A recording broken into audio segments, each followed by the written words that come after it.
crossing the Douluo Continent, devoid of powerful innate soul power or a formidable martial soul. Nodding City. What is happening? Wasn't the running supposed to end? Why are you still running? Damn it, this guy practices his swordsmanship even at night. Shrek Academy. Ming, please stop adding weight, I beg you. The seven monsters implored. Ming, I can't take it anymore, you train by yourself. Zhao Wuji. Spirit Arena. Referee, I protest. He actually used his left hand. This is an affront to me. What the hell? We agreed on a 2v2, and you just kicked your teammate out? With no other options due to his impoverished home, Ming had no choice but to work hard. Why do I always feel like I'm living in your shadow? Tang San. Chapter 1. The Effort System. Hard work yields rewards. Fastno Province. Nodding City. The evening glow rose like a painter's brush, blending vibrant colors into a dreamlike tapestry. In Dian Village, nestled against Dian Mountain, generations have thrived through agriculture. As dusk fell, wisps of smoke curled up from every household, creating a picturesque scene. Young Ming, are you off to help Uncle Blin gather firewood on the mountain again? Yes. Hee, with your delicate skin, the bears up there will surely love you. Uncle Dashin, there are no bears on the mountain. With a light-hearted laugh, the boy turned back, his clear eyes devoid of any fear. He had fair skin and a head of ordinary tousled hair. With large eyes and a round face, his youthful innocence was evident, yet his brow bore an unexpected maturity for his age. Carrying a bamboo basket on his back, filled with dry twigs and pine needles for kindling, he appeared almost comical as he walked, swaying side to side, drawing playful teasing from the villagers. With the fruits of his labor, Ming returned home, swaying left and right. Their modest wooden house had a tidy yard, free from fallen leaves and weeds. At the entrance stood a stone mill, beside which a black donkey munched on its feed. Grandfather, I'm back. Setting the basket down by the firewood, Ming called into the kitchen, and a moment later, his grandfather peeked out from behind the curtain. Dressed in simple gray clothing, his figure was frail and hunched, yet his wrinkled face exuded kindness and warmth. Go wash up first, dinner will be ready soon. Your favorite eggs are on the way. Oh, with a knowing smile, Ming obediently made his way to the small stream in front of their house. The clear water flowed gently, and he cupped his small hands to splash his face. The coolness of the stream refreshed him as he rubbed his face and wiped his clothes, completing his daily washing ritual. By the time Ming returned, fragrant rice was already served in a wooden bowl. 2 small dishes accompanied 2 fried eggs and a few sweet potatoes. This constituted their dinner, which already surpassed what many families in Dian Village had. His grandfather, Blin, was the village's bamboo craftsman, diligent and skilled, ensuring they never suffered from hunger. All right, you're at the age of growth, keep it for yourself. I have one more here. He stuffed an egg into his grandfather's bowl, and under the latter's appreciative gaze, Ming carried his bowl to the doorstep. He cherished sitting on the steps of his home, watching the sun set over the mountains. Perhaps only the sun and the moon resembled the past. His clear eyes sparkled with the afterglow as he gazed at the sun, a hint of nostalgia emerging on his small face. He was not from the Douluo world, but had accidentally traversed from Earth to this place. Fortunately, he had been found by his grandfather, who, having no children or grandchildren, doted on him with utmost care. Ming held deep affection for his steadfast and gentle grandfather, Blin. Minger, I heard from the village chief that a soul master will be visiting our village soon. Grandfather wants to know if you aspire to attend school and learn. With a voice that was both magnetic and heavy, Blin stepped forward. Watching Ming's silhouette, his deep-set eyes held a mix of reluctance and profound expectation. He did not wish for this adopted grandson to remain in this secluded valley. In his view, the vibrant world outside was the best place. Upon hearing this, Ming was momentarily taken aback. As for the illustrious soul master, he was well aware of who that was. However, becoming a soul master was no simple feat. Grandfather, do you hope for me to become a soul master? Seeing the calmness on his grandson's face, Blin couldn't help but furrow his graying brows. He approached Ming and sat beside him, earnestly explaining, Child, a soul master is an exceedingly noble existence, a dream coveted by many. Once one becomes a soul master, they can alter their fate. Just look at our... Blin spoke at length, and each time he mentioned the term soul master, his eyes shone with fervor. To instill interest in Ming, he even touched upon the prospect of the latter marrying and having children, especially the phrase marry several, which nearly caused Ming to spit out his food. Wiping his mouth, Ming replied with a pained expression, Grandfather, becoming a soul master is not as simple as it seems. There are so many people in the surrounding villages, yet we rarely see any soul masters. Don't you find that strange? Could there be some hidden truth behind this? Blin gazed in astonishment at Su Ming, for it was indeed rare to encounter soul masters in nearby villages. Su Ming nodded. Based on my observations over the past couple of years, I believe that the potential of a soul master is determined by their innate talent, and the offspring of soul masters are more likely to become soul masters themselves. Ordinary people finding the path to becoming a soul master is akin to climbing the heavens. Boom! Blin's expression shifted dramatically, and the brightness in his eyes dimmed significantly. Is there such a notion? Blin was taken aback, unable to believe it. The beautiful life of a soul master was something he only heard about. He naturally had no inkling that martial souls stem from bloodlines. But seeing Su Ming's nod, his heart sank to the depths. He recognized that Su Ming's maturity surpassed that of his peers, and he couldn't possibly be fabricating lies to deceive himself. Indeed, a simpleton is born with a disadvantage. He uttered this self-deprecating remark before dragging his hunched body back into the wooden house, his figure appearing solitary and forlorn. Observing this, Su Ming let out a weary sigh. As a time traveler, how he longed to become a soul master. Yet, the original narrative revealed to him that the path to becoming a soul master was fraught with difficulty, even more so than passing the single-plank bridge of the college entrance examination. Take Tang San, for instance, who with the Xian Tiangong broke through to become a soul master at the age of 6, achieving a soul power level of 13 after 6 years. He had only reached level 29. By calculation, he advanced 16 levels over 6 years, averaging a mere 23 levels of soul power per year. As for Hu Liena of the Golden Generation, she reached level 50 by age 20. Assuming she had full innate soul power, she achieved level 40 in 14 years similarly, a mere 3 levels per year. And this was the result cultivated by the sacred land of soul masters, the Spirit Hall. Su Ming was perceptive enough to know that with his ordinary bloodline, his innate soul power would not exceed level 3. Over the span of 6 years, relying solely on self-training, the likelihood of reaching level 10 in soul power was slim, and even if he did achieve level 10, he lacked the means to hire someone to hunt soul beasts. To strive for success in the absence of innate advantages was merely a farce. Hard work. In the vast realm of Douluo Continent, with a population exceeding 200 million, the number of soul masters barely surpasses a mere 100,000. Is it conceivable that the remaining 200 million individuals lack ambition? Detection of the host's skepticism regarding the greatness of effort. The effort system has been activated prematurely. Effort system binding successful. Congratulations, host. You have received a novice gift package. Boom. Su Ming was momentarily taken aback. An overwhelming wave of joy surged within him, and a bright smile illuminated his face. Perhaps from Dian Village, a formidable soul master is indeed destined to emerge. Casting a glance back at the wooden cabin, a flicker of exhilaration crossed Su Ming's countenance as he clenched his fist tightly. Host, Su Ming. Soul power, level 2. Strength 2. Defense 2. Mental power, 12. Martial soul, firewood knife quality white, 35100. Items in possession, novice gift package. Beep. The host is requested to promptly determine the direction of your efforts. Chapter 2. Tang San. Is this fellow made of iron? The effort system? As the name implies, rewards can be obtained through diligence. Naturally, the system evaluates one's efforts, and the higher the score, the more generous the rewards.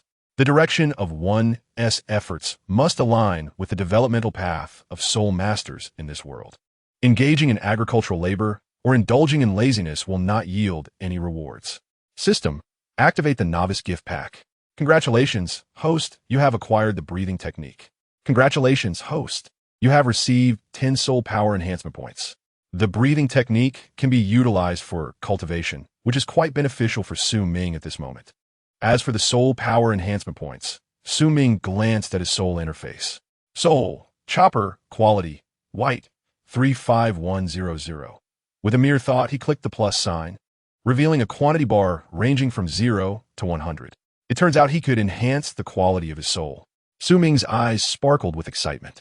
His soul, the chopper, was merely of the lowest grade, but with this evolution option, it was not impossible to become a divine-level soul in the future.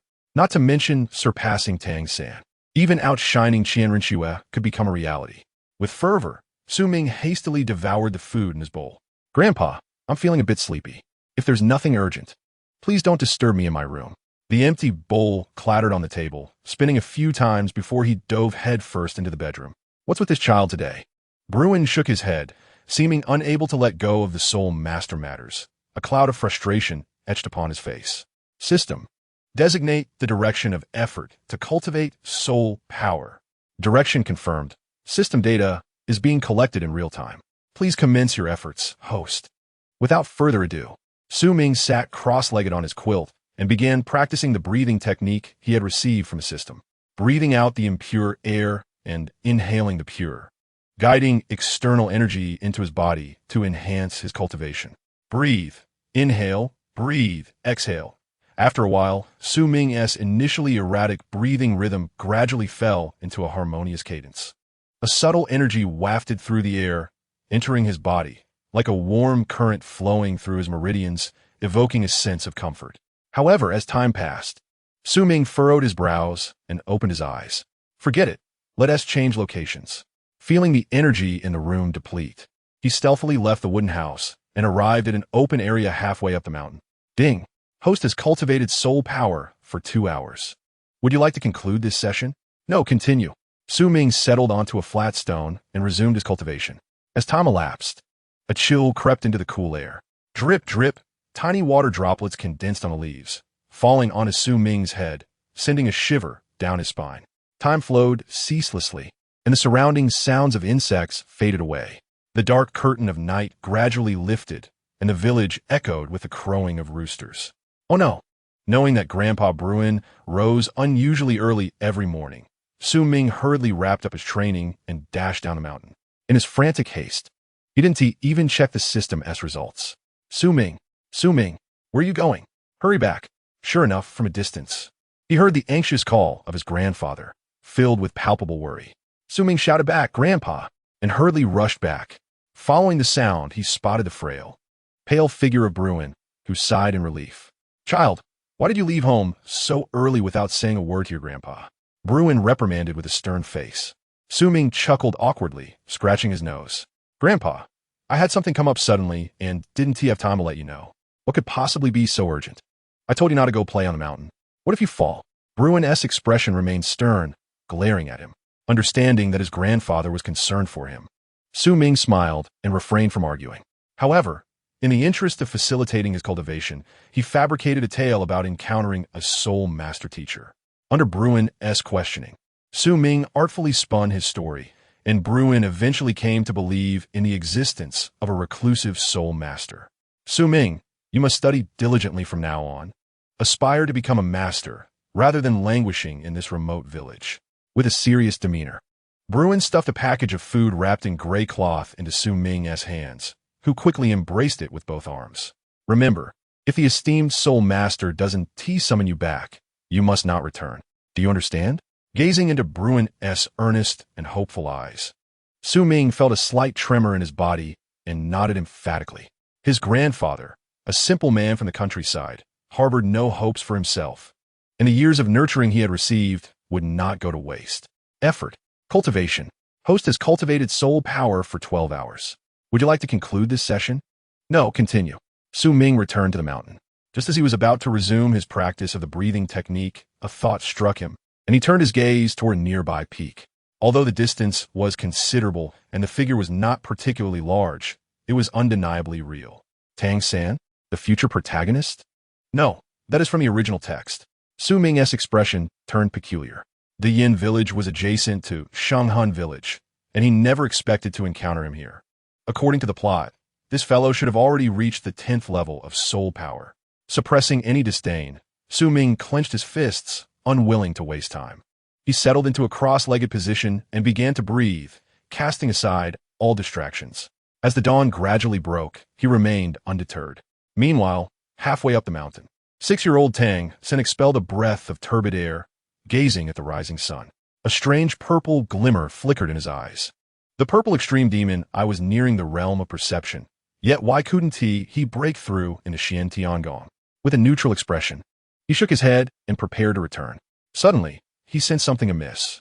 In an instant, the purple extreme demon I activated, directing his gaze towards Su Ming's direction. The enhancement of his eye power allowed Tang San to clearly see the youthful figure, similar in size to his own. Is he also cultivating? To his surprise, there was someone else working diligently besides himself. Tang San's eyes lit up. Encountering a kindred spirit during cultivation was indeed a delightful experience. Casting a lingering glance at Su Ming, he deduced that the boy was from the Yin village and silently made a note of him before turning to leave. Unaware that Tang San had departed, Su Ming remained engrossed in his cultivation. Aside from a growing hunger necessitating sustenance, the breathing technique also consumed mental energy. Therefore, he found it necessary to rest periodically. Time passed, and the fifth day arrived. Tang San, who had arrived early at the adjacent mountain peak, cast his gaze over once more. Observing the motionless Su Ming, he was taken aback. Is this fellow's body made of iron? For days, a full 4 days. Each time, he arrived 20 minutes early, yet the figure remained steadfast. It felt as if he had been waiting for him all along. This realization sparked a sense of defeat within Tang San. Indeed, this world is not lacking in diligent individuals. He, too, must strive harder. Chapter 3. In the path of cultivation, is companionship invaluable? Click. A clear sound resonated from within his body, like refreshing water flowing through him on a sweltering summer day. It washed away the weariness that clung to him. Su Ming opened his eyes, a faint smile gracing his lips. Host, Su Ming. Soul Power, Level 3. Martial Soul, Chopper, Quality White, 45,100. Item Zone, Breathing Technique. Soul Power, Level 3. Su Ming felt a surge of excitement within. Although he was aware his soul power might be at level 29, the increase to level 3 at least signified a hopeful future. System, finalize the assessment. Su Ming murmured to himself. Ding. The host has practiced soul power for a total of 82 hours. Effort evaluation exceeded the training standards of peers in a short time. However, due to an undefined comparison range, resulted in a significant number of failures, especially as high-level soul masters train for far longer than the host. Effort rating, 2 stars. 2 stars? How could it merely be 2 stars? Su Ming was discontent with this outcome. Few began training at the age of 6. And to have trained for as long as 82 hours should surely merit a solid 5 stars. Reflecting on the system's comments, he couldn't help but inquire. System. What do you mean by an undefined comparison range? Ding. Effort is relative, compared to one's past efforts. It can only be deemed a modest achievement. To compare against geniuses, then it is a grand ambition. As the host has not specified a comparison group, the system defaults the effort comparison to all individuals, with a time limit of 1 year. What? Is this a joke? My efforts are certainly meant to be compared with my peers. Su Ming gritted his teeth to suppress his anger, then rubbed his chin thoughtfully, conjecturing, if I narrow the comparison range, the rating may increase. But the rewards would also diminish, correct? Ding. The host's assumption is entirely correct. The system began to elaborate. In essence, Su Ming understood 3 key points. First, the more numerous the comparison targets and the higher their effort purity, the more substantial the ratings and rewards. In Su Ming's case, comparing against everyone, ordinary individuals who do not train leads to an extremely low average training time, while high-level soul masters spend much longer in seclusion, rendering his time insufficient. Hence, the final rating was merely 2 stars. Second, challenges beyond 1's level are exceptions that could enhance the rating rewards, potentially yielding a 6-star reward. Third, rewards are selected based on the wishes of the comparison targets. Ding. The rewards for this soul power training have been issued. Congratulations to the host for receiving 10 gold coins. 10 gold coins? Su Ming's expression darkened immediately. The reward was utterly absurd, surely counting ordinary individuals in a mix. It seems that maintaining a fixed comparison target would be wise in the future. With his rations depleted, Su Ming stood up, patting his rear. His once firm bottom was now devoid of elasticity, wondering if soul masters ever suffered from hemorrhoids. Pondering these thoughts, Su Ming departed. The sky was adorned with vibrant hues of sunset. Blin, who stood at the door, greeted Su Ming with great joy, inviting him inside for a meal. Having not tasted rice in a long time, Su Ming indulged heartily, while Blin smiled with satisfaction, turning to retrieve a package from the rice jar. His aged face glowed with pride as he gently patted the parcel. Minger, remember to take this dry food with you. Too many pancakes can lead to heat in the body, so I've prepared some fruit inside.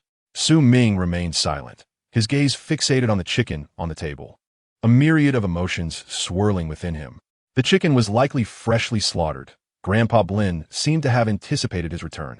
Did he not fear that his teacher might bring him food, and if he did not return, the chicken would die in vain? Grateful for the elder's generosity, Su Ming hesitated before producing a gold coin, fearing it might bring trouble to Blin. Grandpa, this gold coin is for my teacher, who said to buy some meat to nourish my body. The allure of the gold was undeniable, but upon seeing it, Blin's expression changed dramatically. He quickly pushed it back. Insisting, no, no, no. How can a soul master bear such expenses? Su Ming hurriedly explained it was his teacher's wish and that he relished chicken soup. Blin reluctantly accepted the gold coin, agreeing to prepare chicken soup for the soul master. After hastily finishing dinner, Su Ming spent the night at home to regain his strength. Before dawn the next day, he was already gone from his bed. The night in the mountain forest exuded an eerie chill, especially with the small mounds of earth scattered about. Su Ming felt a twinge of unease. Thankfully, this realm was not supernatural. Otherwise, even a child's urine would be stifled. The focus of his efforts was to cultivate soul power, comparing against individuals from the three major sects who had awakened their martial souls, but whose soul power did not exceed level 10 within the span of 1 week. He sat cross-legged. In the silence of the cold mountains, I quietly faced the clear moon. A week passed in a blur. Ding! The host has practiced soul power for a total of 110 hours. Effort evaluation surpassed the training time of those from the three major sects who awakened their martial souls but possessed soul power under level 10 within the past week. Effort rating, 5 stars. Reward, soul power increases by 1 level. Splendid. I knew that those from the three major sects who awakened their martial souls, yet have innate soul power below level 10, would surely desire to enhance their soul power. Savoring the sweetness of his progress, Su Ming unhesitatingly entered a frenzy of training. Effort rating, 5 stars. Reward, soul power increases by 1 level. Effort rating, 5 stars. Reward, soul power increases by 1 level. Reward, soul power increases by 1 level. In the blink of an eye, more than a month had elapsed. On a bright morning, a beam of dazzling sunlight cascaded from the horizon, piercing through the dawn mist, creating a dreamlike tableau. Sensing the sun's emergence, Su Ming's cherubic face lit up with a knowing smile. Finally, he had reached level 10. Without the system, it would likely have taken him 2 years to achieve this milestone through sheer effort alone. Su Ming acknowledged that the existence of the system was somewhat opportunistic. Otherwise, how could he have progressed? Could he have truly accumulated his practice drop by drop? Despite the shortcuts, after a month of arduous training, Su Ming's condition was hardly ideal. His hair was a tangled mess littered with twigs and leaves. His once clear, radiant eyes were now bloodshot, with dark circles encircling them, and his complexion bore the marks of fatigue and despair, resembling a wild beast in its final throes. At that moment, Su Ming felt utterly drained, lacking even the strength to stand. Ding! Congratulations to the host for breaking through to level 10 in soul power. A bottle of recovery elixir has been awarded. Oh, a reward for my achievement? Su Ming smiled knowingly, gathering what little strength he had left to retrieve a pill and consume it. The elixir proved effective. He felt his stamina rapidly recovering and his mental acuity gradually replenishing. Now, it was time to return. Casting a deep glance at Tang San in the distance, Su Ming's lips curled upwards as he left with joy. As if sensing something, Tang San opened his eyes during his training, gazing gravely at Su Ming's retreating figure. What a formidable individual, he murmured to himself, filled with admiration for the powerful determination that Su Ming had displayed throughout an entire month of solitary training in the mountains. Simultaneously, it was due to the stimulation from his counterpart that he diligently practiced, yielding greater rewards over the past month than ever before. As the elder from the Tang sect remarked, the journey of cultivation is enriched by companionship. At this moment, Tang San, still in mutual admiration with his companion, remained blissfully unaware that his future would soon be shrouded in darkness, a darkness named Su Ming. Chapter 4. Awakening of the Martial Soul, the Chopper. On the following morning, Su Ming awoke early, foregoing his usual practice. Today marked the day of martial soul awakening in Dian Village. The man known as the Spirit Guide, Su Yuntao, had arrived.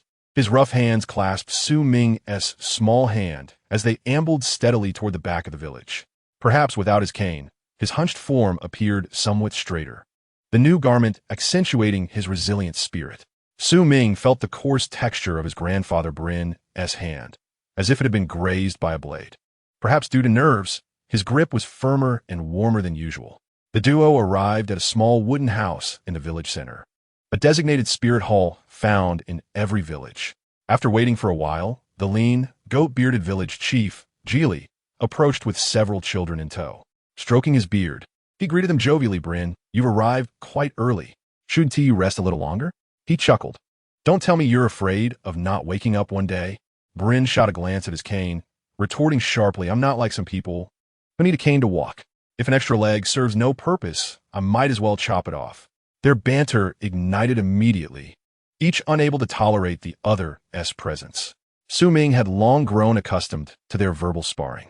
Though they exchanged barbs, their faces bore warm smiles, akin to those of brothers.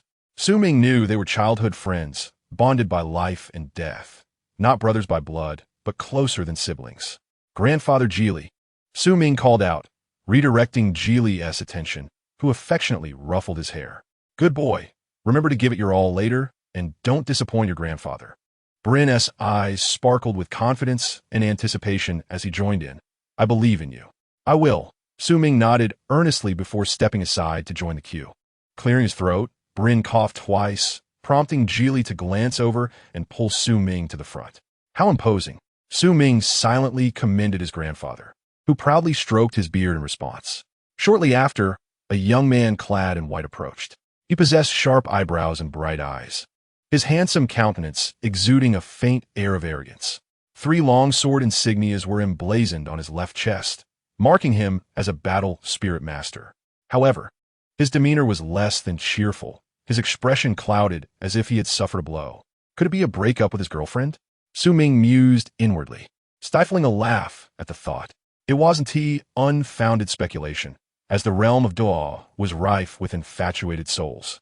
Upon seeing the newcomer, Geely quickly stepped forward and respectfully greeted, esteemed battle spirit master. The children of Dian Village have gathered. Thank you for coming. Su Yuntao cast a dispassionate glance, seemingly reluctant to engage in idle chit-chat with Geely. He dismissed them with a curt, follow me, and entered the small house alone. Let's go. Geely shrugged off the slight and waved for Su Ming to follow.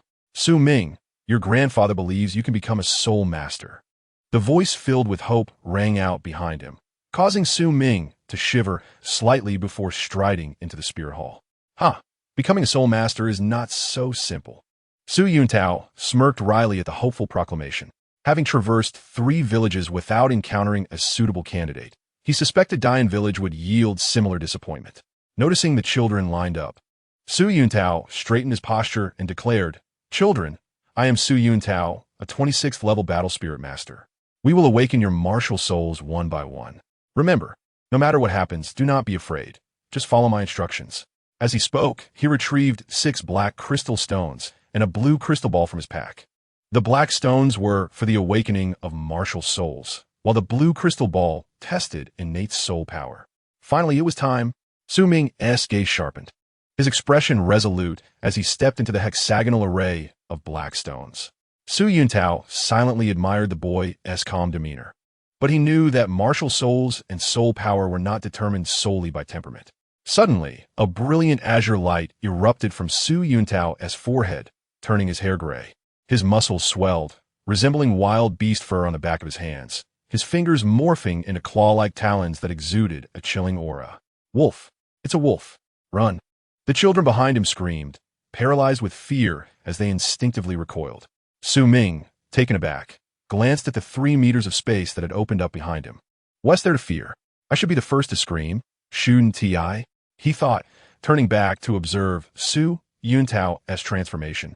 Particularly the soul rings at his feet, 1 white and 1 yellow, strikingly vivid.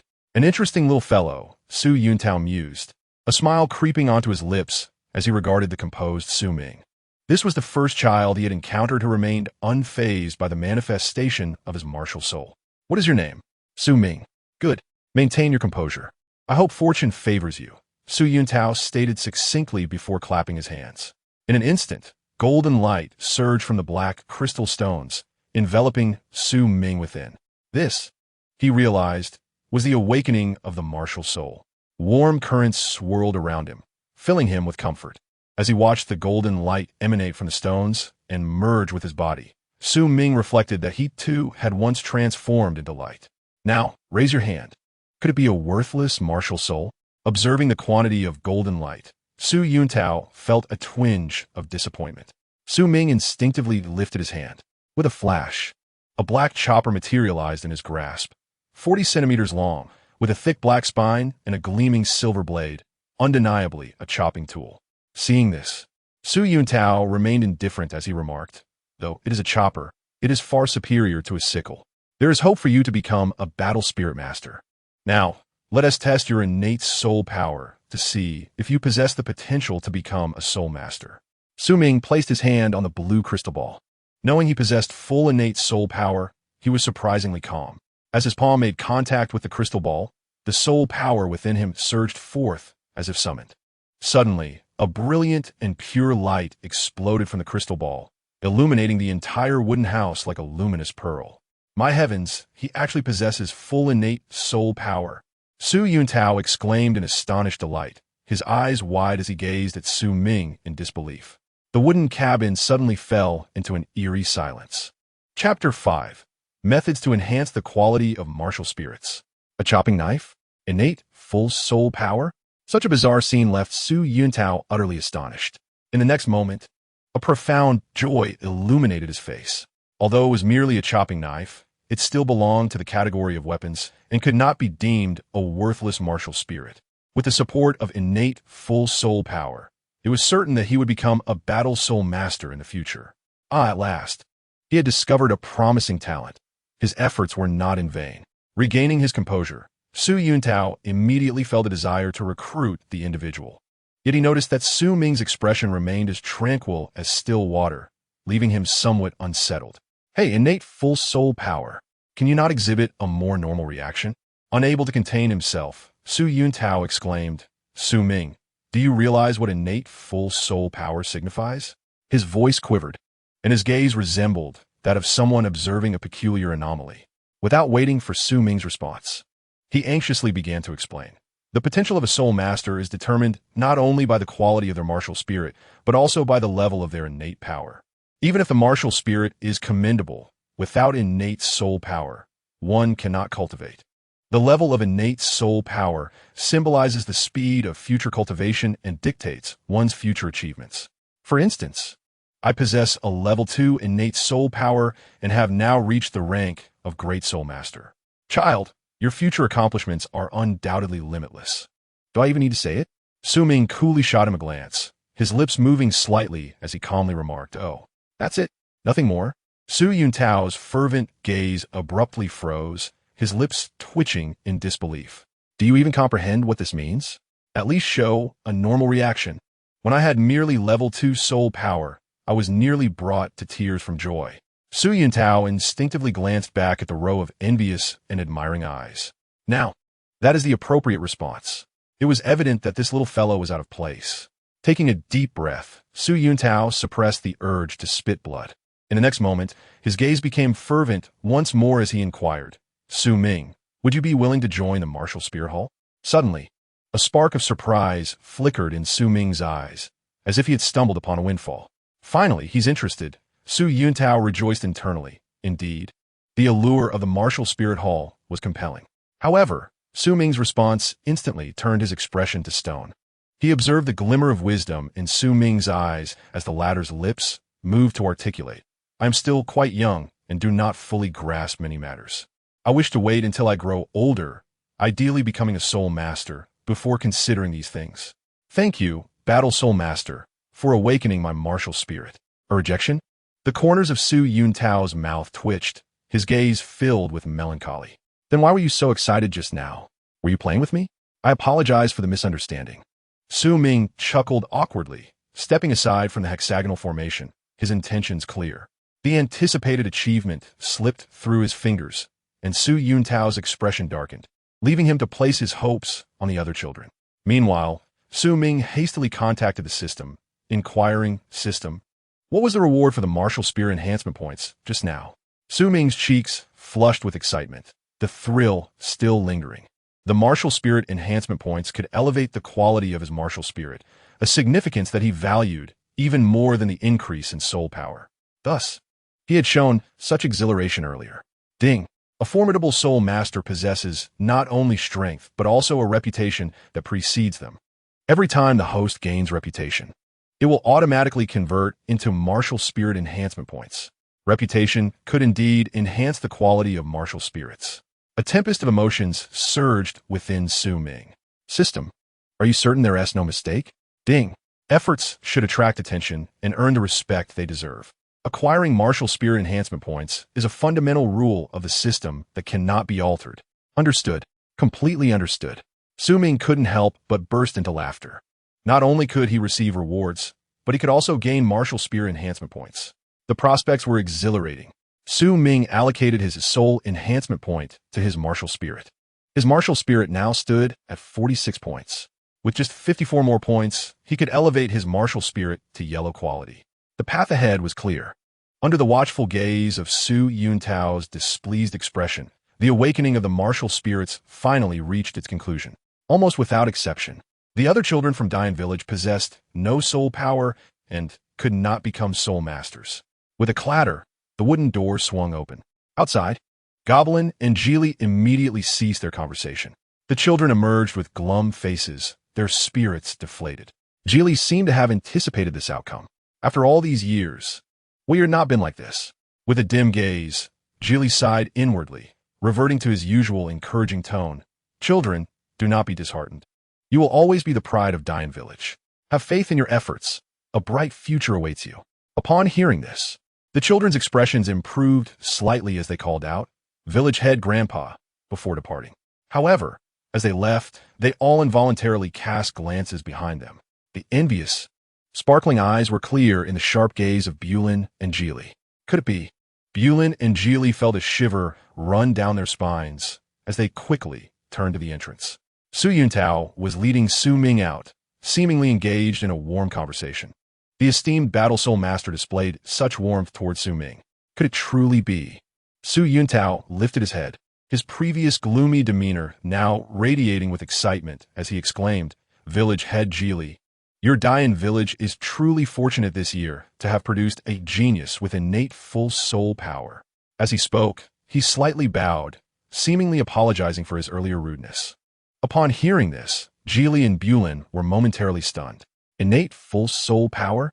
The simple 5 words sent shockwaves through their taut nerves. They were so taken aback that they couldn't even dodge Su Yuntao's salute. Ming, Ming. The first to regain composure was Bulin, his lips trembling, unable to form a coherent sentence as he stared incredulously at Su Ming. Geely gasped sharply, his hands gripping his cane trembling. "Battle Soul Master, you mean to say Su Ming possesses innate, full soul power?" They both stared, wide-eyed, at Su Yuntao, who nodded with a beaming smile. Instantly, Bulin and Geely were overcome with joy, their hearts surging with elation. "Ha ha ha! Thank you, ancestors, for your blessings. Our Dain village has truly produced talent this time. Innate full soul power. My grandson, he is endowed with innate full soul power. My grandson will surely become a soul master in the future." With vacant eyes glowing brightly, Bulin's rough face flushed crimson. "Ahem. Grandpa, we should return to our senses." Observing Bulin's foolish grin, Su Ming helplessly scratched his head and gently nudged his arm. "Ah!" Bulin paused, his pupils gradually refocusing. Gazing at the wooden cabin before him, he exclaimed in bewilderment, "Child, where is that esteemed soul master? Wait, why have you suddenly brought me back home?" Su Ming, he buried his face in his hands, exasperated, and reminded, "Grandpa, it's already noon. Can we please eat first before discussing anything else?" Chapter 6. Swinging the blade 100,000 times, 23,000 meters. The news of Su Ming possessing innate full soul power spread rapidly throughout Dain Village. The villagers, simple and genuine, felt immense pride at the emergence of a soul master from their midst, free from the insidious jealousy that often accompanies such news. The threshold of Bruin's home was nearly worn down, as he had never seen so many visitors in a year, his smile stretching wide across his face. The villagers envied Bruin's foresight and praised Su Ming's exceptional abilities, bringing him great joy. As for Su Ming, his pockets were stuffed with peanuts and sunflower seeds, while he rolled up his clothes to reveal a bounty of cooked corn, candies, and apples within. Upon hearing the villagers discussing potential child brides for him, Su Ming decisively pulled away, finding the topic reminiscent of a feudal education. Nevertheless, he remained grateful for the villagers' generous offerings. Returning to the mountains behind Dian Village, Su Ming understood that merely having soul power was insufficient to become a true soul master. Soul power does not equate to combat strength. He summoned his martial spirit, a chopping knife, into his hand, directing his efforts towards its utilization. He aimed to surpass the top 10 records for blade-wielding frequency set by other knife-wielding soul masters over the course of a week. Ding! Data collection in progress. Please commence your efforts, host. With that, a semi-transparent, circular frame appeared before Su Ming's eyes, displaying 3 zones in white, blue, and red, each accompanied by numerical values. Upon glancing at the figures, he swallowed hard. 8,100, 4,100, 122. 100,000 swings in a week. Boom! After only a moment's hesitation, Su Ming swung his knife decisively against the tree stump before him. Boom! Ding! Swing count. 1 total. 1 boom. Ding! Swing count. 1 total. 2. Su Ming vigilantly monitored the system's data. After a minute of assessment, he concluded that in an ideal state, he could swing the knife 51 times per minute, totaling approximately 3,600 swings in an hour and 86,424 hours. Since he could theoretically achieve this, Su Ming felt no reservations. One swing after another, he struck the wooden stump with vigor, not allowing himself a moment's respite. The forest echoed with the dull thuds of chopping wood. Fortunately, thanks to the nurturing of soul power, his physique was no longer as fragile as before. Boom! After a while, Su Ming suddenly felt his grip slip. The chopping knife flew from his hand, propelled by inertia, and struck the stump. A stark splash of crimson adorned the black handle as he looked down at his arm. Veins bulged from his slender arm, blood dripped onto the ground, and his entire arm trembled uncontrollably. Indeed, becoming a top-tier swordsman was no easy feat. Gritting his teeth, he attempted to lift his arm, but realized it had lost all sensation. He managed a bitter smile and resorted to taking a recovery pill with his left hand. Once his right arm regained strength, he wrapped it in cloth and resumed his chopping. It was then that he discovered a revelation. With each swing, he sensed something profound. The chopping knife's blade was thicker than others, granting it the advantage of heft to cleave through hard objects. This weight generated a shockwave, causing his arm to tingle. If he could transfer this shockwave to his adversary, could it not numb their arm as well? With renewed determination, he began to test this theory without hesitation. An hour later, 1 recovery pill. Another hour later, 1 recovery pill. From noon until sundown, his swing count exceeded 20,000. Yet Su Ming felt no joy upon his face. Although he could dissipate the shock, he still struggled to harness its potential. Su Ming, why you seem a bit down today?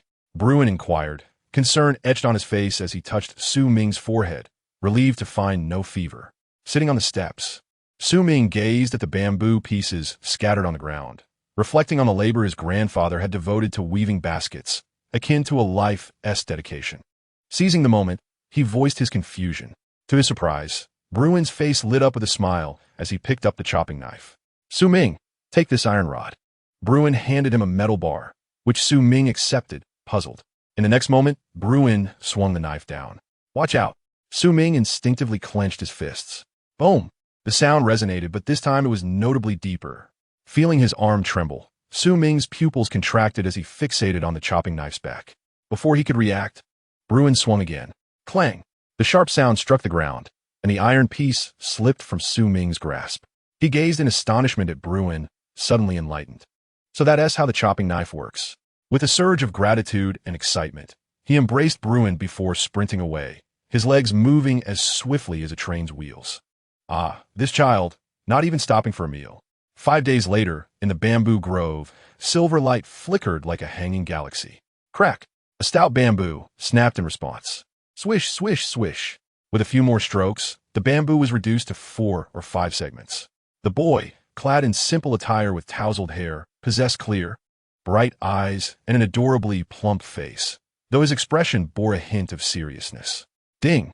Congratulations, host, for surpassing the weekly swing count record of knife-wielding soul masters. Establishing a new record. Effort level rating, 6 stars. Ding! Reward, Golden Crow Blade Technique. At last, he had achieved it. Su Ming felt a surge of joy within. The next moment, insights into the Golden Crow Blade Technique flooded his mind. As time slipped by, a month passed in the blink of an eye. During this period, Su Ming focused solely on 2 endeavors. First, he engaged in running to build his physical strength, aiming to surpass the weekly running record of the offensive Soul Master disciples from the Soul Master City, which stood at an impressive 24,000 meters. Upon seeing this figure, Su Ming was taken aback. However, recognizing that he was challenging himself beyond his limits, he pressed on. In one moment, panting heavily and feeling exhausted.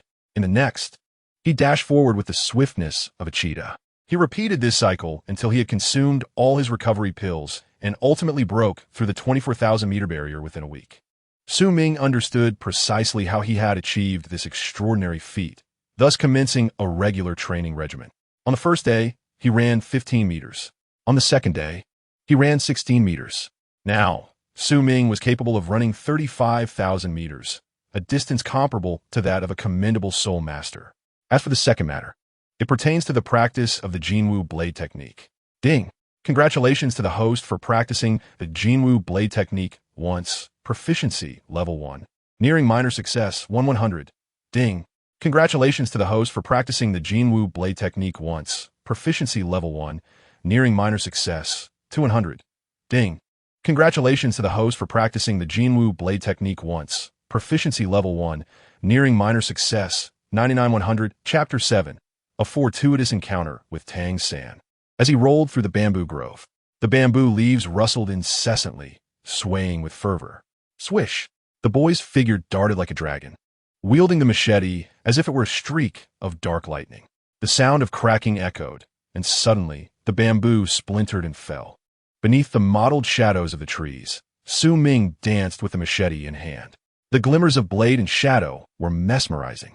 He alternated between slashing and thrusting, executing sweeping arcs and agile reversals, each movement a testament to his skill, ineffable and diverse. With a sudden twist, Su Ming soared upward. Thud!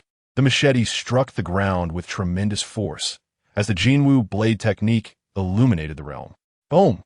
The earth trembled, and not far away, a green bamboo exploded with a deafening noise. Ding!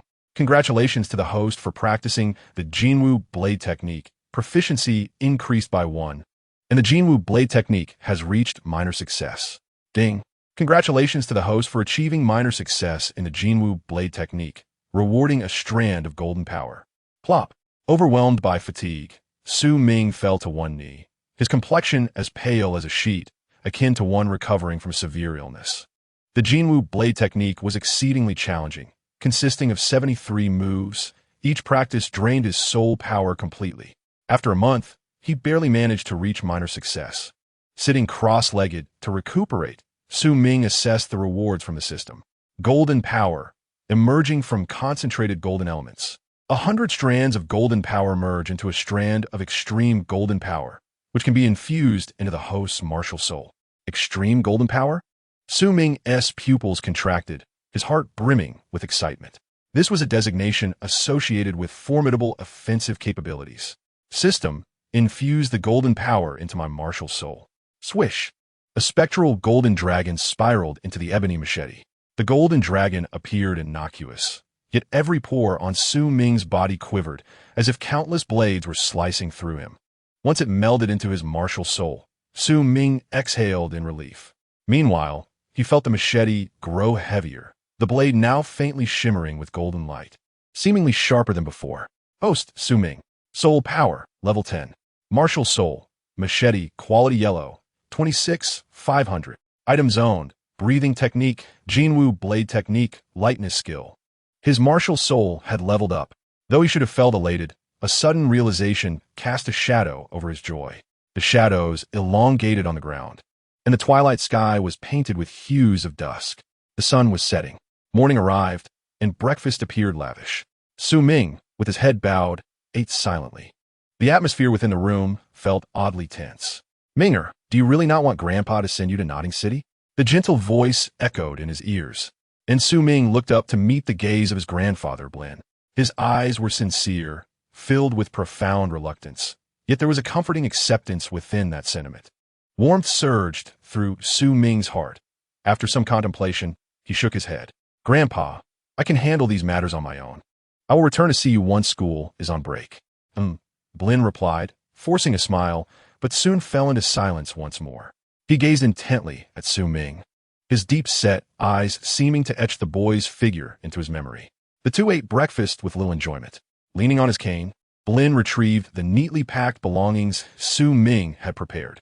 Looking at the meager possessions, Blin sighed in resignation, wishing he could send along the entire kitchenware.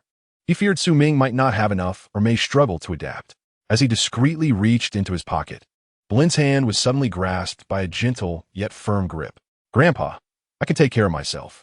It's time for me to go." With a warm smile, Su Ming slung his bag over his shoulder and embraced Blin. If it weren't for Grandpa Blin taking him in, he might have met a tragic fate. These years in Dian Village had been truly joyful for him. As Su Ming held him, Blin's repressed emotions erupted, tears flowing uncontrollably. "Child, be cautious on your journey. If you crave anything, do not hesitate to spend money. I saved some for you. Also, remember to dress warmly as winter approaches." Blin rubbed his sore eyes, wiping away the stubborn tears. He continuously patted Su Ming's head, his affection palpable.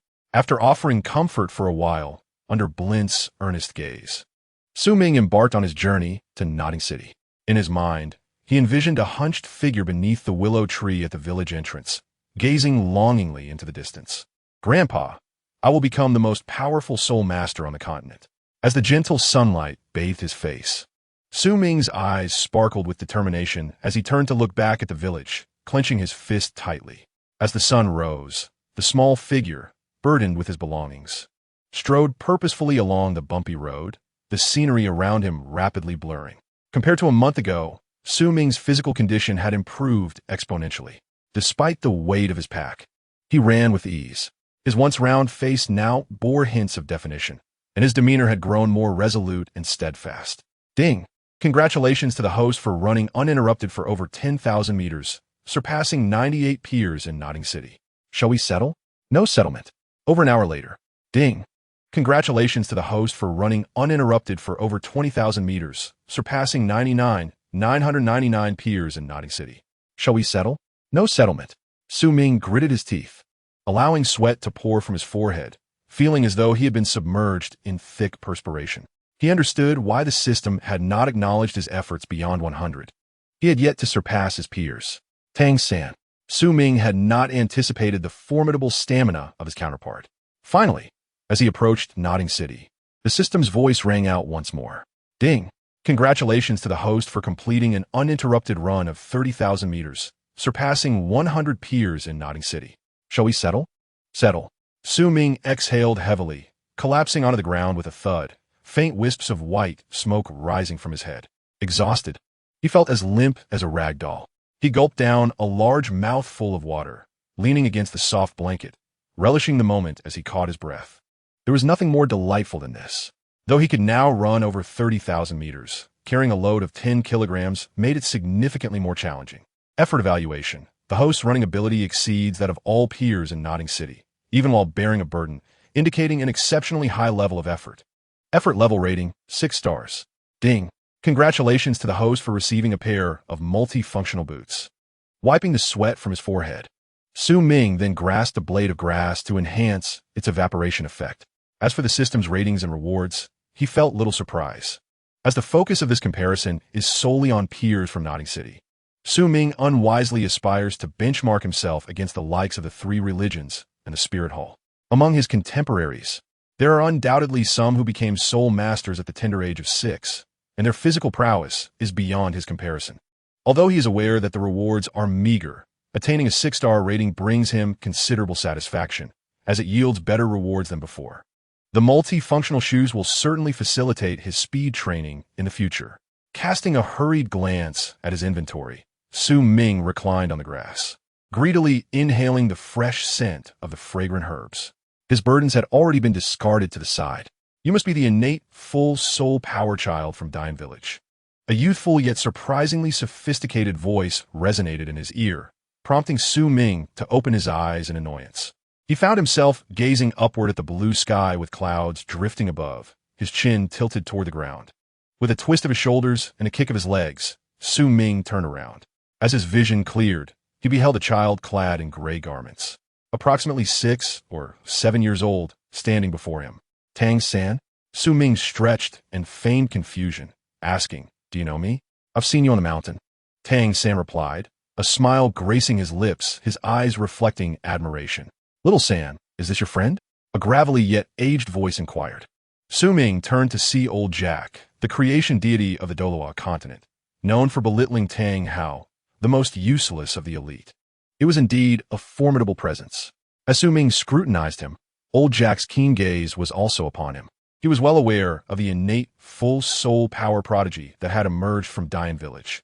"Not quite a friend," Tang San replied, shaking his head. "We've merely met a few times, and I know he is from Dian Village." Old Jack nodded, his brow furrowing as he observed Su Ming carrying his own package. "Child, are you also heading to the academy? Why didn't your village chief accompany you?" Internally, old Jack felt a sense of pride in his own diligence as a village chief. "Nobody came with me, and I take pride in that," Su Ming stated as he rose, adopting an adult-like tone. "I'm old enough. Why would I need someone to accompany me? My grandfather wished to send me, but I was concerned about his age and potential mishaps, so I didn't let him come. Besides, I can certainly find the academy on my own." Old Jack was taken aback by this response, stroking his beard with a pleased nod. "You may be young, but you possess a remarkable sense of responsibility." Listening to their conversation, Tang San touched his nose, feeling somewhat awkward, for he had come with someone. There was nothing mature about it. It was simply life's demands. "Please go ahead and register. I shall rest here for a moment," Su Ming declared as he lay back down, exclaiming about his exhaustion. Old Jack chuckled amiably and began to pull Tang San away. Yet Tang San seemed rooted to the spot, unmoving. "Little San, you."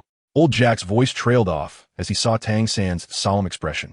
"Village chief, we are nearing Nodding City. Allow me to register on my own." Old Jack hesitated, glancing at Su Ming. The wise elder understood Tang San's determination and gently inquired, "Are you certain you can manage alone? Perhaps I should accompany you?" "No, I can go by myself," Tang San insisted, fixing his gaze upon Su Ming. With a sigh, old Jack relented, imparting a few last pieces of advice before turning back down the path. As Su Ming listened to old Jack's solitary footsteps retreating, he shot Tang San a bewildered glance, feeling that the boy was somewhat peculiar. "An elder has brought you this far. At the very least, you should invite someone into the city, even for a drink of water. A child may lack understanding, but your soul is that of an adult." Noticing the look in Su Ming's eyes, Tang San furrowed his brow, sensing that the other seemed oddly familiar. On the night of the bright moon at the 24 Bridges, he muttered, seemingly unrelated. He stared intently into Su Ming's eyes, as if trying to discern something. Su Ming's shock was palpable as he lifted his head, exclaiming, "How do you know my nickname is Ming? I am Su Ming. You are quite impressive, young brother." Tang San responded, his smile faltering. Without further ado, Su Ming set off toward Nodding City, eventually arriving at the Nodding City Primary Soul Master Academy. The gate, emblazoned with the academy's name, was shut, with only a small entrance ajar. A lanky gatekeeper yawned, leaning against a pillar in idle repose, peering through the wrought iron fence. Su Ming could see the academy's opulent grounds, akin to an estate, complete with a lavishly constructed pond.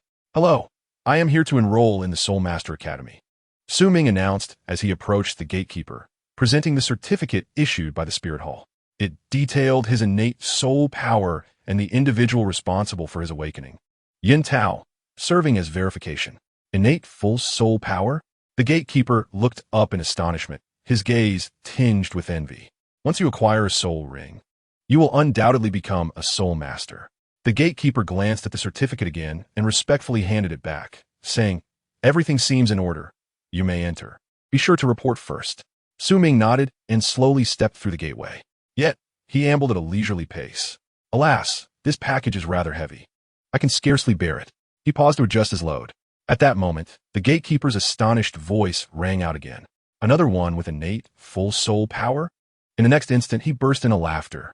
"Your martial spirit is blue silver grass? How absurd!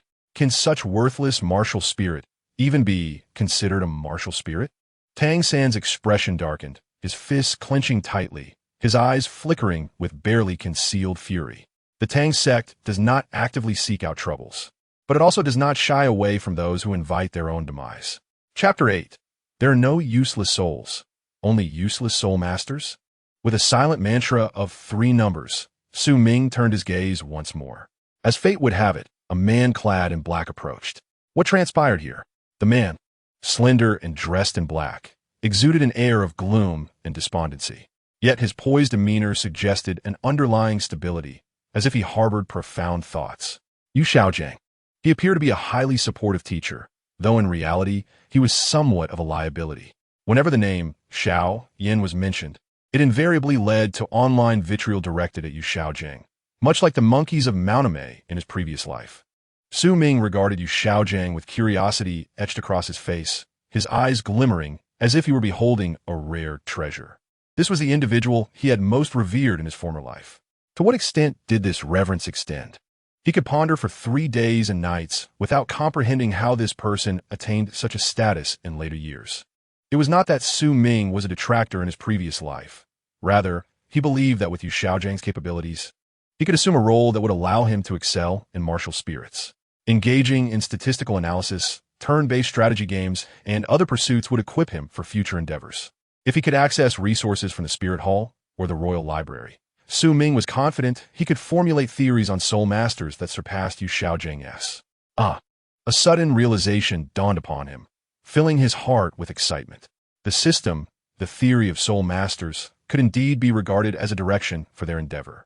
As long as one can completely distinguish between ordinary individuals and soul masters, it fundamentally aligns with the aspirations of a soul master.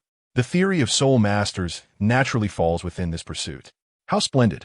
Su Ming's eyes sparkled with excitement, and he instinctively licked his lips. With such a concept, accumulating value seems remarkably effortless. However, in the next moment, Su Ming furrowed his brows and shook his head.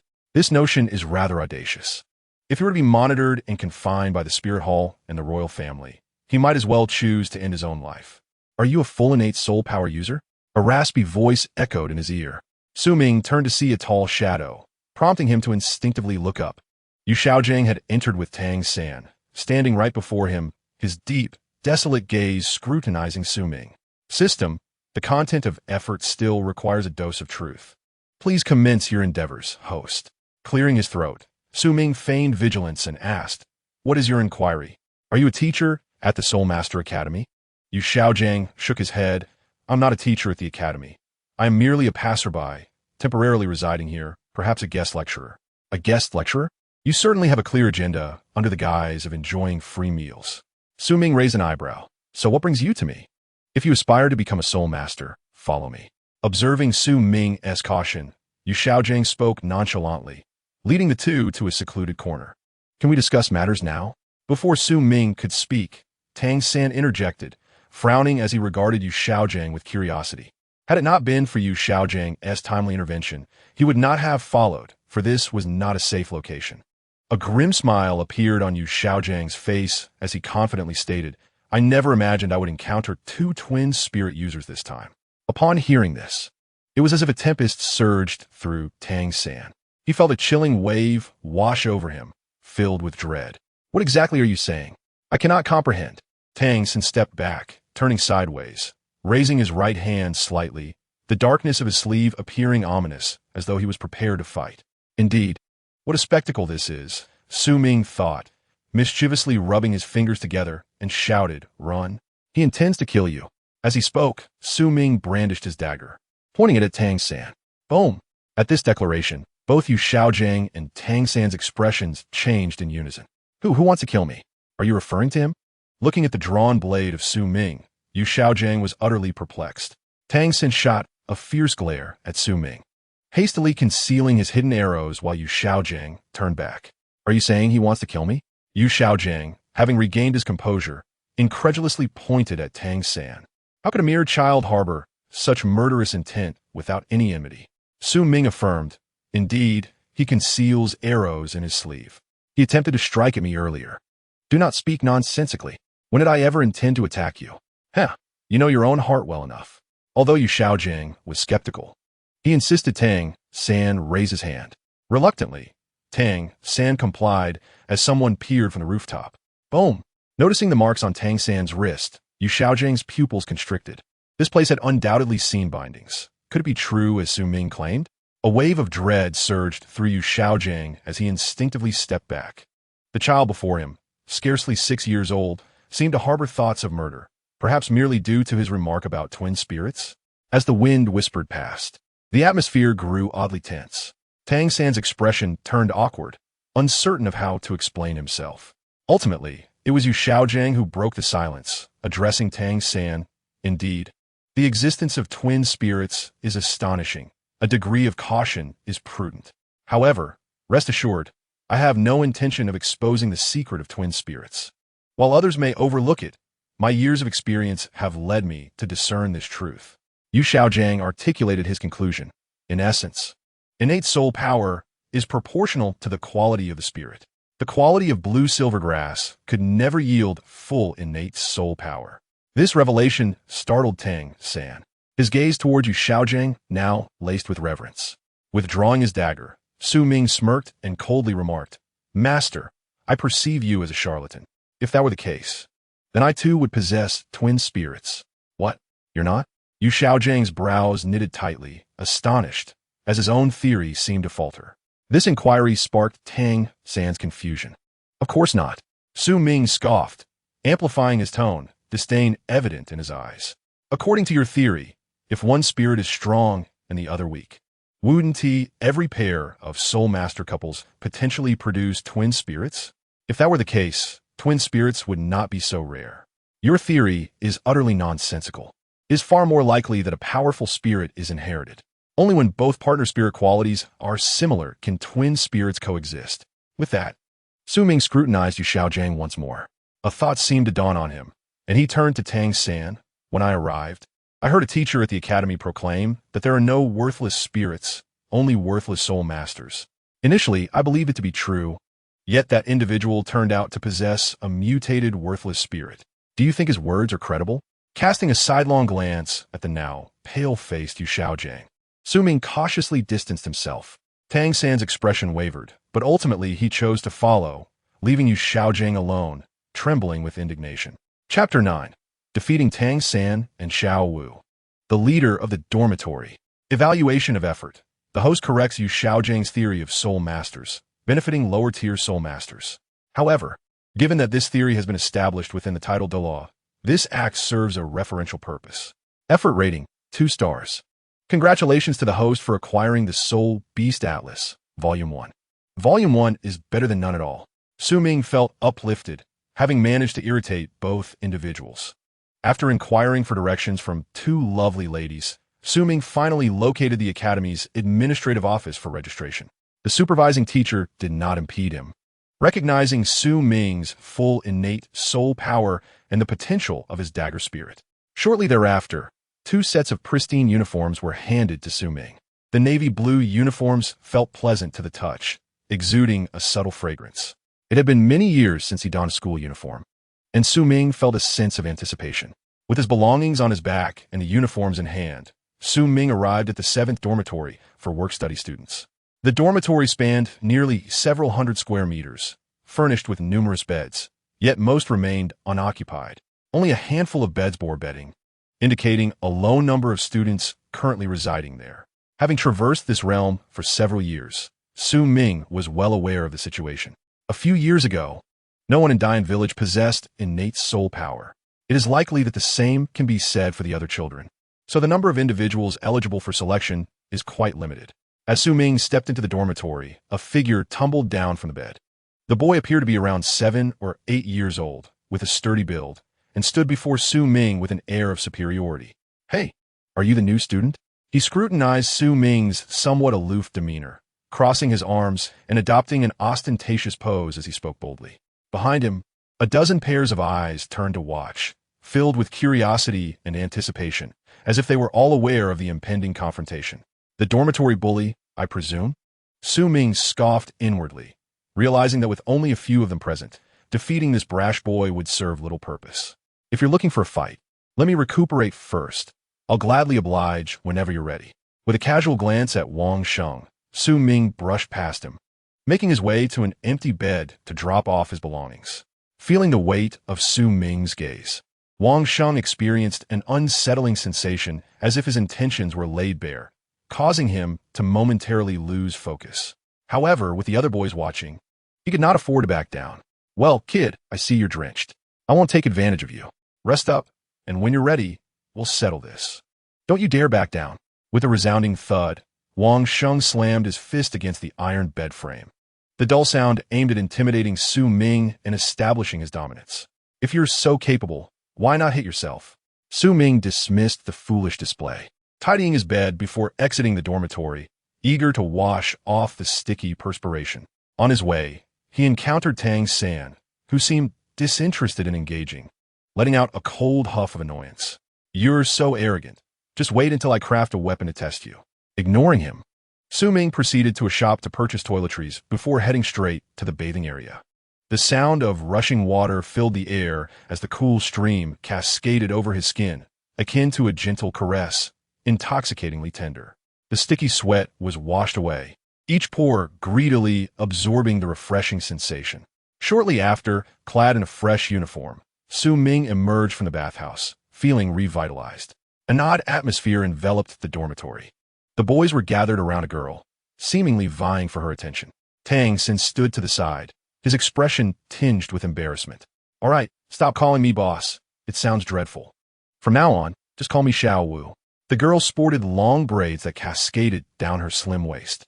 Her round face adorned with sparkling eyes and skin as smooth as jade, resembling a porcelain doll.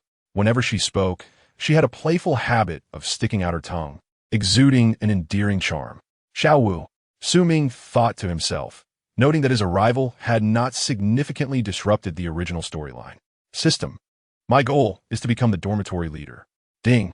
Data collection in progress. Please begin your efforts, host. Upon noticing Su Ming's entrance, Zhao Wu exclaimed, her bright eyes locking onto him. "Is he also one of us?" Wang Sheng quickly updated Zhao Wu on the situation. Her eyes sparkled with excitement as she pointed at Su Ming. "I want to challenge him to determine who the dormitory leader truly is." "Well, that is certainly the case," Wang Sheng said, his lips curling in sympathy. "Brother, good luck. These two are no ordinary opponents." Tang San also observed with interest, eager to gauge Su Ming's strength. Su Ming strode in confidently. Though none of them were soul masters, he understood the value of reputation and sought to elevate his own. Indeed, Su Ming had already devised a plan to gain an advantage. With a swift motion, he grasped the axe tightly in his hand. His expression remained calm, the blade glimmering with a fierce light as he spoke coldly.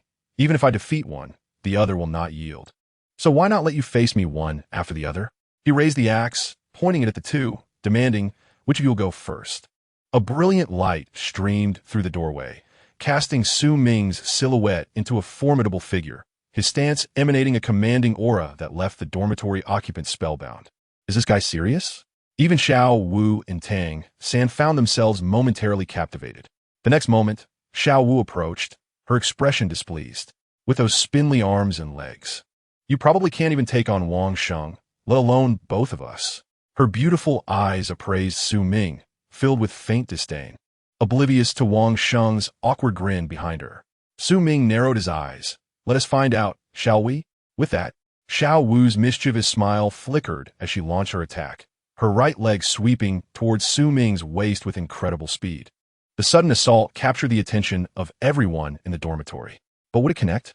With a swift movement, Su Ming inverted himself in midair, casting a playful smile at Zhao Wu. He utilized her leg as leverage to propel himself into the air. "What speed?" Zhao Wu gasped internally, quickly flipping her slender waist backward. In an unexpected twist, she swiftly gathered her legs to launch an upward attack, resembling a rabbit kicking at an adversary in an effort to escape the aerial threat. Aware of Zhao Wu's agility and unique techniques, Su Ming was determined not to allow her an opening. Displaying remarkable reflexes, he reached out with his right hand, miraculously seizing her attacking leg just before it could reach him. However, Zhao Wu, realizing his intent, hooked her other leg around his waist, using the momentum to pivot and strike again. "How will you respond now?" Tang San observed intently, recalling how he had fallen victim to this very maneuver earlier. Do you think I'm unprepared? Su Ming's gaze sharpened. He understood that Zhao Wu's aim was not merely to attack, but to ensnare him and use her strength to toss him away. Yet he was undeterred, standing firm in midair while Zhao Wu was in a vulnerable position, facing downward. Timing his strike perfectly, Su Ming bent his right arm and delivered a powerful blow to her knee joint. The human body is inherently fragile at its joints, and with her legs drawn together, Zhao Wu's left leg buckled under the impact, her knee colliding with Su Ming's abdomen. I refuse to lose, she exclaimed defiantly, her legs still hooked around him. Undeterred by the pain.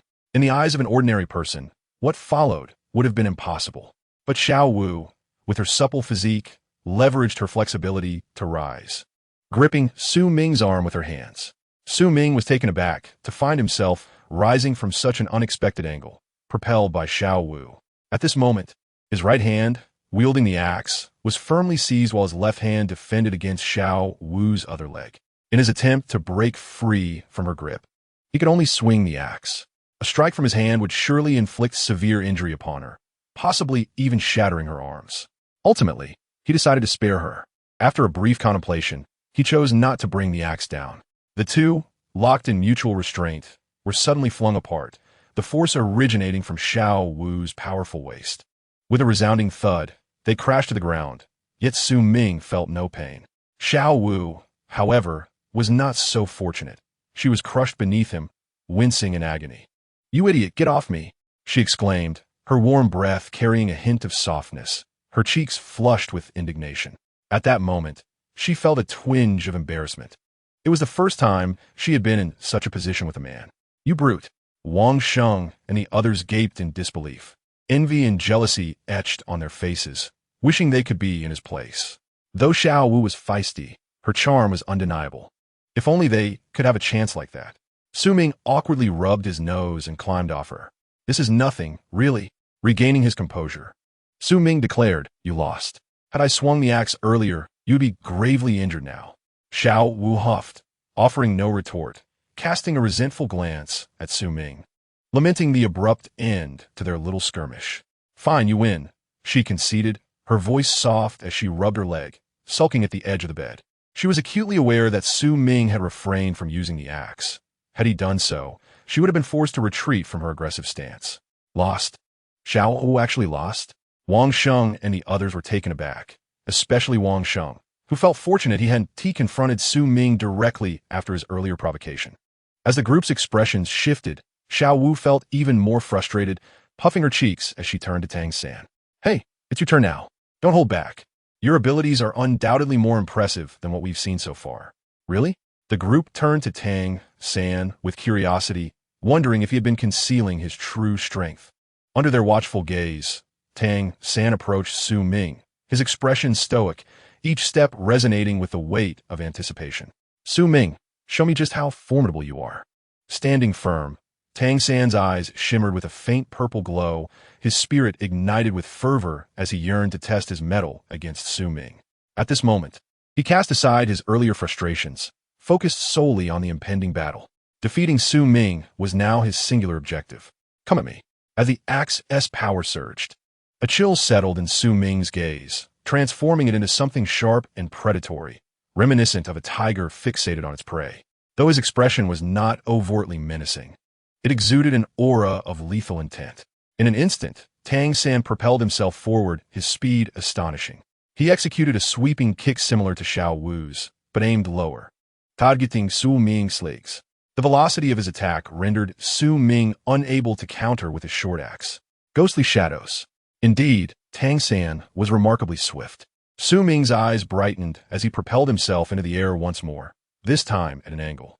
Flash! Tang San sensed an imminent threat as a golden glimmer flashed before him. Surprised by Su Ming's descending axe, he quickly leaned back, adopting a bridge position to evade the strike. In merely an exchange, they had already created distance between them. Tang San turned, his expression grave as he regarded Su Ming. Even with his ghostly shadows technique, he felt no advantage over Su Ming, whose axe was proving to be a formidable challenge. Yet, in the next heartbeat, Tang San vanished again, appearing suddenly to Su Ming's left side, aiming for his unarmed hand. Su Ming swiftly pivoted to strike. Just as the axe seemed poised to connect with Tang San, his expression shifted dramatically. A powerful suction emanated from Tang San's palm, drawing the axe toward him. In an instant, Tang San's demeanor shifted. A cold smile flickered in his piercing gaze. This was the Tang Sek's technique, the mysterious jade palm. Boom! In a fleeting moment, Tang San launched a powerful punch. The sound of impact echoed as the two were sent reeling backward. Su Ming felt as if he had been struck by a sledgehammer, the pain forcing a cough from his lips. Across from him, Tang San's smile faltered, clutching his chest as agony contorted his features. A draw? Zhao Wuji gasped, her hand covering her mouth in astonishment. She hadn't anticipated that both had landed a blow on one another. Wait, this is not a draw. Suddenly, Zhao Wuji noticed something amiss, her gaze fixed on Tang San's palm. Wang Sheng and the others also observed the crimson stain, regarding Su Ming with a mix of awe and admiration. He was indeed the man who had bested Zhao Wuji. For Tang San, the shock he felt was even more profound than that of the onlookers. He stared, dumbfounded, at the blood on his palm. How was this possible? The mysterious jade palm, as solid as a rock, had been breached. Just then, Su Ming charged forward, axe in hand. With blinding speed, he unleashed a flurry of strikes, the blade a blur in the air. Not good. Tang San's pupils dilated in alarm as the feedback from his purple extreme demon eyes heightened his senses. He activated the mysterious jade palm once again. Clang! The clash of hand against axe sparked a shower of sparks. In an instant, Su Ming had unleashed dozens of strikes. The relentless assault left Zhao Wuji and the others in awe. Su Ming was undeniably powerful. Was this combat style truly his own creation? As the battle intensified, Tang San found himself increasingly overwhelmed, especially as the pain from the mysterious jade palm mounted. Attempting to create distance, he realized Su Ming was pressing closer. With no other option, he resorted to the controlling the crane, capturing the dragon technique to deflect the axe. True to his reputation, Tang San sought to maneuver the battle into the confines of the bed, hoping to diminish Su Ming's striking speed. But at that moment, the axe, having been deflected, was redirected by Su Ming's momentum, striking toward Tang San once more. Golden Crow Blade technique opened the door to capture the thief. Boom! In the blink of an eye, Tang San was struck by the axe's tip. With a resounding crash, the bed shook violently. Tang San, clutching his chest, slowly succumbed to the ground. Chapter 10. When she wakes up, wash the sheets. Lost. He had actually lost. Tang San, hand pressed against his chest, felt his pupils widen. It was as if an icy current coursed through his veins. He trembled uncontrollably upon arriving at the Nodding City Academy. In a mere half hour, he inexplicably lost consecutively to two opponents. Sitting on the ground, Tang San was in a daze, unable to comprehend the unfolding events. Although Su Ming's previous strike had not inflicted significant harm, had it not been for the bluntness of the curved blade, his life might have been in jeopardy. He had indeed lost. Closing his eyes, Tang San, filled with reluctance, took a deep breath of bitter air and exhaled. Congratulations, you've won. With that, he propped himself up on the bed and slowly stood. A forced smile graced his lips, but the unwillingness and desolation in his eyes were palpable. Yet within that reluctance, there flickered a brilliant spark. From the depths of Tang San's gaze, Su Ming sensed a more profound battle intent, as if a blazing sun was rising, destined to scorch all adversaries. With a slight smile, Su Ming nodded. At that moment, he felt something within him break free, as if a grand door appeared before him. He had triumphed over Tang San. Despite the advantage of his weapon spirit, it was a genuine victory. A surge of belief in his own strength erupted, coiling around him like a dragon, instilling confidence in Su Ming's heart. Faintly, he seemed to hear the roar of the dragon. Taking a deep breath, he fixed his intense gaze on Tang San and declared, "This time I used my weapon spirit. Next time, once we become soul masters, we shall duel again." Very well. Tang San clenched his blood-streaked right hand, his eyes shining with determination, his spirit standing tall like a mountain. Tang San was not one to concede easily. Excellent. It seems that after becoming a soul master, I might earn a reward. Su Ming smiled and nodded before lying down on the bed. In truth, Tang San's strength was not inferior to his own. Had it not been for the blade's latent power, capable of breaking his Xianyu hand, this battle would have turned into a protracted struggle, with victory uncertain. Had the later Tang San heard such words, he would surely be infuriated. Not inferior to you? You flatter yourself. When have I ever bested you? As the battle between Su Ming and Tang San concluded, all eyes turned to the reclining Su Ming, their expressions a tapestry of awe. Undoubtedly, Su Ming would emerge as their leader. However, noticing Su Ming resting, none dared to disturb him. Ding! Congratulations to the host for defeating the Child of Destiny, Tang San, at the age of 6. Reward: 1 Xianshui Dan. Ding! Congratulations to the host for defeating Zhao Wuji at the age of 6. Reward: 1 Millennium Ginseng. Curiously, the system unexpectedly did not mention the task of becoming the dormitory leader, instead opting to calculate rewards based on the 2 victories. Did this imply that every time he vanquished an enemy, he could reap rewards? And defeating a genius, a protagonist, would yield even greater rewards? A smile crept on Su Ming's lips as he drifted into a serene slumber. Time flew by, and the light from the window fluctuated, eventually settling into a dim glow. Stretching languidly, Su Ming awoke, feeling extraordinarily refreshed, as if every cell in his body rejoiced, his form as light as a cloud. As he attempted to rise, his gaze shifted, and he instinctively pinched his blanket. Something seemed amiss. With a rustle, he uncovered a delicate little foot clad in a white sock, staring back at him. Su Ming's face darkened. As the blanket fell away, a cherubic visage resembling a ripe peach came into view. Her skin was flawless, long eyelashes fluttering, and her cherry lips slightly pouted, drooling adorably. Zhao Wuji. Su Ming's lips twitched involuntarily as he instinctively withdrew from the blanket. Being an adult at heart, he harbored no inappropriate thoughts towards a 6-year-old girl, especially one with the soul of a 10,000-year-old rabbit. Alas, he had no need for such a soul ring at present. Boss, here's the situation. Wang Sheng tiptoed over, explaining the events that transpired. Su Ming turned his gaze to Tang San's empty bed, devoid of bedding. Merely the tattered clothes he had arrived in, revealing the rough wooden planks beneath. Su Ming recalled that in the original narrative, it seemed Tang San had not brought any luggage, ultimately receiving aid from Xiaojiang. How peculiar that an adult soul would attend school without bedding. As Su Ming pondered this, Wang Sheng seemed to recall something and leaned in, lowering his voice.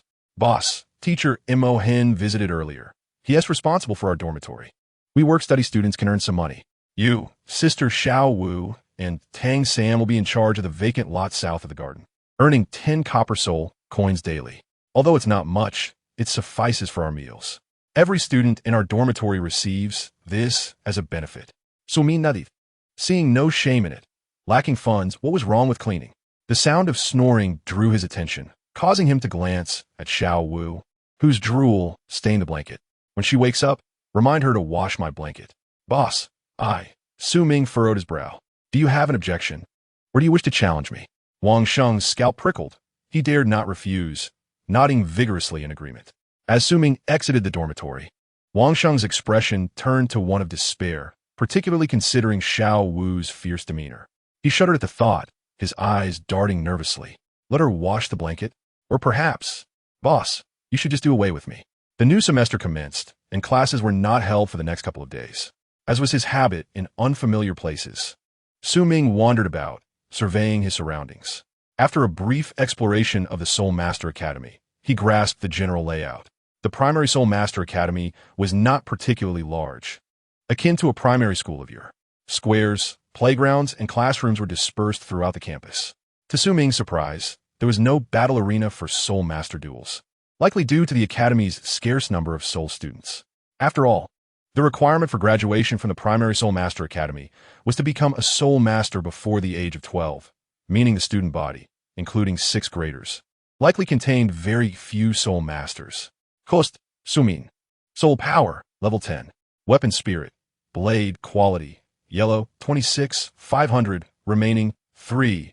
Items owned, Breathing Technique. Golden Crow Blade Technique, Lightness Skill, Xianshui Dan, Millennium Ginseng, Multifunctional Boots. After defeating Tang San and Zhao Wuji, in addition to obtaining the Xianshui Dan and Millennium Ginseng, Su Ming also garnered 3 points for Weapon Spirit Enhancement, presumably converted from Prestige. Weapon Spirit, Blade Quality, Yellow, 29, 500. His soul power had reached level 10. Should he continue his training, or hunt soul beasts. As the sun dipped below the horizon, a glimmer of golden light shone in Su Ming's eyes, hinting at a decision already made. Chapter 11. Cultivating the Body, a surprising encounter with Tang Hao. Under the setting sun, Nodding City was draped in a delicate golden hue. The blazing sun now resembled a weary elder, having lost its earlier fury. The radiance gradually dimmed. Bang, bang, bang. In a certain street, the dull clang of metal reverberated rhythmically amidst the chaos. It was a modest workshop, filled with a haze of gray, where fiery coals crackled and burned. Several burly men, bare-shouldered and clad in fireproof aprons, wielded hammers, tirelessly forging the metal clamped in their tongs. Each strike sent sparks flying into the air. Above the workshop, a banner depicting a hammer fluttered, signifying their identity as blacksmiths. Noticing a visitor, the owner, Shrek San, wiped the sweat from his neck with a cloth and greeted him warmly. His muscular physique resembled dark iron, and standing before the boy, he appeared as imposing as a small mountain. "Young brother, do you wish to forge something?" Shrek San inquired, his gaze catching the school uniform worn by Su Ming. His curiosity piqued. Su Ming replied candidly, "I wish to create a suit of armor. I am uncertain of the cost." "Armor?" Shrek San's expression faltered. "Young brother, you may not be aware, but such items cannot be casually forged by ordinary blacksmiths. Only the city's defense cavalry are permitted to don armor. Do you understand?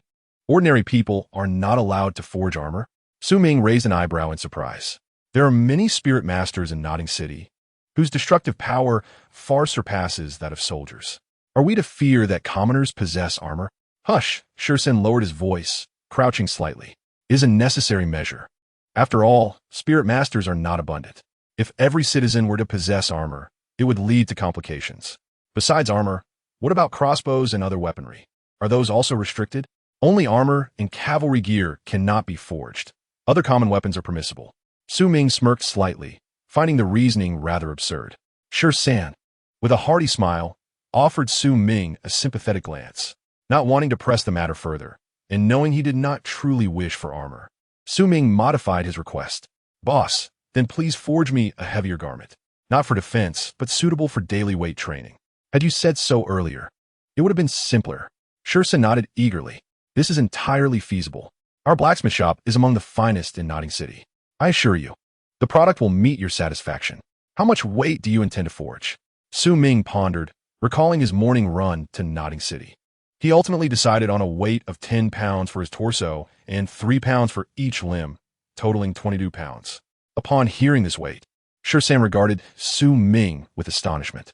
After years of blacksmithing, he had never encountered such a demanding student, especially one who appeared no older than 6 or 7. 22 pounds of weight. How utterly audacious. Shrek San had to confirm again, and only when Su Ming nodded did he dare to believe his ears. Regaining his composure, Shrek San said, "Young brother, I shall take on this order. You may come to collect the weights tomorrow afternoon. Since you are a student of the Spirit Master Academy, I shall not charge you much, just 15 copper spirit coins." Su Ming's expression softened as he returned a grateful look to the owner. Truth be told, he currently possessed only 23 copper spirit coins in his pocket. He had stashed his gold coins under his grandfather's mattress for emergencies. After paying the owner, Su Ming departed. Students these days are truly diligent, Shrek San mused, watching Su Ming's figure vanish around the corner before turning his attention back to the forge. "Everyone, stay alert. We cannot afford to let the molten metal burn us. Shanzi, prepare 10 pounds for the torso and 3 pounds for each limb. The customer will be here tomorrow." Having finished his business, Su Ming returned to the academy. Yes, his spirit power had reached level 10, yet he was in no rush to hunt spirit beasts. Spirit power can accumulate, allowing for a greater explosion once a spirit ring is obtained. From the case of Qianren Shue, it was evident that one can withstand spirit power up to level 20 without absorbing a spirit ring. At present, Su Ming felt it imperative to enhance his physical condition while also balancing his spirit power and practical combat skills. Ding! Congratulations to the host for practicing the Jinwu blade technique once. Proficiency level 1. Ding! Congratulations to the host for practicing the Jinwu blade technique once. Proficiency level 1. On the academy's back mountain, the dance of blades and the flicker of swords created a mesmerizing spectacle, scattering fallen branches and leaves in every direction. The black machete gleamed coldly under the moonlight, an intimidating sight. With each swing, dust rose from the ground, which had turned loose beneath Su Ming's relentless footfalls. After practicing the Jinwu blade technique 3 times, he finally ceased, for upon reaching a small mastery, he had gleaned some techniques to conserve spirit power. Unlike before, when his usage was haphazard. However, he was still far from the 500 repetitions needed for a complete mastery, let alone perfection. Su Ming was unperturbed. Achieving great mastery would only take about 100 days, which was far better than making no progress at all. Exhaling deeply, Su Ming stood still, wiping the sweat from his brow with a cloth. Just as he prepared to descend, the sound of cracking branches pierced the air, sending chills down his spine. Who goes there? Hiding in the shadows. What kind of hero does that make you? Step forward. Instinctively, Su Ming gripped his machete, adopting a stance of readiness. The sound of heavy footsteps approached. His pupils constricted, and he instinctively glanced sideways. With each footfall, he felt his heartstrings tugged, a chilling sensation that made him believe his heart would cease if the steps halted. Could one truly influence an enemy's heartbeat with mere footsteps? This was alarming. The presence before him must be a formidable opponent, likely above the level of a spirit king. Su Ming, sensing the threat, broke into a cold sweat. Yet he clutched his machete tightly, unwilling to relent. Rest assured, I harbor no ill intentions towards you. A magnetic voice resonated, accompanied by the rustling of leaves as a towering figure emerged from the thicket. With the voice came a complete dissolution of Su Ming's sense of danger. The figure stood still beneath the shadows of the trees, neither advancing nor retreating, although the forest was dimly lit. The scattered moonlight allowed Su Ming to discern the outline of the newcomer. The individual appeared to be clad in a cloak, with unkempt hair and beard. What caught Su Ming's attention most were the eyes, like restless souls teetering on the brink of life and death, filled with a profound desolation, yet harboring an overwhelming power capable of upheaving the world. Tang Hao. Su Ming's heart raced in disbelief as he caught a whiff of alcohol in the air. His brows furrowed deeper. He had not wronged Tang San, and this was merely a fair contest. Surely, he could not be accused of bullying the weak, like Zhao Wuji's infamous tactics. In an instant, Su Ming made a judgment call, sheathing his weapon and respectfully greeting. I believe we have yet to meet, esteemed senior. I am unaware of your sudden appearance. May I inquire what brings you to seek me? With Tang Hao's cultivation, it was inconceivable for him not to detect any sound, if he intentionally allowed himself to hear, remaining neither advancing nor retreating. Then Su Ming had reason to believe that Tang Hao was not merely acting on behalf of Tang San. I have no particular business with you. I'm simply curious about your swordsmanship, he stated. May I inquire as to the lineage of your technique? I have never encountered it before. Tang Hao's raspy voice carried an air of chill, seemingly deliberate, yet feigning indifference. Were it not for his words, Su Ming would hardly have sensed any curiosity regarding his swordplay. Su's heart eased slightly as he replied candidly, My swordsmanship is not derived from a master. Perhaps you are unaware, but my grandfather is a thatcher in the village, excelling with a machete. This technique may have emerged from years of observation, suddenly illuminating my mind. Upon waking the next day, it was indelibly etched in my thoughts. Self-created?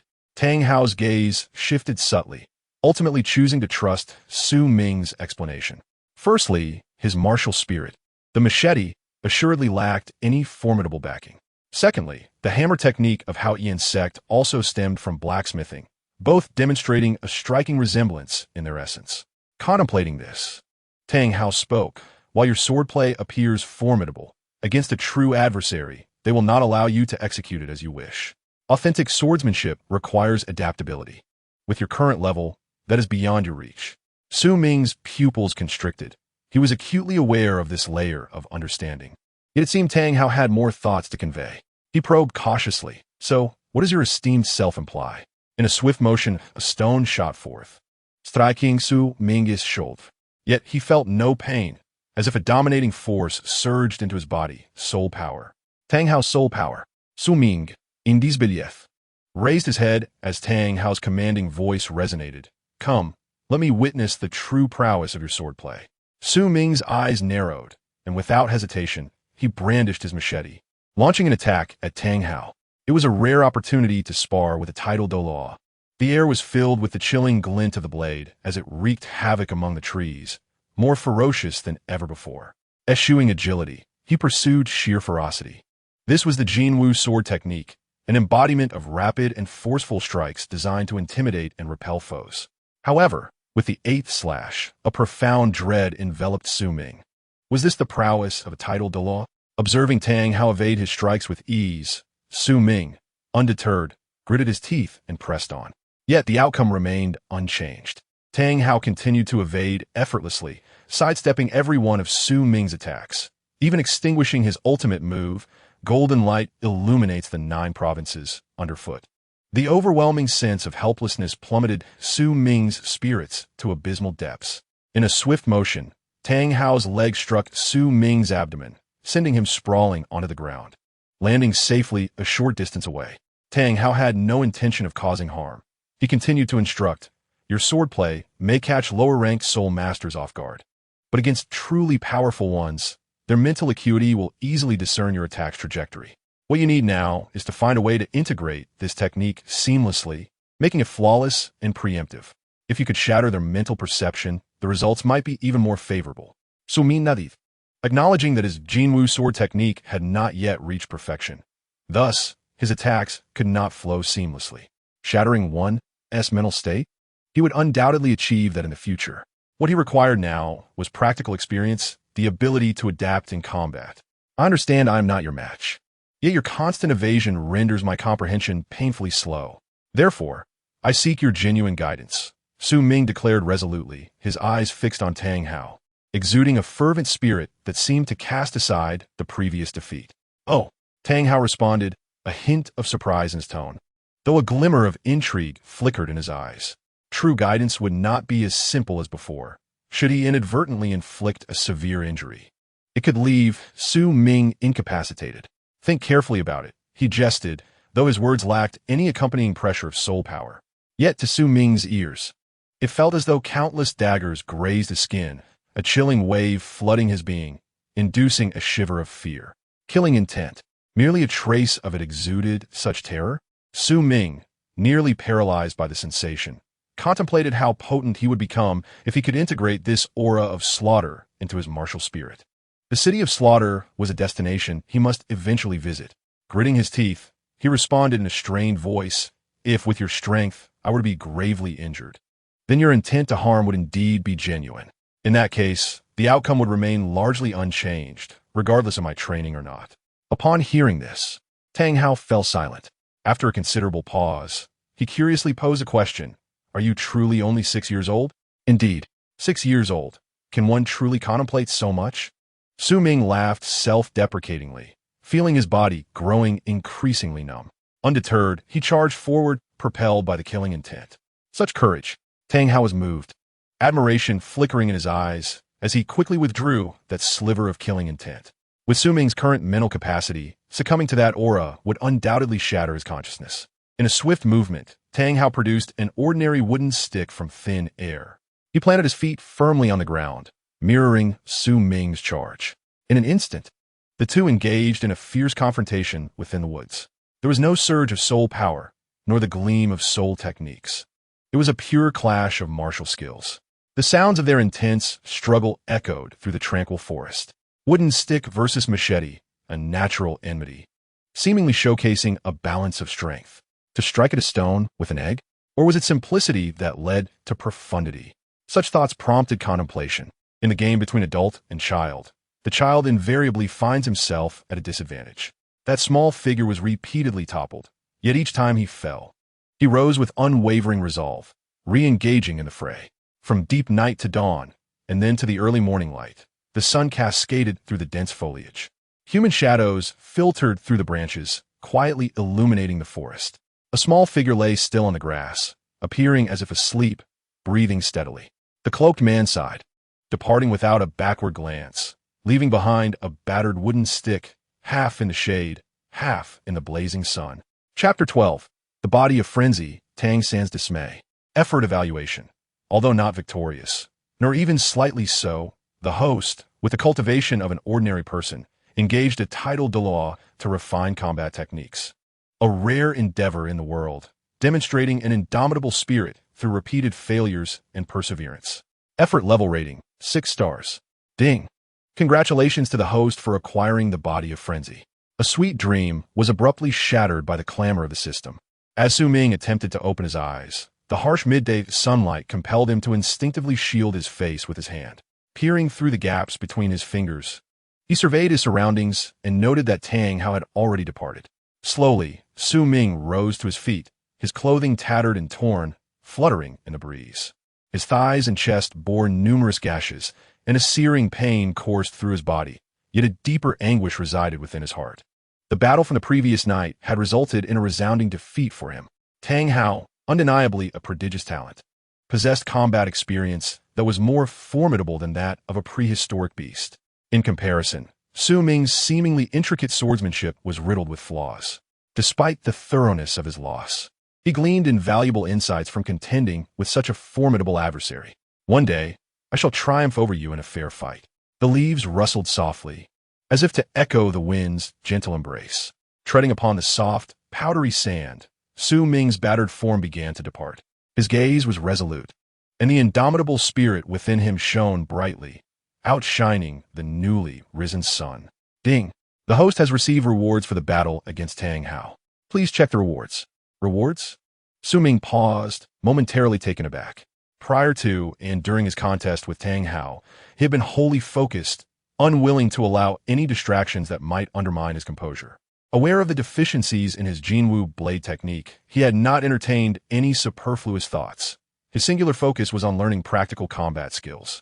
He had not issued any effort-related tasks. Were the rewards automatically supplemented by the system? Without further inquiry, Su Ming turned his attention to the system's offerings.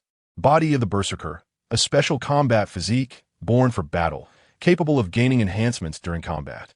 When physical exhaustion reaches its peak, it can even break through limitations and undergo significant enhancements, greatly augmenting physical attributes. Current physical attributes: strength, 12, defense, 10, mentality, 13. Average for adult males, 10. The body of the Berserker? Su Ming rubbed his eyes, finding the resemblance to the Super Saiyan physique striking. A Super Saiyan arriving in Douluo Continent? That would lead to utter chaos. Therefore, the actual efficacy of the body of the Berserker should not be as overwhelming as that of a Super Saiyan. Raising his head to gauge the sun, which now appeared to be in the afternoon sky, Su Ming made his way through the academy towards the blacksmith shop. Boss, are you hiring apprentices? I have experience in forging and am quite resilient. I can certainly meet your requirements. Alas, young brother, blacksmithing is hard and dirty work. Your frame seems too delicate to endure it. I suggest you seek a job more suited to your constitution. Boss, I believe this job is quite fitting for me. To be honest, my father was the village blacksmith. Oh, your father was a blacksmith? In front of the burly Tang San, a small boy stood. With short hair and a cherubic face, he exuded a hint of innocence, yet bore an air of maturity and steadiness uncommon for his age. This boy was none other than Tang San. The expenses for bedding and other necessities could not be met with the meager earnings from cleaning, prompting Tang San to seek temporary work to extricate himself from his current predicament. Touched by Tang San's determination, coupled with the fact that he was the child of a blacksmith, Tang San's heart softened. Just as he was about to agree, a robust voice interrupted. Boss, is the item I requested ready? Startled, Tang San instinctively turned his gaze, and his eyes narrowed as he recognized the figure, Su Ming. What was he doing at the blacksmith shop? Tang San's eyes gleamed with a cold light, as he recalled the defeat he had suffered at Su Ming's hands the previous day. Responding merely with a nod, he refrained from further conversation. Tang San, noticing Su Ming, wore a proud smile and said, Young brother, you've arrived just in time. The item has been completed and tailored precisely to your measurements. Tang San turned towards the shop, and his warm demeanor shifted as he barked. Deshawn, quit dawdling and bring the load over for the customer to try on. Coming. A muscular man emerged, cradling a suit of iron armor, his bronze skin radiating a sense of heat. Clang. The armor was placed upon the display table. Su Ming approached, examining the armor before him. It boasted a lustrous silver hue, not cast as a single piece, but composed of interconnected iron plates resembling the backrest of a folding bamboo chair. Young brother, though the plates are connected piece by piece, rest assured they are bound with cowhide ropes, ensuring durability. Should any quality issues arise, you may request us to rework it at any time. You see, our blacksmith shop has been established in Nodding City for generations, and our reputation is impeccable. We would never deceive you.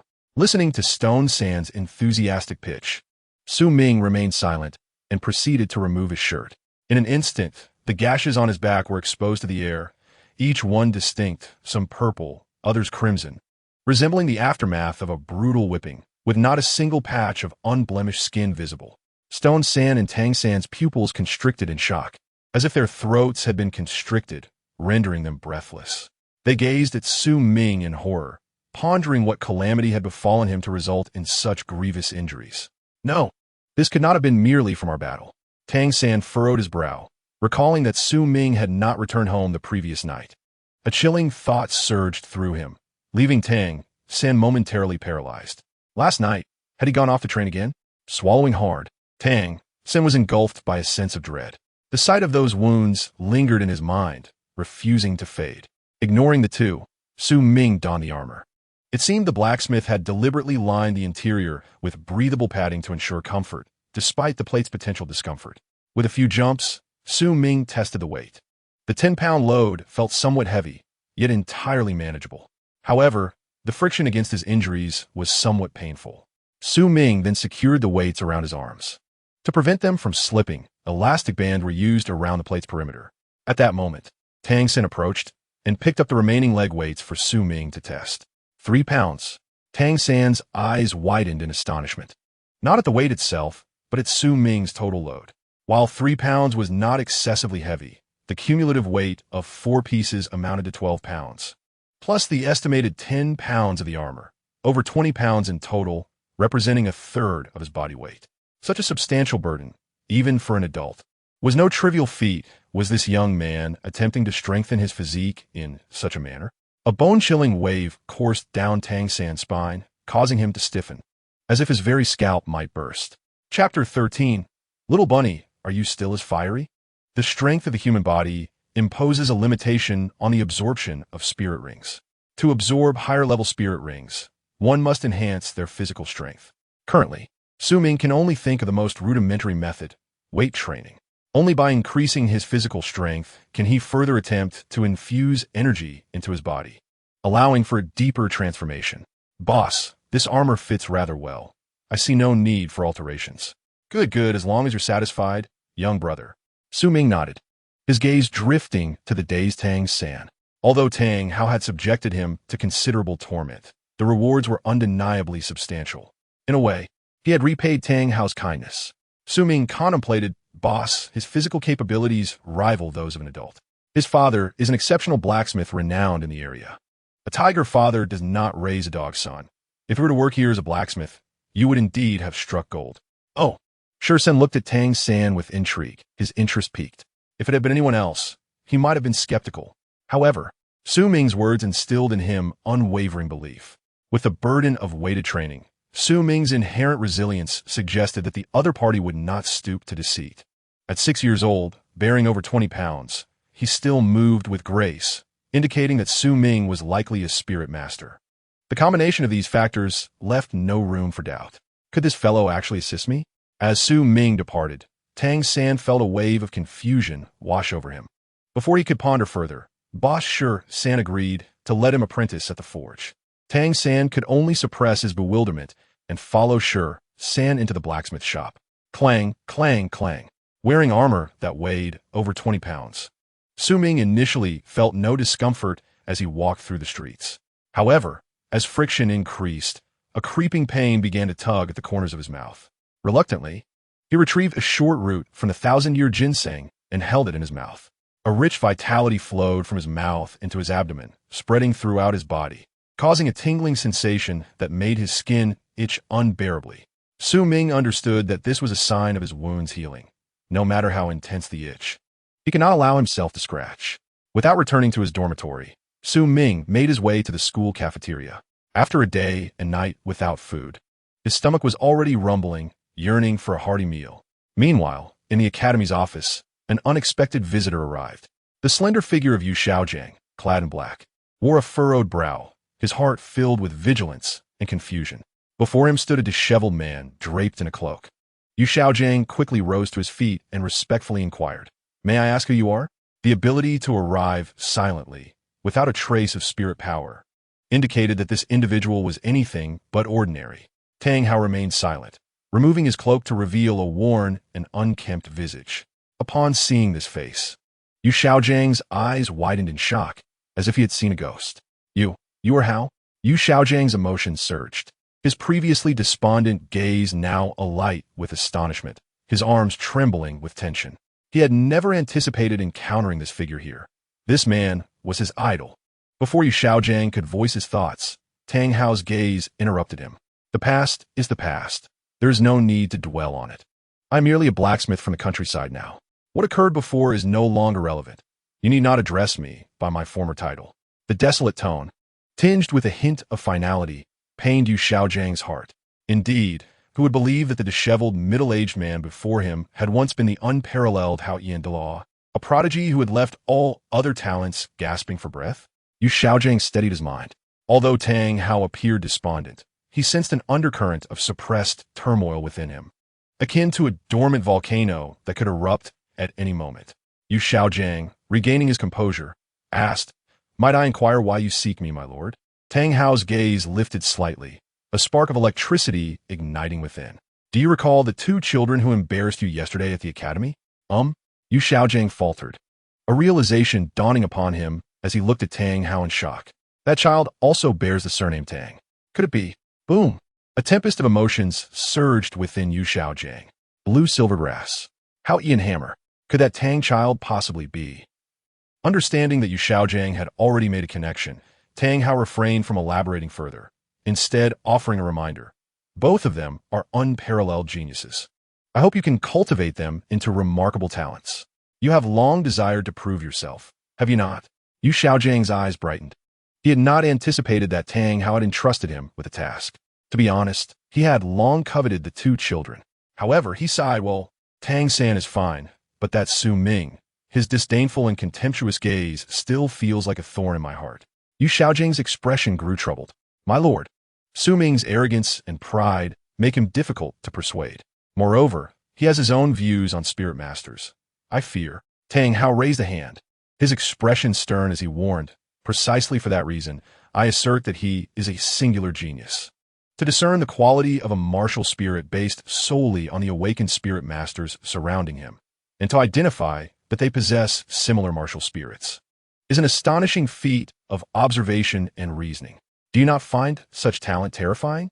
With a piercing gaze, Tang Hao's demeanor became formidable, instilling a sense of unease in Yu Xiaojiang. He wanted to add that he had never encountered someone so tenacious and determined. Merely this fervent desire for growth was enough to promise an immeasurable future for Su Ming. Yet, even without voicing the sentiment, it was enough to shatter all of Yu Xiaojiang's internal defenses. Boom! Yu Xiaojiang felt as though he had been struck by lightning, his heart constricting as he exclaimed, "My lord, are you suggesting that he is indeed correct?" The cold wind swept through the window, rustling the pages of books, mirroring the tumultuous emotions of someone at that moment. In contrast to the silence of the office, the cafeteria was eerily quiet. At noon, when it should have been bustling, it was instead filled with an oppressive stillness. Is there no one here? No, quite the opposite. For within the cafeteria, there were nearly 100 students present, from the newly admitted first-year students to those on the verge of graduation in the 6th year. 60 of them congregated in the first-floor cafeteria. Originally a modest cafeteria that the wealthy scions disdainfully overlooked, it was now packed with people. Rows of clear eyes fixated on a singular direction. Astonished as if they had witnessed a ghost, the sound of swallowed saliva resonated with startling clarity. Clatter! A bowl slipped from someone's hands, landing perfectly atop another. Two bowls precariously stacked together. There stood Su Ming, shovel in hand, continuously shoveling food into his mouth. His small belly had become a bottomless pit, seemingly insatiable. To his right, his bowl had already stacked 5 or 6 layers high. The onlookers gasped in horror, swallowing hard. Is this fellow even human? His appetite is equivalent to 7 or 8 people. How terrifying! If it were me, I would probably be sick by now. Hey. How many servings do you think this guy can consume? Opposite Su Ming, Xiao Wu and Wang Sheng were also rendered speechless. Xiao Wu was relatively unfazed, being a 100,000-year soul beast. However, Wang Sheng, at this moment, inhaled deeply, his body trembling uncontrollably. This is simply too much to consume. One meal for me equates to 2 days. The crucial point was that he was still eating. The sounds of mockery and laughter from those around them filled his ears. Xiao Wu, irritated, stepped on Wang Sheng's foot and exclaimed, "Why are these people staring at us? Is there any way to drive them away?" With her head tilted and a fierce glare directed at Su Ming, who was devouring his meal, she remarked, "If it weren't for you being the dorm leader, we wouldn't care about you at all. And you want me to wash the bedding? Dream on." Wang Sheng, feeling the sting of her foot, snapped back to reality. His face a mixture of indignation and helplessness. "If you have grievances, take them out on the leader, not me." Noticing Xiao Wu's glare, he immediately forced a smile, denying any discontent. "Xiao Wu, many of the people around us are upperclassmen. Our strength might not be enough to contend with them." Upon noticing the figures of powerful individuals on the second floor, cold sweat beaded on Wang Sheng's forehead. "Look at those on the second floor. Some have already reached the level of Soul Masters and are likely preparing for the Intermediate Soul Master Academy assessment. Given our status as students, it would be wise not to provoke them." Seeing Wang Sheng's fearful demeanor, Xiao Wu rolled her eyes in exasperation. "How do you know we can't win without even trying? You're a boy. This is quite embarrassing." Wang Sheng remained unperturbed. "If we become Soul Masters, we wouldn't fear them. But as you can see, even our leader, Su Ming, lacks a soul ring. If we confront them, we will undoubtedly suffer. Well, we won't know until we try." With her cheeks puffed in indignation, Xiao Wu turned her head away. Despite her words, she was acutely aware of how challenging it would be to defeat a soul master. Facing them now would not grant her any advantage. Once she obtains her first soul ring, she would reclaim her position as the leader. Watching Su Ming eat like a pig, Xiao Wu clenched her fists in frustration, lamenting how she could lose to someone like him. Unbeknownst to her, someone had already set their sights on her. "Ling Feng, look at that girl. I suspect her martial soul is a rabbit," a youthful voice spoke, emanating from the upperclassman on the second floor. The young man, dressed in school attire and noticeably taller than Wang Sheng, exuded an air of nobility and confidence. Beside him stood a slender boy. "This girl has a plump face, her eyes bright and alluring. What are you thinking?" Ling Feng grinned mischievously, knowing his friend's intentions all too well. Xiao Chunyu, with a smile at the corner of his mouth, exchanged a knowing glance with Ling Feng. "If we were to take such a girl as a pet, imagine the fun we could have every night." Their gazes lingered on Xiao Wu's enchanting face, as greed flickered in Xiao Chunyu's eyes, striding confidently down the staircase.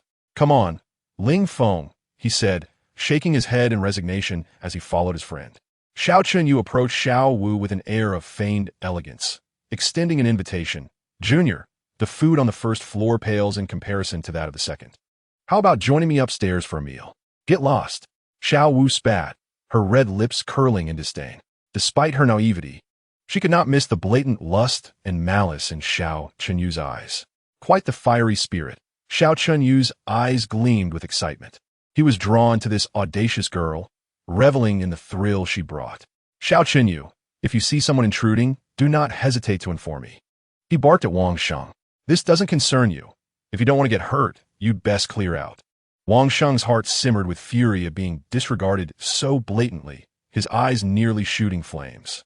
However, recalling the strength and background of the other party, he could only clench his fists and swallow his anger. "That's more like it." Xiao Chunyu nodded in satisfaction, his demeanor growing more arrogant. He then turned his gaze back to Xiao Wu. "Junior, I am the top student in this school. If you were to follow me, you would surely enjoy the finest treatment here." His genteel facade faded, revealing the raw greed in his eyes, a reflection of his upbringing. "You are courting death." Xiao Wu's expression hardened, her fiery temperament unwilling to back down any longer. She pushed herself up and launched a kick toward Xiao Chunyu's face without a hint of hesitation. Boom! Both Xiao Chunyu and Ling Feng were taken aback by Xiao Wu's sudden aggression, especially Xiao Chunyu, the son of the city lord of Nodding City, who was accustomed to exerting power in the academy, never anticipated that a junior would be so audacious. In an unexpected turn of events, even as a battle soul master, he was sent flying by Xiao Wu's kick. "Xiao Chunyu!" Ling Feng exclaimed in shock, rushing to help his friend up. The surrounding onlookers were equally dumbfounded. The school bully had just been struck by a newly admitted junior. In an instant, Xiao Chunyu's followers surged from the crowd, fierce and menacing, surrounding the dining table. This is bad. A major incident is about to unfold. Wang Sheng trembled, sprinting from the cafeteria. He was not fleeing, but rather rushing to the dormitory to seek assistance. With only Su Ming and Xiao Wu, how could they possibly contend with the upperclassmen? He needed to summon reinforcements. Spitting out a mouthful of blood, Xiao Chunyu's face darkened with fury as he pushed Ling Feng aside and stood up on his own. Since entering the academy, no one has dared to strike me. Very well. Everyone step aside. Xiao Chunyu's voice pierced the air with a sharp roar. As he sought to regain his lost pride, his subordinates immediately complied, clearing a path for him.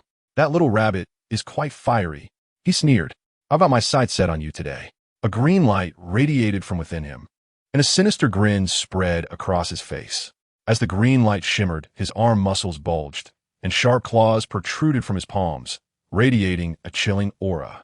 Concurrently, a white soul ring materialized beneath his feet, casting a dazzling white light that bore down on the crowd with an overwhelming presence. Xiao Chunyu is, in fact, a one-ring soul master. Chapter 14. The First Battle. A soul master, can't we win? Rabbit? Fiery? As if uncovering the truth of the universe, Su Ming, in the throes of gluttony, lifted his head joyfully and exclaimed, "Has the cafeteria prepared braised rabbit meat?" Upon hearing this, Xiao Chunyu's face instantly froze as he had just activated his martial soul, preparing to unleash chaos. What? What did you say?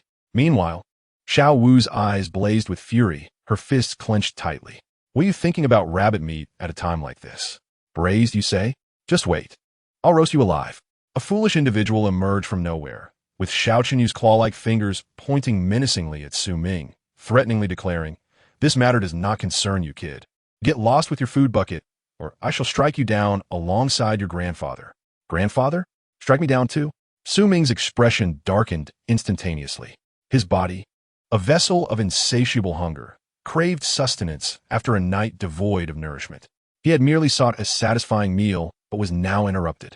However, the insolence of Xiao Chunyu was intolerable. With eyes gleaming like cold steel, Su Ming radiated an ominous aura as a dark, silver-edged machete materialized in his grasp. With a swift motion, he slammed his hand onto the table, producing a resounding thud, and leapt gracefully beside Xiao Wu. "Give me 3 more servings of food."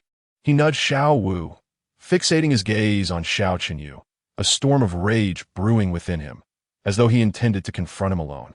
Xiao Wu's lips twitched as she exasperatedly twisted Su Ming's arm, exclaiming, "Do you really think you can take him on alone?" Su Ming offered no reply, merely casting a cold glance her way. His deep-set eyes flickered with a hint of a fiery blaze, sending shivers down Xiao Wu's spine. She envisioned an inferno akin to the fiery forests of Huaman Mountain, an unquenchable blaze surging from the depths of the earth. Realizing Su Ming's genuine beauty, Xiao Wu dared not provoke him further and obediently approached the cafeteria window.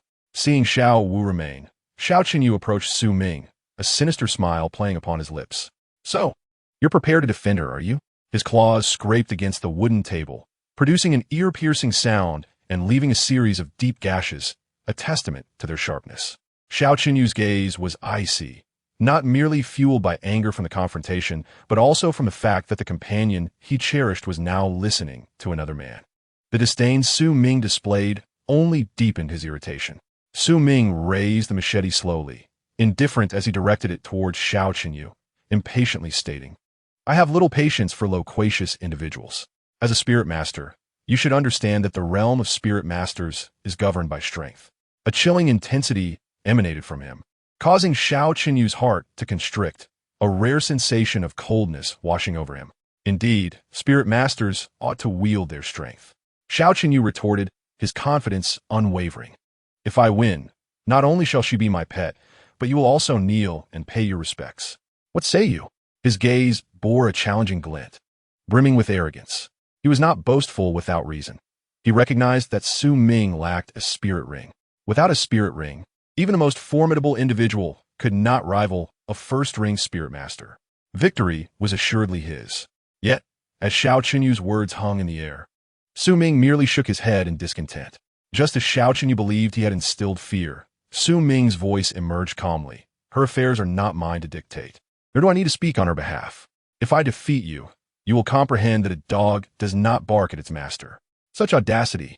Not only did Xiao Qinyu freeze, but the surrounding onlookers were equally astonished. How dare you? Do you truly believe you can triumph over a first-ring spirit master? Very well. Xiao Qinyu's fury erupted as he laughed maniacally, his eyes narrowing as he commanded, "Clear the tables. Today, I shall teach this boy a lesson." Veins throbbed on his forehead, fueled by rage. As a senior, he had never been so openly challenged by a junior. If he failed to subdue Su Ming, he would have no place in the academy. His followers swiftly obeyed, clearing a wide space around them, the atmosphere thick with tension. "Hey, if you can't handle it, let's team up and ensure he submits," Xiao Wu whispered, having retrieved her food, perhaps due to the cafeteria staff's leniency. "Hold the food properly." Su Ming shot her a sidelong glance, his curt words igniting her frustration. "If you remain ungrateful, you'll deserve whatever fate befalls you," she huffed, rolling her eyes at him, choosing to ignore his presence.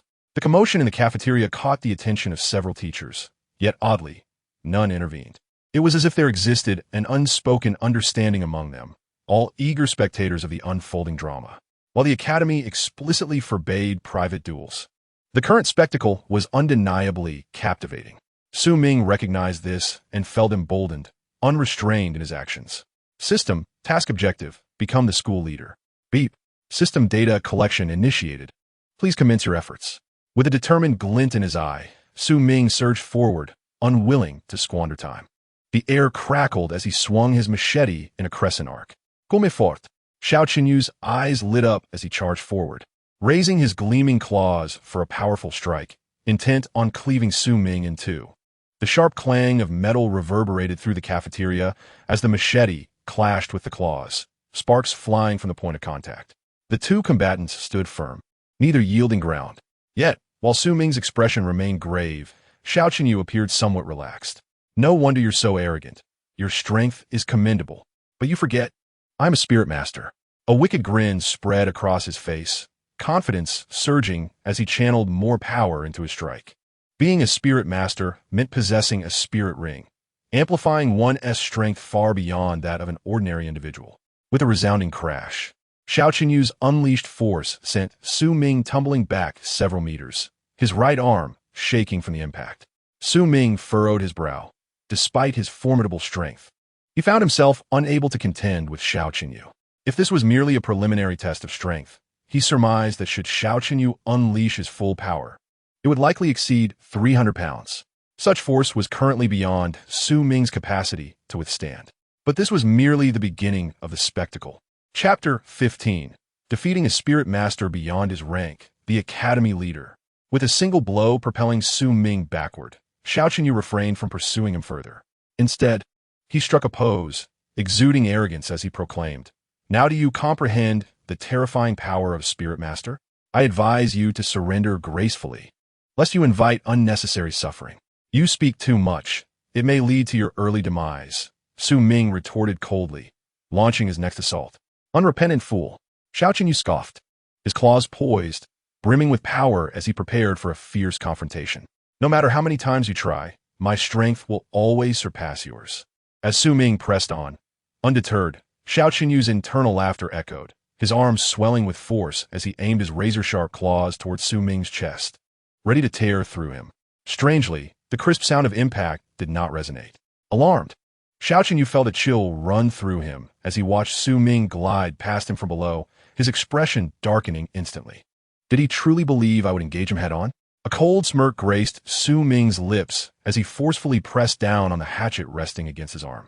Aware of the futility of brute strength, Su Ming had no intention of confronting Xiao Qinyu directly. That would be sheer folly. Thus, just before the hatchet and Xiao Qinyu's claws collided, Su Ming swiftly rotated the hatchet 180 degrees, ensuring Xiao Qinyu's attack would miss entirely. In that instant, the hatchet and his arm aligned perfectly, creating the sensation that Su Ming's elbow had transformed into a barbed weapon, ruthlessly plunging into Xiao Qinyu's abdomen. The clash of the hatchet ignited a shower of sparks. Su Ming's figure glided across the ground with the grace of a figure skater, coming to a halt with their backs turned to each other. The atmosphere was charged with silence, as every onlooker widened their eyes, unable to believe what they were witnessing at Xiao Qinyu's midsection. How could this be possible? Ling Feng's eyes bulged as he caught a glimpse of the crimson blood seeping through Xiao Qinyu's torn garments. Xiao Qinyu had sustained an injury. Could it be that this young man was so formidable that even Xiao Qinyu could not best him? Astonishing indeed.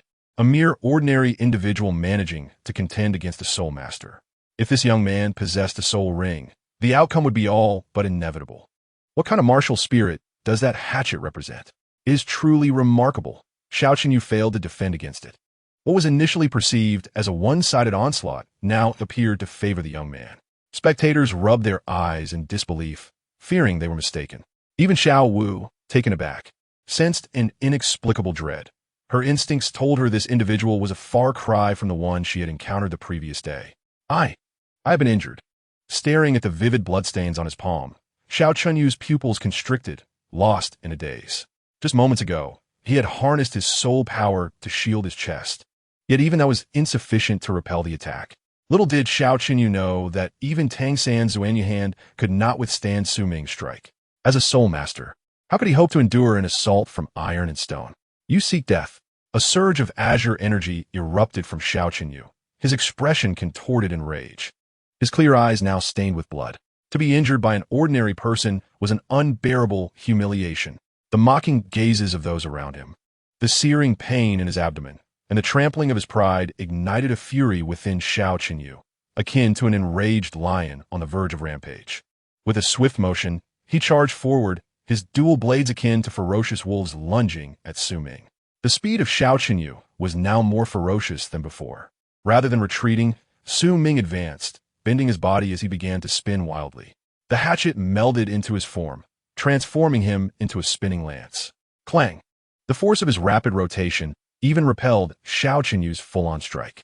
At that moment, a figure suddenly burst forth from the whirl, the hatchet, now resembling a black longsword, aimed directly at Xiao Qinyu's abdomen. A glimmer of cold light announced its arrival, followed by a swift strike. Having learned to adapt during his battle with Tang Hao, Su Ming practiced a philosophy of variable blade techniques, swift, fierce, and precise, enabling him to seize any opening in his opponent's defense. Faced with Su Ming's unexpected onslaught, Xiao Qinyu was taken aback, hastily crossing his arms in front of him to deflect the attack with his claws. Xiao Qinyu could not help but roar at the heavens, releasing his pent-up frustration and fury. With a powerful flick of his arms, he exerted all his strength to force Su Ming back. With deep-seated hatred in his gaze, Xiao Qinyu ground his teeth, his heart filled with murderous intent. Boom! A dazzling white light erupted as his leg muscles bulged, then coiled tightly, the sinewy power of his legs palpable even from a distance. Su Ming's pupils constricted as he raised his hatchet defensively. Remarkably, Xiao Qinyu, who had once stood 5 meters away, now stood beside him in an instant. His first soul skill was not to enhance strength, but to augment his speed. Clang! The metallic clash reverberated. Su Ming felt his arm grow heavy, momentarily pushed back by the terrifying force unleashed by Xiao Qinyu. Oddly, Su Ming appeared to foresee this, using the ground to propel himself at an angle, gliding smoothly. Boom! Su Ming rolled back, and as his right foot struck the ground, a colossal force erupted from his body, cracking the cafeteria floor beneath him. Despite the violent assault, Su Ming stood tall, seemingly unscathed. How is it possible that you are unharmed? Xiao Qinyu's eyes widened in disbelief, as though caught in a dream. The force behind his strike was sufficient to shatter mountains and stones, far beyond what Su Ming should have been able to withstand. From the outset, he had gauged Su Ming's strength. Yet, what unfolded before him defied all logic. If your strength is merely this, I'm afraid you are destined to lose. Su Ming lifted his hand, letting the hatchet slip from his grasp, hurtling through the air towards Xiao Qinyu, a weapon-wielding soul master. Casting aside his own martial spirit, was he truly going to fight barehanded? Xiao Qinyu too was perplexed, as the hatchet's speed was not particularly swift.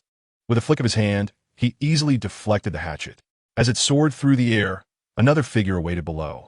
With a powerful leap, Su Ming grasped the hatchet. Like a meteor, he descended fiercely upon Xiao Qinyu. I knew you had a trick up your sleeve, but how will your strength fare against mine? In a fit of rage, Xiao Qinyu did not even attempt to evade using his first soul skill. He was confident he could withstand Su Ming's attack, and that closing the distance would provide him the opportunity to counter. Clang! The violent sound reverberated, shaking the bowls and chopsticks around them. I told you, your strength cannot harm me. A scornful smile played on Xiao Qinyu's lips, as if he had Su Ming completely under control. Oh, is that so? A devilish laughter echoed in his ears, sending a chill down Xiao Qinyu's spine. He raised his head to meet the mocking gaze of his opponent. Before Xiao Qinyu could utter a word, the terrifying force came crashing down once more. Boom! The heavy impact caused Xiao Qinyu's complexion to dramatically change, his arm trembling uncontrollably. For the first time, he felt genuine fear. Boom! Su Ming struck again, the same force but landing in a different location. This time, however, the outcome was vastly different. As soon as the blow connected, Xiao Qinyu's arm buckled under the weight, crashing down heavily. There was nothing left to protect his chest. It was over. A singular thought surged in the minds of everyone in the cafeteria. Not only could Su Ming triumph, but even if they were in his position, facing a defenseless Xiao Qinyu, victory would be easily attainable. True to form, a resounding crash echoed. Su Ming's full-powered kick sent Xiao Qinyu flying, crashing heavily to the ground. Xiao Qinyu attempted to rise in defiance, but a hatchet hurtled through the air, embedding itself into the ground beside him with a thud. Xiao Qinyu's body bristled with fear as he realized that the sharp edge of a blade was less than a centimeter from his throat. Had he been a fraction quicker, he would certainly have met a grisly fate. The thought of imminent death sent a wave of panic through him, causing a foul odor to escape from his trousers as he fainted from sheer terror. Su Ming observed the scene, his lips curling in disdain. Is this really how you react? How cowardly! As Su Ming surveyed the surroundings, everyone instinctively lowered their heads, their expressions a mixture of anxiety and dread. Beep! Congratulations, host, for defeating Xiao Qinyu and becoming the leader of the Junior Soul Master Academy. You have achieved victory in an advanced challenge, earning a piece of 1,000-year-old snow wolf meat as a reward. Beep! Congratulations, host, for gaining 6 points in soul power enhancement. Beep! Congratulations, host, for an increase in strength, defense, and mental power by 2 points each. The rewards were indeed substantial, and Su Ming felt a surge of joy within as he eagerly examined the system. Host, Su Ming. Soul Power, Level 10. Martial Soul, Chopper, Quality Yellow, 35500. Enhanced, Special Constitution, Berserker's Body. Martial Arts Techniques, Breathing Technique, Lightness Technique, Golden Crowblade. Items owned, Xian Water Pill. 1,000-Year Ginseng, Multifunctional Boots, 1,000-Year Snow Wolf Meat. Attached, current physical attributes, Strength, 14. Defense, 12. Mental Power, 15. Noticing the changes in his physical attributes, Su Ming clenched his fists. Although the increase felt slight, he could definitely sense a boost in his strength. The Berserker's Body seemed to have a promising effect. Yet, just as this thought crossed his mind, his excitement was abruptly halted. He was suddenly aware of a gnawing hunger that had returned, as if the Berserker's Body was transforming him into a bottomless pit of appetite. Casting a glance at the unconscious Xiao Qinyu, Su Ming retracted his chopper martial soul and approached Xiao Wu to take the bowl and chopsticks from her hands, devouring the noodles with fervor. His expression remained unperturbed, as if nothing of significance had transpired. Did you pay? And no, I didn't. Xiao Wu replied timidly, her colorful eyes quivering slightly. No money? I don't have any either. Xiao Wu's mouth twitched in disbelief. What are you implying? You're not suggesting I should be collateral, are you? Su Ming remained silent, redirecting his gaze to Ling Feng, who stood closest. Did you bring money? Huh? Ling Feng snapped back to reality, his heart racing as he looked at Su Ming, his legs trembling like jelly. Su Ming frowned. Are you deaf? I asked if you brought money. Boom! The pressure of Su Ming's voice hit like a thunderclap, causing cold sweat to pour down Ling Feng's back. I brought some.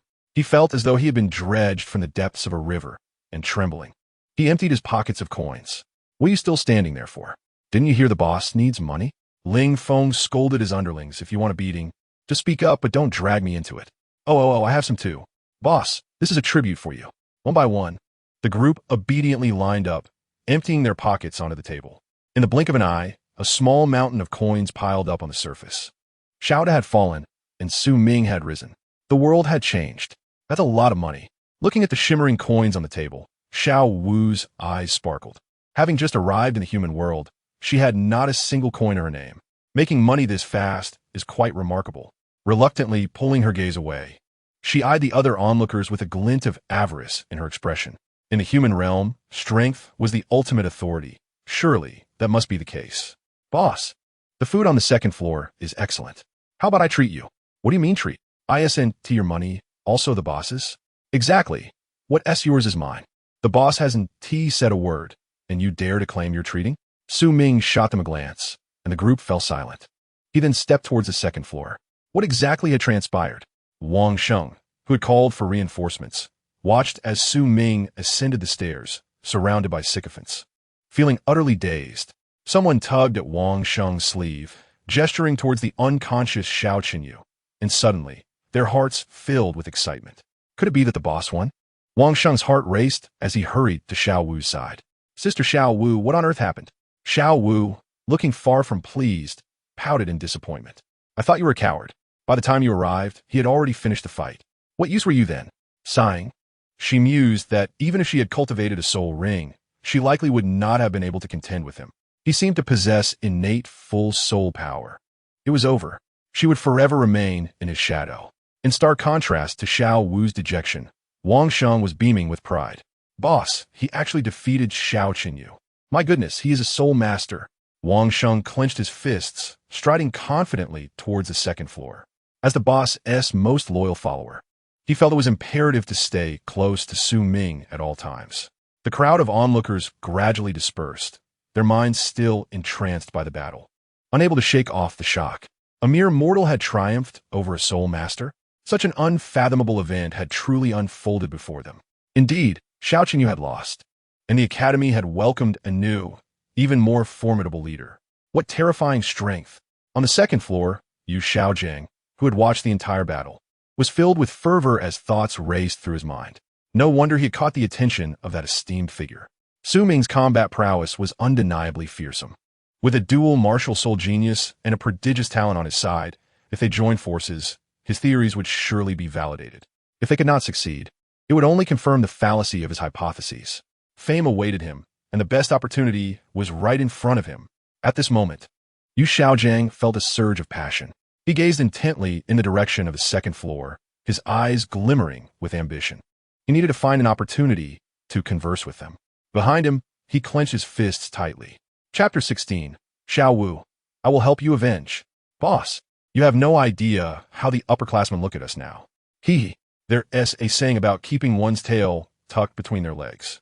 Those who once strutted around in arrogance are now humbled. It's absolutely delightful. In my opinion, our boss is incredible. Even Xiao Qinyu was easily subdued. I'm sure you will become a powerful soul master in the future. Upon returning to the dormitory, the sound of excited chatter buzzed incessantly in Su Ming's ears. Wang Sheng and the others were so exhilarated their faces were flushed, unaware that it was Su Ming who had defeated Xiao Qinyu. After changing out of his uniform into his regular clothes, a sudden hush fell over the room. The adoring followers stared in astonishment at Su Ming. Even Xiao Wu, who had just returned, was momentarily speechless. What had he been wearing? It appeared to be armor, and it certainly looked heavy. My heavens! Did he really fight Xiao Qinyu while wearing that? Wang Sheng's body was suddenly covered in a chill, his hairs standing on end as he incredulously asked, Boss, what is happening to you? Su Ming offered no explanation, merely responding with a cold glance. Wang Sheng swallowed the words that were about to escape his lips. After changing his clothes, as Su Ming left the dormitory, he began to move his limbs, appearing to engage in warm-up exercises. Inside the dormitory, everyone was left to speculate, their hearts pounding with increasing trepidation. The system urged him to focus on running to strengthen his physique. When comparing his training volume to the historical records of core soul master disciples from the three sects, the time frame was set to 1 month. Ding! System data collection in progress. Please begin your efforts, host. Responding to the system's prompt, Su Ming began to jog at a leisurely pace. He was not concerned with speed. His expression appeared somewhat relaxed, as if he were acclimatizing to the weight he carried. The reason for the time being fixed at 1 month instead of the previous week was that a longer duration would yield more substantial rewards. Last time, although Su Ming had obtained 6 stars, The result was merely an ordinary method for cultivating lightness skills. Thus, he was now more aware of the system's warning against the futility of intermittent effort. 1 week was merely the minimum benchmark. Temporary workers and long-term employees could not possibly receive the same treatment. Since he had entered the academy, there would be ample time for learning ahead. And naturally, Su Ming aimed for long-term development. At noon, the scorching sun blazed like a fiery orb, unabashedly unleashing its fervor. The playground was not vast, measuring just over 400 meters. After completing 5 laps, Su Ming felt his body starting to heat up. This heat was not generated by his body. With his physical condition, he had not yet deteriorated to such an extent. The specific heat capacity of metal far exceeded that of the human body, allowing for rapid heat absorption and dissipation. The midday sun served as the greatest source of heat. He pondered whether there existed any temperature-regulating metals. With a slight shift in thought, Su Ming chose not to dwell on it further. While running, he attentively sensed the changes in his body to avoid heat stroke or overexertion. Exercise was a phase for adapting his physical quality from a level of 10 to 20. Without recovery pills, Su Ming could not afford to indulge in reckless drug use as he had in the past. The sun blazed fiercely, and the air shimmered with waves of heat. On the playground, Su Ming, standing at a height of 120 centimeters, relentlessly ran under the blazing sun. His diminutive figure appeared so fragile and insignificant on that vast, empty playground, invoking thoughts that he might collapse at any moment.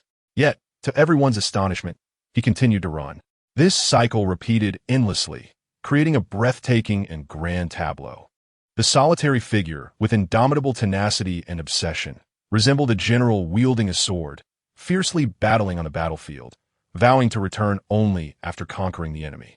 All who beheld this scene could not help but be moved. Gradually, Su Ming transitioned from a vigorous pace to a labored one. The once sprightly youth now walked with a faltering gait. Gasping heavily, he greedily inhaled the oxygen in the air. The 20-odd pounds of armor he wore felt like the greatest burden, and he longed to shed it at once. Beads of sweat rolled down his cheeks, the salty taste bursting in his mouth as he repeatedly swallowed, his legs shaking with fatigue. The intense exercise led to oxygen deprivation, and the lactic acid building up in his body could not be broken down.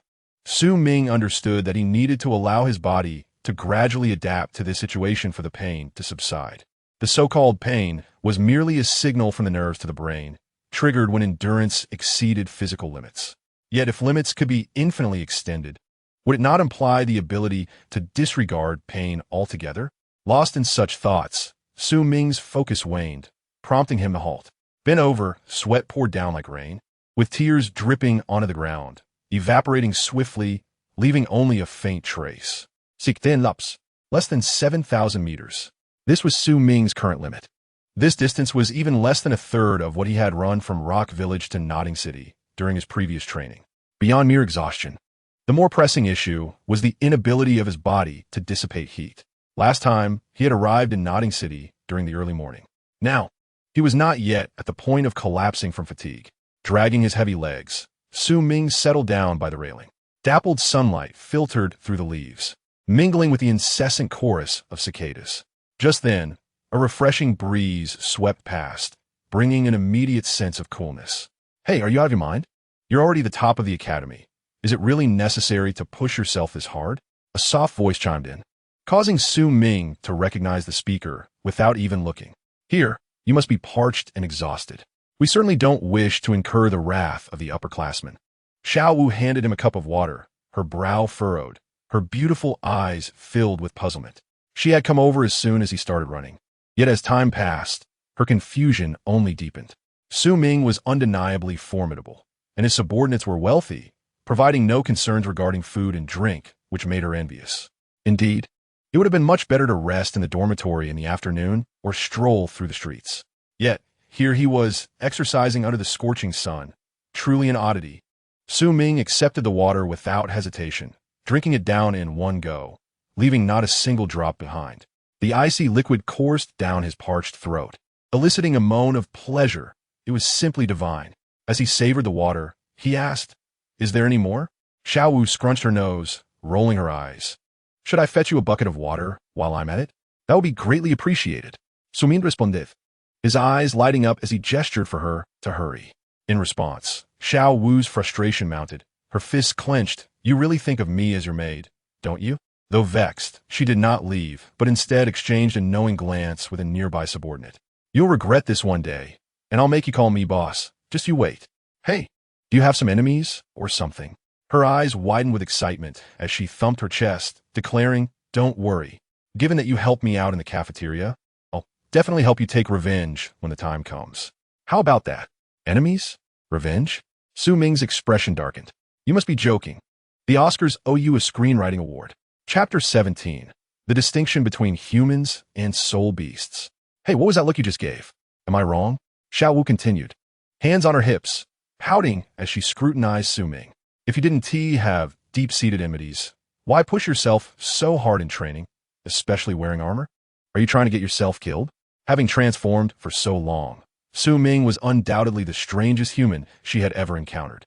From her perspective, humans often basked in their accomplishments, reveling in self-satisfaction while being prone to laziness and boastfulness. However, Su Ming, having become the Academy's leader, showed no signs of arrogance or indulgence. Instead, he chose to endure hardship under the blazing sun. Not working hard? Do you intend to remain an ordinary person for life? A self-deprecating smile flickered at the corners of Su Ming's mouth. Zhao Wu, having transformed after 100,000 years, possessed a completely different cultivation method, where longevity equated to greater power. However, humans were not afforded such luxury. Recognizing the favor of the water they had just shared, Su Ming, in a moment of respite, was more than willing to engage in conversation with her. He asked with profound meaning, Zhao Wu, do you know the difference between a tidal Douluo and a 100,000-year soul beast? Her delicate face changed slightly, then returned to normal. After feigning contemplation, Zhao Wu replied, there is undoubtedly a distinction. One is a soul beast, the other is a human. However, a 100,000-year soul beast is far more formidable than a tidal Douluo. If it weren't for human cunning and schemes, how could a mere individual hope to rival a 100,000-year soul beast? As she spoke, a smile curled on her pink lips, her eyes igniting with fury, her hands gripping the stone slab tightly. Clearing his throat, Su Ming coughed twice, and the agitated Zhao Wu quickly regained her composure. With a hint of coldness in her gaze, she retorted, no wonder you seem off. Why are you asking this? Just making casual conversation, Su Ming replied nonchalantly, continuing with his perspective. In essence, a 100,000-year soul beast and a tidal Douluo are quite similar. Both stand at the pinnacle of their respective realms. While the method of soul beasts continuing their cultivation is unknown, it must be exceedingly difficult. Likewise, reaching tidal Douluo is a tremendous challenge for soul masters. If a human cannot attain tidal Douluo within a century, they will simply become dust. Have you ever pondered why there exists such a vast disparity between 100,000 years and a mere 100? Upon hearing this, Zhao Wu's brows furrowed as if she had grasped a crucial point. After a moment's reflection, she slowly lifted her head, exclaiming, it must be that humans are more suited for cultivation. Since I became human, I feel my cultivation speed is tremendously faster than that of soul beasts. However, upon hearing this, Su Ming shook his head, seemingly unconvinced. Zhao Wu's eyes sparkled with cold light. What, do you think I'm wrong? Su Ming continued to shake his head. Not exactly. Humans are indeed more suited for cultivation, but soul beasts also possess high-level bloodline connections. I have heard that high-level soul beasts only require a mere 10,000 years to rival a 100,000-year soul beast. Yet even with this, that soul beast still needs to cultivate for 10,000 years. Don't you find that curious? Zhao Wu rolled her eyes in exasperation, retorting without mercy. So you mean to say that you're still asserting humans are better suited for cultivation? Su Ming did not refute this, as it was indeed part of his argument. But his intended message was deeper. While humans are well suited for cultivation, have you ever considered why this is the case? Her pink lips parted slightly. Zhao Wu was at a loss for words, her expression devoid of playfulness as she gazed intently at Su Ming. At this moment, her eyes were focused, showing no hint of mischief, her demeanor appearing solemn. I believe there are primarily two reasons. After a brief pause, Su Ming continued. First, the human physique is nearly perfect. Humans possess the six senses: sight, hearing, smell, taste, touch, and consciousness, which is particularly vital, as it enables them to discern right from wrong and engage in deep self-reflection. In contrast, most soul beasts rely on instinct to hunt for food, merely depending on their subconscious to navigate their surroundings. The cunning you attributed to humans stems from the marked disparity in cognitive levels between the two. So, you imply that soul beasts are less intelligent? Zhao Wu's voice wavered. With gritted teeth, her eyes radiated cold fury, as if she might lunge at Su Ming at any moment and deliver a good beating. Unfazed, Su Ming met her gaze directly. Would you dare claim that a 100,000-year soul beast possesses greater intelligence than a 20-year-old human? Zhao Wu's anger flared, her hand raised high. Yet she felt an invisible force holding it down, preventing her from striking. Ultimately, she lowered her head, her eyes dimmed, a wave of sorrow washing over her. She knew Su Ming spoke the truth. Her mother had been deceived by a human. Soul beasts are far more innocent than humans. Noticing Zhao Wu's shift in emotions, Su Ming's gaze softened slightly, and he continued, as for the second point, which is the crux of my argument, humans possess consciousness, allowing them to understand their direction and know how to strive towards it. In contrast, soul beasts only develop a rudimentary consciousness after 10,000 years. We have already been studying in the Academy since the age of 6, while soul beasts may only reach a similar cognitive level after 10,000 years. If soul beasts could begin their cultivation at 6, I am certain they would surpass us humans. Su Ming's eyes shone with conviction, as if he were unwavering in his assessment. A thunderous realization struck Zhao Wu as she beheld Su Ming's bright, clear eyes. She felt her soul tremble. In his gaze, she perceived something that soul beasts lacked: wisdom. Indeed, the intelligence of humans has determined the heights they can achieve, a quality that most soul beasts do not possess.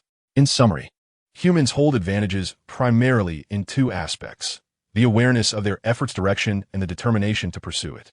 My martial spirit, a mere wooden cleaver, is quite ordinary. Thus, to stand out in the human realm, I must endeavor more than anyone else.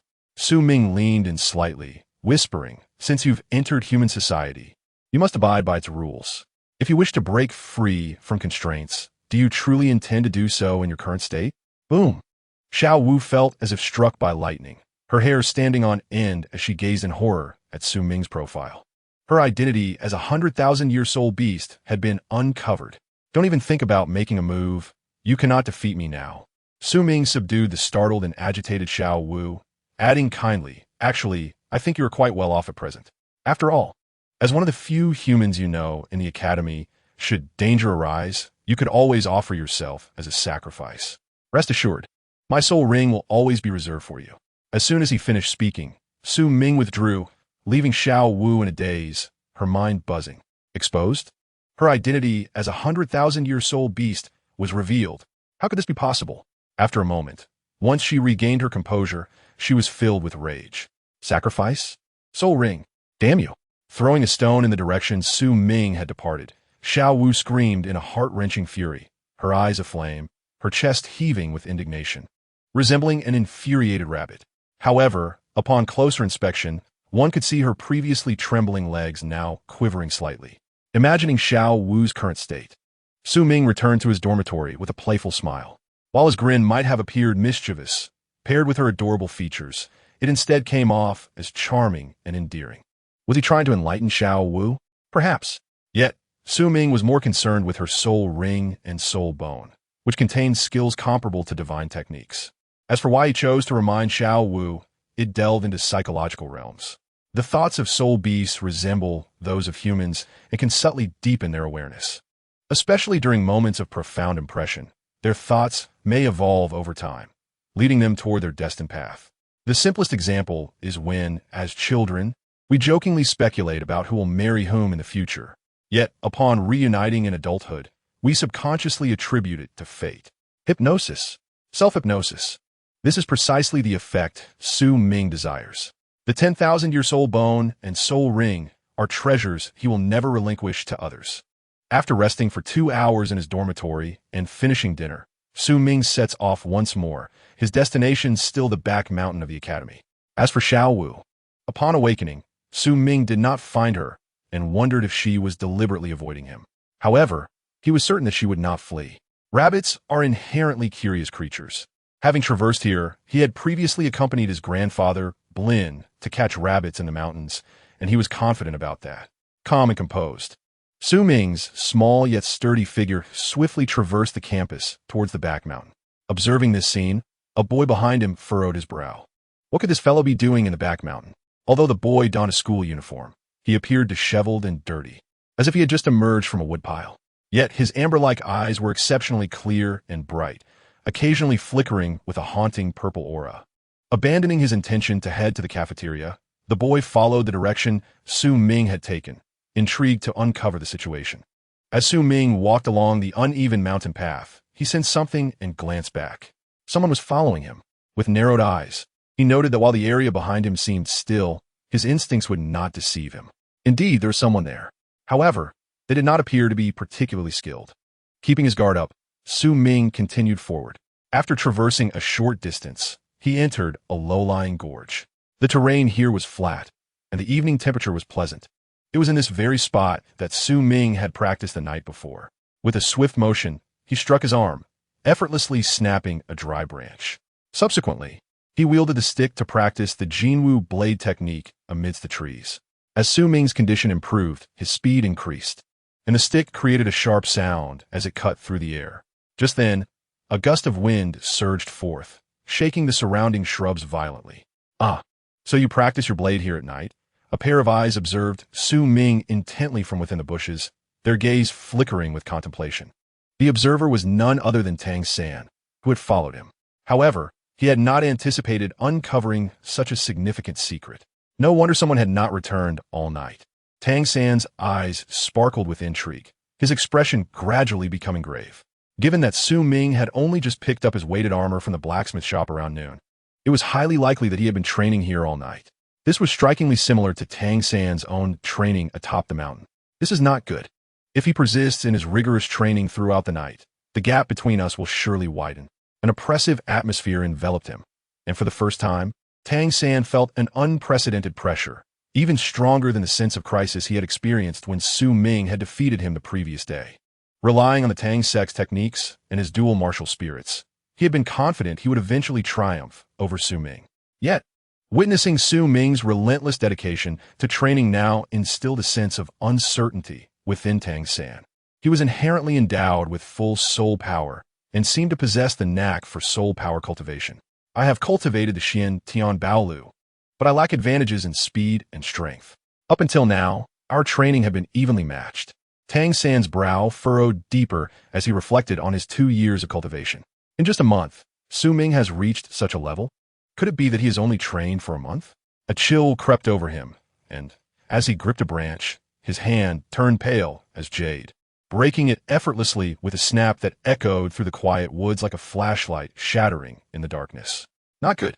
Tang San snapped back to reality, extending his hand forward to grasp a piece of withered wood tightly. "I thought someone was stalking me. Turns out it's you." Su Ming smiled, clapping his hands, appearing quite cordial towards the experienced boy before him. "I happened to notice you coming to the back mountain and followed you out of concern." Acknowledging his exposure, Tang San stepped out from his hiding place, displaying no signs of embarrassment, standing confidently. As for what he was truly thinking, only he could know. "Not at ease? Follow me here? You didn't aim your hidden arrows at me, so I must be fortunate," Su Ming thought with a chuckle, raising an eyebrow. "Hey, shouldn't you be calling me boss? What's this? You can't handle losing?" Tang San was about to speak when Su Ming immediately retorted, a hint of disdain evident in his demeanor. "How could I possibly not accept my defeat? So, boss is what we call it now?" The emphasis on boss seemed heavy, and Tang San's eyes widened, unwilling to concede, clenching his fists in determination for revenge. That's the spirit. Being the protagonist boss seemed quite pleasing, and Su Ming smiled with satisfaction before waving his hand. "If there's nothing else, you should head back. There's no need to disturb my training here. If you see Zhao Wu, tell her I'm here. Go back." Tang San's expression remained impassive, his eyes laced with defiance. "This is the Academy's back mountain. Am I not allowed to train here as a student?" Su Ming couldn't help but laugh at Tang San's proud attitude. "You still want to train here? Given your current state, I doubt you can even stand, let alone train." "Oof." Tang San coldly snorted, not denying it. His physical condition was indeed poor, but that did not mean he should retreat and lie down. Finding a flat spot, Tang San sat cross-legged, beginning to circulate his Xian Tiangong for cultivation. Su Ming, you really haven't faced the harshness of society, unaware of the wonders of modern-day relaxation. Chapter 18. Xian Shui Dan, cleansing the muscles and marrow. Su Ming was well aware of Tang San's condition. He was on the brink of exhaustion.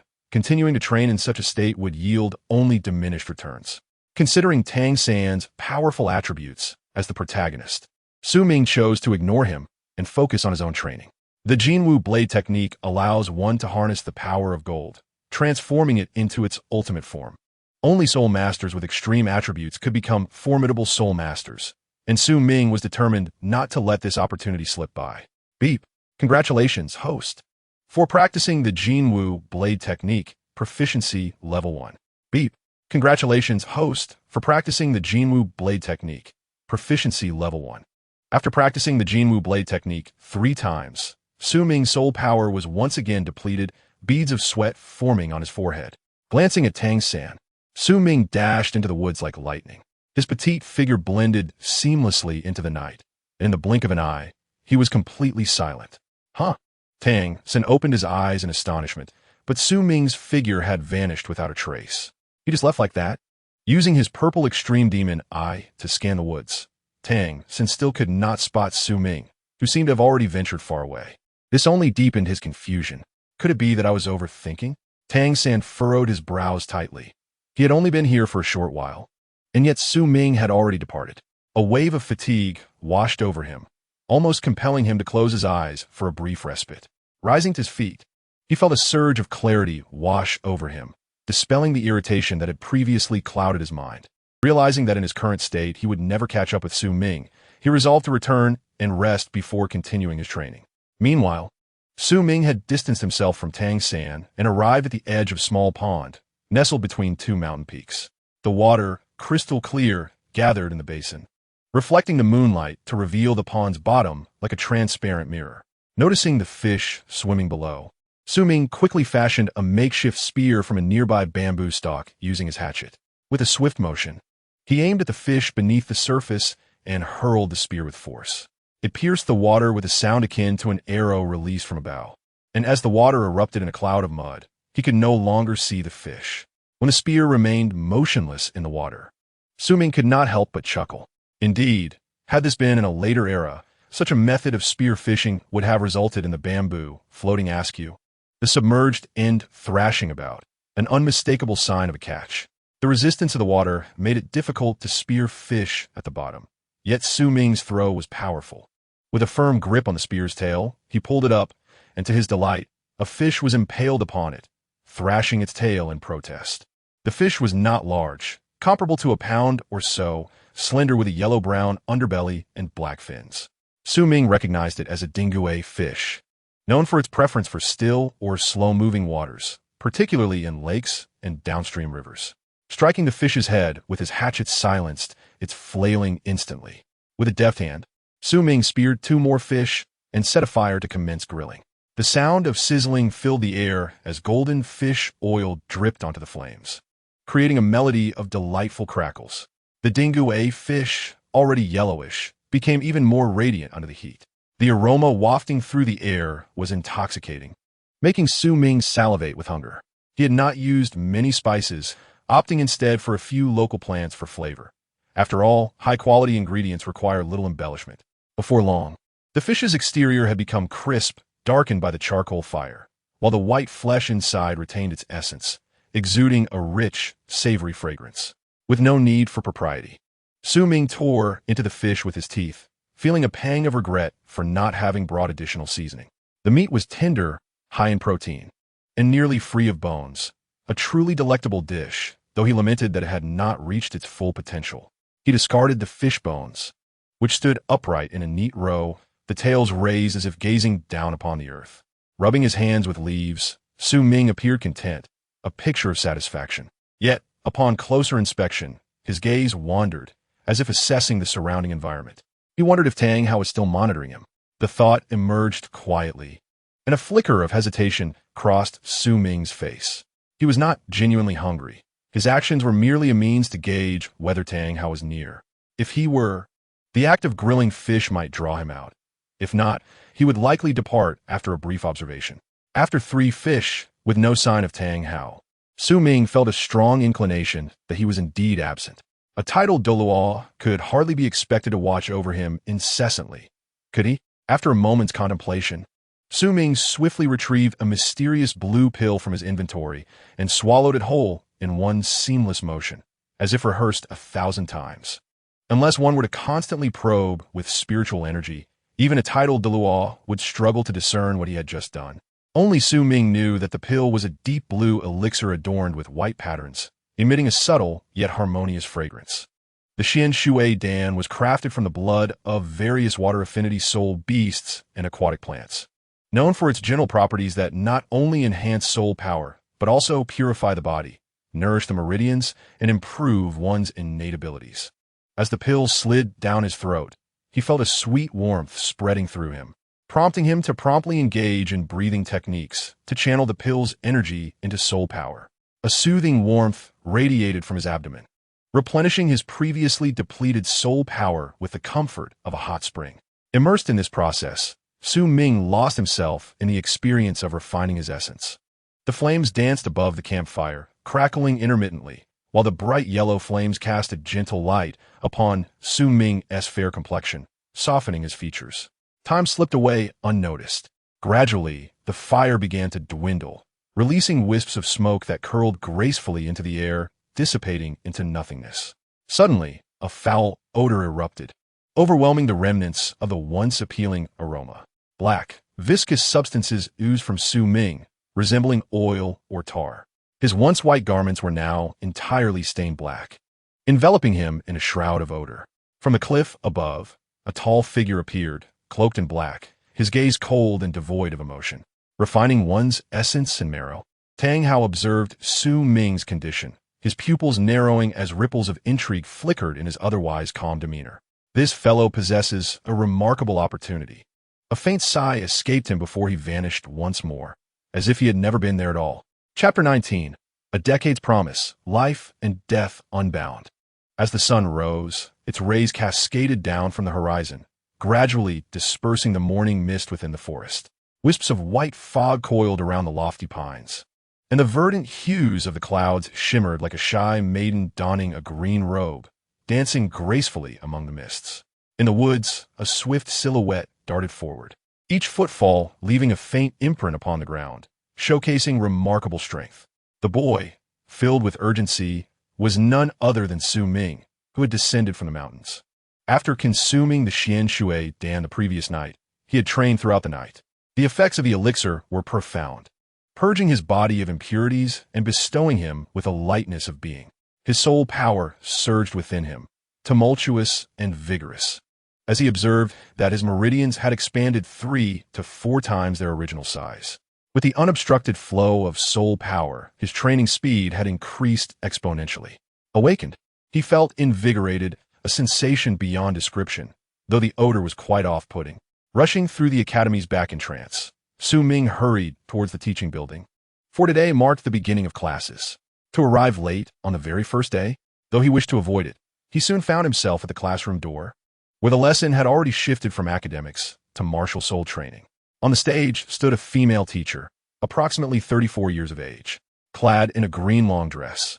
Her delicate features exuded a soothing charm, and her jawline was soft and graceful, devoid of any authoritative demeanor typically associated with educators. Even when Su Ming arrived late, she refrained from reprimanding him, merely smiling and gesturing for him to enter. The first-year students were filled with excitement at the sight of their idol, their fervent gazes brimming with admiration. They had all heard the rumors circulating within the academy. A first-year student challenging a sixth-year student, a no-ring against a one-ring soul master, was akin to courting disaster. Yet against all odds, Su Ming emerged victorious. As the hero of the lower grades, he rightfully deserved their adulation and respect. It was evident that he had practiced diligently through the night. Noticing Su Ming's damp hair, Tang San's eyes narrowed, and an increasing sense of urgency filled his heart. He vowed never to lose to the same individual a second time. Absolutely not. Tang San clenched his fists, casting a cold glare at Su Ming. Perhaps unbeknownst to him, He had subconsciously begun to view Su Ming as a target for his ambitions rather than an equal competitor. Su Ming was also aware of Tang San's fervent, competitive gaze. However, what captivated his attention even more was Zhao Wu. She appeared shrouded in dark clouds, her face clouded with worry and simmering anger. As if she had just escaped from a tribunal, her surroundings tinged with a chilling breeze. Her cold visage seemed to bear the warning, "Do not approach." The reason Su Ming first noticed her was primarily due to the empty seat beside her, which others deliberately avoided. The rationale was simple. She was the fierce girl who had kicked Xiao Qinyu. Now, in her current state, it was no wonder they dared not approach. As soon as Su Ming entered, Zhao Wu's gaze locked onto him with icy intensity. If eyes could kill, Su Ming would surely have been reduced to mere fragments. Ignoring her fierce stare, he took a seat beside her. Seeing someone daring to approach, Zhao Wu's brows twitched violently, her small fists clenched tightly. Yet curiously, she made no move, instead turning her head away. In Su Ming's mind, a faint, chilling scoff echoed. Zhao Wu's peculiar expression did not escape Tang San's notice, though he remained oblivious to the underlying tension. Especially with Su Ming appearing unfazed, the truth remained shrouded in mystery. "All right, class, let us continue our discussion on soul weapons." The teacher began. "Commonly encountered soul weapons can be categorized into weapon and beast types, and I will elucidate the different classifications once more." In the morning of the first-year curriculum at the Primary Soul Master Academy, there were two classes, Cultural Studies and Soul Weapon Studies. As the term primary suggests, these courses were rather rudimentary and not overly challenging. The first class passed quickly. As the teacher departed, those who had been near Su Ming hastily retreated, as if pursued by a great serpent. "Goodness, it's so cold. What on earth happened? You feel it too? I feel like someone is choking me. My legs are trembling. Hey, does anyone know what transpired between Su Laoda and Zhao Wu?" The crowd gathered outside the corridor, peering through the windows, their inquisitive eyes fixated on the scene within, their hearts fluttering with curiosity. They were particularly intrigued by any developments between the boys and girls. The events of the previous day had already spread like wildfire throughout the academy, spawning various sensationalized versions. Titles like "The Twin Dragons Compete for the Phoenix," "The 6-Year-Old's Unspoken Secret," "The Little Hero Saves the Beauty," and "Those Years, My Child Bride" circulated widely. It would not be surprising if rumors of the two having shared a bed had emerged given the current atmosphere. "Su Ming, I have something to discuss with you." Zhao Wu's cold words sliced through the air as she shot a glance outside. "Let us discuss it here." Su Ming remained unperturbed, as still as a statue. Zhao Wu, gritting her teeth, felt an overwhelming urge to bite him like a carrot. It was merely a simple soul weapon booklet. Why was he so engrossed? Of course. Su Ming was not reading that book. Instead, he was perusing the Soul Beast catalog provided as a reward from the system. Although the soul beasts depicted were mostly below the 1,000-year level, this knowledge was crucial for Su Ming at this stage. The original text had detailed various aspects of soul weapons. He had his own path of cultivation, yet with the multitude of soul beast types, he needed to be cautious. Mistaking a 10,000-year beast for a 1,000-year one could spell disaster. Regaining his composure, Zhao Wu pressed her small hand firmly on Su Ming's shoulder, as if she wished to dislocate his joints. "Leader, may I take up a moment of your time?" Her voice was icy, each word enunciated with precision, her eyes gleaming with a cold ferocity. Feeling the pain, Su Ming snapped back to reality, realizing her demeanor. "Let us go outside to talk," he uttered, rising to leave. Zhao Wu followed closely, her expression dark as a storm cloud, her emotions clearly unstable. The two made their way to a secluded corner of the academy. "Speak quickly. I have much to do," Su Ming urged, aware of his busy schedule. "This isn't the right place. Let us go to the restroom." Noticing curious heads peering around, Zhao Wu frowned slightly and headed toward the boys' restroom. Is this really appropriate? Su Ming's lips twitched, but seeing Zhao Wu enter, he felt that, as a boy, not following would seem cowardly. "Hey, what are girls doing here? Pervert." Inside the boys' restroom, chaos erupted. Many were jolted, their bodies trembling as they hurriedly tucked in their shirts, scrambling for cover against the walls. As they burst out, their faces flushed with embarrassment, the air thick with shame. In such a situation, Su Ming also felt awkward, furrowing his brow as he entered. Instantly, silence engulfed the room. All the boys wore expressions of shock, their thoughts converging on a single word: beast. In the boys' restroom, Zhao Wu maintained her icy demeanor, as if nothing unusual had transpired. After a brief pause, she collected herself and fixed a serious gaze on Su Ming. I ask you, how did you discover this? You refer to the soul beasts? Su Ming replied knowingly. You're feigning ignorance. Zhao Wu's eyes blazed with fury. Su Ming smiled calmly. He certainly would not reveal that he had read the original text. I'm no fool. Your emotional response was too pronounced when the topic of 10,000-year soul beasts arose. Moreover, your reaction, standing in defense of the soul beasts, is hardly what one would expect from an ordinary individual. Is that so? Zhao Wu furrowed her brows deeply. You deduced I am a soul beast from that alone? Of course not. Su Ming shook his head, continuing, you once shared a bed with me. Do you recall that? Though you are in human form now, there remains an essence about you, an ancient primal scent. In human society, even in the countryside, such a scent is non-existent. At that time, I surmise you had come from the forest into human society, and your fiery, untamed nature aligns closely with that of soul beasts. Zhao Wu's shock deepened with each word, a chill running through her body. She had believed her disguise flawless, yet it seemed riddled with flaws. The little nose twitched slightly as it caught a scent. Zhao Wu's eyes were clear, yet naive, evidently oblivious to any peculiarities in the aroma. I'm just spouting nonsense. It would be remarkable if you could detect it, Su Ming said, rubbing his nose and feigning certainty as he gazed at Zhao Wu, unable to discern anything amiss. She attributed her confusion to human habits and chose not to investigate further. Speak up, what do you truly want? If you're going to kill me, just do it already. Don't dally, she remarked, her demeanor shifting from icy to complex, a blend of grievance and anger, causing her eyes to glisten with unshed tears, as if she had come to terms with the cruel whims of fate. She had contemplated fleeing, but given the news of 100,000-year soul beast taking human form, escaping into the Stardow Forest would offer no safety. Moreover, the distance from Nodding City to the Stardow Forest spanned several hundred miles, rendering immediate return impossible. Now, in her human form, she could only enter human society to cultivate. The only small comfort she found was that Su Ming had not publicized this matter. After a night of fear and hiding, she could no longer endure it. Noticing Zhao Wu's tone soften, Su Ming recognized his success. Rest assured, I'm not a title de law, for now. I have no need to consider you as a soul ring. Zhao Wu slightly lifted her head, her voice low and somber. You must understand what 100,000-year soul beast signifies. Even if you do not kill me, capturing me would surely benefit you greatly. Indeed, the benefits are considerable, Su Ming acknowledged with a serious nod, provoking Zhao Wu's ire as she ground her teeth, confirming her belief that no human could be trusted. However, Su Ming abruptly shifted his tone. Nonetheless, those benefits pale in comparison to you. I have made it clear. What I desire are your soul ring and soul bone.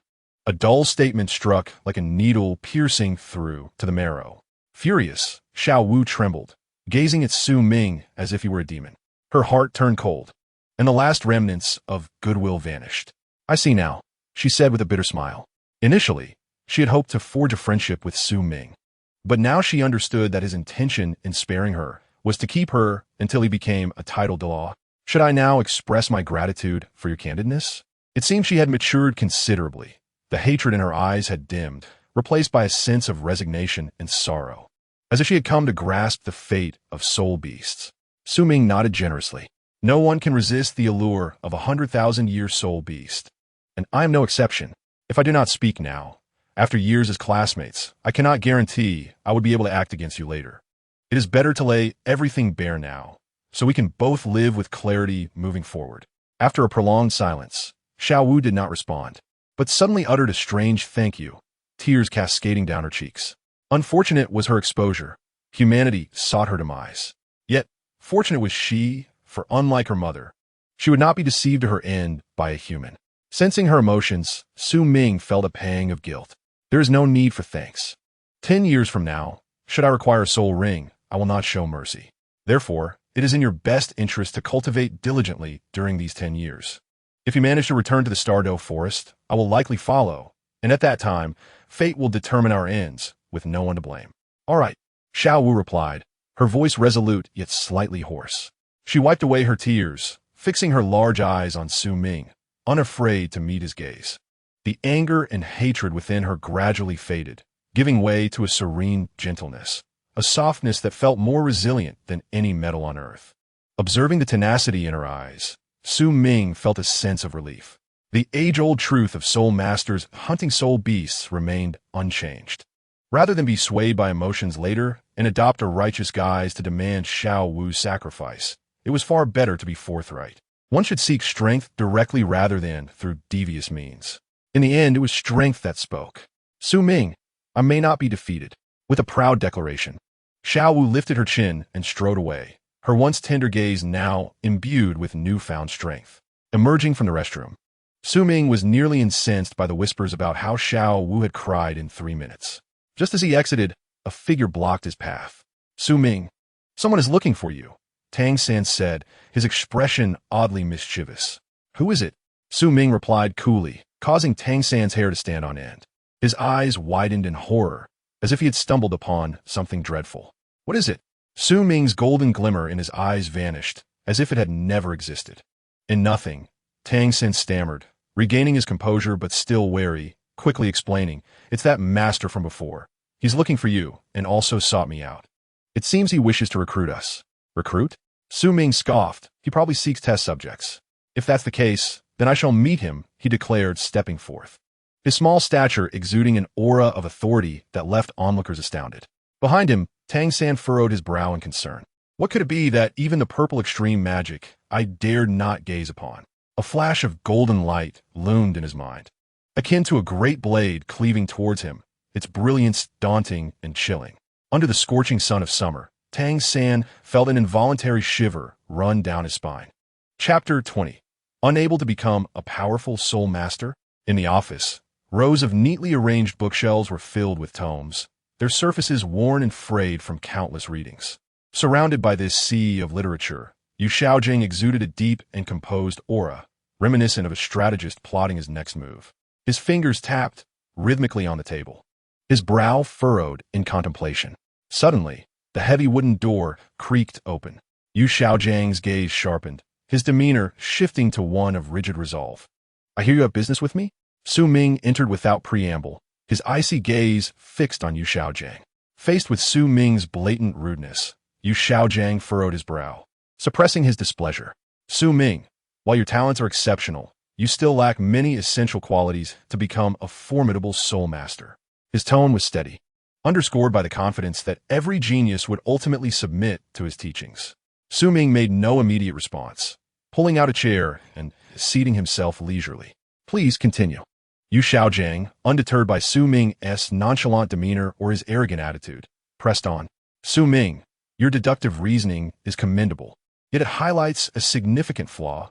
You lack extensive knowledge about soul masters. This encompasses not only cultivation, but also soul beasts, soul rings, soul bones, and more. For instance, if a soul master absorbs an incorrect soul ring, the consequences can be dire. His eyes never strayed from Su Ming. Yu Xiaojing narrowed his gaze, quietly assessing his reaction. Yet, he was met with indifference. Su Ming's cold expression hinted at an utter lack of concern for such matters. It is futile to conceal one's true abilities. One cannot suppress a genius in logic. Yu Xiaojing shifted his tone, stating, based on my research, the maximum age for the first spirit ring is 423 years. Should one absorb a spirit ring exceeding this age, it would inevitably lead to an explosive demise. This is merely a fragment of my findings. No one on this continent comprehends the theory of spirit masters better than I. Your innate talent, coupled with my extensive theories, will undoubtedly enhance your capabilities. With his hands clasped behind his back, Yu Xiaojing approached Su Ming. When discussing theory, his demeanor transformed from its usual lethargy to one radiating transcendent confidence, asserting, you must understand that having an exceptional teacher can prevent you from taking many unnecessary detours. I am confident I can cultivate you into the most perfect spirit master. As long as you adhere to my theoretical framework, not only will you achieve the rank of spirit saint, but even that of a titled Douluo shall be within your grasp. Boom! Yu Xiaojing, towering and imposing, exuded an overwhelming aura that left Su Ming momentarily stunned. Undeniably, his words bore a potent allure. The prospect of becoming a spirit saint or even a title Duo was an irresistible temptation for someone from a humble town. Enough to drive anyone into a frenzy. Like Tang San, who, although maintaining a calm exterior, could not conceal the fervor in his eyes, clearly intrigued. However, Su Ming was not Tang San. To him, Yu Xiaojiang's so-called theories were utterly devoid of value, given his profound familiarity with the original narrative. Your theories? Su Ming's expression finally shifted, but only to a cold smirk. How many of your theories have been validated? How many are truly worthy of my attention? Rising slowly, his once tranquil gaze now roared like the tumultuous sea, captivating and formidable. There are countless elements on this continent that remain beyond your perception. Your limited understanding will confine you to a theoretical realm. The sting of truth pierced Yu Xiaojiang's heart, rendering his countenance as grim as if he had bitten into a fly. Confronted by Su Ming's obstinacy, Yu Xiaojiang could no longer restrain his emotions. Veins bulged on his forehead, and his fists clenched tightly behind him. Su Ming, every spirit master requires a comprehensive theoretical foundation. Without such support, one is no more than a headless fly, destined for a disastrous end. Without me, the dream of becoming a truly formidable spirit master is nothing but folly. His fierce gaze bore into Su Ming, teeth gritted, as he unleashed words long buried within him, teetering on the edge of madness. The atmosphere in the office plummeted, a chill settling in that sent shivers down one's spine. Su Ming was equally astonished by this unexpected side of Yu Xiaojiang. You overestimate your own worth, he remarked, a hint of resignation in his tone as he prepared to depart. Yet, just as he was about to cross the threshold, he hesitated. Yu Xiaojiang's eyes flickered, momentarily believing Su Ming might reconsider. But Su Ming's icy words cut through the air with sharpness. You are indeed correct. A spirit master does require theory. For individuals like Tang San, such theories may indeed be beneficial. However, that is within the confines of your framework. My path is destined to transcend your imagination. With that, Su Ming slammed the door behind him, leaving no room for hesitation. Yu Xiaojiang's eyes reddened with fury, his body trembling in rage. Had it not been for Tang San's presence, he might have succumbed to madness. Yet, Su Ming, who was meant to leave, paused once more at the doorway. An unsettling tension permeated the air. You two lack theory.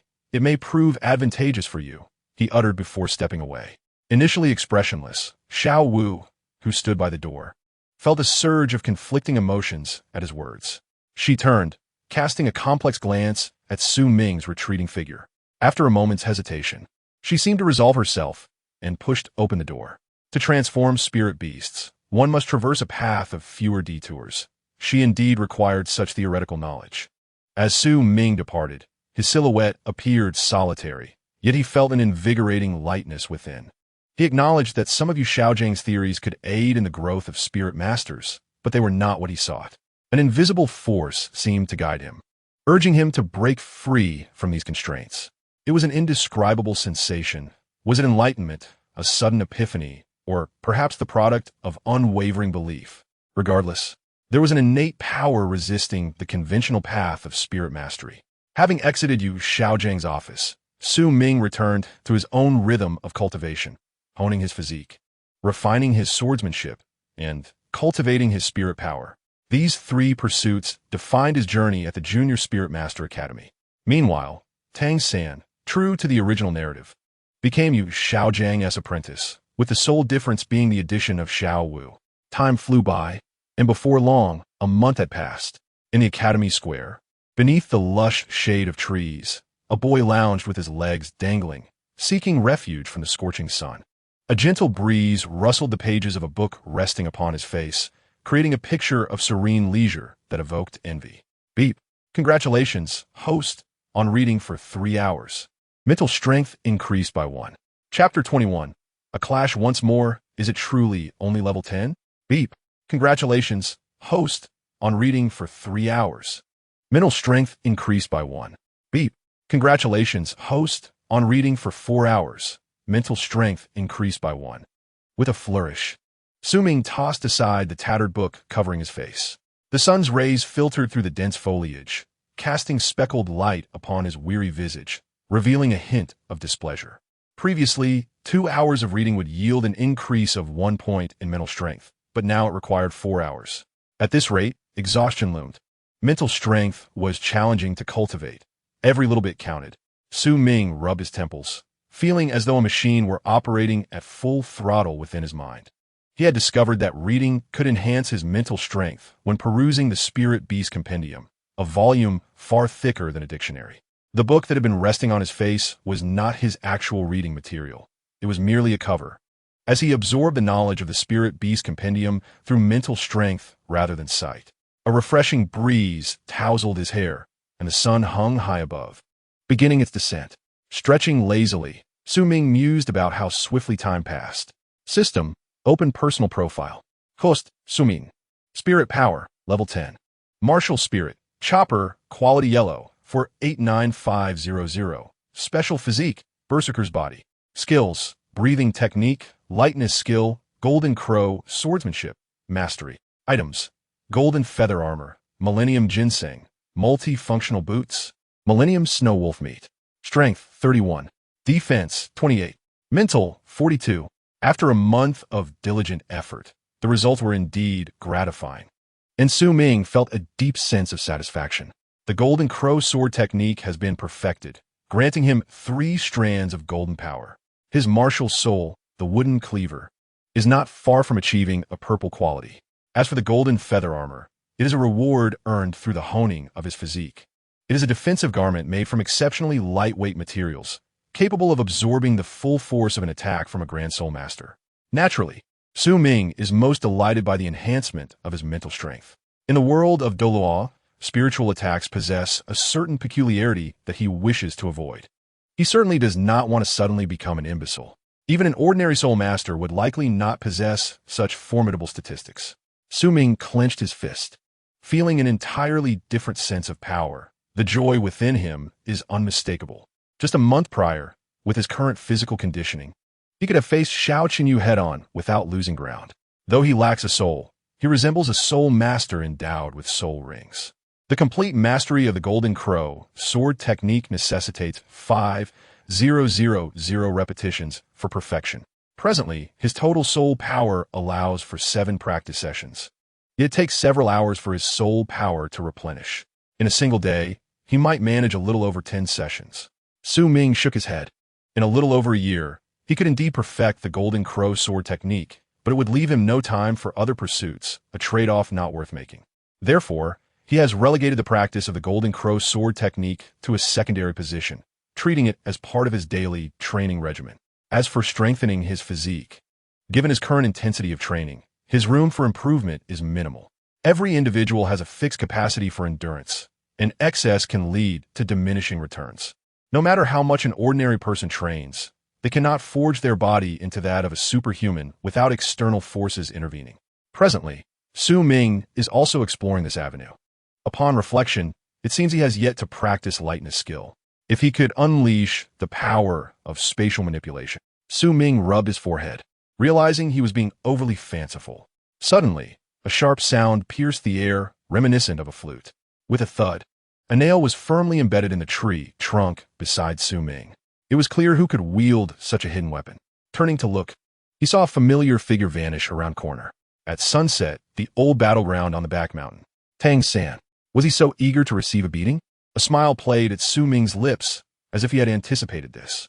Casting a glance at the sun sinking low in the sky, he rose and made his way to the dining hall. The back mountain, downstream of the creek, was lush and green. The vibrant grass swayed gently in the wind. With no trees in sight, as the sun set, enchanting hues of sunset bathed the flowers and grasses in a dark golden glow, creating a vast and magnificent landscape akin to a great prairie. 2 small figures were elongated by the sunset, a boy and a girl, quietly standing in the center of the grassy field. The beautiful girl wore a serious expression, her lovely eyes fixed on the ground, absent-mindedly stirring the soil with the tip of her shoe, lost in thought. The boy, arms crossed, admired the sunset, his calm gaze occasionally igniting with fervor, brimming with youthful vitality. Xiao Wu did not look at Tang San, instead muttering to herself, "That guy defeated Xiao Qinyu last month. Are you certain you can overcome him?" "We'll find out if we try," Tang San replied with a faint smile, appearing gentle and amiable, though his eyes betrayed his true intentions. The fighting spirit in his gaze clearly indicated that he was not merely testing the waters. Sensing Tang San's thoughts, Zhao Wu opened her mouth several times, only to swallow her words back down. As a member of the same faction, she wished for the seemingly invincible Su Ming to be defeated. Yet for some reason, she leaned towards the belief that he could win. She knew Tang San had acquired a century-old soul ring, greatly enhancing his strength. Yet she still felt that Su Ming's capabilities might surpass both of theirs. The conversation did not continue. The rustling of the grass in the wind echoed in their ears. Time passed, and suddenly, a sharp stinging sensation pierced their skin, prompting both to instinctively turn their gaze in the same direction. In the distance, a figure was approaching them. His pace was not hurried. On the contrary, it seemed slow to Tang San. It was precisely this leisurely approach that caused their hearts to tighten. Tang San lowered his arms, his earlier confidence evaporating, his squinted eyes clearly sensing the impending danger. Although they were still far apart, he could distinctly feel a powerful and concentrated soul power drawing near, even suppressing the flow of his own soul power within him. Truly terrifying. Had it not been for my training in the Tang San's techniques, I would have no chance against him. However, the outcome would only be revealed through combat. With muscles taut and strength surging, Tang San shattered the pressure enveloping him in an instant. Su Ming, you said that once I became a soul master, I could challenge you again. Now that I have become a first-ring soul master, you wouldn't go back on your word, would you? As Su Ming approached, a bright yellow soul ring appeared beneath Tang San's feet. With each step he took, vines emerged from the ground, writhing like serpents. The blue glow tinged with purple made it evident that this was not merely blue-silver grass, but the manifestation of Tang San's martial soul. With each step, 10 strands of blue-silver grass coiled around him, moving as if poised to strike. Tang San, feeling the strength of the blue-silver grass, wore an expression of regal satisfaction. Having previously lost to Su Ming without the ability to utilize his martial soul, he had been haunted by it. Yet today, the circumstances were entirely different. No wonder you dare to challenge me. You have absorbed a century-old soul ring. Let me guess. Your first soul ring must be over 300 years old, and it is likely from a mandala snake. Am I right? With a calm smile, Su Ming exuded confidence, as if he had seen through everything. How is this possible? A gasp erupted within Yu Xiaojiang's mind, his eyes wide with disbelief. Could it be that someone could discern the soul beast from the soul ring? No, this is absolutely impossible. Such talent should not exist within the realm of soul masters.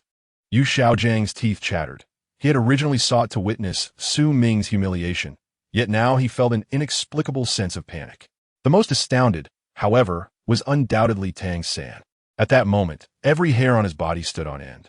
He had thought that revealing his century-old soul ring would intimidate Su Ming. Yet, to his shock, Su Ming had instantly deduced that the soul ring was from the mandala snake. Had it not been for the knowledge that Su Ming had remained at the academy without venturing into the soul-hunting forest, he might have even suspected that Su Ming had gone there himself. What a terrifying individual. The flicker of alarm in Tang San's eyes was fleeting, and he reluctantly nodded. Indeed, this is the mandala snake, and it is nearly 400 years old. Since you can see this, you should also understand the significant enhancement a 400-year soul ring provides to a soul master. If you have not obtained a soul ring, I'm willing to wait for you and postpone this battle. A fight between a first ring and one without a ring? Even if he were to emerge victorious, Tang San would still feel it was a hollow victory. He preferred a fair and honorable duel. Boom! Su Ming shook his head, black light surging from his body as the wooden cleaver materialized in his hand. The cleaver appeared unchanged at first glance, yet upon closer inspection, golden patterns faintly shimmered along the blade. Although exceedingly subtle and nearly imperceptible, the sharpness was undeniable. No soul ring. You truly have no soul ring. Tang San's expression dimmed, a sense of disappointment washing over him. However, Zhao Wu could no longer contain her frustration and exclaimed, Su Ming, aren't you supposed to have full innate soul power? Logically, that would mean your soul power should already be at level 10. Why haven't you sought out a soul ring? Her eyes sparkled with ire, and her agitation was palpable as she internally cursed the inconsiderate fool. She remembered someone had mentioned that a soul ring would be reserved for her. Ah, how infuriating. Zhao Wu's inquiry also echoed the doubts lingering in Tang San's mind. Without hesitation, he withdrew his martial soul, blue silver grass, and stated, Su Ming. Soul rings indeed provide significant enhancements for soul masters, particularly a 100-year soul ring. I assure you, I am not deceiving you. Given your prowess, hunting a 100-year soul beast should pose no challenge, and you will understand this soon enough.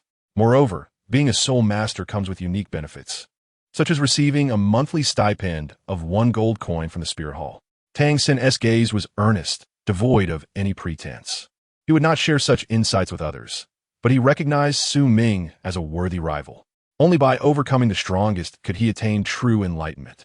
Tang San's words, however, only served to amuse Su Ming. Do you truly believe your current state can guarantee a victory over me?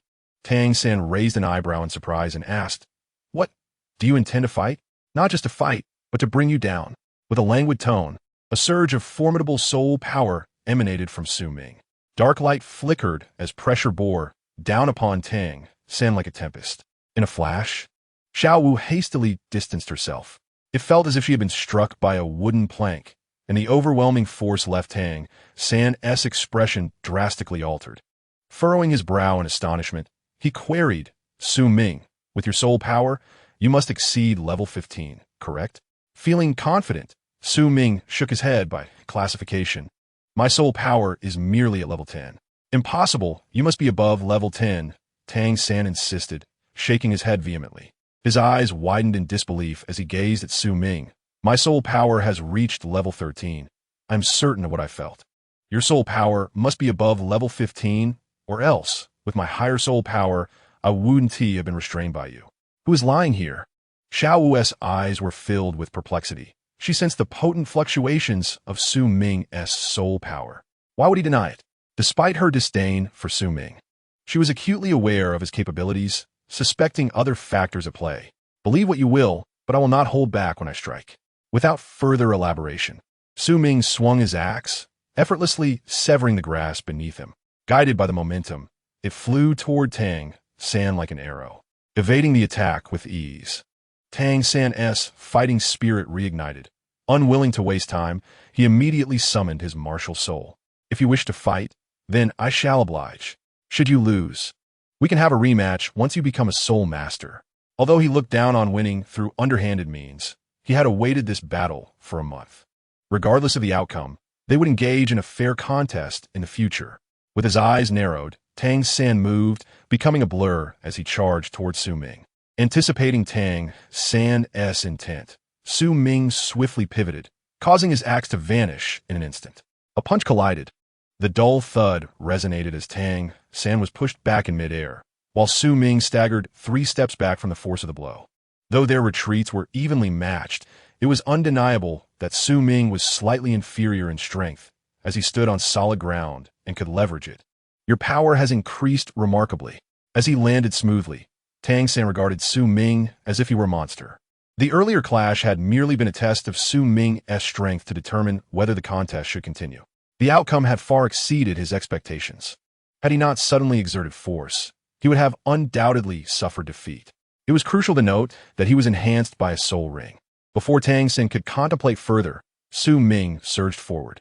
He resembled a ferocious tiger, and the axe in his hand was akin to the tiger's fangs, poised to bite into his opponent. Utilizing his purple extreme demon eyes, Tang San hastily dodged to the side. The razor-sharp blade nearly grazed his face, and the alarming speed sent cold sweat down his back. Noticing Su Ming's speed had escalated once more, Tang San dared not be complacent. As he retreated, a glimmer of silver flashed in his hand. Clang, clang, clang. Sensing an impending threat, Su Ming instinctively blocked with his axe, with several fine needles embedding into the grass. Su Ming dashed forward, closing the distance with even greater speed. As Su Ming approached, Tang San stamped his right leg forcefully, transforming his retreat into an aggressive advance. His palm glowed white as he charged towards Su Ming. The atmosphere suggested another clash of axe and hand was imminent. Zhao was momentarily taken aback.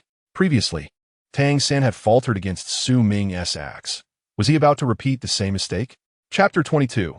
Has the purple extreme demon eye failed? Are you still trying to withstand with the Xian Jade hand?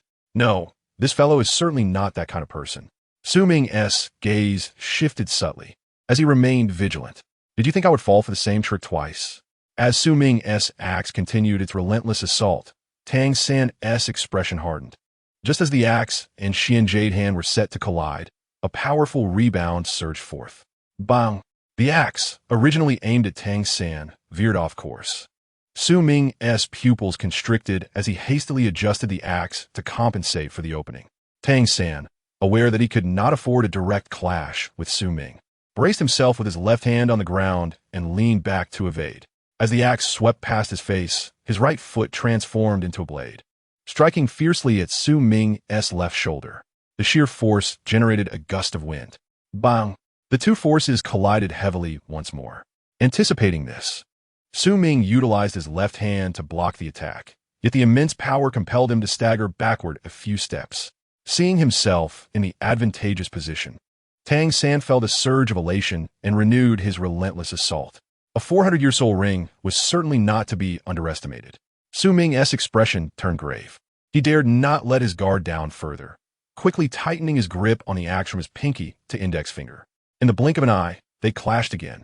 Su Ming wasted no time, directly employing the techniques from the Golden Crow axe method. Swift, fierce, and tumultuous, akin to a tempest, overwhelming Tang San to the point of breathlessness. In an instant, the tide of battle shifted. Tang San recognized the ferocity of Su Ming's axe techniques and opted not to confront him head-on. Instead, he focused on evasion, seeking opportunities to exploit his speed and strength advantage to outlast Su Ming. However, Su Ming thrived in prolonged engagements. As the distance between them diminished once more, Tang San felt a pang of anxiety. Su Ming's axe was too violent. If he got too close, even a slight misstep could result in severe injury. The previous encounter had proven this. Indeed, as his mentor had warned, one must not allow an aggressive soul master to engage in close combat. Gritting his teeth, Tang San still refrained from utilizing his soul abilities, eager to test his limits once more. A flash of violet energy flickered in his eyes, sharp light piercing towards Su Ming like an arrow or lightning. Suddenly, Su Ming appeared somewhat off-kilter. His movements paused unexpectedly, as if his previously fluid technique had hit a snag. Whoosh! A ghostly figure surged forth. Observing the dazed Su Ming, Tang San's heart surged with elation, the suppressed emotions within him now restless. At last, I shall triumph on my own. With a swift motion, the Xianyu hand aimed directly for Su Ming's throat, Tang San intent on concluding the battle decisively. Just as he believed victory was within his grasp, an icy chill prickled his arm. He looked up in shock. Su Ming seemed unperturbed, his gaze clear and mocking. This is bad. Realizing it was a trap, Tang San instinctively retreated at lightning speed, desperate to create distance. Can you still evade? Su Ming, already irritated by Tang San's continuous dodging, seized the moment. Having finally lured him in, this singular opportunity to unleash his blade techniques would not be squandered. The machete in his hand spun wildly like a top, resembling the blades of a fan. The razor-sharp edge sliced through the air, advancing towards Tang San with relentless speed. Tang San retreated step by step, while Su Ming pressed forward relentlessly. The situation had reached a critical juncture. Damn it, I can't escape. As an attacker, how could Tang San's retreating speed possibly surpass Su Ming's offensive thrust? Panic gripped his heart. In the face of impending peril, he threw caution to the wind and unleashed the control crane seizing dragon technique, hoping to deflect Su Ming's blade. Slicing through fabric, droplets of blood splattered beneath the setting sun. The sight of crimson made Zhao Wu's pupils constrict, her delicate mouth covering in horror. Simultaneously, a figure shot backward at alarming speed, skidding nearly 8 or 9 meters before finally halting. His complexion paled. He found himself half-kneeling, revealing a gash across his chest, the pristine fabric marred with crimson streaks. Though the wound appeared shallow, the blood staining his attire was jarring. How could this happen? As the pain jolted through him, Tang San clenched his jaw, unwilling to concede to Su Ming. Su Ming, cease at once. A frantic voice called out. Yuxia Gang rushed forward. Seeing Tang San's injury, Yuxia Gang felt a chill run down his spine, as if he had one foot in the grave. Tang San was the son of that esteemed figure. His wrath was not to be trifled with. As Su Ming withdrew his martial spirit, victory was evident, yet no joy marked his visage. He possessed speed and skill. Yet his techniques were not merely a matter of slicing and striking. They required seamless continuity.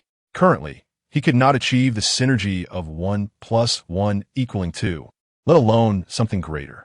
In simpler terms, while moving rapidly, he found it impossible to execute the ferocious Jin Wu blade techniques simultaneously.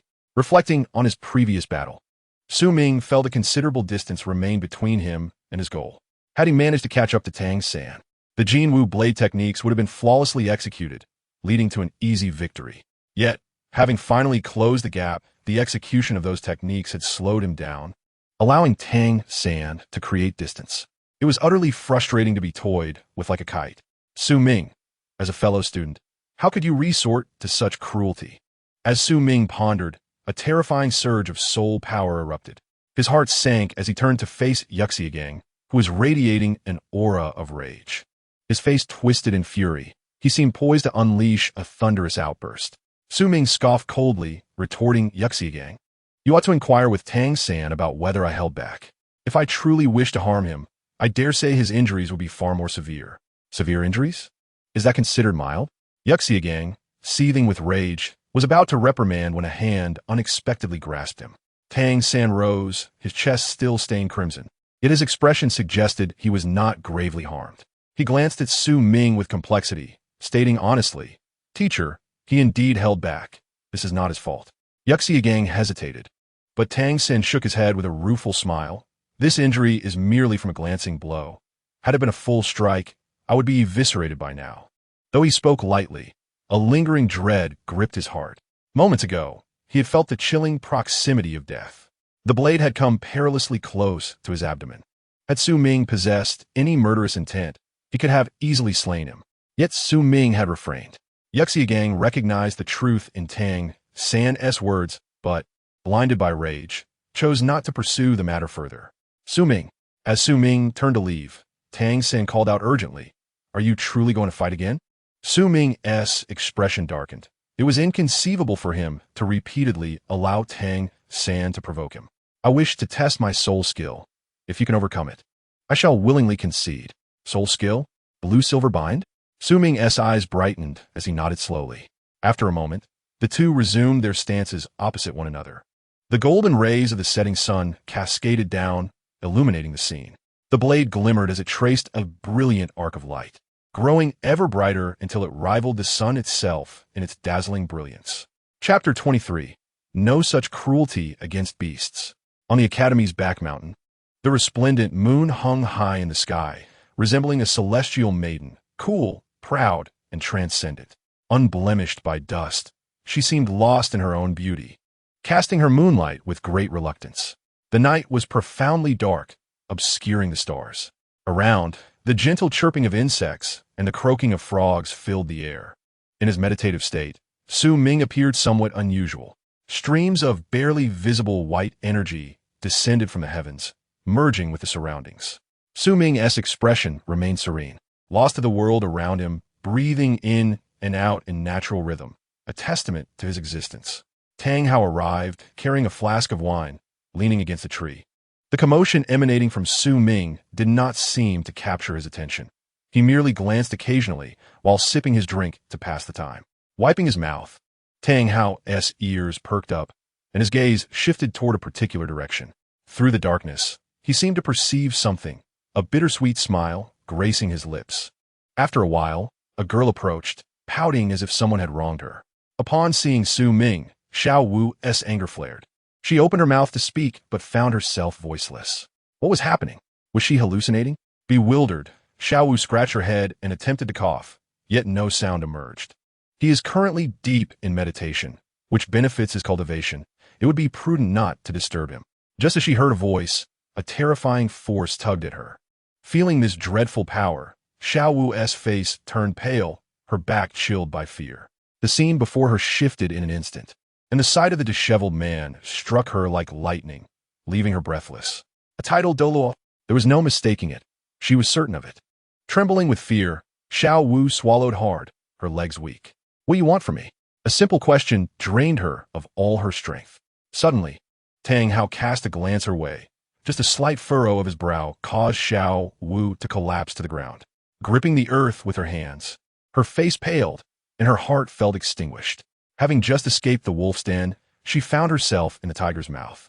Heaven, are you toying with me? In the tiny city of Notting, encountering a tidal Douluo was utterly unexpected. Her heart was filled with despair. She longed to flee but found her limbs trembling uncontrollably, as if her body was urging her to abandon such futile endeavors.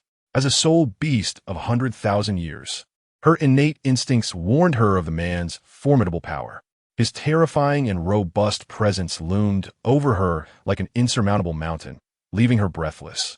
What frightened her more was the murderous intent radiating from the depths of his eyes. In those eyes, she perceived a sea of corpses and rivers of blood, countless droplets coalescing into a crimson tide. That overwhelming blood-red hue sent chills through her bones. With a shake of his head, Tang Hao coldly assured her, "Rest assured, I have no interest in you." He made no moves, yet a gentle force enveloped Zhao Wu, clearly the result of his intervention. Instantly, warmth flooded her body, and her inner fear began to dissipate. Her delicate eyes brimmed with skepticism as she asked, "Are you serious? You truly won't kill me?" Observing her fragile demeanor, Tang Hao suddenly felt a pang of sadness. A fleeting glimmer of blue flickered in his dark gaze. Soul masters are meant to hunt soul beasts. It is a natural order. Ordinary soul beasts are one thing, but do transformed soul beasts not count as beings? Why do you press so hard, Spirit Hall? In an instant, the warmth vanished, and Zhao Wu curled up tightly, feeling as if she were trapped in an icy abyss. Uncle awakened by her voice, Tang Hao retracted all his murderous intent. To Zhao Wu, it felt as if a great weight had been lifted, and she rubbed her arms, seeking warmth. Her hoarse voice quivered with emotion as Tang Hao reminded her, "What he said is true. Strength is everything. If you wish to avoid being hunted by humans, you must rely solely on your own power. Others cannot be trusted. Only unparalleled strength will suffice." With that, he took a hearty swig of alcohol, the liquid trickling from the corner of his mouth. He exuded a melancholic aura, his weathered visage hinting at a life steeped in profound experiences. Zhao Wu gazed at him with a complex expression, curious about the events that had transpired in his life. Reluctant to delve into his past, Tang Hao took another drink, as if only alcohol could intoxicate him. Zhao Wu expected him to elaborate, but he abruptly changed the subject. "Do you know why Tang San lost this afternoon?" "Huh?" Zhao Wu appeared utterly perplexed, unable to process his words as Tang Hao continued. "Firstly, he was too eager for victory. Perhaps the last defeat made him desperate to surpass Su Ming, leading him to rush into battle. Secondly, he mistakenly believed that level differences were absolute. For true geniuses, battling beyond one's level is merely a matter of will. Spirit rings are tools, not the entirety of victory. If soul masters only focused on the age and quantity of spirit rings, there would be no need for combat at all.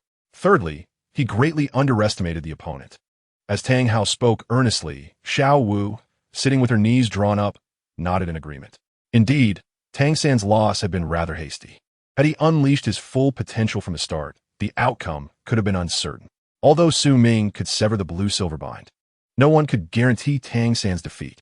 "You believe Tang San had a chance to win, don't you?" Tang Hao glanced at her, having discerned her thoughts. Zhao Wu's eyes widened in disbelief. Was there truly no possibility? Possibility? Tang Hao neither shook his head nor nodded, but lamented, "In this world, how many possibilities truly exist? Victory is victory, and defeat is defeat. Often, before a battle even begins, the outcome is already determined. Just as one cannot attain a certain realm without years of diligent training, it is more prudent to explore the underlying causes rather than chase after so-called possibilities. Wouldn't you agree?" A Zhao Wu awkwardly scratched her head, her gaze shifting away in embarrassment. "I seem to be rather dull.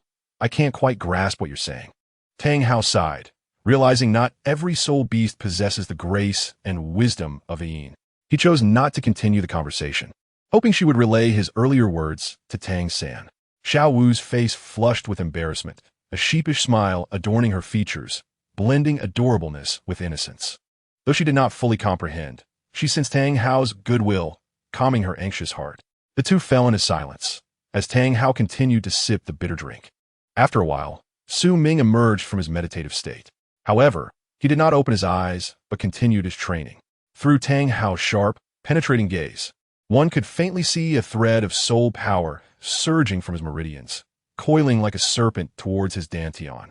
Strands of soul power formed small whirlwinds, crackling with energy as they began to converge. What a monster! Tang Hao spat out a mouthful of wine, astonished by the sight before him. As a titled Douluo, he couldn't help but feel a sense of awe. In the blink of an eye, several hours passed. Su Ming finally opened his eyes, a flicker of darkness passing through their brilliance. The soul power whirlpools within him had dispersed, returning to his meridians, albeit with a noticeable transformation. Tang Hao Dibat, leaving Zhao Wu behind. Puffing out her cheeks, she approached, exclaiming, "Why did you call me here? Did you expect me to watch you train?" After waiting for hours, her impatience had grown. Who would want to be stuck with this jerk? Su Ming's eyes sparkled. He had been waiting for Zhao Wu, using the interval to train, and her arrival was perfectly timed.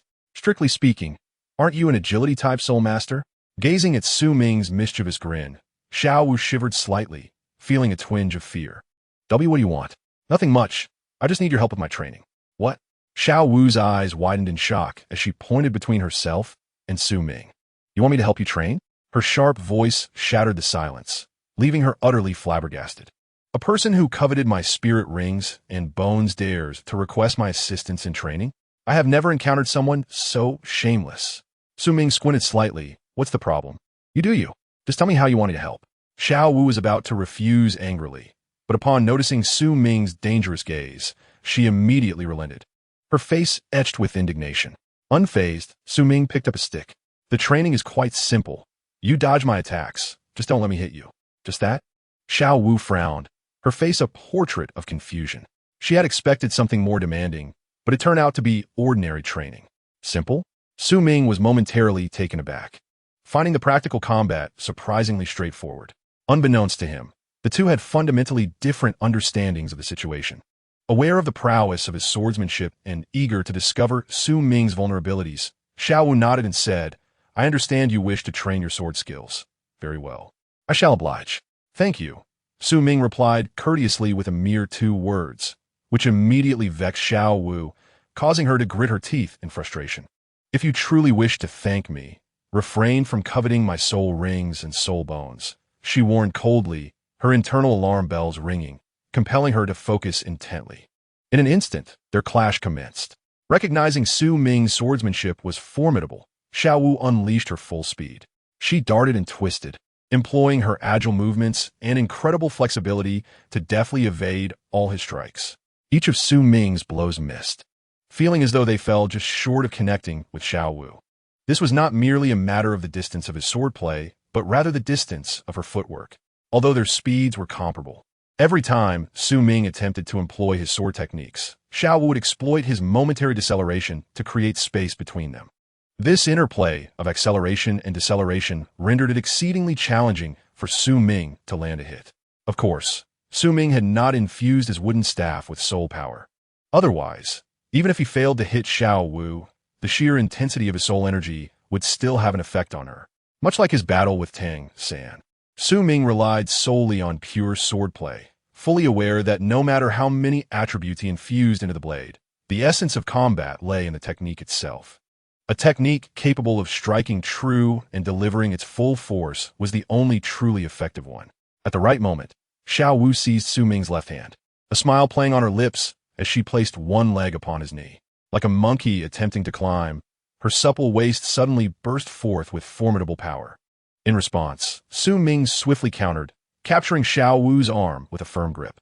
He aimed to employ his waist throw to cast her away, with Zhao Wu's initial strike being crucial. If she failed to dislodge him with her first attack, she would be left helpless. You see right through me, Zhao Wu exclaimed, her beautiful eyes wide with surprise. As she noticed the wooden staff descending towards her, she instinctively targeted Su Ming's weapon-wielding hand with a knee strike. With a resounding thud, she successfully repelled him and immediately pivoted to elbow him in an attempt to free herself. Realizing Zhao Wu's intent to escape, Su Ming understood that if she got too close, his wooden staff would easily secure a hit.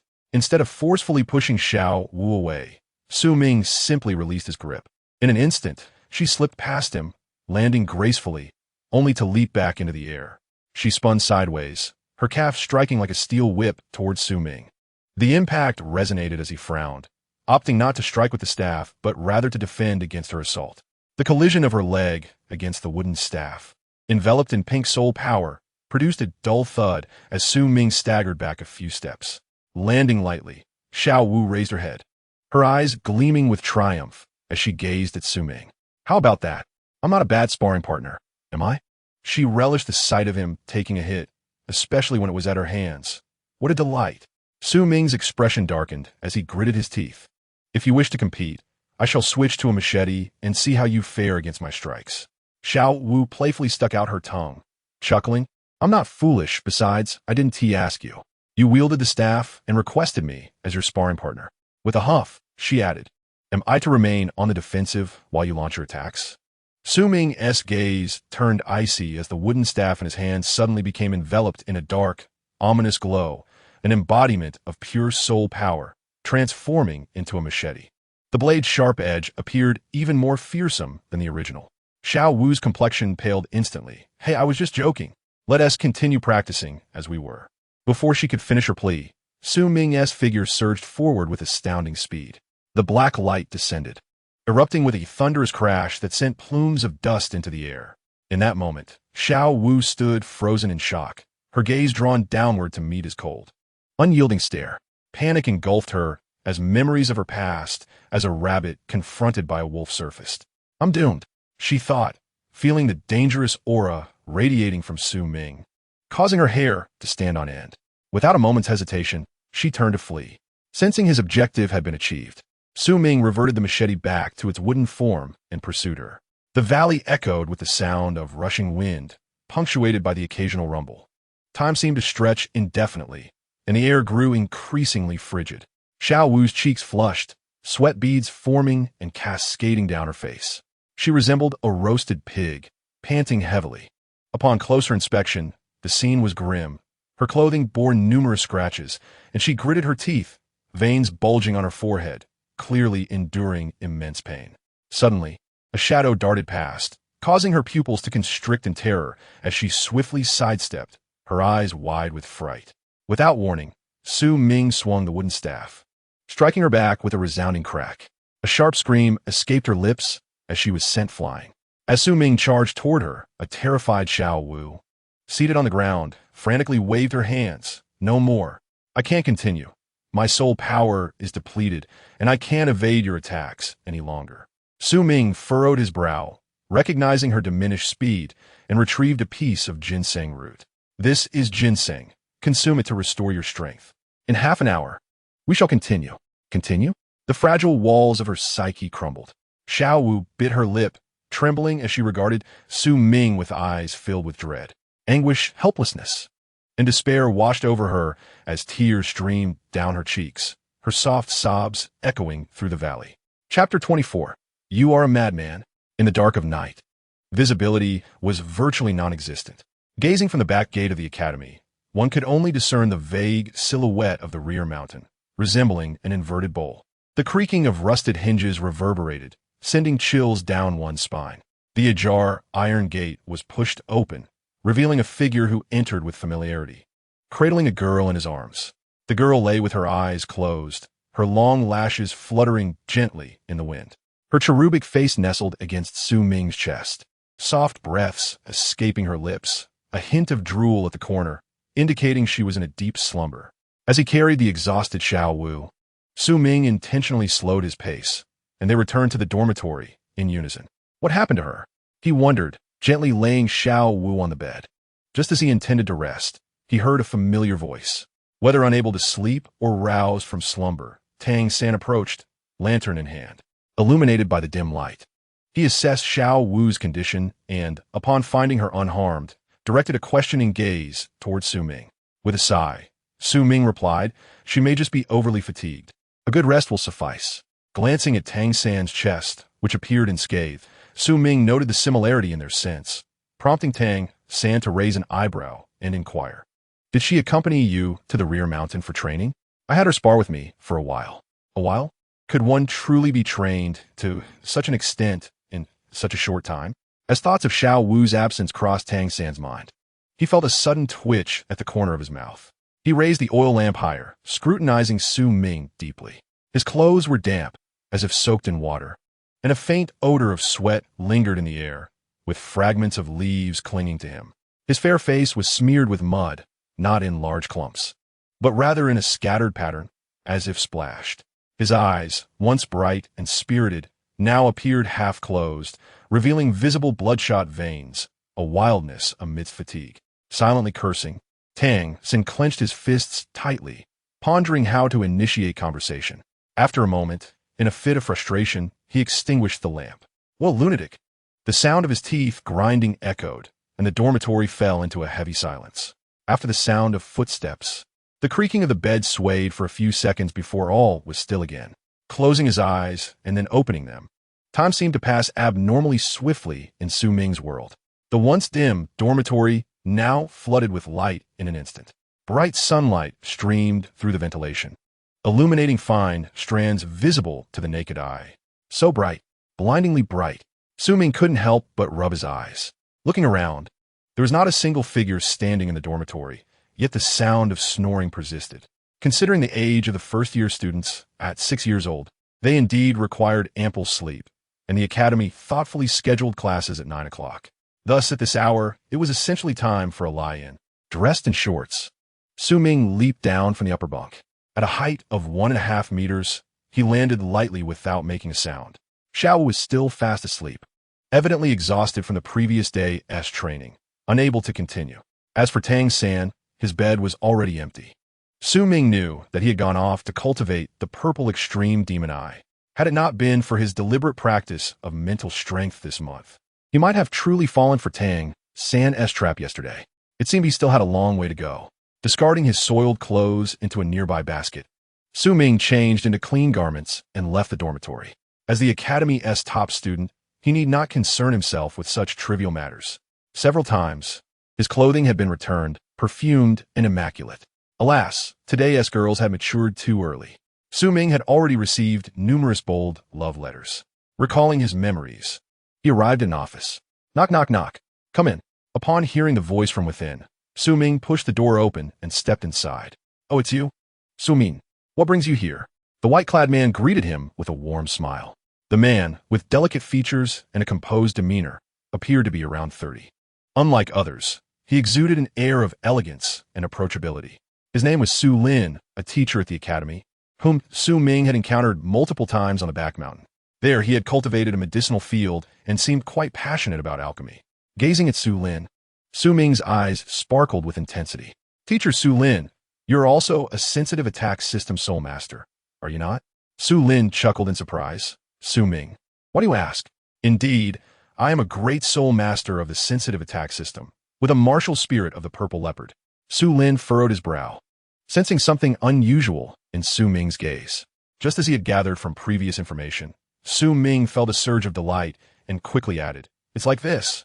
Teacher Su Lin, I've encountered some issues in my training. If possible, I would like you to be my sparring partner. Oh, I thought it was something serious. You just want me to be your sparring partner.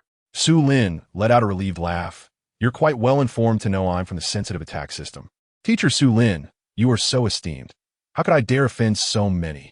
Su Ming replied, and Su Lin, with a cheerful expression, agreed. Let us go. I have some free time, and I'd be happy to train with you.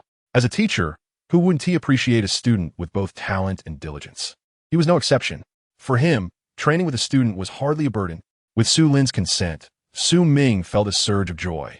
There was only one great soul master of the sensitive attack system in the academy, and he needed to cherish this resource. As for Zhao Wu, she was merely a soul master, young and lacking the stamina of a great soul master like Su Lin. The two made their way to the grassy training ground, separated from the building area, spacious and suitable for combat. Su Ming, if you want to improve your coordination, you can attack while I dodge.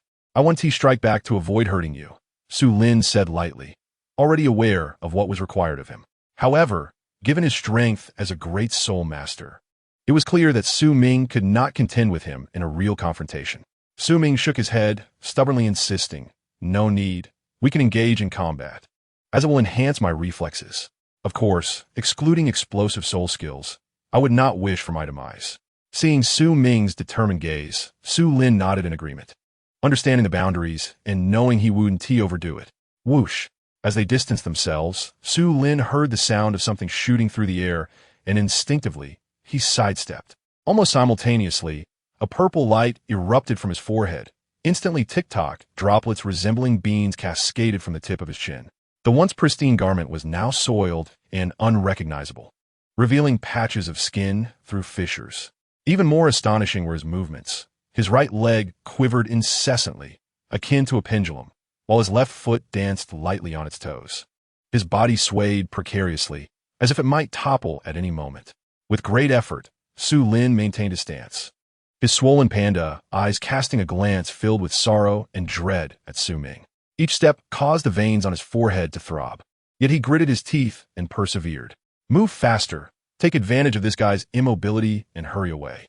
A resolute determination fueled his battered frame, limping steadily into the distance until he vanished from sight. If only there were a remedy for regret. Su Lin vowed he would rather hunt a century-old soul beast than serve as Su Ming's sparring partner. Was this truly what one called a sparring partner? Su Lin's retreating figure was a portrait of disarray, and the one who bore the brunt of the assault, Su Ming, found himself in an even graver predicament.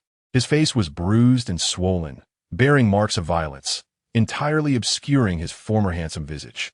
His clothing was marred by deep claw marks, and even the weighted armor beneath lay in tatters, exposing fragments of iron.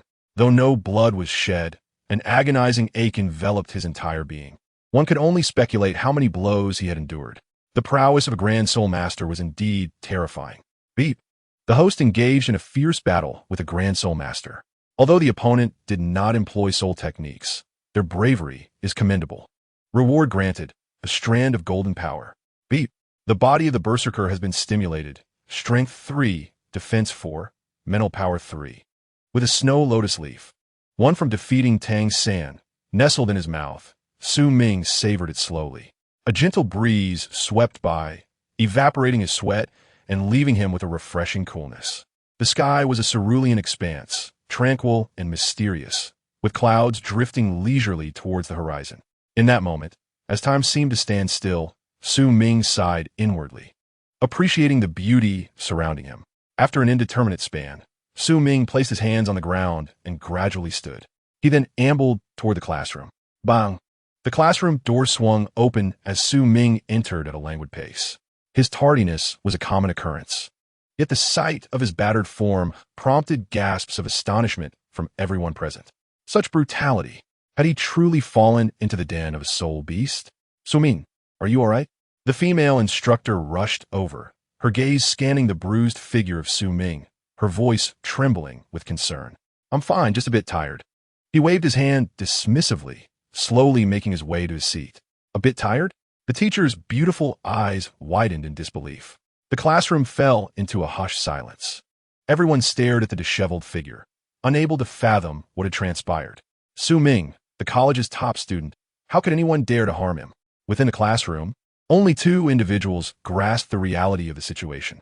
To inflict such damage upon Su Ming could only be the work of a soul master. A Grand Soul Master. This individual had undoubtedly been engaged in combat with a Grand Soul Master. The two exchanged glances, one with wide eyes, barely concealing a sense of urgency, while the other kept his head lowered, unable to meet Su Ming's gaze. Bang! Su Ming crashed down heavily into his chair, causing the desk to shift from its place. The swollen thigh, exposed through his torn pants, bore a mottled purple hue. Zhao Wu bit her lip, hastily repositioning the desk. Avoiding eye contact, her previous fierceness entirely vanished. Su Ming shifted his gaze and, panting, said, I still have some issues with my agility. Could you assist me tonight? Bang! Zhao Wu trembled, revealing a smile more pitiful than tears. And no problem. Her voice quivered, tinged with a hint of distress. Rest assured, I shall be gentle. The whimper in her throat grew more pronounced. As dawn broke, a small silhouette dashed through the eastern part of the academy's teaching area, seemingly in search of something. Eventually, he sighed heavily, reluctantly departing. Though not the most favored character at the Junior Soul Master Academy, he couldn't have anticipated such treatment. Was it truly as Mr. Tree Man suggested? I have always presumed the worst of Chinese individuals, yet I never expected them to be this vicious. With hope for teacher Wang Wenlong in his heart, Su Ming was forced to confront the harsh reality. Indeed, the agile attack-type Soul Master, teacher Wang Wenlong, was absent from his office. From the principal, he learned that Wang had resigned from the academy, purportedly embarking on a journey to seek spring's warmth. The carriage had been purchased the previous night, and he had departed under the cover of darkness, much like teacher Su Lin before him. After such a lengthy acquaintance, not a single farewell word had been uttered, leaving Su Ming with a sense of regret. The academy had lost yet another sparring partner. Disheartened, Su Ming left, returning to the back mountain to practice his lightness skills. As he surveyed the valley, he found it once lush and green, now stripped bare, as if ravaged by locusts. In the midst lay a newly excavated trench, 3 meters wide and 30 meters long, filled with murky, sludge-like water. Floating in the trench were several 20-centimeter diameter buoys, caked in filth. On the shore, various sizes of buoys lined up, the smallest appearing no larger than a hand. Bang! Bang! Bang! A green figure darted forward, leaping towards the trench. He lightly tapped a wooden barrel with his toes, producing a resounding thud that sent ripples through the water. After 10 resounding thuds, a splash echoed. The figure clad in green vanished in an instant. 2 seconds later, a mud-covered person emerged, spitting out muddy water. Beep! Congratulations to the host for practicing lightness skills. Proficiency 1. Splash. Beep! Congratulations to the host for practicing lightness skills. Proficiency 1. Splash. Beep! Seasons came and went. In the blink of an eye, a year had elapsed. The valley was now filled with birdsong and fragrant blooms, the vegetation flourishing anew. The muddy trench had been filled, and grass sprouted once more. Yet, Su Ming's presence was nowhere to be found. Deep within the valley, water surged, creating waves in the pond. A waterfall, like a silver dragon, cascaded down the cliffs, emitting a thunderous roar. The once seamless flow of water now bore a fissure through which a figure sat in meditation.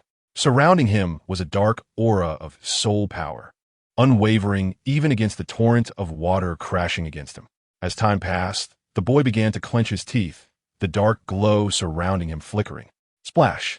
Without the protection of soul power, the boy ultimately fell into the pond. Clambering ashore, Su Ming wiped the water from his face, a charming smile blossoming at the corners of his mouth. He raised his left hand, forming a sword gesture, from which a black radiance flowed forth between his index and middle fingers, taking the shape of a long sword.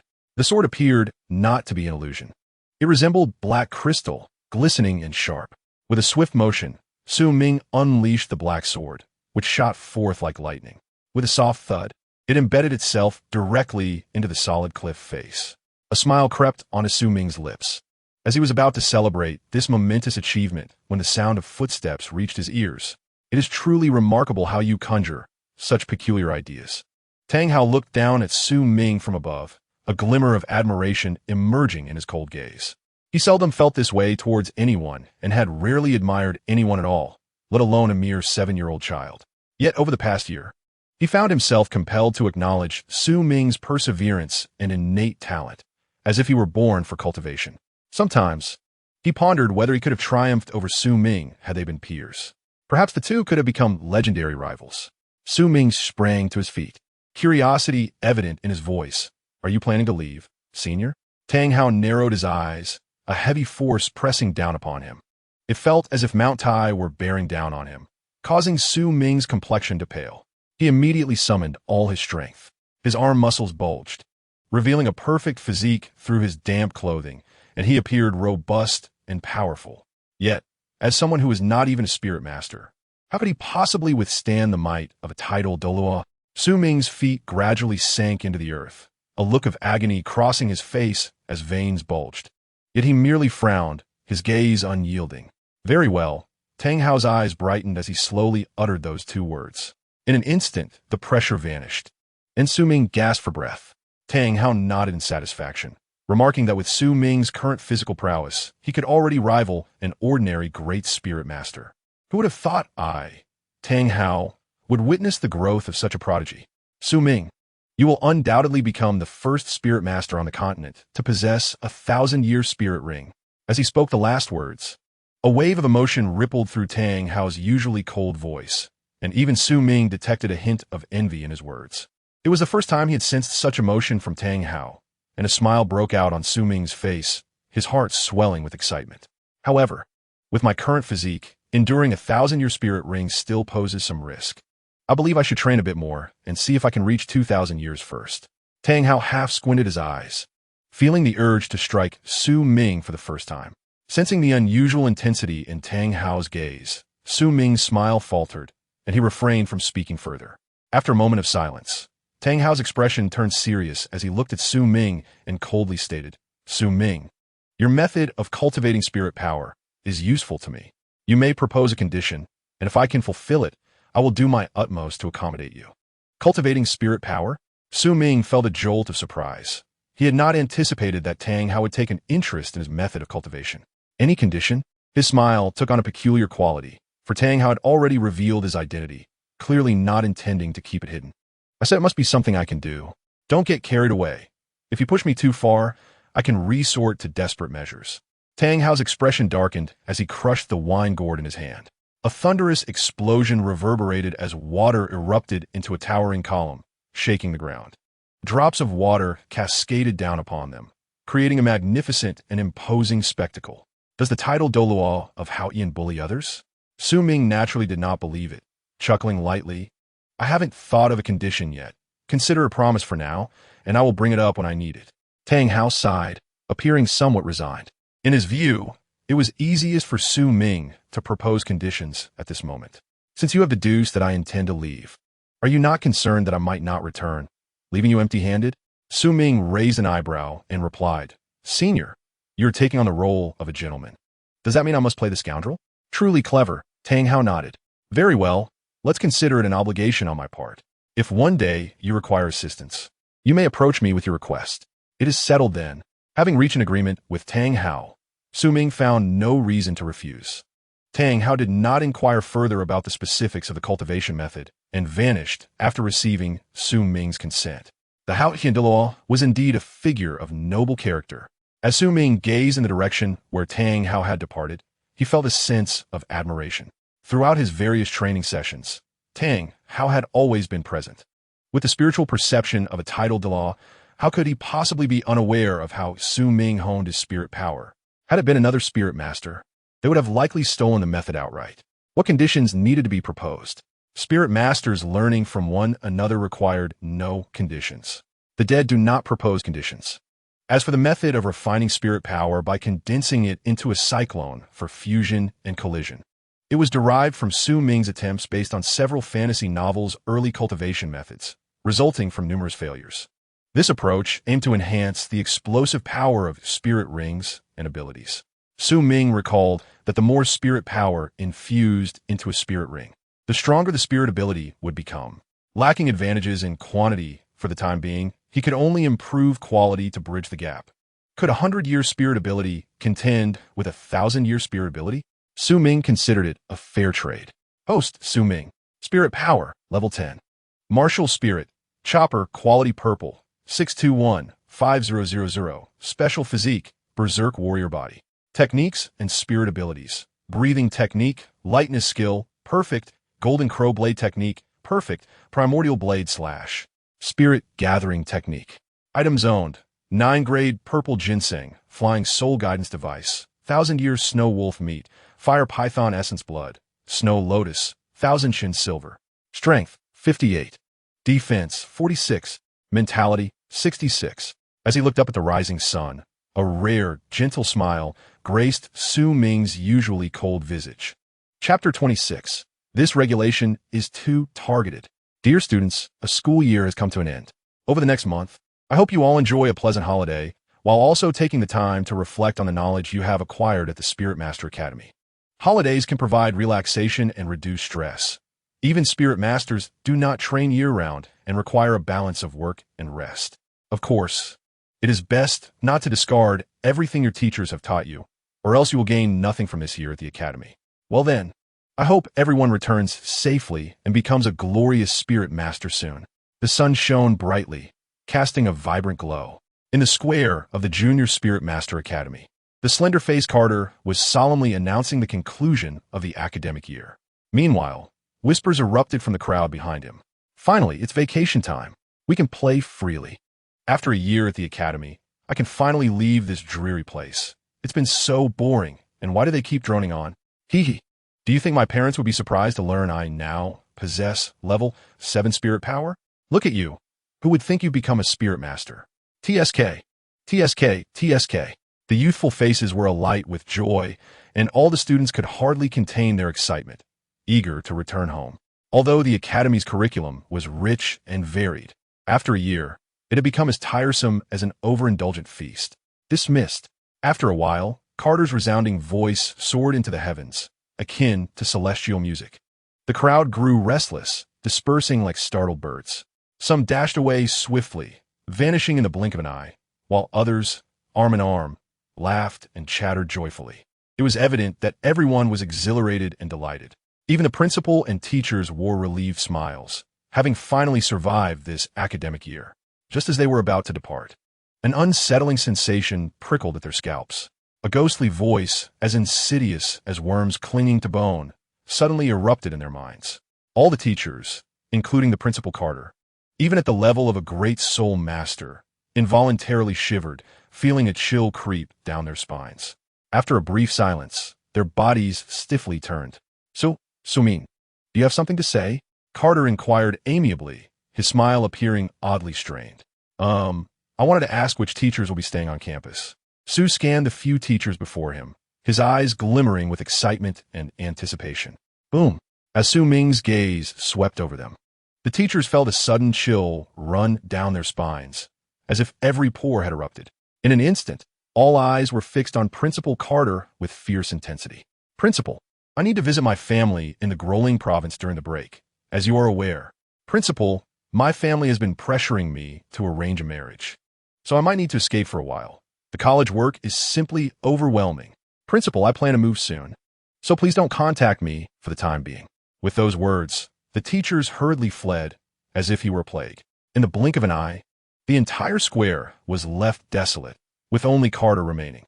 The silence was palpable. Even the sound of a crow flying overhead could be heard. Witnessing this, Carter's inner frustrations boiled over. Is this how one conducts themselves? Leaving the principal behind? If you're leaving, at least take me with you.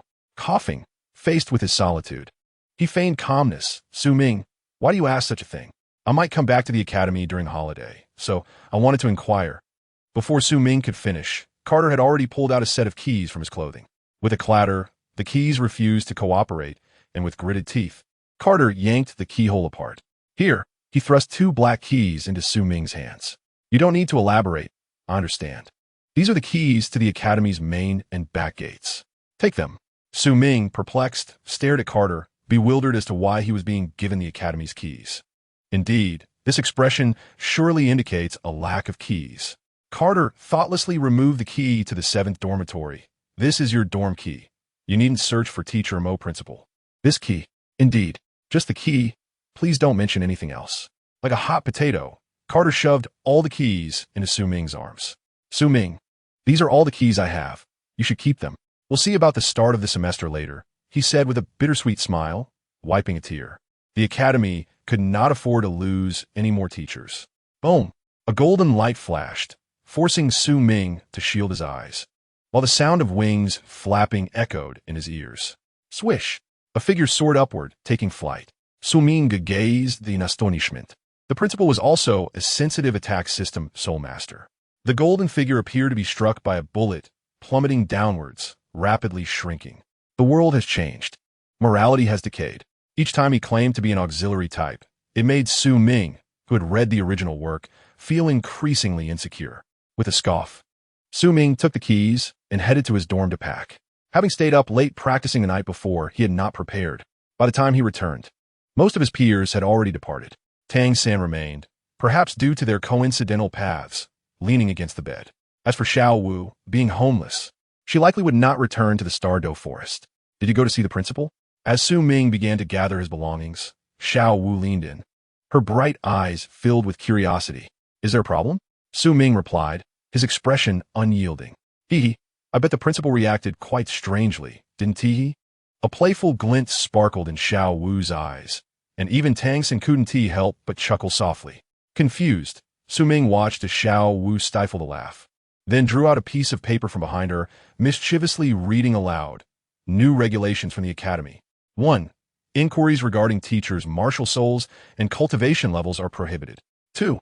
Teachers are forbidden from using their martial souls to fight within the Academy, or they will be fined 5 silver coins. 3. All future questions should be directed to the homeroom teacher, without disturbing other teachers. With each rule, Su Ming's expression darkened further. The specificity was alarming. No wonder that group had fled so quickly. Zhao Wu, sensing the tension, discreetly distanced herself, joining Tang San in muffled laughter. Glowering at them, Su Ming felt helpless. It seemed that practice with teachers would be restricted in the future. As for how to navigate this new regulation, you can refuse, I am not one to impose. He thought, unaware that he had unwittingly become a reflection of someone from another world. Teacher, are you a sensitive attack system soul master? Teacher, are you a strong attack system soul master? These simple inquiries have become a nightmare for many teachers. Chapter 27. An Unusual Friendship. On the eastern outskirts of Notting City, wool tracks imprinted on the solid path stretched towards the east in perfect parallel lines. On the road, 3 petite figures ambled leisurely along. Each carried a bundle, revealing a girl and 2 boys. The girls skipped joyfully, full of life, while the 2 boys maintained a steady, unhurried pace. As they walked, an array of scents wafted in the air, the fresh aroma of grass, the rich scent of earth, and traces left by livestock. As they drew closer to Dammit village, Su Ming's excitement intensified, his eyes sparkling with anticipation. It had been a year since he last returned to Dammit village, and he wondered how his grandfather, Blin, was faring. Reflecting on the past year felt dreamlike. At that time, even becoming a soul master seemed a distant dream. Yet now, he could stand against even the most rudimentary soul masters. Even when facing a great soul master, he felt he possessed a fighting chance. A year. In this span of time, Su Ming had invested countless hours of toil and transformed immensely. Swish! With a surge of energy, he propelled himself forward, unwilling to continue at a leisurely pace. In an instant, he outpaced Tang San and Zhao Wu. This guy is truly a tireless beast. Even after a night of training, he is still so invigorated. Watching Su Ming's retreating figure, Tang San clenched his fists in exasperation and amusement, turning to Zhao Wu. Can you keep up? Oomph. Even if I can't, I will chase. With determination, Zhao Wu puffed her cheeks and began to gather her strength, bursting forth like a bolt of lightning. This sentiment echoed his own thoughts, and Tang San smiled faintly, directly employing the ghost shadow misty steps to pursue. Su Ming did not exert himself fully, nor did he utilize his lightness skills, approaching it with a sense of ritual reminiscent of his arrival in Notting City. In a burst of speed, Tang San and Zhao Wu swiftly caught up to Su Ming. Strangely, despite their ability to surpass him, the 2 merely kept pace alongside him. Noticing their tenacious persistence, Su Ming felt quite speechless. It's just a casual run. Do you really need to be this serious? Tang San and Zhao Wu simultaneously shot him skeptical glances. Casual run? Tang San's lips twitched. I believe your nonsense. If you can shed the several dozen kilograms of weight you're carrying, then I'll believe you're just casually running. Exactly. Zhao Wu added, her eyes glimmering. Who knows what devious thoughts you harbor? If we relax a bit, we might not even catch a glimpse of you. Tang San, you can't trust this guy's words. He must be training. Su Ming sighed. Why is it so difficult to speak the truth these days? Before Su Ming could defend himself, Tang San earnestly began, this guy's strength is already absurdly high, and now it's even more monstrous. Judging by the weight he carries, I estimate it's around 30 kilograms. And he still runs so effortlessly, which indicates his physical strength surpasses ours by a significant margin. With a glint of mischief in his eyes, Tang San turned to Zhao Wu, stating, Zhao Wu, among the 3 of us, your physique is the weakest. If you can't keep up, just remove some of that iron you're carrying. You're talking nonsense. When did I have any iron on me? Do you want to slander me? Zhao Wu retorted, immediately bristling, her teeth clenched as she aimed to kick at Tang San, who nimbly leaped aside. Turning to look back, Tang San chuckled, calling out, You think I wouldn't know? I used to work at a blacksmith shop. 30 copper coins. 15 kilograms. With these words, Tang San shot a sly glance at Su Ming, as if deliberately addressing him. Tang San, you're courting death. With her secret exposed, Zhao Wu blushed in indignation, her anger flaring as she rushed towards him. The 2 exchanged blows, but all of Zhao Wu's attacks were skillfully evaded by the ghost shadow misty steps. Today, I'll let you off the hook. Noticing that Su Ming had not slowed down, Zhao Wu pouted in frustration and hurried to catch up. Su Ming, don't listen to this guy. I don't have any weight on me. Umph. Unlike him, you definitely have at least 20 kilograms. Perhaps due to their playful banter. Zhao Wu's cheeks flushed, her demeanor slightly awkward. What 20 kilograms? I only have 10. Tang San quickly corrected himself, a hint of pride flashing in his eyes. Still pretending. Are we? From a distance, Zhao Wu spat at Tang San, who was clearly taken aback by her unexpected betrayal. Good men don't quarrel with women, Tang San sighed. Choosing not to respond further, Zhao Wu smiled triumphantly, her eyes involuntarily glancing at Su Ming. Soon, they arrived at a fork in the road, not far from the two villages. Knowing the left path led to Holy Soul Village, Su Ming slowed his pace and halted. All right, stop the antics. You two should head back to Holy Soul Village. Wait. Just as Su Ming was about to depart, Tang San called out to him with a bewildered expression, resembling a confused youth. Su Ming raised an eyebrow, puzzled. What is it? Do you have something else to say? Seeing Zhao Wu turned away from them, and noticing Su Ming's oblivious demeanor, Tang San felt a pang of heartache. Glancing at Zhao Wu, he hesitantly said, well, Zhao Wu mentioned earlier that she intends to visit your village. Su Ming paused, his gaze landing on Zhao Wu, who was feigning nonchalance and pouting at the sky. His expression instantly turned cold. I have other matters to attend to. I'll take my leave. He coldly remarked, and in an instant, he activated his lightness skills and soared away. He really left? Bastard. Zhao Wu trembled with rage, her fists clenched tightly, her youthful chest thrust forward. Witnessing Su Ming's abrupt departure, Tang San scratched his head awkwardly. Zhao Wu, why not come with me to Holy Soul Village? Zhao Wu shot him a frosty glare, retorting, he's a jerk, and you're a jerk too. I don't believe you would dare to kick me out. With a sullen expression, Zhao Wu gritted her teeth and chased after him. As the breeze swept through, tangling her hair, Tang San, who had initially remained calm, began to exhibit a hint of melancholy as he observed their retreating figures. After lingering for a moment, he sighed and shook his head, departing in another direction. Meanwhile, Zhao Wu, who had pursued them, suddenly came to an abrupt halt. The long strands of her hair fluttered in the wind as her beautiful eyes scanned the surroundings. Her brow furrowed in confusion. How could this guy be so fast? The area was devoid of any human presence for hundreds of meters, as if Su Ming had vanished into thin air. Despite exerting herself to the fullest, she should not have encountered such a perplexing scene. Just as Zhao was lost in thought, she suddenly heard a faint sound of air being sliced.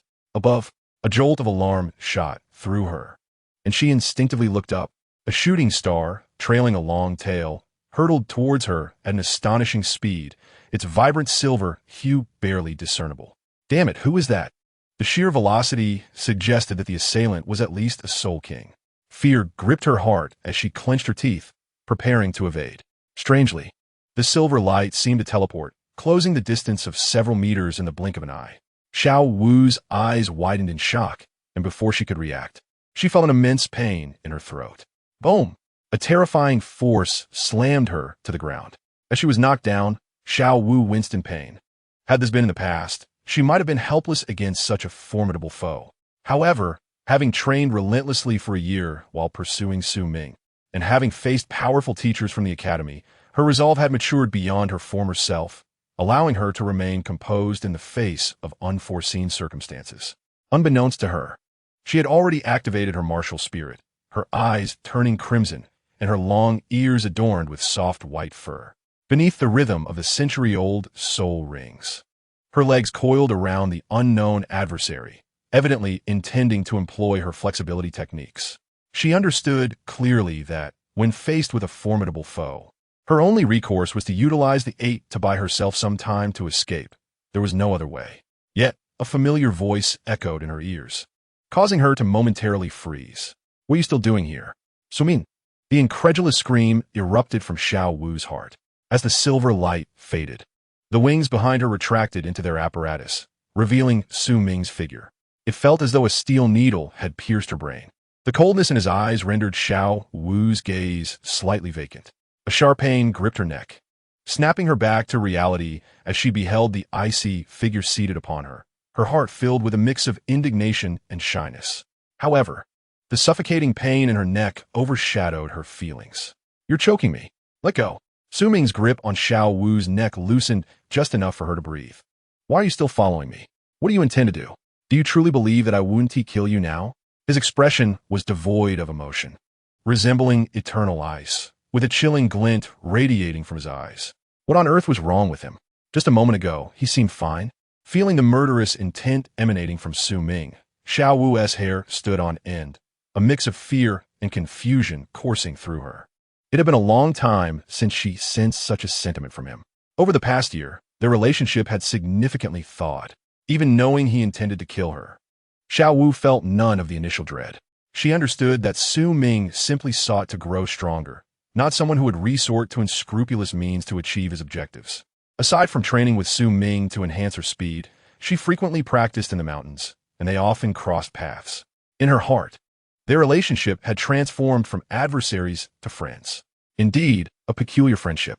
As for the events a decade hence, she had heeded Tang Hao's teachings and had since come to terms with it, who said that the enemies of soul beasts couldn't become friends. Who could definitively predict the future? From Su Ming, Zhao Wu sensed possibilities. After all, no soul master would raise a 100,000-year soul beast and demand a fair duel. As Su Ming had once said, they ought to live openly, and they were both striving to do just that. Due to the improvement in their relationship, Zhao Wu appeared so familiar and enthusiastic in the academy and on the road, naturally engaging in conversation with Su Ming. Yet now, she felt the shift in his emotions once more. This man truly intended to kill her. What had she done wrong? Zhao Wu bit her lip in indignation, her watery eyes brimming with a myriad of grievances. I have nowhere to go. Can I just visit your home? If you wish to kill me, then do so. I cannot defeat you anyway. With a huff, she turned her head away, embodying the image of a fish on a chopping block, surrendering any semblance of resistance. Did she misinterpret the situation? Su Ming furrowed his brow, scrutinizing Zhao Wu for a moment. Detecting nothing amiss, he finally released her and stood up. My home is inconvenient. If you don't wish to go to Tang San's place, I can find you somewhere to stay in Notting City. Upon hearing this, Zhao Wu stubbornly remained on the ground, her temper flaring as her eyes widened. I want to go. I want to go to your house. Su Ming's expression darkened, and he lifted his leg to leave. Zhao Wu panicked, suddenly struck by an idea, and hurriedly exclaimed, I truly mean no harm. I am without parents and merely wish to see your home. Even if you don't take me with you, can I find a yin village on my own? At her words, the leg Su Ming had just lifted retracted once more. His expression fluctuated between stormy and resigned, and he sighed before gesturing to the back. Seeing this, Zhao Wu joyously leapt to her feet, her long scorpion tail braid dancing in the air as she followed him, elated. Su Ming cast her a sidelong glance, warning, listen well. If I sense the slightest irregularity from you, I will show no mercy. Should you perish, do not blame me. His icy words carried a hint of menace, and although Zhao Wu understood he was not jesting, her face remained cheerful. Rest assured, if I intended harm against your family, I wouldn't have waited until now. I've known you were from the Yin village for quite some time. With a sudden shift in his gaze, Su Ming halted. So you possess such an unexpected expression as well? Zhao Wu, hands behind her back, skipped in front of him, reveling in her perceived accomplishment. What do you think? Isn't it surprising? Aren't you moved to tears? If you graciously express your gratitude, I would gladly accept. Naturally, it would be best to abandon that notion. There are plenty of soul beasts, so why you keep fixating on me? Are you out of your mind? After a prolonged silence, Su Ming finally uttered a word of exasperation before propelling himself forward towards the Yin village. Zhao Wu, infuriated, muttered to herself, And you dare call me crazy while you keep staring at me? Aren't you afraid of being infected? With a stomp of her foot, she hurried to catch up, fearful that he might change his mind and abandon her mid-journey. Chapter 28. Love from Two Grandfathers. The Yin village at the village entrance. The crisp, dew-laden leaves appeared fresh as tender shoots, sparkling like transparent emeralds beneath the radiant sunlight. The willow branches swayed gently in the breeze, light and airy, reminiscent of a maiden's silky hair, releasing waves of fragrance. What is the fuss? He is either back or he is not. Can you really wait here indefinitely? The bearded Geely approached, carrying a teapot, pouring a cup for Bulin while sipping directly from the spout, his Adam's apple bobbing. Bulin snorted. his aged face displaying a mix of pride and satisfaction. Ming has always been intelligent and sensible. He will return on his own. Why should I await his arrival? I can simply sit here and enjoy the scenery, experiencing the life of a sole masteress family. Compared to a year ago, Bulin had aged considerably. The hair at his temples had turned entirely white, and age spots dotted his face. His formerly lean visage appeared even more sharpened, as if worn down by the ravages of time. Though older, he seemed to possess a youthful spirit, not in appearance but in demeanor and mindset. So, having a good grandson is something to boast about, huh? Geely scoffed, spitting out the bitter tea he had just sipped, internally envious. He and Bulin had been at odds for many years, and neither would easily concede. He shot a sidelong glance, sneering, "You're as stubborn as a dead duck. How can you claim to be enjoying life? It seems to me you were born to toil, much like the old oxen in the village, never finding a moment's peace. You'll die from exhaustion in the fields. Keep fabricating your tales. I'll be here watching. When Su Ming returns and sees you weaving baskets, we'll see what kind of face he makes." Bulin, a longtime acquaintance, could easily discern Geely's envy. Yet, could envy truly change anything? Well, if you're so capable, why don't you have your son bear another child? Nonsense. Ming is nothing like your boy. Bulin pinched his nose, effectively immune to Geely's provocations. Get lost. Don't even mention that rascal. Lousy seems to owe him from a past life. Geely's face flushed with anger, his spittle flying wildly as he raged, his demeanor so volatile it seemed he might resort to violence. As he witnessed a certain scoundrel mock him while leisurely weaving a basket, Geely's frustration peaked. Indeed, Su, the young man, was not of that ilk. Yet, what if he returned with a wife? If that young lady chanced upon him laboring away at basket weaving, I dare say she would depart within moments. Bing's movements faltered, veins bulging on his forehead, as he retorted sharply, "Old bastard, your wife is the one who ran away." With a crash, Bing angrily tossed all the bamboo strips into the half-finished basket. Bah! Geely spat in disgust, as if to dispel the ill fortune of such nonsensical words. In the next moment, a cunning smile spread across his face. "Coward, if you have the guts, continue weaving. Go on, keep at it." Bing, gritting his teeth in fury, clenched his fists, wishing to deliver a blow to the scoundrel. Yet in the end, he relaxed his grip, gazing silently at the horizon. With victory in his grasp, Geely grinned widely, revealing his yellowed, decayed teeth as he resumed sipping tea, savoring its flavor. "Are you certain today is a holiday?" he mumbled, distractedly taking a sip from his cup, his eyes darting to the unreliable figure nearby. The two men, who had been glaring at one another just moments before, now appeared solemn and composed. Geely waved his hand dismissively, speaking in a low voice. "You still doubt me? I've already inquired. Ming will return today at the earliest, or at the latest, the day after tomorrow." Bing nodded in satisfaction, instinctively glancing westward, his aged eyes sparkling with anticipation. Ahem.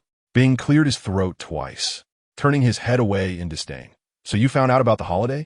I see your connections aren't as impressive as you claim. Try to pry information from me." "Are you?" Geely chuckled knowingly, stretching his right leg and shaking it slightly.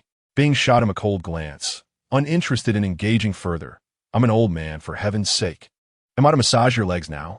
As Bing stood to leave, Geely felt a pang of urgency. He had finally found a weakness in the man and could not let him escape without exploiting it. Remaining unfazed, Geely calmly said, "One snake wine, and I'll tell you everything." Instantly, Bing halted. "One bowl, no negotiation.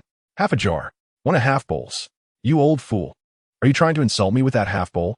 Say what you will. If you don't want to talk, then forget it." Just as Bing genuinely prepared to leave, Geely hurriedly stood, grasping his arm, desperate not to let this miserly old man slip away.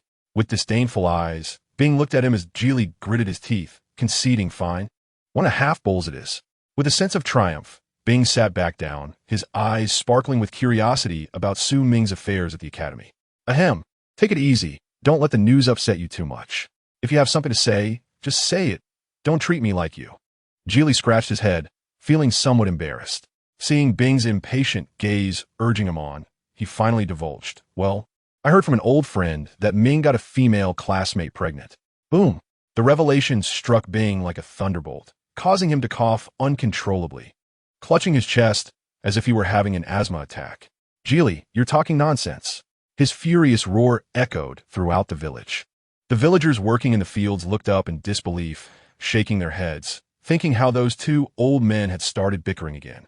Hearing the familiar voice, a boy hurrying back to the village suddenly looked up, a warm smile breaking across his stern face, his heart racing with excitement.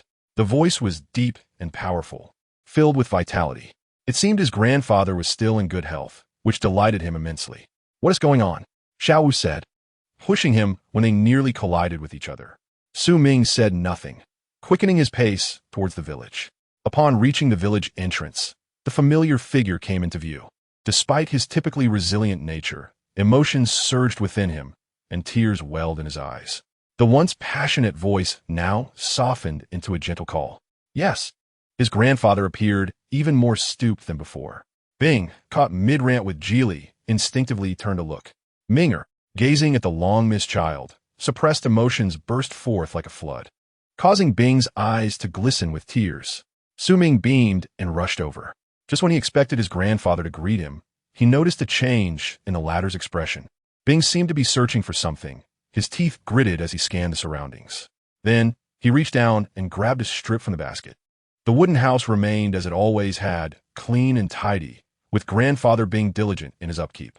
Even the rickety wooden cabinet shone brightly, polished and well cared for, as if he could not bear to part with it.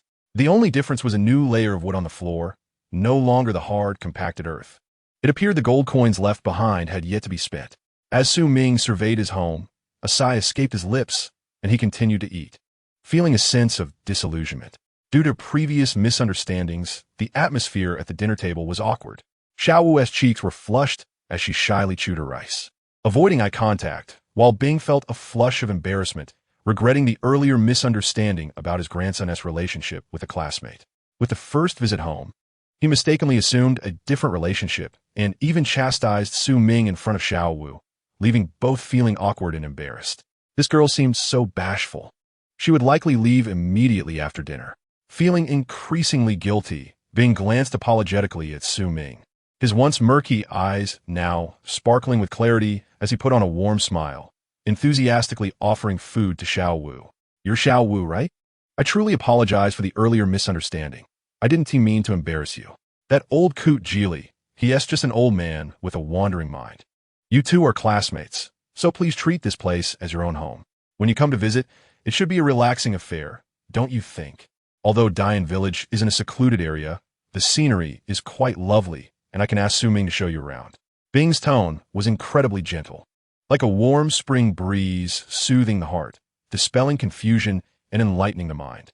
Such sentiments, untempered by time, carry a profound resonance that could not be conveyed without the depth of experience. This special charm encouraged Zhao Wu to muster her courage and meet his gaze. Looking into the kind eyes of the elderly man, her racing heart began to calm. As Bing served her food, Zhao Wu's face flushed with urgency, politely covering her bowl with her hand. No, please, you don't have to. Just sit. I can serve myself." Bulin beamed with a warm smile. "These are just some home-cooked dishes. Feel free to eat. You're still young. I worry your arms may not be long enough to reach. Come, enjoy more meat. It's the perfect time for you to grow." "Grandpa, no need for that. I can manage myself," Zhao Wu replied. "Ah, it fell quick, catch it." Despite Zhao Wu's persistent refusals, Bulin expertly served the food into her bowl. Faced with Bulin's enthusiasm, Zhao Wu felt a pang of embarrassment and ultimately had to acquiesce. At the dining table, Bulin seemed to have opened a floodgate of conversation, engaging Zhao Wu with great warmth. Although Zhao Wu was lively in spirit, the vast difference in their life experiences left her only able to smile weakly in response, her gaze constantly seeking rescue from Ming. To her dismay, however, Ming was completely engrossed in his meal, paying her no mind. Such a glutton at home, Zhao Wu grumbled through clenched teeth. Fortunately, Bulin noticed her discomfort and shifted the topic to anecdotes from Ming's childhood. Ahem, Ming coughed, nearly choking, but he could not stem Bulin's endless chatter. Hearing tales of Ming falling into the water after a fish or being pecked by a chicken, Zhao Wu was utterly delighted, her eyes narrowing into crescent moons as she burst into laughter. Clearly, she had not anticipated such a humorous side to him amidst the Academy's austere atmosphere. After a long time, Bulin, beaming with joy, found himself increasingly fond of Zhao Wu's adorable naivety. By the way, Xiao Wu, where are you from? Have you told your family you're here? They won't be too worried, will they? Xiao Wu cast a glance at Su Ming, her expression becoming somewhat awkward. My family is from another province. We've fallen on hard times, and I'm currently staying with a distant relative. An orphan.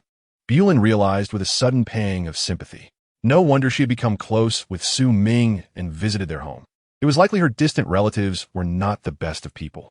This poor child had endured much hardship. With a heart full of compassion, Bulin gently patted her head. Dear child, rest assured, there is plenty of food and drink here. You can stay as long as you wish. It's just Su Ming and me at home. Your presence brings me joy, and I would never send you away. Make yourself at home and simply call me Grandpa. Touched to the core, Xiao Wu trembled slightly, her sparkling eyes welling with tears, her vision obscured by ripples of emotion. In that moment, she faintly glimpsed her mother-esque figure, and tears streamed down her cheeks. Bulin felt a sharp pang in his heart, realizing how much this child had suffered. He quickly extended his wrinkled hand to gently wipe her tears. Don't cry, dear. From now on, with Grandpa around, no one will bully you. Xiao Wu nodded, quickly drying her tears and revealing a comical smile that was half crying, half laughing. Grandpa. Just when Bulin thought that Xiao Wu was reluctant or perhaps frightened, her sweet voice rang out, instantly moistening his eyes with joy. Good child, Bulin exclaimed, tears of happiness streaming down his face as he affectionately ruffled Xiao Wu's hair. Fate had treated him kindly, first with Su Ming and now with Xiao Wu. With a thunderous clap, Su Ming, who had been quietly observing with a piece of cabbage hanging from his mouth, found himself utterly dumbfounded by the scene before him. His emotions flickered, a mix of confusion and understanding washing over him. Having traversed through time, he too had once shared such a bond with Grandpa Bulin. Grandpa, what should I do? He mused, feeling a weight pressing down on his heart. He could see that Bulin was genuinely delighted. Perhaps, when he first met him, it had been the same. Bulin was no longer young, and it wasn't easy for him to live joyfully for a few more years. At least, until Su Ming found a way to prolong his life, it was best for things to remain this way. With a heavy heart, Su Ming quietly slipped away. In the back mountain, among the woods, a ghostly figure darted through the trees, as if in pursuit of something. The surrounding thickets, thick with brambles, stretched 2 to 3 meters high, leaving no clear path. With a swift motion, Su Ming descended from a tree, his feet landing on a thick carpet of moss, soft and undisturbed, indicating that no one had ventured here for quite some time. Due to its proximity to the deep mountains, villagers seldom journeyed this far, giving the area an untouched feel.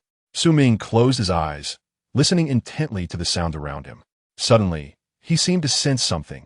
His spiritual energy surged, and like a dragonfly, he leaped forward. In the blink of an eye, Su Ming vanished into the lush green. Bang! A sound akin to a bullet striking stone echoed in the air. One could vaguely hear someone chopping away, the noise so great it could be mistaken for an explosion in the mountains. Suddenly, a figure leapt from the thorny bushes, landing gracefully on a massive stone. Standing firmly on the rock, Su Ming rolled up his sleeves, his eyes gleaming with excitement as he gazed at his prey, unable to stifle a greedy gulp. Huh! You won't escape this time. In his hand, he clutched a half-dead bird, blood dripping persistently. Though it was termed a bird, it resembled a small chicken, albeit smaller and adorned with more vibrant feathers and a long, elegant tail that seemed to dance with life. In the rural wilderness, one could find an abundance of rustic charm. Previously, he had set traps, but these wild birds were too cunning. The cycle of cause and effect dictated that having consumed so many grains, it was only fair for him to have a taste. A smirk crept onto Su Ming's lips as he triumphantly placed the wild chicken into his backpack, continuing his search through the forest. Tang Hao would never have imagined that Su Ming's newly developed sword technique was not aimed at an enemy, but rather at wild game. The enhancement of his spiritual power made hunting far more convenient. Before long, his backpack was filled to the brim with his catch, wild chickens, rabbits, and bird from the sky. The birds were unfamiliar to him, but as long as they were edible, he had no need to inquire further. If he had the ability, the two great empires of Douluo would surely enact wildlife protection laws, leading to their downfall in an instant. With a bounty of game in tow, Su Ming happily made his way back, already anticipating the delightful feast awaiting him that evening. However, upon reaching the bamboo grove in the back mountain, His spirits plummeted at the sight of Zhao Wu, who was peering around curiously. "Oh, you're back. Grandpa thought you were still in the bamboo grove." Her long ears perked up as Zhao Wu waved excitedly and bounded towards him. As she approached, noticing the bloodstains on Su Ming and the lingering scent of blood, her expression shifted from joy to shock. What have you been doing?"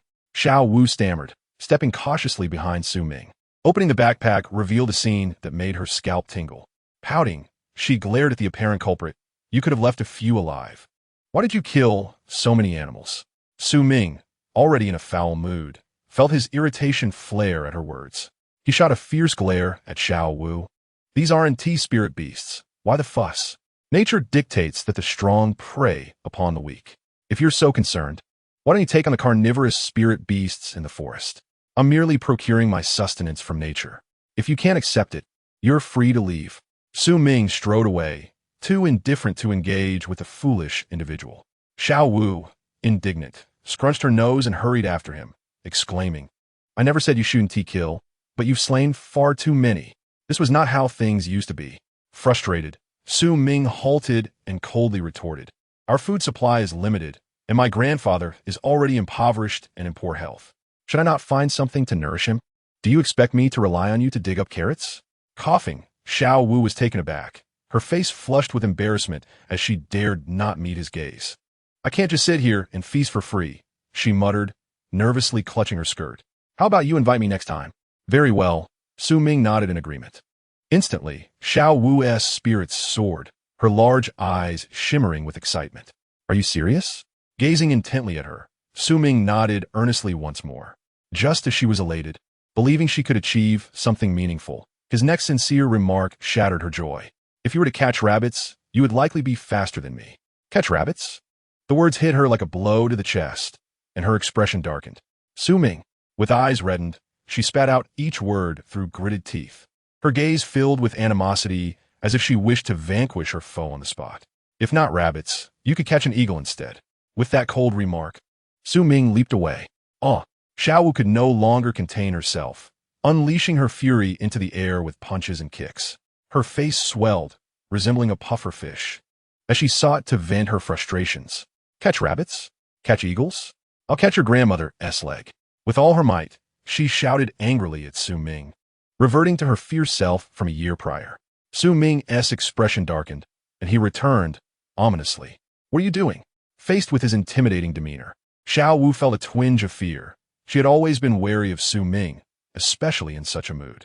Without explanation, he seized her by the nape of her neck and lifted her as one would a rabbit. With her vulnerable spot exposed, Zhao Wu squirmed in distress, humiliated. "Su Ming, let me go, or I'll tell Grandpa you're bullying me."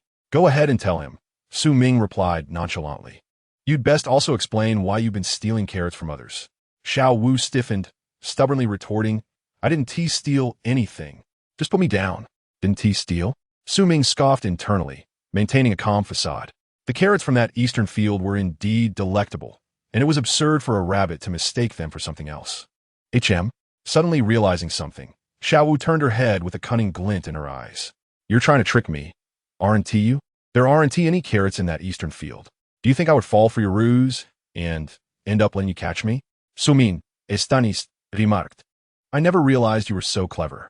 So, it must be from the western field, then?" "Indeed." Zhao Wu held her head high, only to slap her own face in realization moments later. Her limbs drooped, as if a frog submerged in water, utterly devoid of struggle. Upon returning to the village, Su Ming set the despondent Zhao Wu down. "Go home. I have some matters to attend to." "Oh," she replied weakly, taking a few steps before suddenly turning back. With a pitiful gaze, she timidly bit her pink lip and murmured, "Could you not tell Grandpa? I promise I won't steal again." Su Ming's expression remained stern, devoid of any trace of humor. The atmosphere grew quiet. Zhao Wu shrank back, looking down, her toes scuffing the ground. Suddenly, a bright sound resonated, as a golden light cascaded from the heavens, landing atop Zhao Wu's head. "Gold coins? What does this mean?" As she opened her small hand, it revealed a gleaming golden soul coin, leaving her perplexed as she looked at Su Ming. "The carrot were grown by the family next door. You should buy some." With that cold statement, Su Ming entered the granary of the neighboring household. To be honest, the items in the village hardly constituted theft. Yet after a month, it would be remarkable if no one noticed. Such matters in the village, while simple, also bore the mark of parsimony, adhering strictly to a sense of propriety. They feigned ignorance for a month, hoping that Grandpa Blin would remain steadfast. His backbone must not falter. I'm not sure on money, so why give me this? Zhao Wu stuck her tongue out at Su Ming's retreating figure as she bounced toward the neighboring house. Her long braid danced behind her unceasingly. Chapter 30, Ming. You two must strive to become a soul master. Grandpa Blin was aging, and since Su Ming could remember, they had not farmed, relying on his grandfather's adept skills. The two had never worried about food, growing some vegetables in their plot. All their grain was purchased from other families, as it was quite easy to acquire in the village. Considering his own appetite, Su Ming had bought several large bags of grain.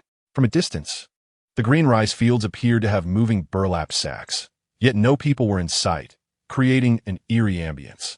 The sacks were sizable, resembling the bulk of a sturdy ox, and appeared to contain at least 200 to 300 jin of grain. The weight of 200 to 300 jin would be quite burdensome, even for two grown men. Yet, the sacks stood upright, drifting in the rice field, and one could easily mistake them for ghosts. Hey, wait for me! A delicate voice, tinged with indignation, echoed as the following sack hurried to catch up. From the side, no figures were visible, but from the road's end, one could clearly see a boy and a girl, each grasping a large burlap sack by the knot at the top. For some reason, the two chose not to lift, but rather to press upwards, making the sacks appear even taller than themselves. Noticing Zhao Wu's furious glare, Su Ming replied nonchalantly, "It's not like we're playing house like 3-year-olds. If you can't carry it, just leave it here. I'll come back for it later." Childish?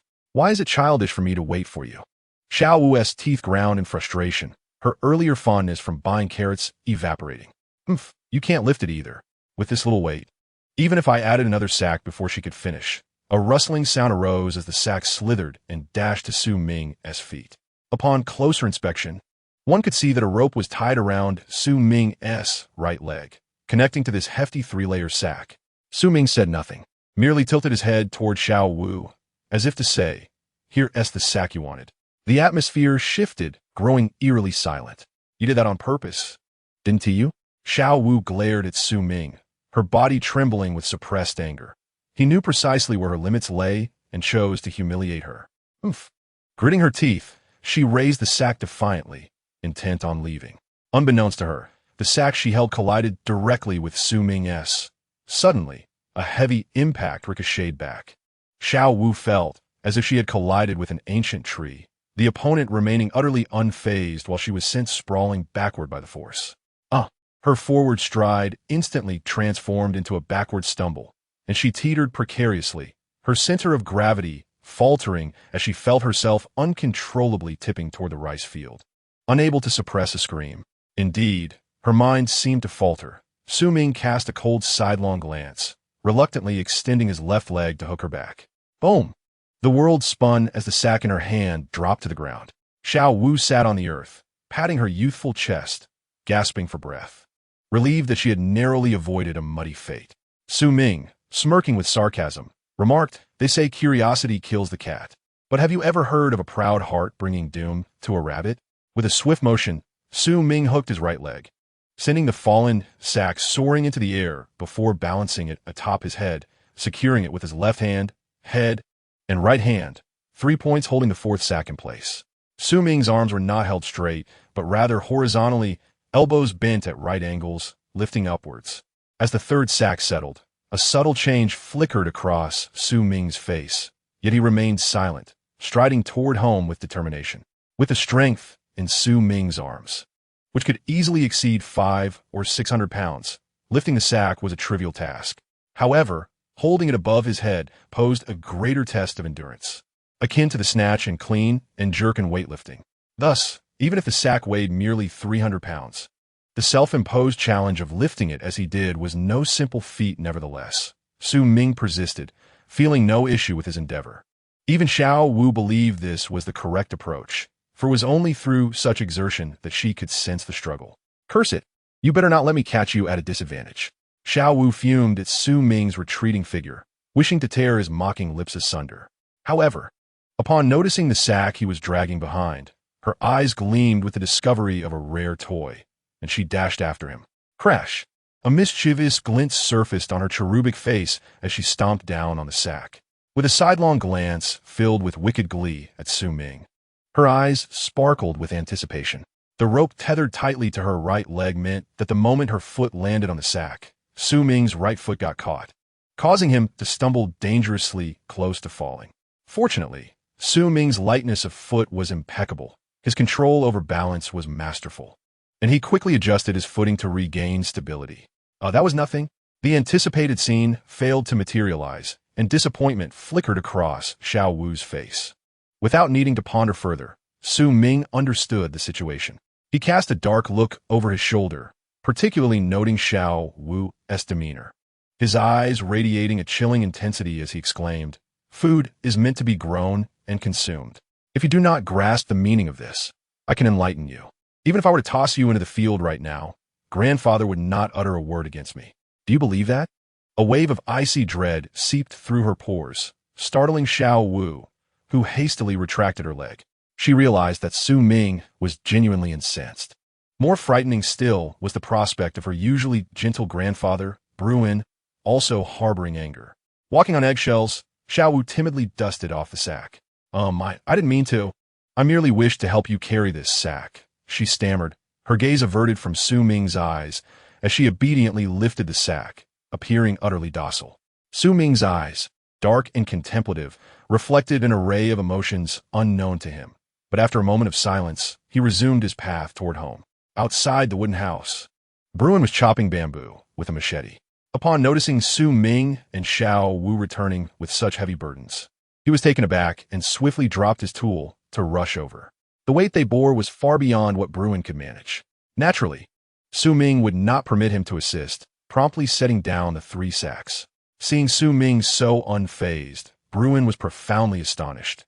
This must weigh several hundred pounds. Upon further inquiry, he learned that Su Ming's strength stemmed from his training, which put him at ease.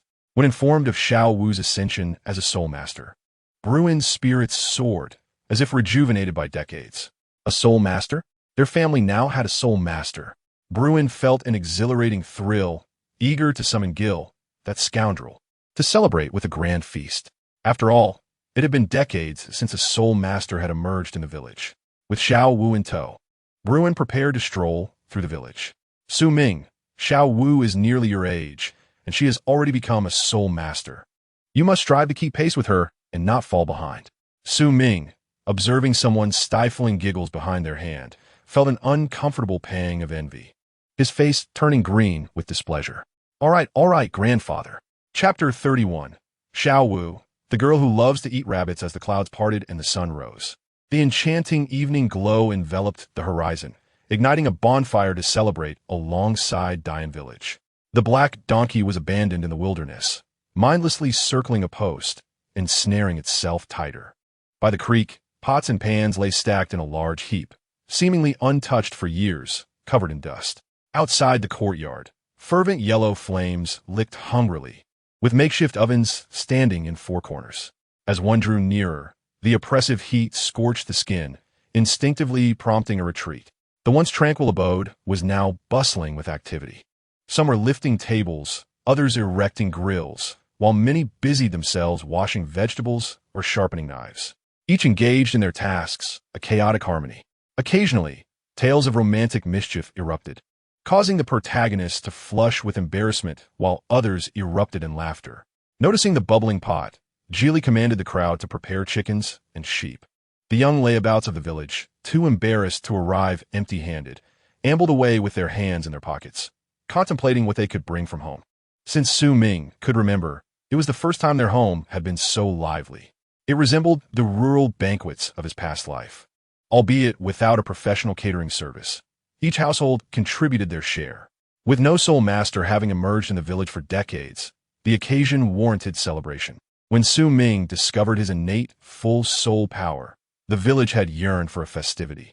Grandfather Bruin, cautious yet kind-hearted, had deferred the celebration until Su Ming truly became a soul master. This afternoon, after taking Zhao Wu for a casual stroll in the village, Geely, feeling unjustly slighted, was invigorated upon hearing that Bruin had taken a goddaughter who was also a soul master, sparking a lively celebration. The village elders quickly aligned in consensus, eager to celebrate and quell the pride of nearby villages. Thus, the scene before us unfolded. Xiao Wu and Grandfather Bruin sat at the main table in the courtyard, enthusiastically introducing her to several of the village's prominent elders. Laughter and lively conversation filled the air, creating a festive atmosphere. As for Su Ming, he appeared to prefer solitude, resting his chin in his hands atop the roof, quietly gazing at the evening glow, relishing this rare moment of tranquility. Presently, a rotund, confident man approached with the swagger of a host, and upon spotting Su Ming, he immediately adopted the tone of an elder, teasingly calling out to him. Su Ming, you must strive to prove yourself. Look at your sister. She has become a soul master. When will you attain that status? Uncle will introduce you to a lady from the city, one with ample charm and skin as delicate as silk. I assure you, you will be smitten. The moment these words were uttered, a barrage of criticism erupted from the aunts and cousins, their expressions darkening as if they wished to hurl their utensils at him. How dare you speak such things when Su Ming is but a child? You're leading him astray. I fear Uncle Boleyn might take a knife to you. Listen, Su, do not learn from him. Keep your distance. It would be best if you pretended not to know him. Do you understand? Bah, you ought to be more mindful, especially as an elder. Come here. The water has just boiled. If you wish to pluck the feathers, come and do so. Grandfather Boleyn and the others looked over, shaking their heads in amusement. Xiao Wu's face was flushed, her expression reflecting a curious bewilderment at the wildness of humanity. Seeing the ire he had incurred, the man nicknamed the Rooster offered a few conciliatory words and swaggered over. Su Ming, do not heed their foolishness. By blood relation, I am aligned with Uncle Boleyn. We are kin. How could I harm you? With a casual flick of his hand, he tossed an orange towards the ceiling, which Su Ming deftly caught. Freshly picked from the Holy Soul village, it's quite sweet. Enjoy. The man, with a grand flourish, strode toward the table laden with fruits, seemingly unembarrassed to take from the provisions meant for the elders with poor teeth. The elders, knowing his shamelessness, said nothing, allowing him to indulge before sending him off to assist elsewhere. He devoured his food with gusto, relishing his apparent fortune, before cheerfully moving towards the men cooking. Glancing at an unappealing, shriveled orange, Su Ming's lips twitched in distaste as he tossed it aside, repulsed. As night descended, a bonfire was lit, illuminating the delectable dishes on each table. Bottles of aged wine, long sealed, were brought forth, and the atmosphere reached a fever pitch, unlike the refined sips of nobility. The laborers drank heartily from large bowls, their spirits lifted after a day of toil, savoring the wild game, the fresh breeze, and their homemade liquor. Their raucous laughter and flushed faces suggested that even the King of Heaven could not quell their revelry. In stark contrast to the youthful exuberance, the elders at the main table sipped their small cups of liquor, leisurely enjoying their meal and conversation, savoring their own pleasures. Su Ming presented a bowl of the game broth to Grandfather Boleyn. Boleyn, look at Ming. What good fortune he has. Ming, you need not go to such lengths. Just focus on enjoying your own meal. Ah, this broth is truly delightful. Ming, come, let's all have a taste. Ha ha ha. If you insist, then I must indeed sample it, just to see the culinary skills of young Ming. Seeing Grandfather Boleyn savor the broth reassured Su Ming, allowing him to step away. The broth contained many ingredients, including snow lotus, known for its health benefits. Aware that it could be too rich for the elderly, he had ensured it was palatable beforehand, thus feeling confident in presenting it at the main table, not taking up space at the dining table. Su Ming recognized his own appetite. Having not eaten enough at lunch, he knew no table would suffice for him alone. Thus, he approached the barbecue pit. Adults had their revelry, and children found their joy. The barbecue area was bustling with children, all equally lively. They collaborated, with some catching bullfrogs in the fields, others fishing for loaches, while others tended the grill. Coughing a couple of times to draw attention, Su Ming was surprised to find that his sounds silenced the crowd. 3 children, startled, edged away, creating a large space for him, their innocent eyes wide with fear. Su Ming strode forward, satisfied, placing 3 marinated wild chickens down. Dazwon, listen well. If anyone burns these chickens, I will ensure their backside meets the same fate. Okay, boss. The 3 older boys trembled, each instinctively picking up a skewer and placing it over the flames, their focus unwavering. Their intense concentration would have brought tears to a teacher's eyes. Su Ming retrieved the Millennium Snow Wolf meat awarded by the system, skewering it with 2 iron sticks. Having kept the Snow Wolf meat in the system space for nearly a year, he had refrained from using it due to Tang Hao's presence, which made its origins difficult to explain. To the untrained eye, the large cut of Snow Wolf meat bore little difference from beef, but only Su Ming could perceive the cold aura emanating from it, indicative of the meat's transformation from millennium-old soul beast. After a while, he realized this meat was challenging to cook thoroughly, necessitating the use of his soul power to intensify the heat of the charcoal. Where did you procure that meat? A sudden voice startled Su Ming, who gritted his teeth, pretending not to hear as he continued cooking. Aware that Zhao Wu was a soul master, a figure of reverence to her parents, the younger children hastily vacated the area, leaving only 3 older boys squeezed together, hesitant to move. Seeing Su Ming's feigned ignorance, Zhao Wu's expression darkened as she grasped his shoulder, questioning him. Did you know how to do this all along, deliberately leaving me behind? Su Ming shrugged off her grip, turning away without a backward glance. Didn't you enjoy being praised?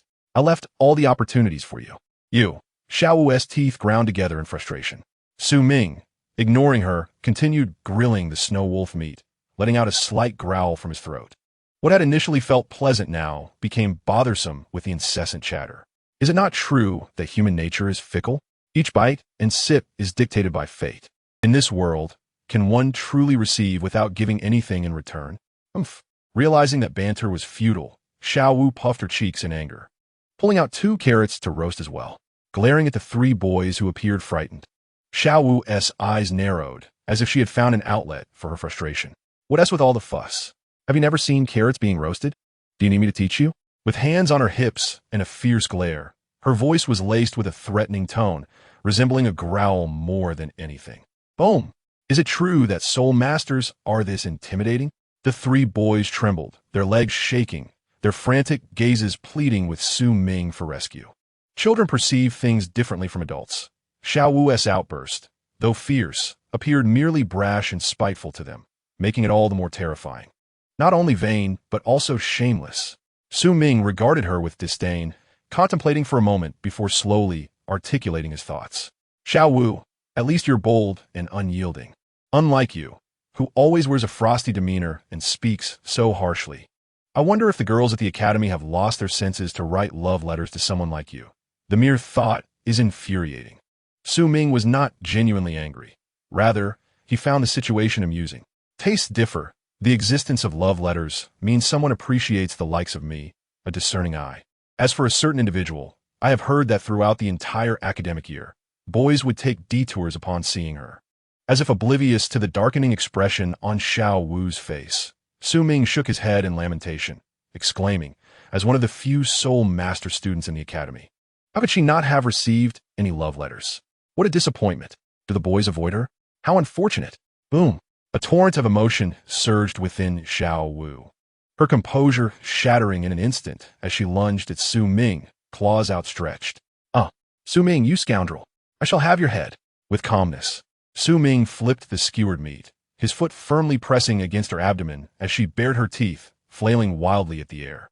Zhao Wu attempted to alter her approach, but it was as if Su Ming's leg had a tracking device, effectively sealing off her escape. You think this is going to end well for you?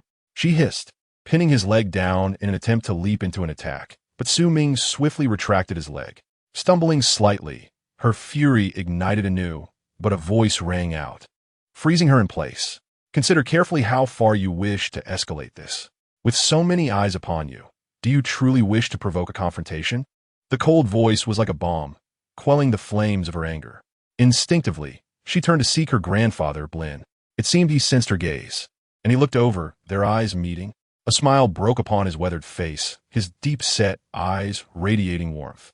That sweet smile, like a gentle stream coursing through her heart, made her internal wrath dissipate.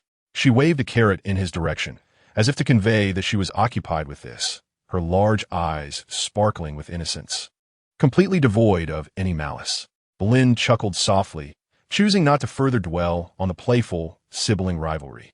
Once she had won him over, Zhao Wu's demeanor underwent a dramatic transformation, becoming ominously dark and tempestuous. Leaning close to Su Ming, her teeth making gnawing sounds, she whispered, "Just wait, Su Ming. This is far from over. Only when you can best me will we see," he retorted. "You." Zhao Wu shot him a frosty glare, simmering with indignation as she resumed roasting her carrot. After nearly half an hour, the snow wolf meat finally turned a golden hue, shimmering as if cloaked in rich fat, its surface unmarred by any charred spots, indicating a notable quality. Su Ming's eyes sparkled as he took a hearty bite. In an instant, the rich juices exploded in his mouth, a flavor so intoxicating it surged through him, prompting a soft exclamation of delight. It was not merely the exquisite taste. He felt an energy pulsating within the meat, his previously hollow stomach filled with an exquisite anticipation he had not experienced in ages. Not only did this energy satiate his hunger, but it also seemed to bolster his physical strength. Though faint, Su Ming could distinctly feel a transformation within his body. He transformed into a ravenous gourmand, tearing into the meat with the ferocity of a tempest. Deliberately, it was all too intentional. Zhao Wu, feeling frustrated, set down her carrot and continued to nibble on it, having initially wished to taste the meat herself. Her peripheral vision caught sight of some remaining meat in Su Ming's bowl, and a spark of joy ignited within her. Seizing the opportunity while he devoured his meal, she stealthily claimed it all for herself. Unfazed, she continued to roast her meat, her expression neutral as she expertly seasoned it, as if it were her own bounty.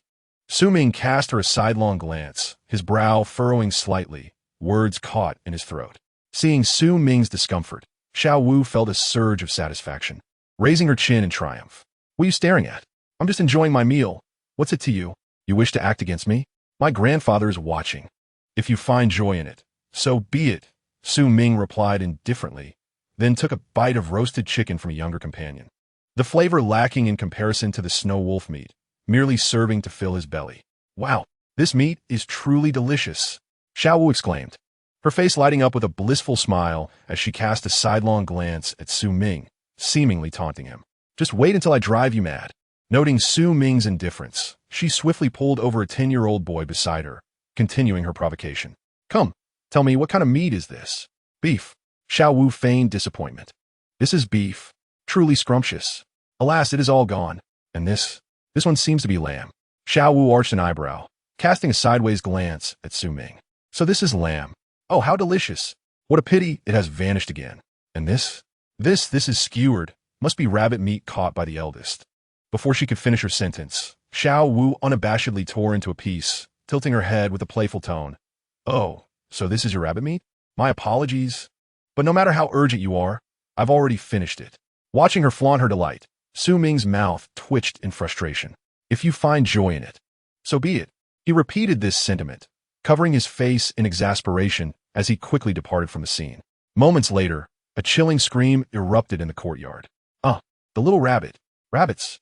Zhao Wu flailed her arms, bouncing in place as if she had just tasted the most exquisite delicacy, her excitement palpable.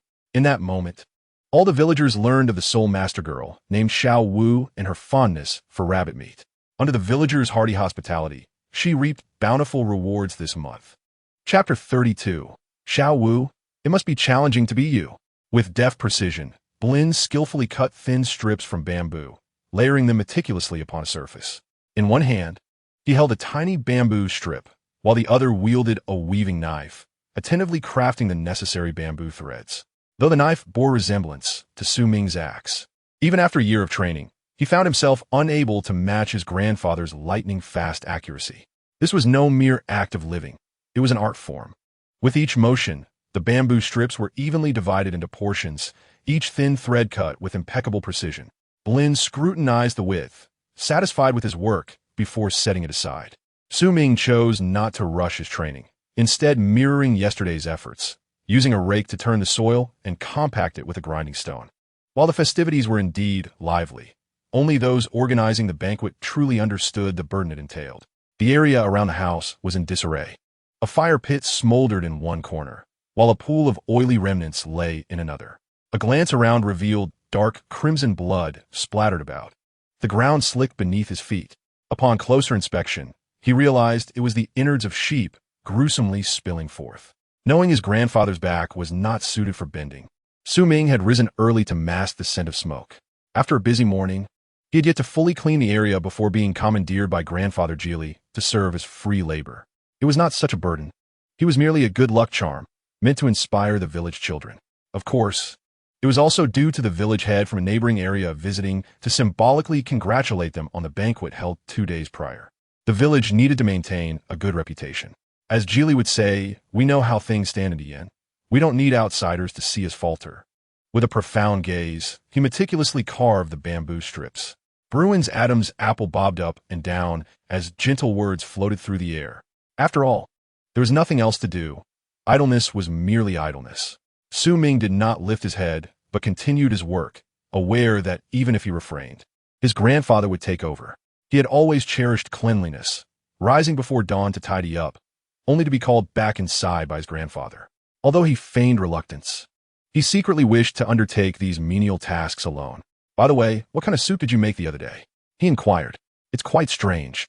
My eyesight seems clearer these past couple of days. I met Grandpa Meluo, who mentioned experiencing the same, and that his legs felt more agile. He asked if you had some secret recipe. What secret could I possibly have? It was just plain wild chicken soup.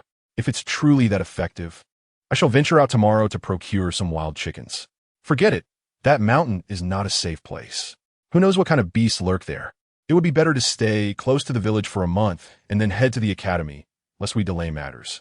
Even if there were ferocious beasts, even a tiger, I could fell it with a single strike now. Indeed, that could be the case. Without any exchange of glances, the two continued their tasks, engaged in conversation that might lead an observer to think they were speaking to the air. After several hours of diligent work, Su Ming finally had the front and back of the house tidy and even brought over some peach trees to embellish the surroundings. The wooden cabin's curtain slowly parted. A frail figure leaned against the doorframe and emerged. It was Zhao Wu, her complexion pale, resembling a person recovering from a severe illness, covering her mouth with her hand as if she might retch. Gone was her previous vivacity. She appeared listless, her eyes devoid of vitality, drained by her ailment. How peculiar. The doctor has come, yet there seems to be no improvement.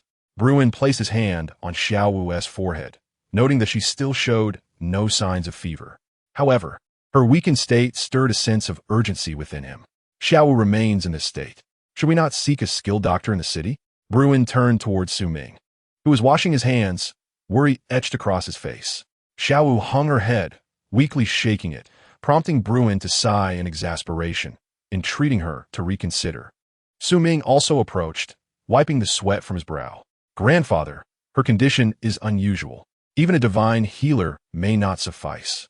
Bruin's eyes widened in disbelief, a hint of anger in his tone. Child, how can you speak so? Can't you see Zhao Wu is in this condition, yet you jest? Su Ming quickly clarified. That is not my intention. I believe her ailment stems not from her body, but from her troubled mind. Mental troubles? Bruin's expression was one of confusion. How can mental issues affect the body? Should we venture into the mountains for some herbs? At this, Zhao Wu raised her head to look at Su Ming, her watery eyes betraying her mix of weakness and indignation. Forget it. I shall give it a try. Su Ming shook his head, stepping forward to support Zhao Wu's knee while the other hand cradled her back, lifting her in a princess carry. Her lips trembled with indignation, and she struggled momentarily before ultimately succumbing to his gaze, lying back in his arms. Ming, do you truly believe you can manage? Desperate times call for desperate measures. Let us see. Carrying Zhao Wu, Su Ming made his way toward the bamboo grove on the hillside. As she gazed at his insufferable face so close to her own, Zhao Wu's frustration grew, and she felt increasingly aggrieved. She opened her cherry-red lips and bit down on Su Ming's shoulder, exerting more pressure as if to vent her humiliation. But in her weakened state, her strength was scant. Su Ming paid her no mind, continuing on his path. Moments later, Zhao Wu seemed to tire of biting, her silver teeth loosening as she left a trace of saliva on his clothing. Eventually, they arrived at the bamboo grove. The air that greeted them was refreshing, carrying a hint of minty coolness. The sound of their footsteps crunching over fallen bamboo leaves echoed softly. Only when they reached a secluded part of the grove did Su Ming set Zhao Wu down against a stone, sitting beside her. The bamboo grove was tranquil, with only the rustling of leaves in the wind and the gentle creaking of the bamboo creating a serene atmosphere. Xiaowu half closed her eyes, stealing glances at Su Ming. Just when she expected him to offer her comfort, he suddenly blurted out, "In fact, rabbit meat is quite delicious." "Rabbit meat is delicious?" Xiaowu choked, nearly coughing as her temper flared. "You scoundrel! I knew you wouldn't say anything kind." Her eyes glinted with a fierce resolve, as if poised to pounce at any moment.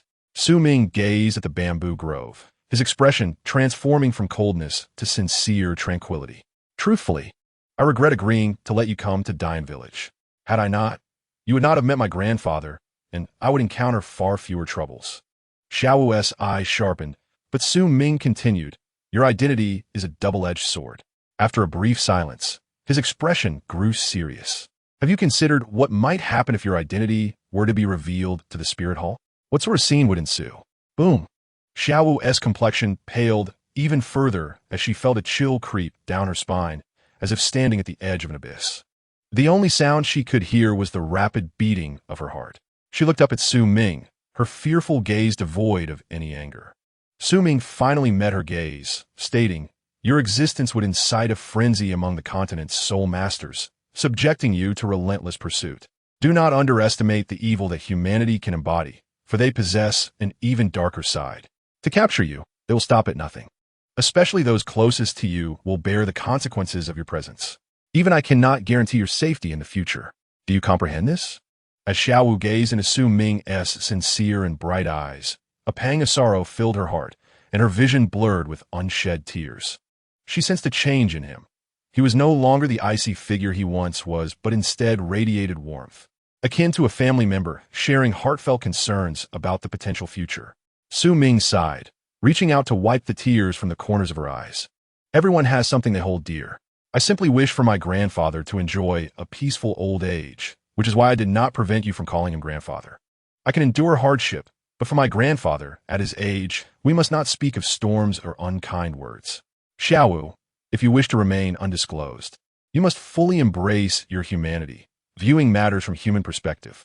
Once you navigate through this ordeal, I will instruct you on how to mitigate further risks." Xiaowu's eyes glistened with emotion as she dabbed at her tears, feeling a warmth envelop her. This was the first time someone had expressed a desire to protect her. "Wait a moment," she said, her eyes wide and glimmering with surprise and sweetness. "Didn't you mention wanting my soul ring?" Su Ming nodded earnestly. "Of course, I remember. I have not said I do not want it. If you wish to sacrifice it, I will agree without hesitation. However, if you wish to live, you must hope for your grandfather to survive a few more years. How long he can protect you depends entirely on your fortune." "Oomph." Little Dance turned her head away in anger, her voice filled with indignation. "Don't even think about it, even if it means death. I will never give you my soul ring or soul bone. Moreover, my grandfather will surely live a long life, and who knows, I might become even more formidable than you in the future. You will never achieve your goals in this lifetime." Su Ming, bemused, flicked her forehead with his finger, saying, "Your brain has issues, and there's not a hint of doubt about it. Is this never-ending?" She retorted, "My brain is perfectly fine. I'm quite clever. Thank you very much." Little Dance gritted her teeth, her mouth forming a pout. "Even if I have a problem, it must have been caused by you hitting me. With someone like you bullying me, even a sound mind would be driven to madness." Seeing that Little Dance's mood had improved and her eyes sparkled with liveliness again, Su Ming sighed in relief, having accomplished his task. Suddenly, an eerie sound echoed. Even the gentle rustling of bamboo couldn't mask this hollow noise. Little Dance's cheeks flushed, wishing she could find a hole to hide in, as she quickly clasped her belly and shrank to the other side, utterly embarrassed. "I'm so hungry." Clutching her stomach tightly, Little Dance felt a wave of dizziness wash over her. She lacked the strength and longed to fill her belly with air. Having eaten rabbit meat 2 days ago caused her to vomit all night, and yesterday she had only consumed a bit of thin porridge. Today, she and tea had a single drop of water. There was no food left in her belly. Suddenly, a white object fell from above and landed on the dry leaves with a crisp sound. Looking down at what had landed before her, Little Dance's heart soared with joy. But upon closer inspection, her expression darkened. This was no bun, merely a cloth bag. Had she truly become so hungry as to hallucinate? Little Dance sighed weakly, then caught a whiff of a faint aroma. No, it's a bun. Her eyes sparkled, and she hastily opened the cloth bag, discovering several buns inside. Just as she had sensed. Whether it's poisoned or not, I'll find out once I eat it. Little Dance exclaimed, taking a large bite. The rich flavor of the meat filling instantly tantalized her taste buds, stirring a delightful sensation within her. Though the buns were cold, it did not deter her from devouring them ravenously. Cheeks puffed out, she looked adorably silly. At least you have a bit of conscience, bringing me these buns. Su Ming shook his head. These are not for you. They are for me to stave off my hunger. I mentioned earlier that rabbit meat was quite delicious. And now that I've tasted it again, you should believe me. Little Dance froze, her eyes widening in terror as they slowly moved down to the bun she was holding in her mouth. In that instant, time seemed to slow. A pointer in her mind appeared to be turning slowly. After a moment, she took another hearty bite of the bun, casting a disgruntled glance at Su Ming before turning away, sulking as she continued to eat, unwilling to acknowledge him. Su Ming chuckled lightly, resting his hands behind his head and leaning back against a rock. His demeanor was as carefree as the wind, his eyes reflecting the dappled shadows of the bamboo, swaying gently in utter contentment. Once you finish eating, let us head back. I'll stay here for a bit. I never said I want to go back. It's almost noon. I'll have you return to help grandfather prepare lunch. And what about you? Once it's ready, remember to call me back for dinner. Little Dance exclaimed incredulously, is this even a reasonable task? Are you asking a person who can't cook to return home and make lunch while you lounge about here? Su Ming glanced at her, unabashed. Precisely because you can't cook, I'm making you learn. I'll be chopping bamboo for grandfather, and we'll return later. Chopping bamboo. Huh? Little Dance stood up, brushing off her backside, eager to take on the task herself. Leave this minor chore to me. You go back and prepare the meal. With a swift flick of her long braid, Little Dance spun around and kicked a bamboo stalk. With a crashing sound, several segments of the bamboo exploded and collapsed, leaning precariously but not entirely falling. Suddenly, a force pulled her back, causing her to stumble as her leg missed its target. What now? Noticing Su Ming's grim expression, Little Dance felt a sense of foreboding. Had she done something foolish again? I take back everything I said. It's a difficult task for you. Su Ming sighed deeply, swinging his blade to sever the bamboo completely. He casually discarded the broken pieces to the side and then poked at the remaining bamboo segments in the ground. Once he finished, he transformed the bamboo into long tubes. Why did you puncture that bamboo tube? Little Dance called. Hey, wait for me. I have a question. Their figures gradually became indistinct, their voices fading into the distance, leaving only the gentle rustle of leaves in the forest proudly echoing in solitude. Chapter 33. Little Dance's Tender Imagination. With a swish, the bamboo stick swung wildly, striking the underbrush with a thud. Drip, drip, drip, like a fully ripened jujube tree. Merely shaking, it could unleash a rain of jujubes, countless crystal-clear droplets falling to the ground. As they walked, the ground was muddied from last night's rain. The unique fragrance of the forest dampened, replaced by the musty odor of decaying branches and leaves, an unpleasant scent that left a bitter taste in the mouth. You're utterly boring. After finally getting a break, you haven't even enjoyed a few days of leisure, and here you are, back in this dreadful place. I can't understand it. We've been here for a year. What is there left to see? I say we might as well head to the city. We could buy some nice things to bring back. On the forest path, Little Dance swung a bamboo stick aimlessly, her expression sulky, resembling a porcelain doll in a temper. The excitement came swiftly and left just as quickly. She had initially thought Su Ming came here to shop, stealthily following him, only to find he had returned to the academy to cultivate instead. Taking a vacation to cultivate at the academy, how very typical of Su Ming. As the thought of shopping crossed her mind, Little Dance's face lit up with joy, and she leapt in front of Su Ming. What do you think, Su Ming? Let us go explore Nodding City. Wouldn't that'd be great? Her sparkling eyes glimmered like clear water disturbed by ripples, gazing at Su Ming with utmost charm. With a clap, Su Ming's palm pressed against her cheek, gently pushing her aside. Lowering her gaze, her expression darkened, and Little Dance's spirits plummeted, frustration rising once more. She had no intention of returning to the village. Otherwise, she might end up with villagers bringing her rabbits again, which was utterly vexing. With deliberate steps, a figure clad in black traversed the forest, moving slowly as if searching for something. Su Ming treaded upon the muddy ground, leaving no footprints nor dirted shoes. They remained as clean and bright as new. Having completed his chores at home, Su Ming had no intention of idling. His reasoning for traveling to the academy for cultivation was his own. Gazing at the woods before him, Su Ming took a deep breath. A breath unlike any ordinary inhale or exhale, but rather a technique of breath control. To an outsider, it appeared no different from ordinary breathing. For Su Ming had mastered this technique to such a degree. There is no need for meditation to concentrate the mind. A simple inhalation and exhalation can draw energy into the body, akin to a sponge absorbing water. Suddenly, Su Ming's eyes sparkled with realization just as a hand struck fiercely upon his shoulder. His heart raced, and he turned his head away, visibly disdainful.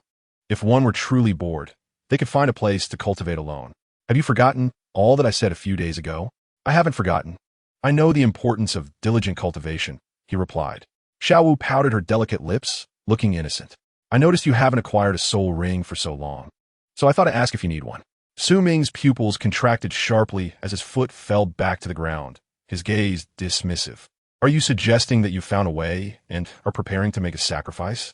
Zhao Wu, I could just as easily tear your mouth apart right now. Zhao Wu's shoulders trembled violently, resembling a volcano on the verge of eruption, clearly infuriated by Su Ming's words.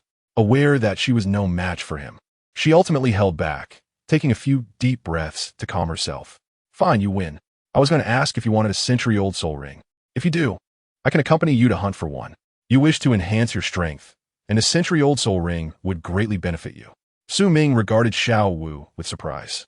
Would a soul beast assist him in slaying another soul beast without fear of repercussion? If I didn't see you as a soul master, I wouldn't even consider helping you. Zhao Wu quickly turned her head away. After a moment of silence, Su Ming shook his head, his tone considerably gentler. For now, I do not require a soul ring. I intend to attempt absorbing a millennium-old soul ring as my first. The boost to my strength from a millennium-old ring is significantly greater. A millennium-old soul ring? Zhao Wu's complexion paled instantly, anxiety and dread washing over her. Are you insane? The maximum age for a first soul ring is only 400 years. If you cannot withstand the energy of the soul ring, you could perish. A millennium-old soul ring could easily lead to your demise multiple times over. Strength can be cultivated gradually, but if your life is lost, everything else is meaningless. Zhao Wu's eyes widened, her cherubic face losing its usual vivacity, replaced by an unusual seriousness. Just because others cannot, does not mean you cannot, Su Ming declared confidently. Rest assured, I am capable of absorbing a millennium-old soul ring. I value my life more than anyone. I will not allow myself to perish so easily. With a gentle smile, he ruffled Zhao Wu's hair and continued his search for the source of the energy fluctuations. What assurance do you have? You are courting death. As she watched Su Ming's obstinate figure retreat, Zhao Wu trembled. The pink soul power surged, causing the surrounding flora to sway violently. In the forest, it felt as though a melancholic rain was falling. Drops of water cascaded from the leaves, shattering into glistening streams that vanished. A single crystalline droplet trickled down Zhao Wu's cheek. Su Ming paused momentarily, seemingly obstructed by the falling droplets. Believe it or not, I will hunt a millennium-old soul beast. Rather than trying to dissuade me, perhaps you should contemplate your own path. His voice, laced with a hint of coldness and stubbornness, echoed in the air. As his words faded, his figure vanished, leaving only 2 faint footprints behind. Idiot! Will taking my advice kill you? Zhao Wu clenched her skirt tightly, tears welling in her eyes, her heart a mix of emotion and anguish. Though Su Ming hadn't voiced it, she understood that his relentless pursuit of power was ultimately to protect himself and his grandfather. If she were not present, he would never dare to risk choosing a millennium-old soul ring. No, I cannot let him choose a millennium-old soul ring. He could truly die. Tears shimmered in her eyes as she hastily wiped them away, urgency propelling her forward. It seemed she was not even aware of how desperate she had become, as if she had lost her soul. Despite the torment and playful teasing he subjected her to, she had yet to exact her revenge. If Su Ming knew what Zhao Wu was thinking at that moment, he would surely be amused, marveling at the rabbit's vivid imagination. Chapter 34. The Mysterious Crystal Ball of the Spirit Hall. You should really reconsider hunting a millennium-old soul beast. A suitable century-old one would suffice. Hunting soul beasts is not merely about their age. compatibility with your martial spirit is also crucial. Your martial spirit resembles a hatchet. I think a century-old diamond tiger would be quite suitable. Hey, are you even listening to me? A continuous stream of chatter echoed through the forest. Zhao Wu clung closely to Su Ming, her earnest demeanor somewhat endearing, as she attempted to use her reasoning to persuade him to abandon his reckless quest. Su Ming, seemingly oblivious, crouched down, carefully attuning himself to the surrounding energy fluctuations. Observing Su Ming's comical posture, the tense and serious Zhao Wu could not help but laugh, covering her mouth as she stifled her giggles, likening him to a puppy. Her eyes playfully darted to Su Ming's raised backside, contemplating how a swift kick could settle her year-long grievances. Clearing his throat, Su Ming concentrated on sensing the delicate energy waves from different angles to narrow down their search, ultimately leading Zhao Wu to a withered old tree. The trunk was robust, so thick that 3 people could not encircle it. The gray-black wood was exposed, decaying and sprouting fungi, a testament to years of erosion. The top of the tree had long since disappeared, yet its girth suggested it was not very tall, resembling a stout dwarf, standing at merely over 10 meters. Detecting the flow of soul power at the roots of the tree, Su Ming felt a surge of joy. Finally, I found it. The back mountain was near the academy, and with so many students needing to cultivate, one would expect the surrounding energy to be thin. Yet, the energy here was even more potent than that at the back mountain of Saint Soul Village, which was quite illogical, were it not for his increasingly refined breathing technique. Su Ming would not have discerned the underlying mystery. His visit to Principal Carter before the holiday was not solely for practical training. He also sought to investigate the situation while Tang Hao was away. It now appeared that something lay hidden beneath this tree. Su Ming's gaze flickered as he slowly placed his palm against the tree, using his mental energy to sense the presence beneath.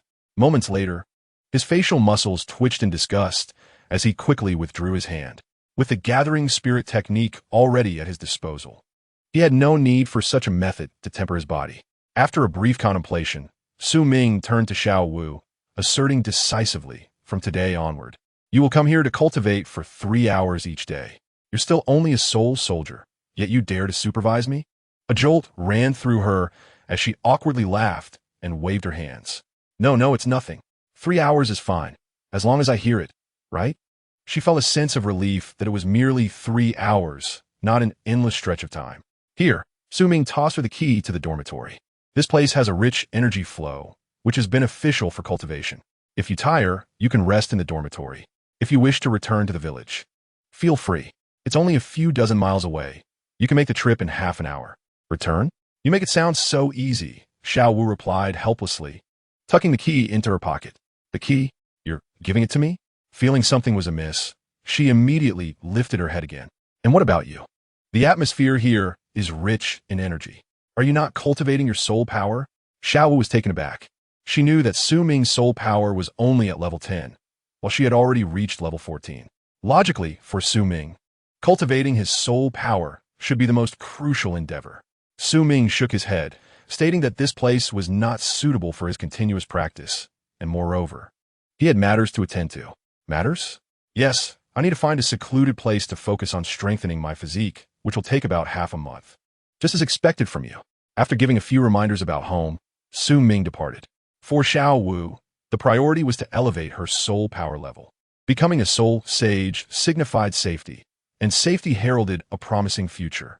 The energy here could indeed accelerate her training. Having left the back mountain of the academy, Su Ming navigated to the central area of Nodding City based on his memory. There stood a magnificent brown dome building, towering 20 meters high with 3 stories. The main entrance bore the emblem of a long sword. Nodding City, the Spirit Hall. It was Su Ming's first visit here despite being in Nodding City for quite some time. He walked straight in, perhaps due to the calm demeanor on Su Ming's face, coupled with an inexplicable air of aloofness. He exuded a formidable presence. The guards hesitated briefly, ultimately refraining from questioning him and allowed him entry. The Spirit Hall of Nodding City is the lowest-ranking branch within the city. Above it are sub-halls, the main hall, the Great Hall, and the Holy Hall, culminating in the Pope's Hall, presided over by the Pope himself. Although it is merely a branch, it still boasts the presence of formidable soul lords. Su Ming had initially assumed that Master Matthew Newall would be the Hall Master, but that was not the case. The branch was overseen by a yellow-robed steward, Soul Lord. The white-robed figures, such as Su Yun Tao, represented the ordinary stewards of the hall. Upon entering the Spear Hall, Su Ming was suddenly enveloped by a profound sense of weight. The dim yellow light filtered through the crystal windows, casting an ethereal beauty adorned with vibrant hues, appearing both splendid and dreamlike. The dome was etched with small squares, clearly displaying various spirit patterns, which seemed to come alive under the colorful illumination.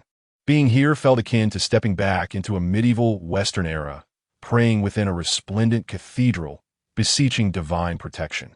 "Are you Su Ming?" A voice of surprise resonated, and Su Ming heard hurried footsteps approaching. Looking at Su Ming, Su Yun Tao was elated. "You are indeed Su Ming. It's been a year, and you've grown quite a bit." He continued, "Are you here to join our Spirit Hall?" Join the Spirit Hall? Upon hearing this, those nearby turned their gazes toward them. Seeing Su Ming was merely a child, they were astonished and envious.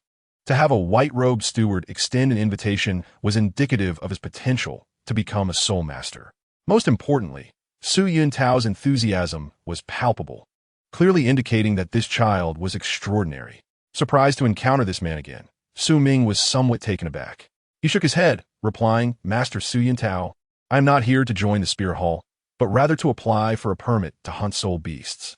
Upon hearing this, Su Yun Tao's expression faltered slightly, as he sighed, "What a pity. With your talent, if you were to receive the Spirit Hall-esque training, becoming a Soul Sect Master in the future would be a mere formality." Soul Sect Master? Su Ming smiled awkwardly. "Indeed, it is quite unfortunate." "How fortunate I am not to have agreed." "Unfortunate? Then why not agree?" Su Yun Tao's lips twitched, realizing he was being evasive. "You are here to apply for a soul hunting permit, right? You possess innate full soul power. You were capable of absorbing soul rings last year." Sighing, he lamented, "Look at you. Had you joined the Spirit Hall, you could have become a soul master last year instead of waiting until now." His words were laden with regret as he shook his head, gazing at Su Ming as if he had more to say. Ordinary individuals without connections require a year of preparation just to hunt soul beasts. Why not take advantage of this? Su Ming did not pursue this topic. "Master Su Yun Tao, according to the Spirit Hall-esque regulations, once soul power reaches level 10, one can seek permission to hunt soul beasts in the hunting forest. I am here to apply for a permit to hunt soul beasts in the nearby hunting forest. It shouldn't be an issue even if I do not join the Spirit Hall, correct?" "Of course, there is no problem. The Spirit Hall is the largest force of soul masters on the continent and the home for all soul masters, so they will not make it difficult for young soul practitioners like you." Su Yun Tao continued, "However, according to regulations, you will need to undergo another test for your soul power level. As long as you meet the requirements, you will be permitted to enter the hunting forest. Come along. I will lead you to the test." Su Yun Tao guided Su Ming to the second floor, with the latter closely following, his curious gaze exploring the internal layout of the Spear Hall. Indeed, Su Ming was determined to hunt soul beasts. He had acquired all the necessary conditions, and once his seclusion ended, he planned to obtain his first soul ring. In the Douluo Continent, soul beasts are not found in every desolate mountain or wilderness. Apart from large soul beast gathering areas, most forests populated by soul beasts are under imperial control. Some forests may still harbor 100-year-old soul beasts, but 1,000-year soul beasts are primarily found in the hunting forest. The hunting forest is not merely a single forest, but a collection of various forests teeming with soul beasts, all under imperial jurisdiction. To enter the hunting forest, one requires a permit issued by the Spear Hall. Despite being a simple permit, without connections or status, individuals like Su Ming are limited to 2 application opportunities per year. However, joining the Spear Hall would exempt one from such restrictions, allowing it to attract numerous potential soul practitioners without influence. Knock, knock, knock. Leading Su Ming to an office area, Su Yun Tao rapped on the door. "Come in." An elderly voice echoed from within. The door opened, and Su Ming's eyes were drawn to the aged figure inside. Clad in a white robe adorned with 3 embroidered long swords, he was of the same rank as Su Yun Tao, yet considerably older, likely old enough to be his father. "Ah, it's you, Yun Tao. What brings you here today?" Master Matthew Nuaw greeted warmly, but mid-sentence he emitted a soft gasp, his gaze shifting to Su Ming, who stood behind Su Yun Tao. "Yun Tao, this child is..." Su Yun Tao smiled as he stepped forward. "Master Matthew, Do you remember the two innate full soul power children I mentioned last year? Oh, Master Matthew Nua's spirit perked up, and as his gaze fell once more on Su Ming, a look of astonishment and envy crossed his face. If my memory serves me right, he should be the one with the spirit of the axe, correct?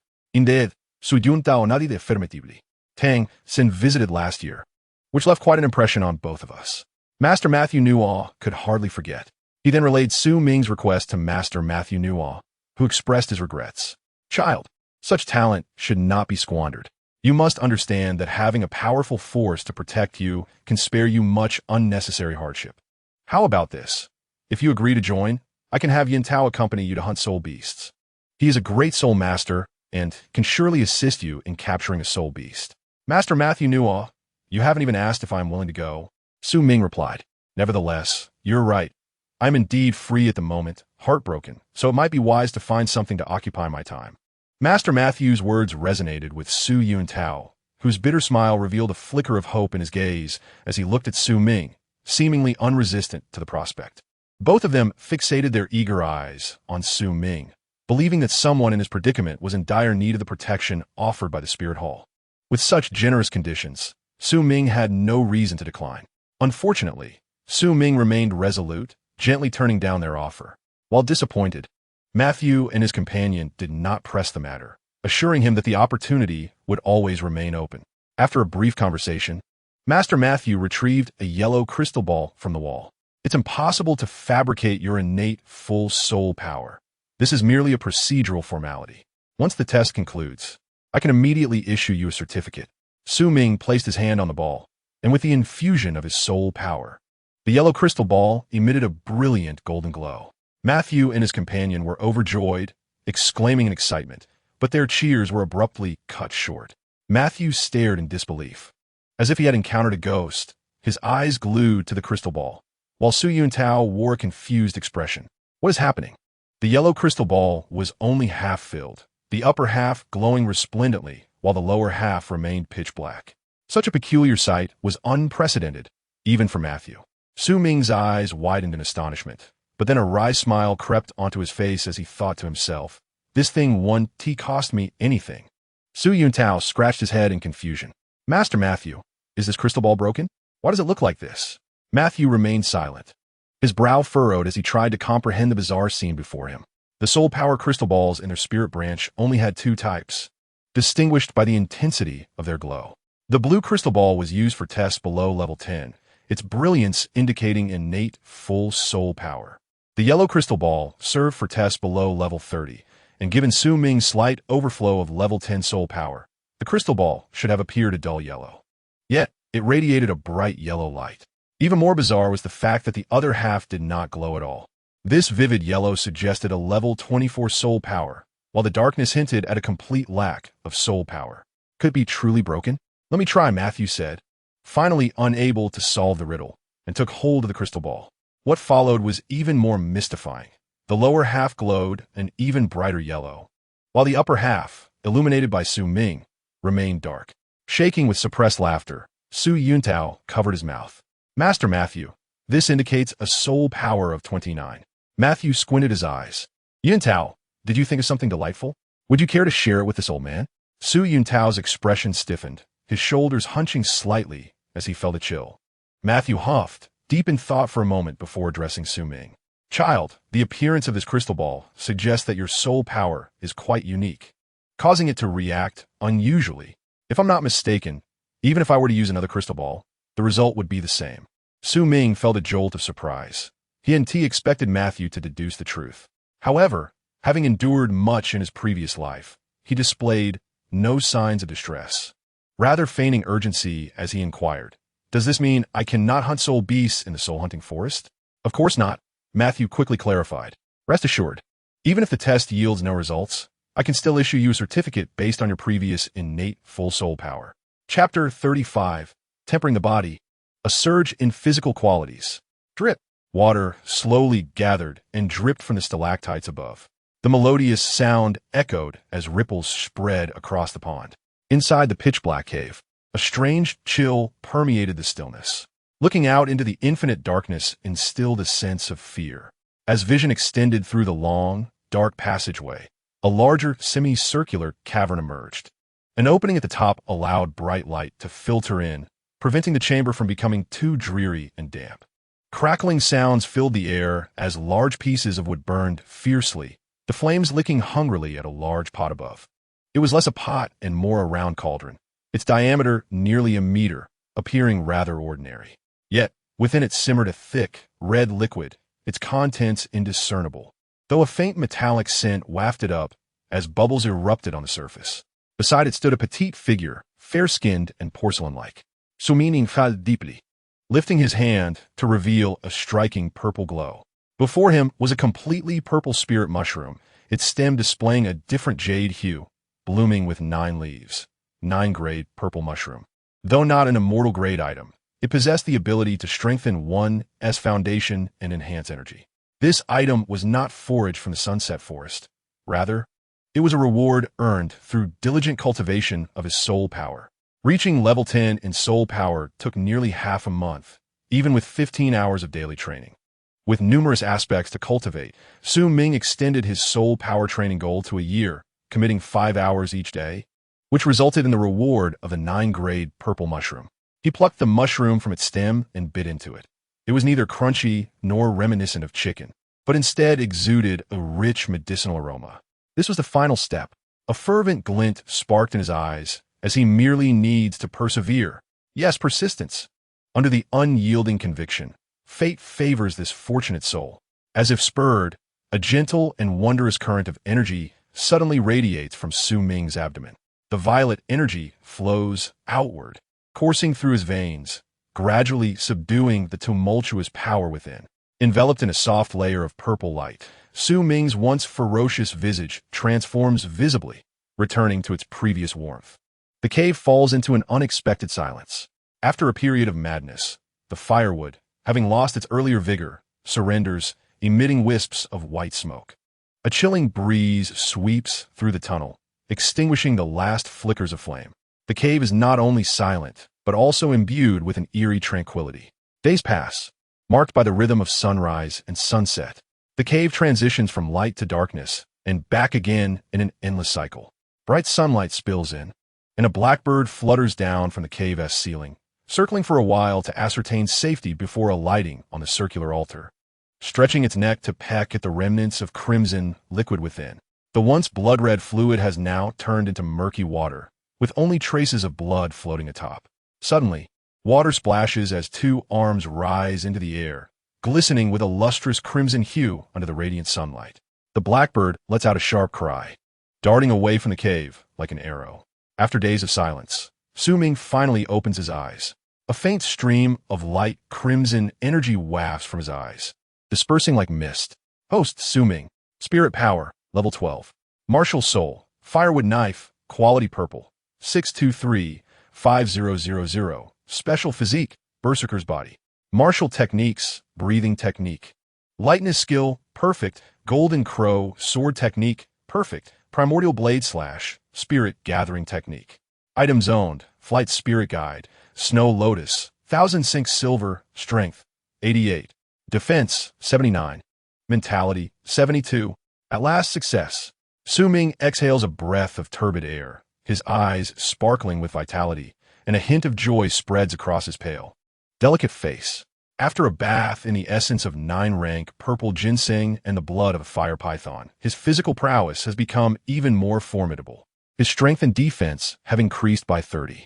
Though seemingly a mere numerical change, Ming understands the profound implications behind it. From weight training to the honing of spirit power, he has pushed his physique to its utmost limits. To advance further, he must either continue to enhance his spirit power to increase its intensity or harness external energy to refine his body. It is no exaggeration to say that with his current physical attributes, Ming can stand toe-to-toe with a great spirit master of beast martial souls. A spirit master confronting a great spirit master? A dream that has indeed become reality. Beep. Congratulations to the host for surpassing the historical record of human spirit masters in physical strength, earning a drop of dragon essence blood as a reward. The system must be mistaken. This is indeed a record for human spirit masters. Beep. Young spirit beasts of high blood lineage, even at the age of 7, possess physical strength surpassing that of the host. Please continue to strive, host. Ming, who compares himself to that group. I am speaking of spirit masters. Chapter 36. The Barbecue Master in the Soul-Hunting Forest. Sigh. In the cave, a deep sigh reverberates, conjuring memories that seem to spill forth. Releasing a year's worth of pent-up frustration. Gazing at the kaleidoscopic light filtering through the cave's ceiling, Ming's expression becomes a complex tapestry of emotions. A semblance of smile gracing his lips. To cultivate his physique, he has sacrificed so much. Over a year of training at the academy. The spirit power gained from weekly meditation below level 13 amounts to nearly level 6. And all that level 6 spirit power has been condensed into level 10 spirit power. In other words, to enhance the effectiveness of his soul skills and to refine his body, Ming has willingly expended a full level 6 spirit power. A full level 6 spirit power. For a spirit master, even a single level increase is a momentous occasion, let alone 6 levels. For low-ranking spirit masters, it is akin to a grievous loss. Yet Ming chose this path, willingly sacrificing for the sake of refining his spirit power and enduring the trials of bodily enhancement. All to elevate his strength. To engage with true prodigies, one must possess the requisite determination. The firewood knife martial soul, coupled with its low quality, has been Ming's greatest shortcoming in the early stages. He could sever the blue-silver's entanglement, partly due to the power of gold, and partly because the unawakened blue-silver's quality is too low. Moreover, there is a distinction between weapon martial soul spirit masters and beast martial soul spirit masters. While weapon martial soul spirit masters do become formidable in later stages, they are comparatively weaker below level 30. This is because the effects of the soul rings they acquire operate on their martial souls, resulting in less physical strength enhancement in real combat than their beast martial soul counterparts. To bridge this gap, weapon martial soul spirit masters must refine their physiques. This refinement also allows them to absorb soul rings of higher ages. It is a cyclical process, and Ming has long comprehended this.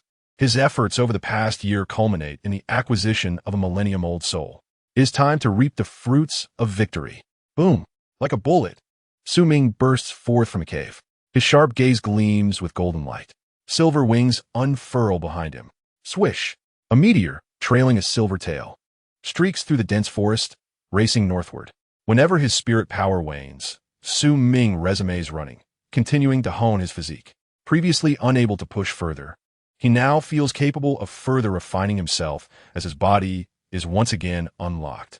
Like a bamboo tube, once one segment is opened, there is space to rise further. Coupled with the explosive growth of his physical abilities, Ming must also acclimate to this newfound power. Time slips by and a week passes. Before him lies an endless expanse of lush forest. Soldiers clad in bright silver armor patrol the periphery, long spears in hand. They must remain vigilant. Should a spirit beast charge forth, it would not be a trivial matter. Hey, Captain, I've told you 800 times there's a law enforcement squad in the forest. How could a spirit beast? Before he can finish, the captain, seeing his drowsy demeanor, erupts in fury, kicking him and bellowing, if you want to live longer, you better wake up. Do you have any idea how many spirit beasts charge out of the forest every year? How many brothers have perished? With that, the previously lethargic soldier feels a chill in his heart, immediately straightening up. Even the other soldiers tighten their grips on their spears. They are not spirit masters, but ordinary people. Should they encounter a powerful spirit beast, they can only fight for their lives. Rumble. As they walk, a thunderous noise suddenly echoes in their ears. It seems something is charging towards them. Take heed. The captain shouts, and the 10-man squad swiftly gathers. They form a prickly defense, backs against their long spears, ready for whatever may come. The outermost soldier could not restrain himself, exclaiming, "Captain!" The sound seems to be emanating not from the soul-hunting forest, but from outside. Upon hearing this, the previously tense group began to attune their senses. By heavens! It truly is a sound from outside. Panic ensued, and the captain, cursing under his breath, spat out a mouthful of sour water before stepping out of formation. The others followed suit, 4 of them alertly facing the forest while the remaining 6 curiously gazed in the direction of the billowing dust. In the distance, a small silhouette appeared, a child. Everyone was left dumbfounded, but as they looked at the swirling dust behind him, their minds were filled with questions. What was happening? Was the child being pursued by cavalry? Stay vigilant, the captain coldly reminded them, then stepped forward. As his figure drew closer, the crowd began to comprehend the situation, followed swiftly by a wave of astonishment. Each individual stood agape, incredulity etched on their faces as they beheld the source of the dust. It was not a horse, but a tree thicker than a grown man's thigh. The tree was tied to 2 ropes, which were fastened around the boy's shoulders. Gulping nervously, the soldiers swallowed hard at the sight before them. Although the tree was not particularly tall, its size suggested it weighed at least 200 or 300 pounds. How could this child have dragged it here? This was no ordinary child. He resembled a cub of soul beast, gripping the hilt of his sword. The captain cautiously approached. Child, you are in the soul-hunting forest, where powerful soul beasts reside. You must not venture further. Leave this place at once. Have I finally arrived? The boy sighed heavily, lifting his hands from his knees, slowly straightening his back. His fair face glistened with sweat. His hair matted to his forehead in clumps, making him appear as though he had just emerged from water. Yet he was brimming with joy, his small face radiant with delight. It had been a long time since he had felt the satisfaction of physical exertion. The sensation was exquisite and intoxicating. Gazing at the soul-hunting forest before him, Su Ming's eyes shone with brilliance as he leisurely untied the ropes from his shoulders. I need to enter the soul-hunting forest to hunt soul beasts. This is my proof. His voice was resolute as he presented a token. The token was black, engraved with a single sword, indicating it was a low-grade token. Beneath the sword were a series of numbers, signifying that the token was not personally owned, but distributed by the Martial Soul Hall for retrieval. The captain examined the token, confirming its authenticity. Yet his expression grew even more peculiar. Child, are you certain you wish to enter alone to hunt soul beasts? Is it permissible to go in alone? That is not the issue. It is merely the strength of the soul beast within. Su Ming interrupted. Since there is no problem, there is no need for further discussion. I will go in alone. The captain's lips twitched in disbelief at the audacity of today's soul masters. But recalling Su Ming's tenacity, he waved his hand, allowing a path to open. With a swift motion, Su Ming propelled himself into the depths of the soul-hunting forest. Captain, he is just a child. Entering alone is far too dangerous. Without a soul master to guide him, even a 10-year-old soul beast could easily claim his life. His physique was hardly enough to deter a tiger. The captain remained silent, glancing at a stark, scarred tree, then gazing into the distance at the long trail left behind. Just how far had this boy dragged that tree? The soul-hunting forest stood lush and towering with ancient trees, vines intertwining, casting a shadow that evoked a sense of one's own insignificance. Exotic flowers and plants emitted enchanting fragrances, creating a picturesque scene that would surely captivate the hearts of young maidens if it were in another life. However, beauty in the perilous soul-hunting forest was hardly a good omen. The more alluring and vibrant the sight, the more it often concealed lurking horrors. With a swift motion, black blades flashed, and Su Ming advanced further. Before him lay a snake, as thick as a thumb, severed in 2, blood oozing from its wound as it writhed in its final throes. This snake appeared peculiar, its body of vivid green, smooth like a ribbon, adorned with diamond-shaped patterns along its back. If one did not look closely, they might mistake it for a ribbon lost by a lady, and any lecherous man who dared to grasp it would be courting death. This snake was known as the ribbon snake. Its vibrant hue signified potent venom, not merely paralyzing, but also corrosive. With a swift strike, Su Ming delivered another blow to the ribbon snake's head. As the creature succumbed to its fate, a swirl of white energy rose from its carcass. Su Ming felt no curiosity. This was not his first encounter with a soul beast. Since entering the soul-hunting forest, he had encountered no fewer than 5 soul beasts, and he would never have bypassed the first one. Among them was a century-old firewolf, which regrettably had to flee in disgrace after suffering injuries from Su Ming's ferocity. Aware of the law enforcement teams within the soul-hunting forest, Su Ming refrained from recklessly flying with his soul guide device, opting instead for light-footed movements as he navigated through the trees. Regrettably, the soul-hunting forest was vast. Despite wandering for an entire afternoon, Su Ming had yet to locate the soul beast he sought. As night fell and darkness enveloped his vision, Su Ming paused his search and found a large tree to set up camp. He chose not to sleep on the ground, where dangerous creatures lurked in abundance. While there were still threats in the trees, there were comparatively fewer. Constructing a bed was impractical. So Su Ming used his machete to carve a hollow about 4 to 5 meters above ground, creating a small space suitable for a child. Applying insect repellent powder along the edge of the hollow, Su Ming crossed his arms and began to drift into a deep sleep. After days of travel and heavy training, his soul power and stamina had been severely depleted. At that moment, Su Ming was not in peak condition. Even if he were to encounter a millennium-old soul beast, he would not act impulsively. Soul beasts had specific territories, and millennium soul beasts were particularly territorial. It was wise to conserve energy before making a move. This slumber lasted until the following day. The radiant morning light filtered through the hollow, awakening Su Ming from his slumber. Yawning and rubbing his sleepy eyes, his fair face radiated satisfaction, indicating he had enjoyed a restful night. The cheerful chirping of birds filled the air once more, and a mischievous smile crept across Su Ming's face as he leapt to the top of the tree. In the early morning, various birds had just awakened, seemingly unaware of the lurking danger, flitting about joyfully on the branches. With a swift flash, a dark blade struck, and a large bird that had been foraging for insects vanished in an instant. Another strike, and a soaring eagle spiraled downwards. In no time, Su Ming had gathered an impressive haul of prey. A wisp of smoke rose in the still forest, and a melody, almost imperceptible, echoed in his ears. Braised chicken wings. How I love to eat. If I don't eat now, there may be no chance to savor them again. Su Ming did not sing these words, but they bubbled forth from his heart, unbidden. Before him, a makeshift grill held several birds, each larger than his own head, sizzling and exuding a delectable aroma that promised a feast. Upon a vibrant blend of chili powder, cumin, and honey, none of the ingredients were overlooked. Since discovering that the berserker's physique necessitates a substantial intake of meat, these items have become a staple for Su Ming.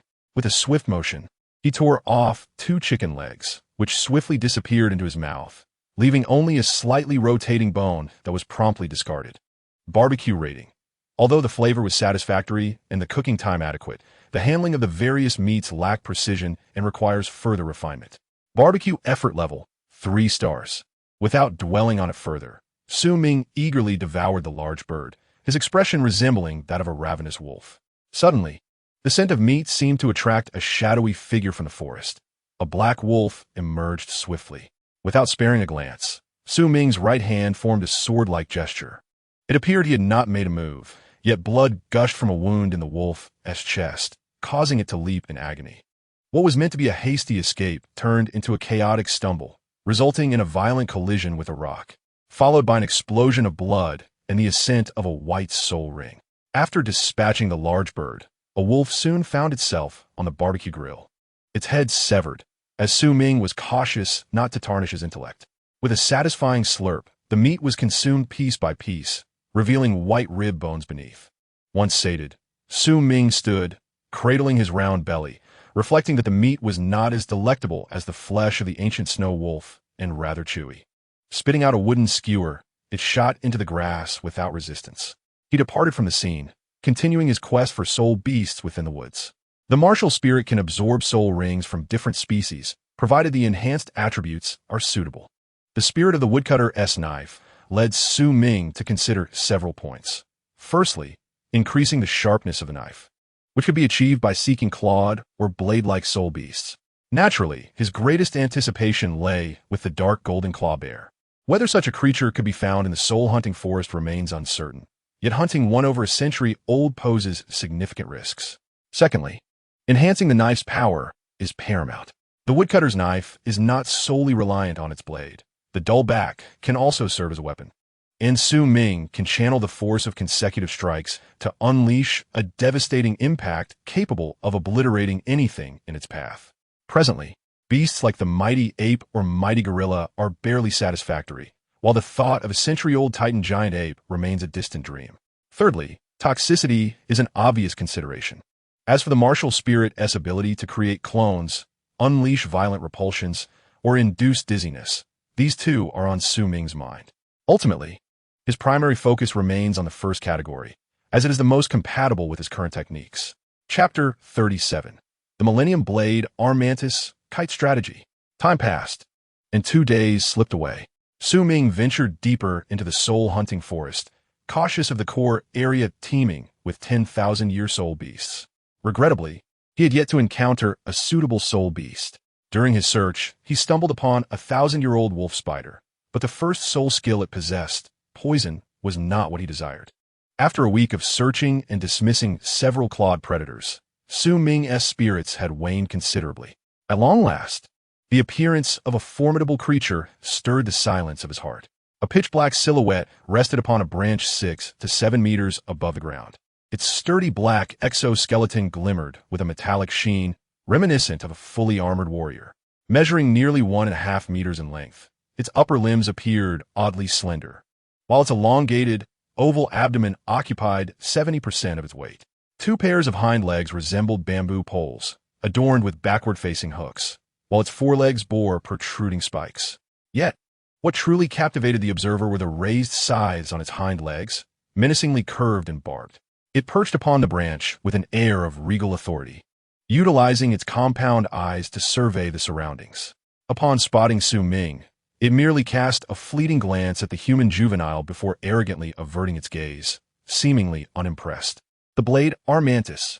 Su Ming instantly recalled the description from the Soul Beast Compendium, a carnivorous soul beast with ferocious attack power, capable of shredding the tough exoskeletons of armored insects with its formidable forelegs. Judging by its size, the blade Armantis before him was undoubtedly a millennium-level soul beast. Su Ming swiftly tempered his impatience, refraining from an immediate assault, instead waiting until he was closer before launching his surprise attack. With a flick of his finger, a dark crystal sword shot forth, a technique of his own invention. The suddenness of the strike caught the blade Armantis off guard, and the crystal sword struck true against its abdomen. Startled, the blade Armantis unfurled its wings and leapt down from branch. Utilizing the lift from its wings, it landed gracefully upon the ground, a green liquid oozing from the wound on its belly. Observing the injury, Su Ming felt no joy. Instead, he promptly retreated to maintain distance from the creature. As its creator, Su Ming was acutely aware of the power of his technique. Even a great soul master would sustain severe injuries if struck. However, the recent blow had merely grazed the exterior of the blade Armantis, causing it to bleed without inflicting substantial damage, a testament to its formidable defense. The enraged blade Armantis emitted a strange sound, reminiscent of a roar. It scuttled rapidly towards Su Ming, raising its scythes in an attempt to cleave him in two. With agile footwork, Su Ming evaded, deftly maneuvering through the underbrush.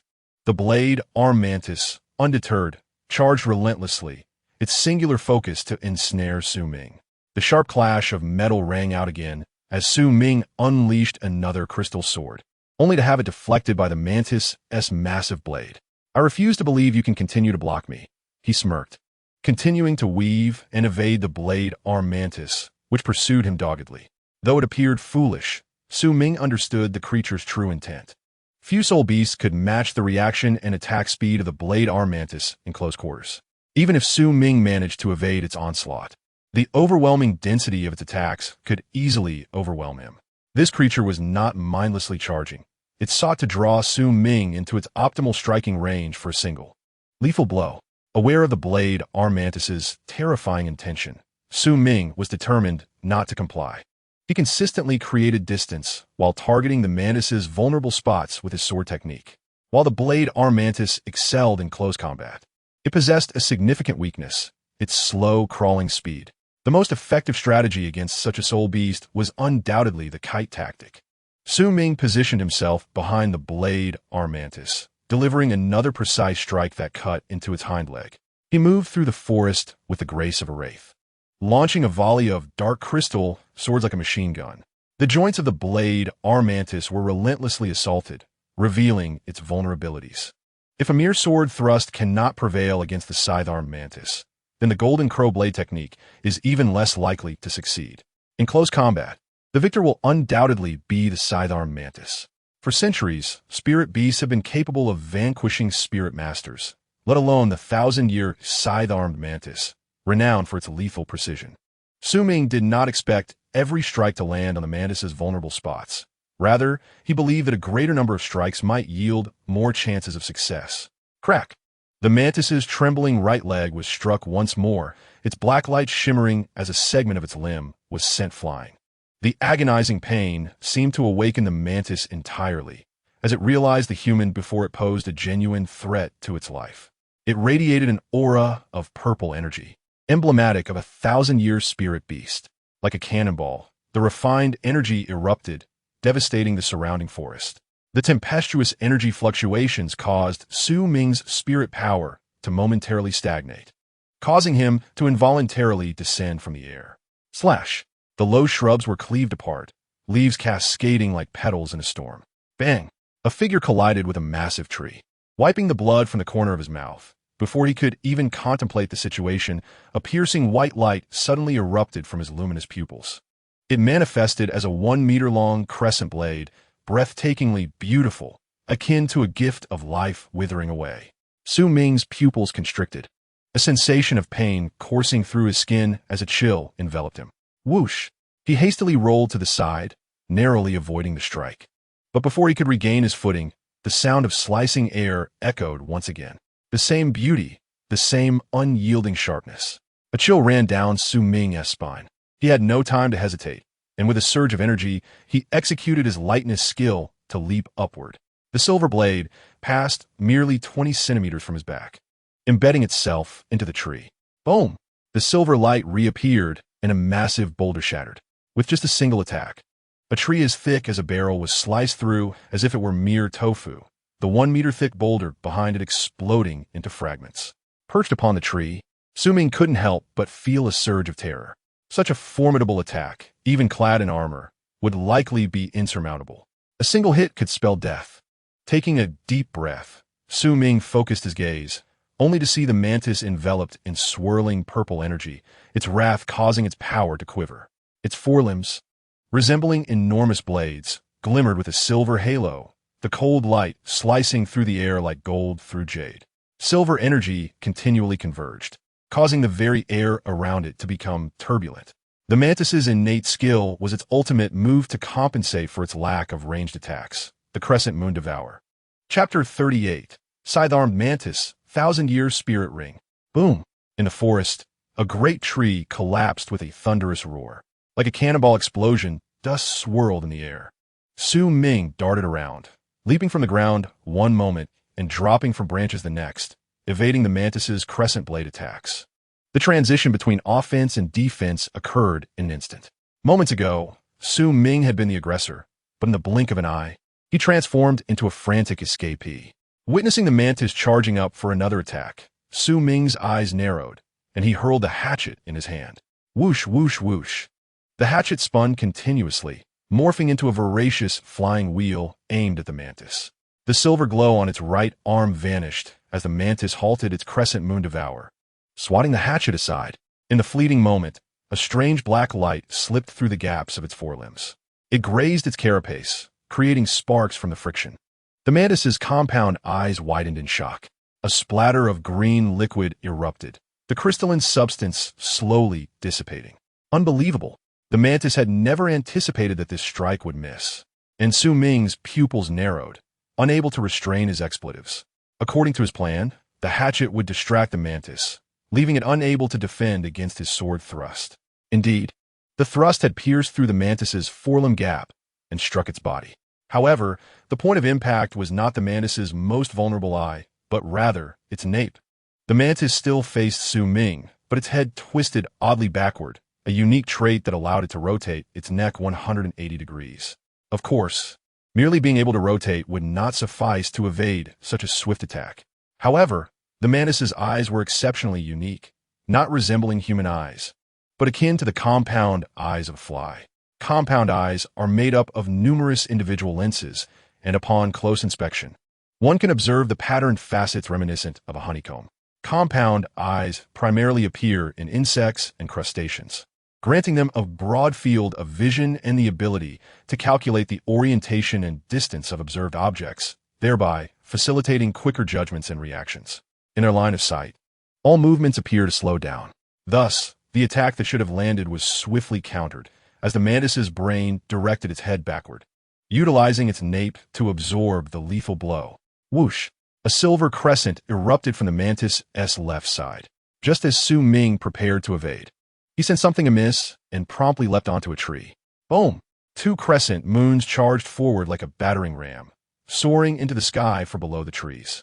The attacks came sequentially, blocking his path both forward and backward, sending beads of cold sweat down Su Ming's spine. No matter whether he advanced or retreated, he was bound to be hit. Only remaining stationary seemed to be the safest option.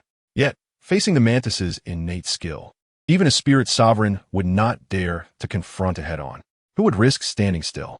Even Su Ming instinctively thought of dodging. Had it not been for his mental fortitude and frequent battles with spirit masters, enabling him to shift his awareness swiftly, he would have likely fallen victim to the mantis's crescent moon devour. Anticipation. Gazing into the mantis's lattice-like yellow eyes, Su Ming took a deep breath. Unwilling to remain in its line of sight, he immediately darted behind the mantis. While he had managed to evade the previous anticipated attack, he knew he couldn't guarantee evasion every time. A single hit could result in serious injury, a price Su Ming could not afford. The Spirit Beast Compendium contained an ocean of knowledge. Although Su Ming had perused it, only by confronting the scythe-armed mantis directly could he truly grasp its terrifying nature.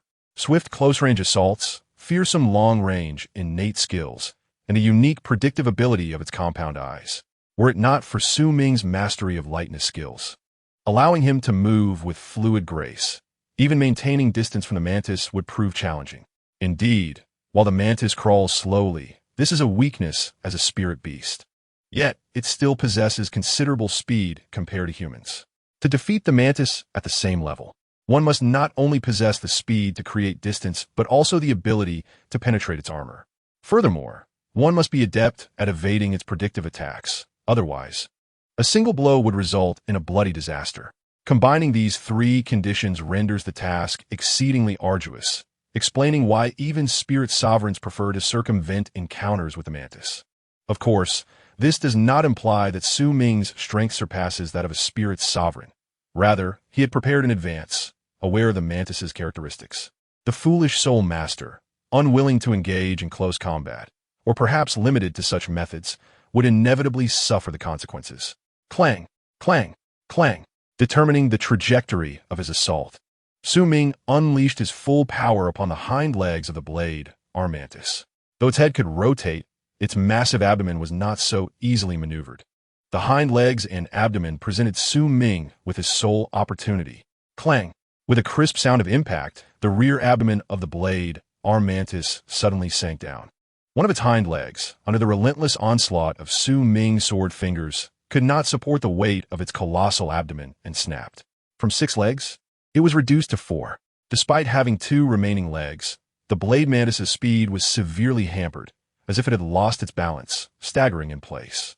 Su Ming, not one to show mercy, immediately pressed the attack, aiming to sever its remaining middle legs. Once those were cut, without the chance to turn, the blade-armed mantis would be as vulnerable as a lamb awaiting slaughter, unable even to flee. Clang! Clang! Clang! Sparks flew as he struck at its middle legs. Green blood oozed from the blade-armed mantis's slender limbs, which, like bamboo segments, visibly thinned with each slash. Just as Su Ming was on the verge of severing its middle legs, the creature tilted its head back, its mandibles opening wide, emitting a desperate, piercing sound. The noise was sharp, slicing through the air like an arrow piercing the skies of the hunting soul forest, mixed with the energy of soul power. Rustling sounds echoed from afar, as if something was crashing through the underbrush. Feeling a significant drop in his soul power, Su Ming ceased his assault and leapt to the top of a tree. Boom! Moments later, another blade-armed mantis burst forth from the thicket. This one appeared even larger than the first. Dammit! Su Ming instantly realized that this was a pair. A pair. A sudden urgency gripped him as he summoned all his remaining soul power to execute his most formidable attack. Below, the female mantis crawled around the male, seemingly confirming something, as it slowly raised its large blade-like arm. In response, the male mantis, gripped by terror, struggled to escape. Swish! The scythe of death fell in an instant. Green blood splattering forth, revealing a sharp, silvery glint beneath the male mantis's abdomen. It let out a heart-wrenching roar, but the female mantis remained unfazed. delivering another strike that severed the male's arms. The female mantis, aware of love, opened its mandibles wide, leaning towards the male's head as if to bestow a final tender kiss upon her husband before his demise. Whoosh! In a flash, Su Ming's attack followed suit, coalescing into a sword finger resembling black crystal, hurtling through the air. Boom! The strike pierced the male mantis's eye, sharp as a blade, and with a swift motion, flattened its triangular head. Its head exploded, showering the female mantis with gore, which elicited a shrill scream of shock from her. Whoosh! Su Ming hurled his machete at the female mantis, not pausing to witness the outcome. He plunged into the foliage, leaving only swaying branches as evidence of his presence. Whoosh! The female mantis, having deflected the attack, roared and pursued him. Both creatures vanished into the depths of the forest. After a while, a small figure emerged from the underbrush. Seeing no other soul beasts nearby, he hoisted the male mantis's corpse and hurriedly departed. Finding a secluded spot shrouded in vines, he felt safe enough to set down the male mantis's body. With fervent eyes, he gazed at the purple soul ring upon it, a surge of excitement coursing through him, even as his demeanor had grown cold since practicing his blade techniques. A Millennium Soul ring, within his grasp, Su Ming promptly sat cross-legged, retrieving a snow lotus to restore his soul power. The energy of the Millennium Soul ring struck with great intensity. In absorbing, it was no simple feat. He needed to elevate his state to its peak. After a moment, Su Ming took a deep breath, and machete slowly materialized before him. The purple soul ring, seemingly drawn towards him, gently floated down to rest upon the machete. Originally broad, the purple soul ring shrank upon contact with the weapon. Paying no heed to these changes, Su Ming quickly closed his eyes. Boom! As the purple soul ring descended, a searing energy surged through Su Ming's meridians, igniting a fiery inferno within him. The previously cleansed meridians began to quiver under this overwhelming force. Su Ming's face tightened as agony washed over him, cold sweat beading on his forehead. Compared to his last experience, the energy was considerably weaker. Yet without the protection of the 9th grade purple mushroom, the impact on his meridians increased. However, upon closer inspection, Su Ming did not appear to suffer as acutely. Though veins stood out, he remained silent. The reason was simple. Having undergone this once before, his meridians had experienced a qualitative leap. Moreover, he had endured this once. Yes, it was painful. Indeed, a torment that would be unbearable for most. Yet it fell well within Su Ming's capacity to endure. For a soul master, the resilience of the spirit is far more crucial than the fortitude of the body. Gripping tightly against the ruthless energy's baptism, Su Ming's consciousness gradually deepened. In the distance, he seemed to perceive a shadow enveloped in flames, his martial soul, the machete. No matter how fiercely the flames raged to consume it, nor how violently the silvery energy struck, sending sparks flying, the machete remained steadfast. It resembled a blacksmith forging the blade anew. As time passed, the dark facets of the machete began to emanate a silvery glow, intricate silver patterns spreading forth. The blade shimmered with golden light, while the body of the machete flowed with silver veins. The interplay of these two colors gradually subdued the rampaging flames. Chapter 39. The truth revealed by the spice bottle. The intense heat receded, replaced by a gentle energy surging from Su Ming's abdomen.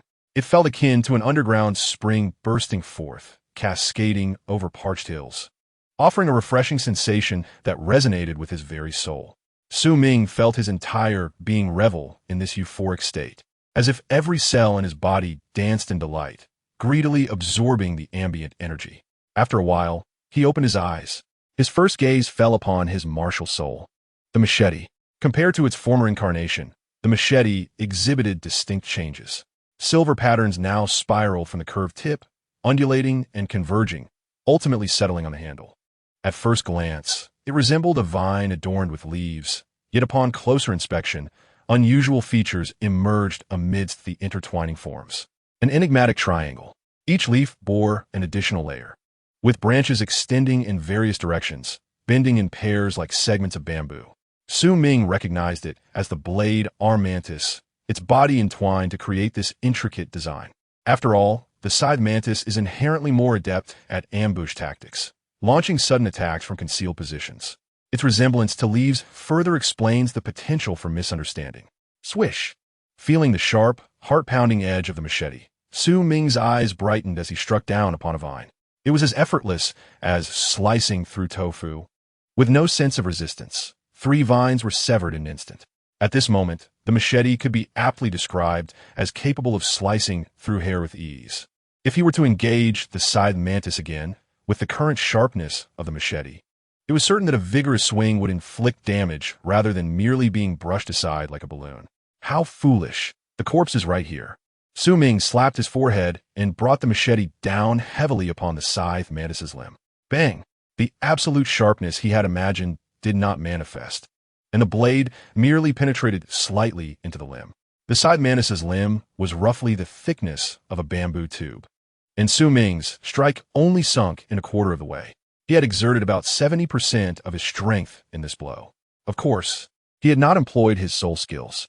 After all, it was merely the power of gold, not the pinnacle of gold, and thus the damage inflicted upon the exoskeleton was not as substantial as he had anticipated. Su Ming sighed, harboring little disappointment, and instead wore a look of surprise. The violet soul ring pulsed, exuding an aura of noble dominance. Swish, swish, swish. The martial soul machete radiated a silvery light, akin to simple moonlight that chilled the air. Delicate yet fierce blades of light danced around the machete like agile dragons. Swish! The silver light blazed brightly as Su Ming brought down the machete with all his might. Slash! The previously unyielding scythe mantis's thigh was cleanly severed in this strike, revealing a smooth, gleaming cross-section reminiscent of polished metal. Before he could revel in his triumph, Su Ming's flushed complexion turned pale in an instant, feeling as though his soul power was nearly depleted, leaving him weak and drained. He chuckled wryly, shaking his head, realizing that invoking a Millennium Soul skill was indeed somewhat taxing and should not be taken lightly. Although Su Ming's soul power quality was high, activating a soul ring skill seemed to depend on magnitude. As for the actual effect of the soul skills, they were intrinsically linked to the quality of the soul power. The first soul ring skill Su Ming acquired, named Blade Edge, could augment the martial soul's attack power by 20. Each additional soul ring would further increase it by 10. Given Su Ming's superior soul power quality, the base enhancement should be around 25. An increase of 25 in attack power, combined with all of Su Ming's strength, meant that the violet quality machete could indeed sever the scythe mantis, which was hardly surprising. Cost, Su Ming. Soul power, level 13. High-quality soul power, enhances soul skill effects, amplifies energy avatars. Martial soul, machete, quality purple, 12-255-000, special physique, berserker body. Cultivation, soul skills, breathing technique. Lightness skill, perfect, golden crow sword technique, perfect, Hunyuan blade slash, spirit gathering technique. Possessions, dragon blood essence, flying soul guide, 1,000 sinking silver. Strength, 93. Defense, 82. Mentality, 80. Acquiring a Millennium Soul ring brought numerous benefits to Su Ming. Firstly, the quality of his martial soul increased by nearly 600 points. A Millennium Soul ring couldn't possibly yield only this modest enhancement. It seemed rather hard to accept. If obtaining a soul ring could result in a leap in martial soul quality, the disparity between martial souls would be trivial. In terms of the same rank, same soul ring, and age, top-tier offensive martial souls would generally outclass first-rate offensive martial souls. The disparity in martial soul levels was not easily surmountable. However, the effects of soul skills could bridge the gap between the two. Quality is one aspect, and effect is another. While they appear interconnected, they are distinctly separate. Or perhaps it can be said that quality is indeed related to innate soul power, as martial soul quality is determined by pure innate soul power. Su Ming shook his head, choosing not to dwell further. As long as the martial soul's effects were favorable, the quality was merely a symbolic representation of its efficacy. It was only later that Su Ming realized that the quality indicated by the system actually represented inheritance, denoting the quality passed down to descendants. This understanding alleviated concerns about his offspring starting with a machete, potentially leading to the legendary and formidable Blade Sect. Ding! Congratulations to the host for successfully hunting the Millennium Soul Beast, Scythe Mantis. Due to external factors, the rewards have been adjusted. The host receives a Breaking Blade 1 and Spirit Power 1. Ding. Congratulations to the host for breaking through to Soul Master. Reward, Space Ring 1. Su Ming's expression darkened. System, I had the Scythe Mantis firmly under control just now. Surely this external factor is negligible? Ding. The host's protest does hold some merit, yet it does not alter the suspicion of head stealing.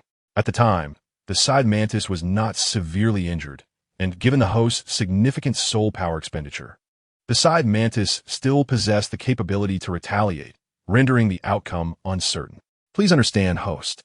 Seeing his appeal dismissed, Su Ming refrained from further struggle and instead retrieved the Breaking Blade awarded by the system. Breaking Blade, forged from the dual blades of the Scythe Mantis and rare metals.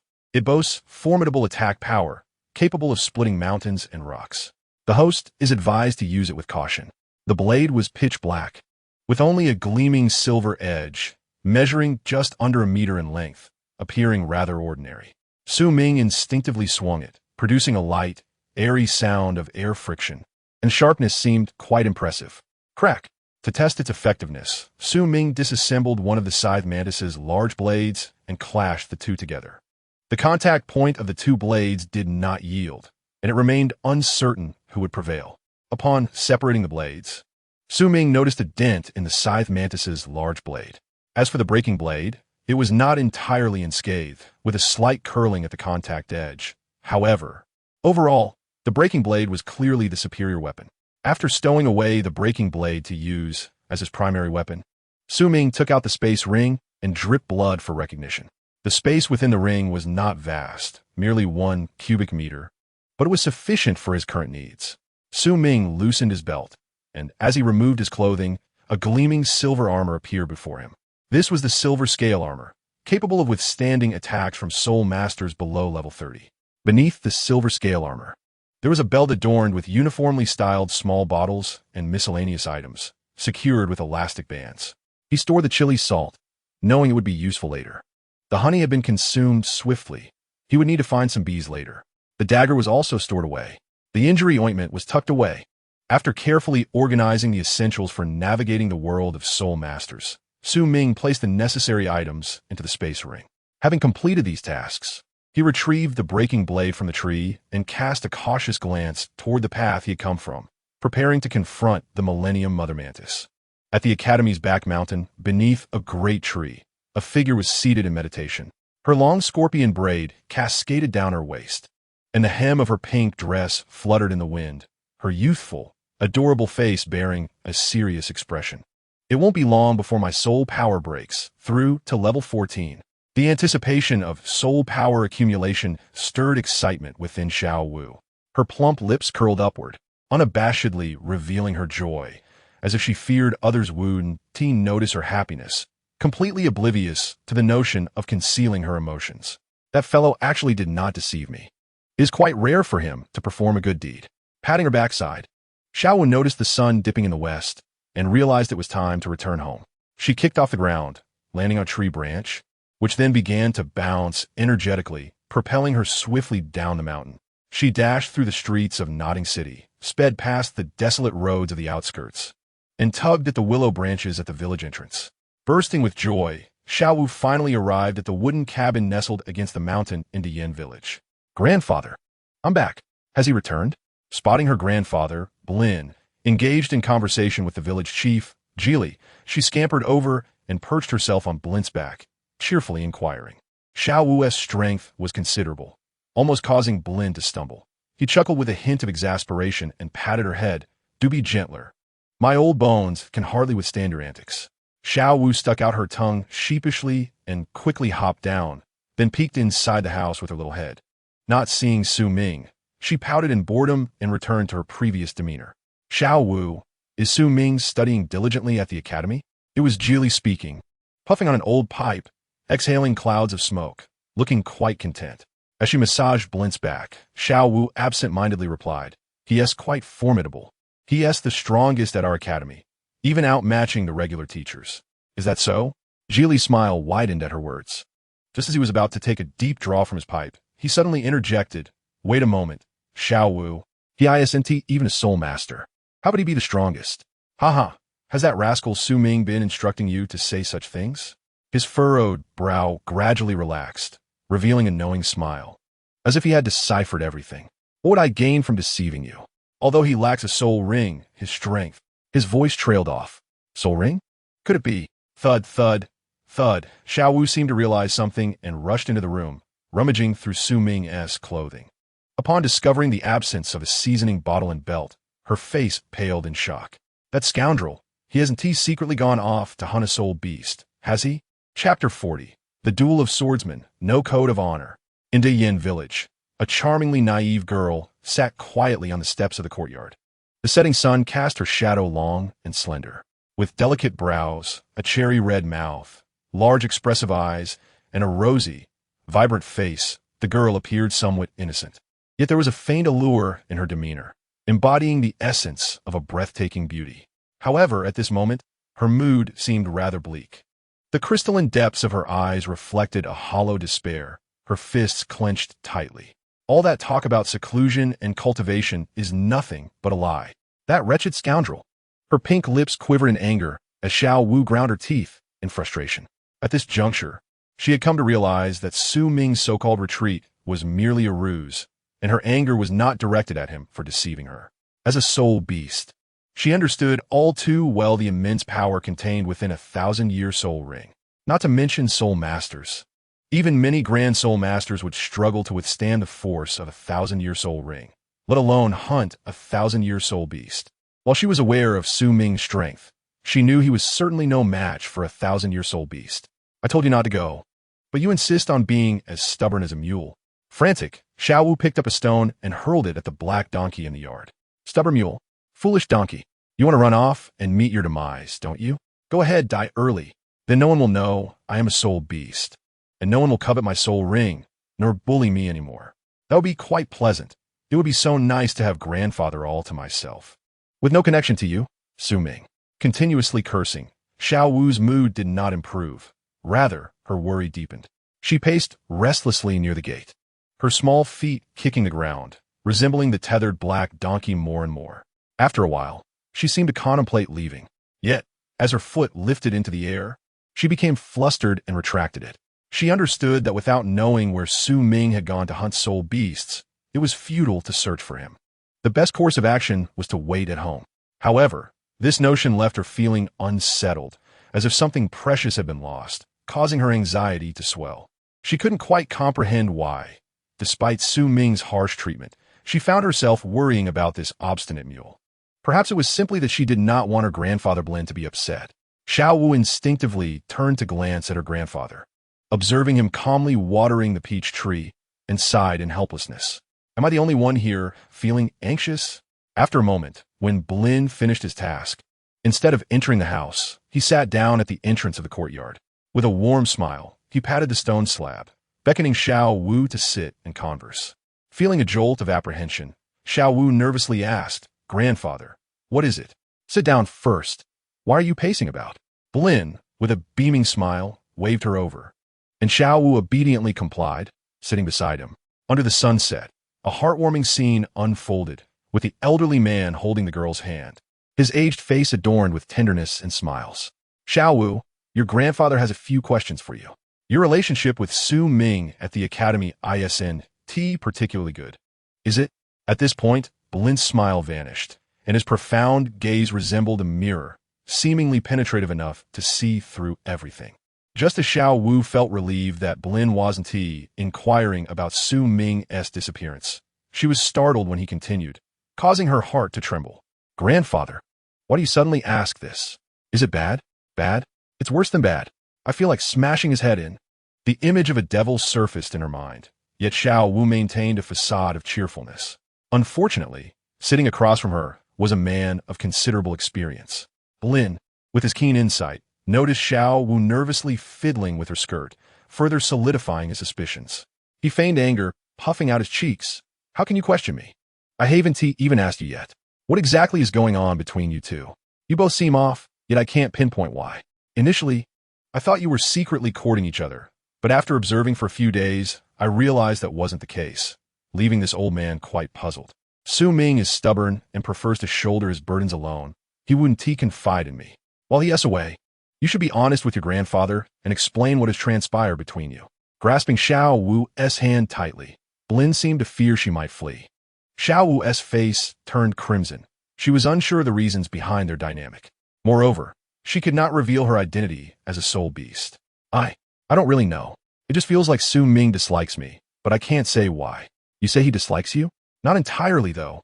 Zhao Wu quickly added, sometimes he yes not too bad, but other times he yes quite angry, giving me the cold shoulder as if I've stolen something from him.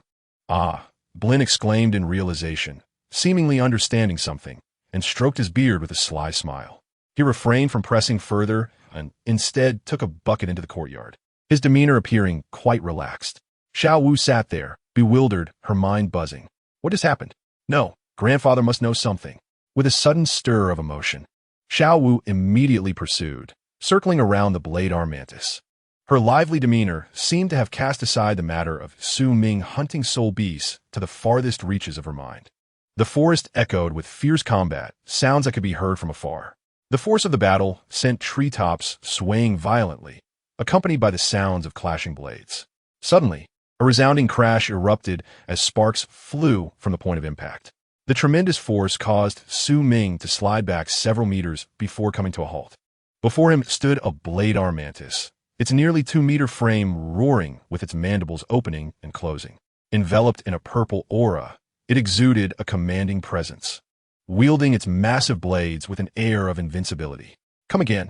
Su Ming spat a mouthful of bile and charged towards the blade arm mantis once more. A silver flash erupted in his mind as he bent low, narrowly avoiding the blade's sweep. With a powerful palm strike against the ground, he propelled himself upward, aiming a flying dragon strike directly at the mantis's head. However, before his attack could land, the mantis's other blades swung towards him with ferocity. With no time to spare, Su Ming swiftly transitioned from an attack to a defensive stance. The impact sent him flying once again, feeling as though his very insides were churning with pain. If it were in the past, merely blocking such a blow would have resulted in broken bones. Undoubtedly, the enhancement from the 1,000-year soul ring was vastly superior to that of a 100-year one. Although he still felt discomfort, Su Ming's physical resilience was now sufficient to withstand the mantis's might. However, if the blade were to strike him directly, he would undoubtedly have to retreat. Without hesitation, his eyes glinted with determination as he charged forward again. The blade arm mantis exhibited remarkable speed, proving itself a formidable foe, allowing Su Ming's reflexes to sharpen with each encounter. Unlike before, when he was defenseless, he now only needed to ensure he avoided severe injury. The battle raged on, with Su Ming being repeatedly repelled, yet continually launching attacks. The mantis's yellow crystalline eyes glowed with intensity as its aura surged. It sought to unleash its innate skill, Crescent Bite, but Su Ming was too close, leaving it no room to maneuver. Indeed, without the enhancement of a soul ring, Su Ming was capable of evading the mantis with his agile footwork. And in this moment of close combat, he would not afford it any opportunity. The female mantis, larger and bulkier than its male counterpart, was even slower and could not create the distance necessary to execute its skills. The clash of blades and flicker of shadows created a dazzling spectacle. The mantis and Su Ming engaged in a gripping duel within the forest. Su Ming refrained from targeting the mantis's abdomen, instead confronting it head-on. After an hour of relentless fighting, he finally retreated in disarray. The mantis, fixated on Su Ming's departing figure, emitted a piercing shriek that shattered the stillness of the forest. Its blade arms glowing ominously. With a swift motion, it slashed through the trees, creating a 20-meter path in its wake. Trees crashed down, sending plumes of dust into the air. As the smoke cleared, the underbrush lay flattened, and tree stumps bore mirror-like cuts, with fallen trunks scattered haphazardly. Searching left and right, the blade arm mantis, unable to locate Su Ming, transformed into a furious creature, unleashing its wrath upon the forest. Its crescent blades sliced through the surrounding trees, sending branches and leaves raining down. Only when the area within 100 meters was devoid of obstructions did the mantis cease its assault, staggering away from the scene. Its body bore countless tiny cuts, oozing green blood as if it had endured 1,000 slashes. Its sturdy, bamboo-like body showed no signs of breaking, yet the multitude of wounds inflicted unbearable pain. The vengeance for its partner's death and the agony it felt were palpable. After all, the adversary was merely a human child. It was no wonder the blade arm mantis succumbed to madness. Anyone would react similarly in its position. Ding! The host engaged in a fierce battle with the 1,000-year blade arm mantis. Effect of the berserker body acquired. Congratulations to the host for gaining 2 strength, 2 defense, and 3 mental power. After resting on a tree for 2 hours, Su Ming's soul power replenished. Ignoring the lingering pain in his body, he brandished his blade and returned to the site of their confrontation. Blade arm mantis, come forth. With a thunderous sound, as if summoned, the blade arm mantis leaped from the thicket, its massive body crashing to the ground. It screeched and charged at Su Ming without needing further provocation. Less than an hour later, Su Ming once again fled in a state of disarray. Ding! The host engaged in a fierce battle with the 1,000-year blade arm mantis. Effect of the berserker body acquired. Congratulations to the host for gaining 2 strength, 2 defense, and 2 mental power. As night fell, the forest was cloaked in darkness. Under the night sky, flames descended from above. Dozens of torches and a large bonfire illuminated a clearing of 100 meters. Before the blade arm mantis could appear, a sharp silver light sliced through the grass like a knife through butter. Su Ming was propelled backward like a bullet, crashing into a tree with such force that he nearly embedded himself into it. The protective shield of concentrated soul power shattered like glass, and even the back of his blade bore a new 2-centimeter gash. The rules of combat were disregarded, and ambush tactics were employed. Chapter 41. I claim the kill. You explode the soul bone. Host Su Ming. Soul power, level 13, high quality. Martial soul. Chopper, quality purple, 12, 255, 000. Special physique, berserker body. Martial techniques, breathing technique, lightness skill, perfect, golden crow blade technique, perfect, mixed origin blade / spirit gathering technique. Items owned, blood of the subdragon species. Flying soul guidance device, 1,000 sync silver. Strength, 102. Defense, 91. Mental power, 92. Though the blade arm mantis fought dishonorably, Su Ming was no coward who would resort to underhanded tactics. Upholding the principles of fairness and transparency, he engaged in a 2-day friendly exchange with the blade arm mantis. The mantis's strength was formidable. Even while clad in armor, Su Ming felt immense pain with each encounter, though he fled each time. A true warrior dares to confront the harsh realities of life, unafraid to face the bloodshed. With each retreat, Su Ming would return anew. By midday, wisps of smoke rose from the forest. From above, even under the blazing sun, the smoke and fire pit stood out vividly. The surroundings were no longer densely wooded, but had transformed into a grassy expanse of 100 meters, with the smoke rising like a flag at a sports field. Beside the fire pit lay a massive, nearly 2-meter-long black creature. With a triangular head and a body resembling a bamboo tube, its abdomen was as thick as a pea, and its hard shell reflected the sunlight like a sleek black sports car. Perched atop, it was a small figure, mouth smeared with grease, enjoying a barbecue. The duo, one human and one mantis, appeared to be in perfect harmony. What are you running for? It's merely a sparring session. Is there truly a need for such theatrics? Well, it seems the deed is done, and the life of the mantis is extinguished, is it not? With a mouthful of wolf leg, Su Ming lamented, his grievances fully articulating his sympathy for the mantis. The mantis, unable to comprehend, nevertheless quivered with fear, its swollen abdomen trembling in response to the surrounding sounds.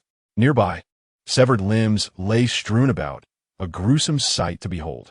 2 broken, jade-like blades now lay discarded in a pool of green slime. With all 6 limbs severed, the mantis could only lie helplessly, awaiting its demise. It is hard to fathom what the mantis had endured. Suddenly, a hissing sound erupted, accompanied by splattering noises. Su Ming was momentarily taken aback as he observed the mantis's abdomen soften and collapse. A severed forelimb was embedded in its triangular head, resembling a creature that had exerted too much effort in a futile endeavor. Su Ming, you truly are a match made in heaven. You don't even leave a head for me. He sighed in resignation. In terms of strength, he was indeed no match for the mantis. Even with the use of his first soul skill, he remained uncertain of victory. It is true that a machete could sever the mantis's forelimbs in death. However, in that state, the mantis's body was devoid of any energy enhancement. During its prime, the mantis's defenses undoubtedly surpassed the power of Su Ming's machete. The sharpness of the machete of destruction and the machete enhanced by the first soul skill was largely equivalent. While the machete of destruction could inflict wounds on the mantis's forelimbs, it was not fatal unless it struck the head. Therefore, even with the immense energy expenditure of his first soul skill, Su Ming found it challenging to conquer the mantis. Comparatively, wielding the machete of destruction, his combat prowess was slightly superior. Could a soul skill and weaponry truly be compared? It was inevitable. After all, the machete could not rival the mantis's formidable blades, a fact beyond dispute. However, this was merely a temporary situation. After 2 days of honing his blade, he had managed to fell a spirit beast that had lived for 1,500 years. This was not a victory. It was a humiliation. Regaining his composure, Su Ming prepared to depart from the soul-hunting forest. Just as he lifted his foot, a glimmer caught his eye, an unusual light. Turning his head, he saw a glow emanating from the severed forelimb of the mantis. Could it be? Su Ming's pupils dilated, a thrill of excitement washing over him. He hastened to the mantis, using the machete of destruction to slice open its forelimb. In an instant, a piece of black bone came into view, glistening like black crystal. Its dark hue hauntingly profound, a testament to nature's artistry. A soul bone. Without pausing to admire it, Su Ming swiftly stowed it away in his spatial ring. Glancing around, he noted no one was watching, allowing him to breathe a sigh of relief. His cheeks flushed with exhilaration. A tempest of emotions surged within him. He had never anticipated such fortuitous luck. 10,000-year spirit beasts consistently yielded soul bones, while the chances of a 10,000-year spirit beast producing one were dismally low. As for the 1,000-year spirit beasts, the likelihood of them yielding soul bones was virtually non-existent due to insufficient energy density. Moreover, it seemed that the greater the resentment at the time of death, the higher the probability of a soul bone manifesting. Resentment? Su Ming's eyes twitched as he regarded the mantis with incredulity. He had merely sought to spar, their encounters totaling less than 10. There was no intention to slay it. Was such intense resentment truly warranted? But he had indeed taken its head, or rather, that of its mate. Clearing his throat, Su Ming pondered the necessity of lingering here. After such an extended absence, it was time to return. Suddenly, a thunderous rumble echoed from the outskirts of the soul-hunting forest. Peering into the distance, he noticed the treetops shaking violently, as if some beast was about to emerge. In a flash, a petite figure burst into the sunlight. Under the bewildered gazes of the soldiers, Su Ming dashed away, dragging a massive tree behind him. "Captain, that was that little rascal from before, wasn't he it? Damn! Now that you mention it, I recall. It indeed seems to be him." He ventured into the soul-hunting forest alone and emerged unscathed. "This little one appears quite extraordinary." "Extraordinary? Is your child capable of dragging trees about?" The crowd fell silent, momentarily at a loss for words. In their minds, memories of Su Ming's earlier entrance resurfaced. Daya Village. The night was eerily quiet, shrouded in darkness. A splash echoed as something fell into the stream. Ordinarily, the village dogs would bark at any disturbance. Yet now they remained silent, as if their mouths had been sewn shut. From a small pond, a tiny head emerged, water dripping from its mouth. With large eyes and a plump nose, its face was notably elastic, exuding a blend of cuteness tinged with aloofness. Rubbing away the sweat, Su Ming seized the moment before his eyelids grew heavy, quickly changing into clean undergarments. With a few nimble hops, he landed atop his house. Opening the skylight, he slid down into the room. With a thud, the skylight closed behind him. The blanket was tossed aside. Exhausted, Su Ming finally lay down. The entire process was seamless, devoid of any unnecessary delays. In the past, to avoid disturbing his grandfather, Bryn, while sneaking out to train at night, Su Ming had mastered this routine. Although his movements were light, in the darkness, a pair of large eyes suddenly widened. "Not an enemy. Is that fellow back?" Swiftly, Zhao Wu threw off the blanket and stood up. In the pitch blackness, her eyes glowed red, her body trembling with the temperature of boiling water, exuding an aura of anger. "Meditating? You're lying to me, aren't you? You've left Grandpa all alone, haven't you?" Regardless of whether it was Su Ming or not, she figured it best to strike first. With a swift kick, she aimed at him. Hud, hud, hud.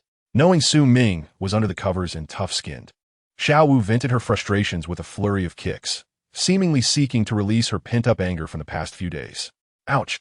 Are you trying to kill me? Where are you kicking? His voice trembled, but to Zhao Wu's ears, it was a melody more beautiful than any song. She would never forget this irritating voice for the rest of her life. Huh? I thought a thief had entered the house. You startled me. I was aiming for you. Zhao Wu's face flushed with embarrassment as she feigned anger, her expression brightening with joy. Hey, are you injured? Do you need me to fetch you some medicine? Get lost. Get lost.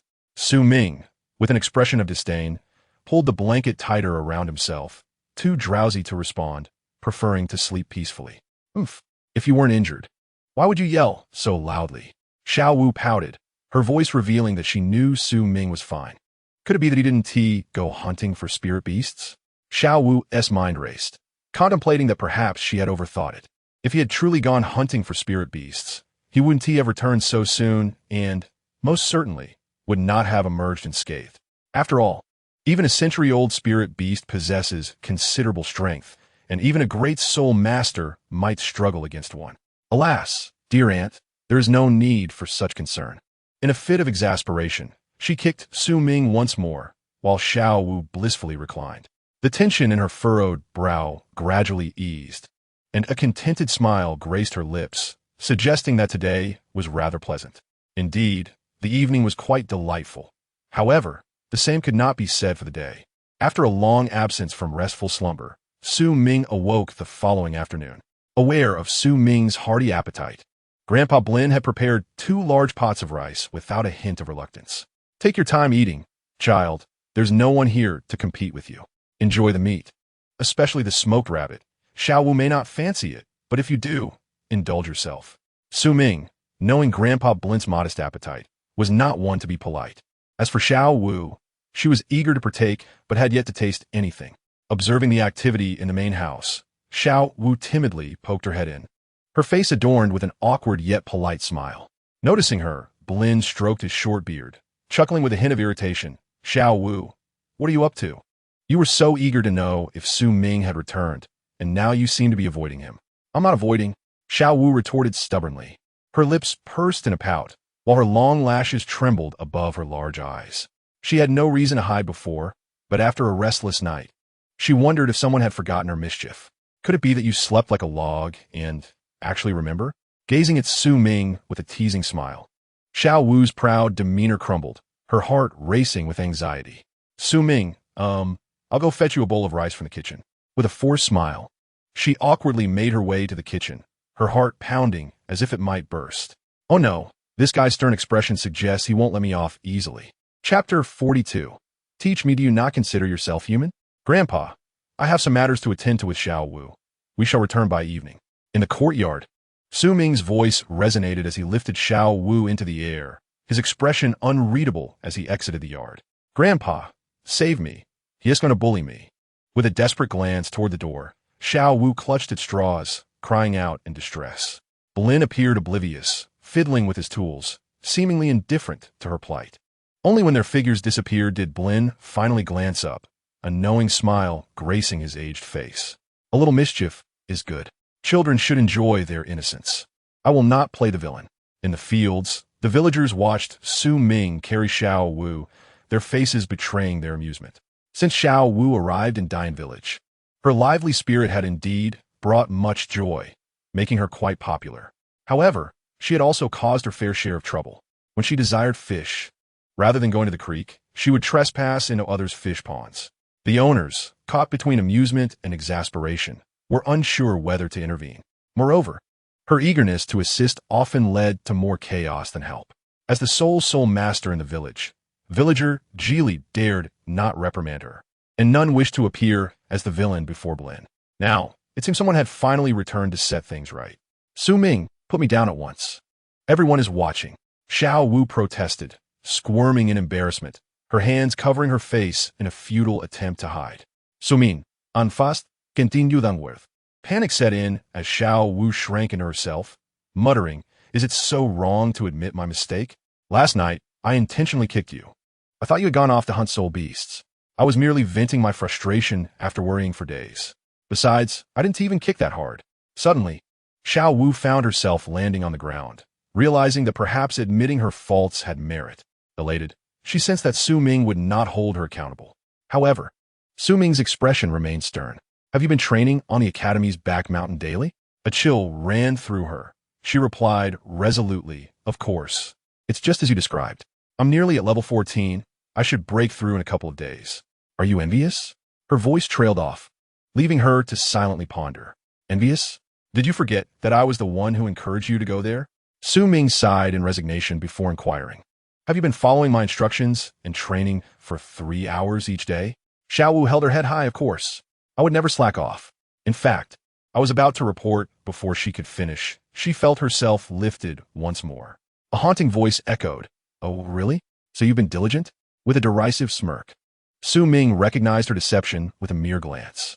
Knowing your situation, you still claim to train for 3 hours? I've clearly been too lenient with you.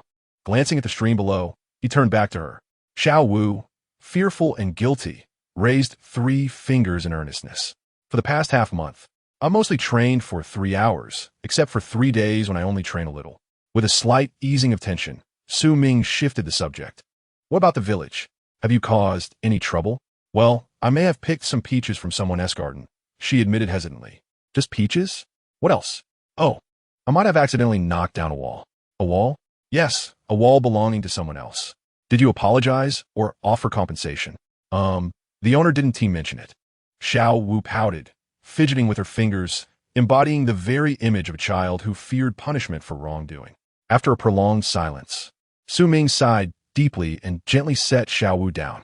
Adopting a tone reminiscent of a weary father, he stated, I can overlook your laziness in training, and I shall refrain from mentioning last night's incident. However, you must find a way to rectify your mistakes within the village. At this point, Su Ming's expression turned unusually grave. The distinction between beasts and humans lies in morality. It is essential to comprehend and internalize these principles, using them to guide behavior. First and foremost, one must be human before pursuing cultivation. Your nature is not inherently bad. It merely differs from that of humans. Setting aside the perils of the world, we shall begin with the fundamentals of being an ordinary person. Zhao Wu's eyes widened in astonishment. You mean to teach me how to be human? Speak up. Her excitement dimmed slightly, and as she lowered her head, her eyes shone with newfound brightness. Leading her toward the woods, Su Ming continued, speaking in a tone meant only for her ears. Humans exhibit significant variations in behavior. There are many types of individuals. Learning to be human is not difficult. Over time, you will naturally integrate. While Yu Xiaojiang can impart certain theories, he will not explain the nuances of good and evil, beauty and ugliness. Many concepts remain unclear to you, and your understanding of right and wrong is rather superficial. What I wish to convey pertains to your ideological direction. Firstly, there's a distinction between genders.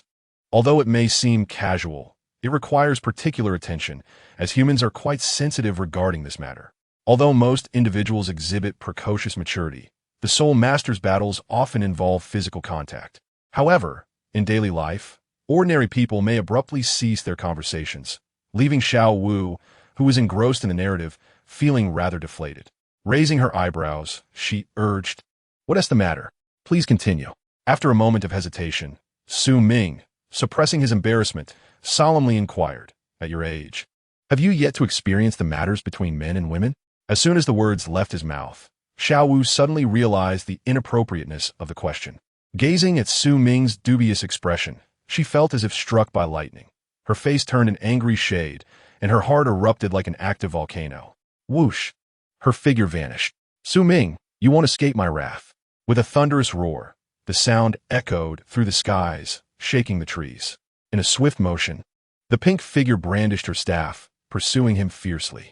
In an instant, the village of Dian transformed into a scene of chaos and turmoil. Within the bamboo grove, a delicate face was firmly pressed against the bamboo leaves. Her hands were restrained behind her back, her joints pinned, and her legs trapped beneath another's weight, rendering her utterly immobile. Let me go. I warn you, this matter between us is far from over. If you don't finish me today, rest assured I will make you pay. Su Ming, you scoundrel. Oh no, I was wrong. I surrender. I surrender. Whoosh. As Su Ming released his grip, Zhao Wu immediately pushed off the ground with her left hand and launched a swift kick. Anticipating her move, Su Ming sidestepped effortlessly. How could this be?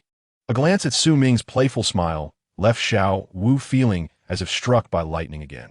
Before she could react, she found herself pressed back to the ground, the earthy scent of the soil and bamboo leaves still lingering.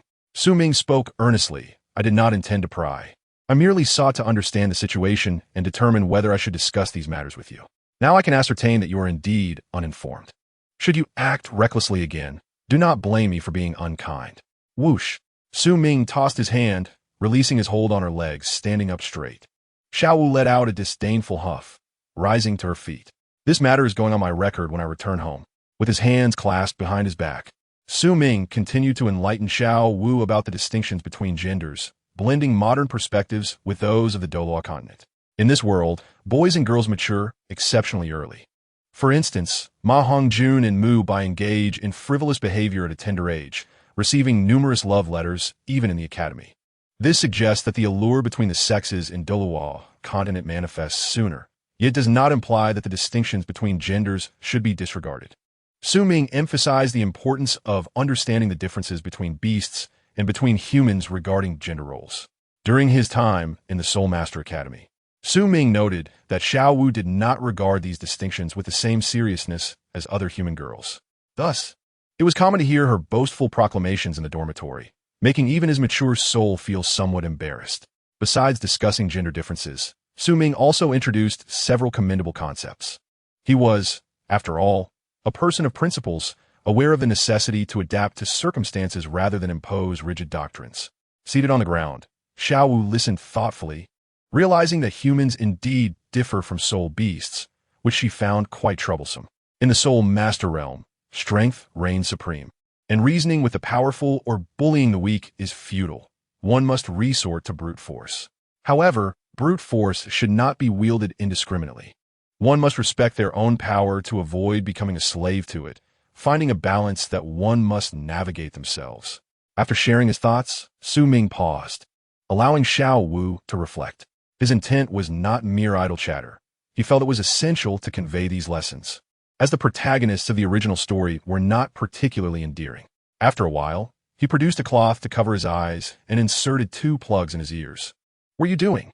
Zhao Wu exclaimed, startled, as she observed Su Ming's peculiar behavior, filled with confusion.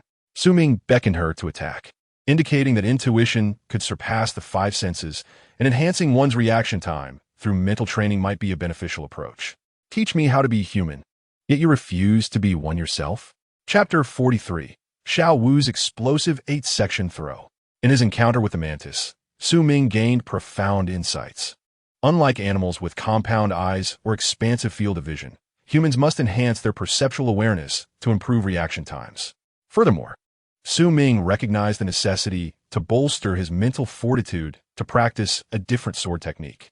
While he dared not be reckless against the mantis, training with Zhao Wu, given their physical disparities, allowed him to be more relaxed.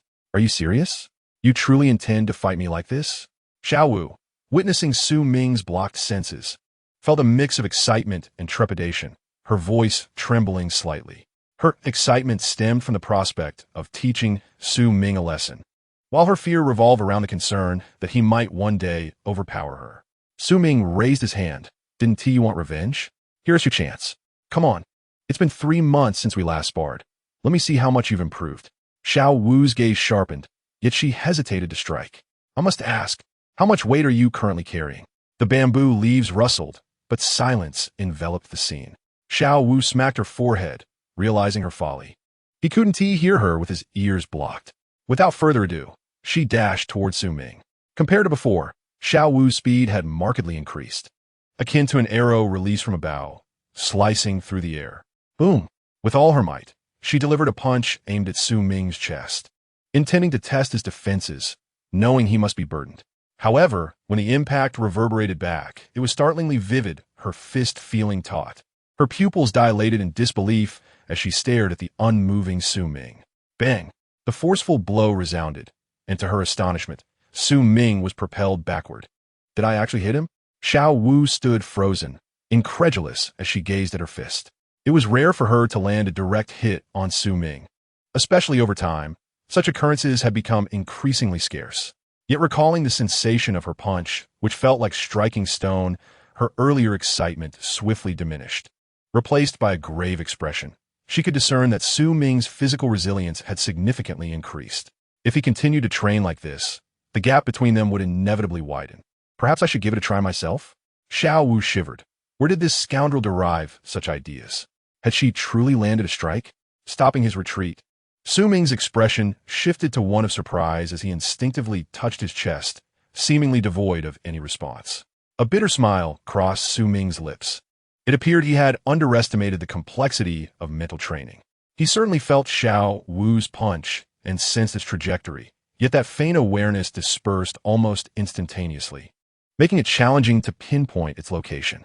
In his mind, several shadows surged toward him. Was it mere luck that allowed him to evade the mantis's attack earlier? Incorrect. At that time, both my sight and hearing were intact. Moreover, my mental energy was not dispersing outward, but rather concentrated with a resounding impact. In the midst of contemplation, Su Ming felt as though he had been struck by a heavy hammer, propelled away like a soaring firecracker. The immense force bent the bamboo, sending him recoiling a distance. Gradually landing, Su Ming braced his palm against the ground, feeling a faint pain in his chest, reflecting on his penchant for self-inflicted hardship. Although the injury was minor, being subjected to such passive blows was truly displeasing. With a mere thought, Su Ming extended his mental energy. Whoosh! His leap startled Zhao Wu, who feared he had discovered her and quickly sought cover. Yet, in the next moment, she realized her overthinking, as Su Ming only moved 2 meters before remaining stationary, seemingly engaged in some peculiar activity. 2 meters. This value was clearly transmitted to Su Ming's mind through his nerves. Centered upon himself, he exerted all his mental energy, managing to perceive merely 2 meters around him. This awareness was exceedingly vague, almost imperceptible, failing to even register the fist-sized stone beneath his foot. The limited range felt inadequate. A line should extend further. With a mental command, Su Ming focused all his mental energy, sweeping it around him like a needle. Instantly, he sensed an elongation of his mental perception. As if a scanner was passing over, the images gradually clarified in his mind. Whoosh! Not sensing any obstructions, he surged forward 3 meters. In a daze, a silhouette emerged in his consciousness. Had he been discovered? Alarmed by Su Ming's approach, Zhao Wu deftly kicked the stone aside, hurling it to the side. Bang! The stone shattered with a resounding noise. Yet, Su Ming did not even glance away, maintaining his focus on Zhao Wu. Seeing this, Zhao Wu, in a mix of excitement and anxiety, let loose a small stone that shattered upon impact. Akin to the earlier stone, frustrated, she swiftly retreated, realizing that further confrontation would only lead to her own detriment. Where do you intend to go? An irritable voice rang out, as if the space had frozen momentarily. Zhao Wu abruptly halted, her expression a blend of laughter and tears. Perhaps we should cease our training. I feel guilty about striking you like this. Let us call it a day. Whoosh! Su Ming remained silent, swiftly closing the distance with his mental perception. Zhao Wu, my apologies, I forgot that you cannot hear me. But can you sense my position? Zhao Wu swallowed hard, preparing for a confrontation with her right foot poised. The air stirred with a faint fragrance as she advanced rather than retreating. Su Ming raised an eyebrow and quickly threw a punch. This fellow's reactions were still sluggish. Zhao Wu's eyes sparkled. She keenly sensed something amiss with Su Ming's punch speed. Whoosh! Like gliding on ice, she slipped beneath his arm, evading his strike. Su Ming's expression shifted as he realized he was still unaccustomed to this style of combat. Whoosh! Without hesitation, he executed a sweeping kick with his left leg. Like a train halting abruptly, Zhao Wu grinned, gripping Su Ming's waist belt tightly. With barely a nudge, the force of Su Ming's movement lifted her off the ground. Whoosh! As Su Ming slowed, she found herself facing upward, bending her legs and simultaneously exerting force with her waist and limbs. Like a bent bamboo springing back to life, she propelled Su Ming into the air. Bang! Timing her movements perfectly, she swiftly appeared behind Su Ming. Don't blame me. You haven't experienced this move yet. With a fierce gaze, Zhao Wu launched herself, kicking towards Su Ming's back. Explosive 8-section throw. Hearing the explosive sound from below, Su Ming's heart raced as he hurriedly twisted his body, bracing himself with his arms. The collision of their forces sent him soaring into the air. Like a specter, Zhao Wu suddenly appeared above him. Bang! Another powerful knee strike landed, and Zhao Wu seemed unconcerned about Su Ming's potential injuries. As he was knocked down, Zhao Wu executed a thunderous strike. Her leg raised high, unleashing a terrifying force that sent Su Ming crashing back. Having completed her onslaught, Zhao Wu pouted, refraining from further attacks. With a swift motion, Su Ming grasped a bamboo stalk, utilizing its elasticity to dissipate the force, landing gracefully. As if nothing had transpired, he dusted off his hands, removing his blindfold and earplugs. Surprised at his lack of resistance, he inquired, "Why stop now? That move should not be finished yet, right?" Zhao Wu huffed, turning her head aside, her face slightly sullen. "If you've seen through my moves, what will I have left to counter you with? I refuse to fall for your tricks." Still contemplating countering me? Su Ming checked, shaking his head. Seeing him smile only fueled Zhao Wu's frustration as she planted her hands on her hips, questioning, "How did you know about my move? How could you anticipate my next attack direction? You can't possibly claim you guessed with your eyes closed." A sense of despair loomed over Zhao Wu's expression, her face etched with indignation, utterly perplexed by the situation. The explosive 8-section throw was her ultimate technique. It was not supposed to be so easily countered.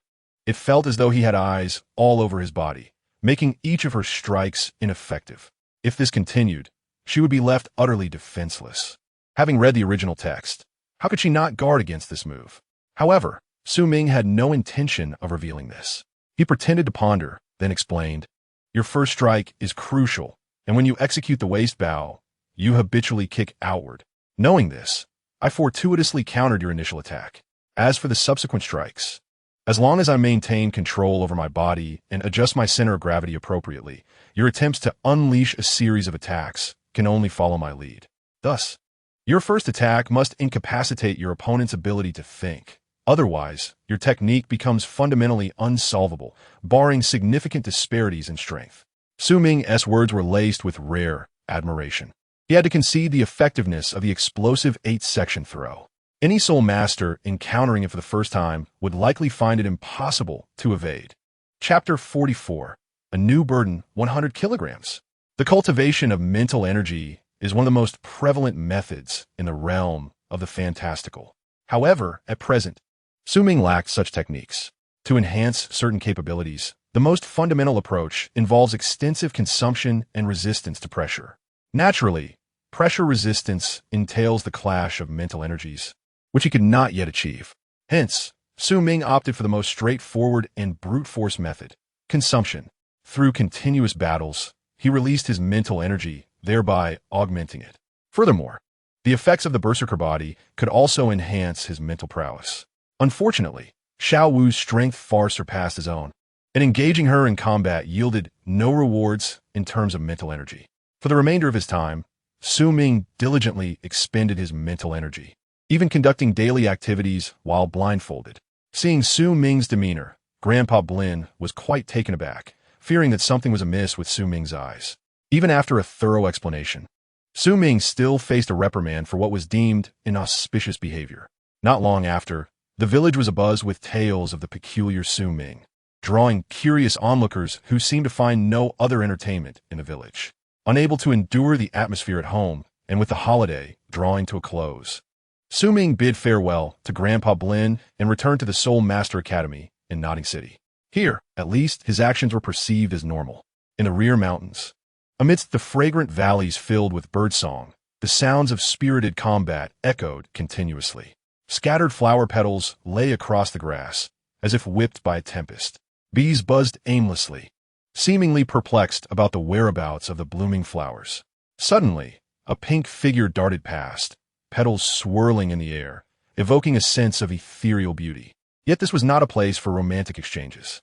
Sneaking up behind Su Ming, Zhao Wu stomped her right foot fiercely, causing the ground to tremble and leaving a deep imprint. With a swift motion, she leapt into the air, executing a ferocious spinning slash aimed directly at Su Ming's neck. A fleeting shadow crossed Su Ming's mind. He deftly sidestepped, his right heel pivoting as his right arm struck out, elbow poised to deliver a sharp counterattack. The sheer force of his move startled Zhao Wu, her eyes widening in fear. Even though Su Ming had restrained his strength, she knew that a direct hit would be excruciating. Thud! Zhao Wu brought her arms together, raising them to collide with Su Ming's, using the impact to lower her body and evade the strike. As she landed, breathless and drenched in sweat, she offered no respite to Su Ming. With a sudden turn, she planted her left foot and launched a swift kick aimed at the crown of his head.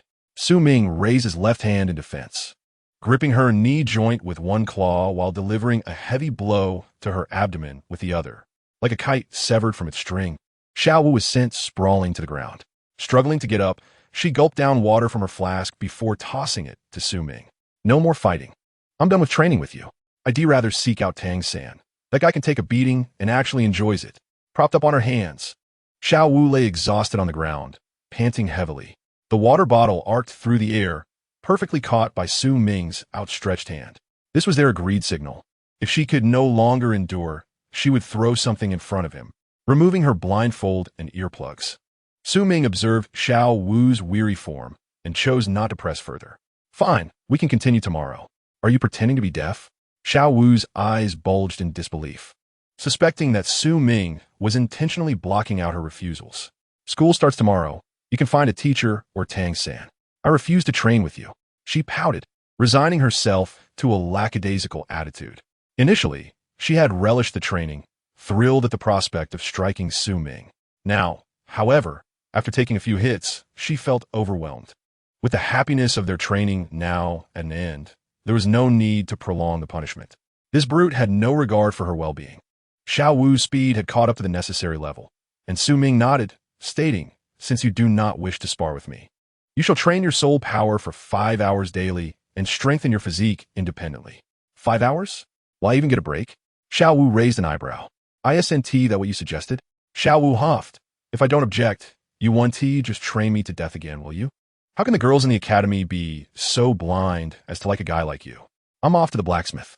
You can manage on your own." With that, Su Ming began to depart. Suddenly revitalized, Zhao Wu sprang to her feet, blocking his path. "What do you need to go to the blacksmith for?"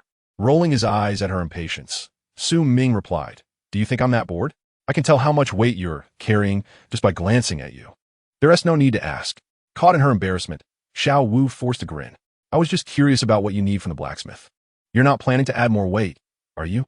she exclaimed, her eyes widening in alarm. Before Su Ming could respond, Zhao Wu lifted his shirt, seemingly intent on checking how much weight he was already bearing. His face darkened, and he swiftly delivered a playful slap to her head. "Ow, what was that for?" she cried, rubbing her forehead. Su Ming's expression remained stern. "Have you forgotten our discussion on the differences between genders? Have you ever seen a girl lifting a boy's shirt in broad daylight?" Pouting, Zhao Wu muttered, "It's not like that. You make it sound as if it's only inappropriate during the day." "What did you say?" Su Ming's brow furrowed deeper, prompting Zhao Wu to quickly suppress his fist. Smiling sweetly, "Nothing. You're absolutely right. You remind me so well. I would love for you to keep reminding me. Let us go to the blacksmith together." Su Ming sighed. "I can see right through your motives. You'd be better off practicing your soul power." With a cold remark, he left the valley under Zhao Wu's furious gaze. As the school year approached, the academy remained eerily quiet. Likely even Principal Carter was reluctant to arrive early. Navigating the campus with ease, Su Ming made his way to the town's blacksmith, having visited before.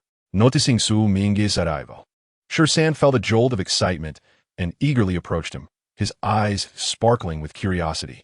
"Su Ming, you're not thinking of forging more weight, are you?" "You guessed correctly, but there is no reward for that." Su Ming nodded. "I do wish to forge something heavier." How heavy?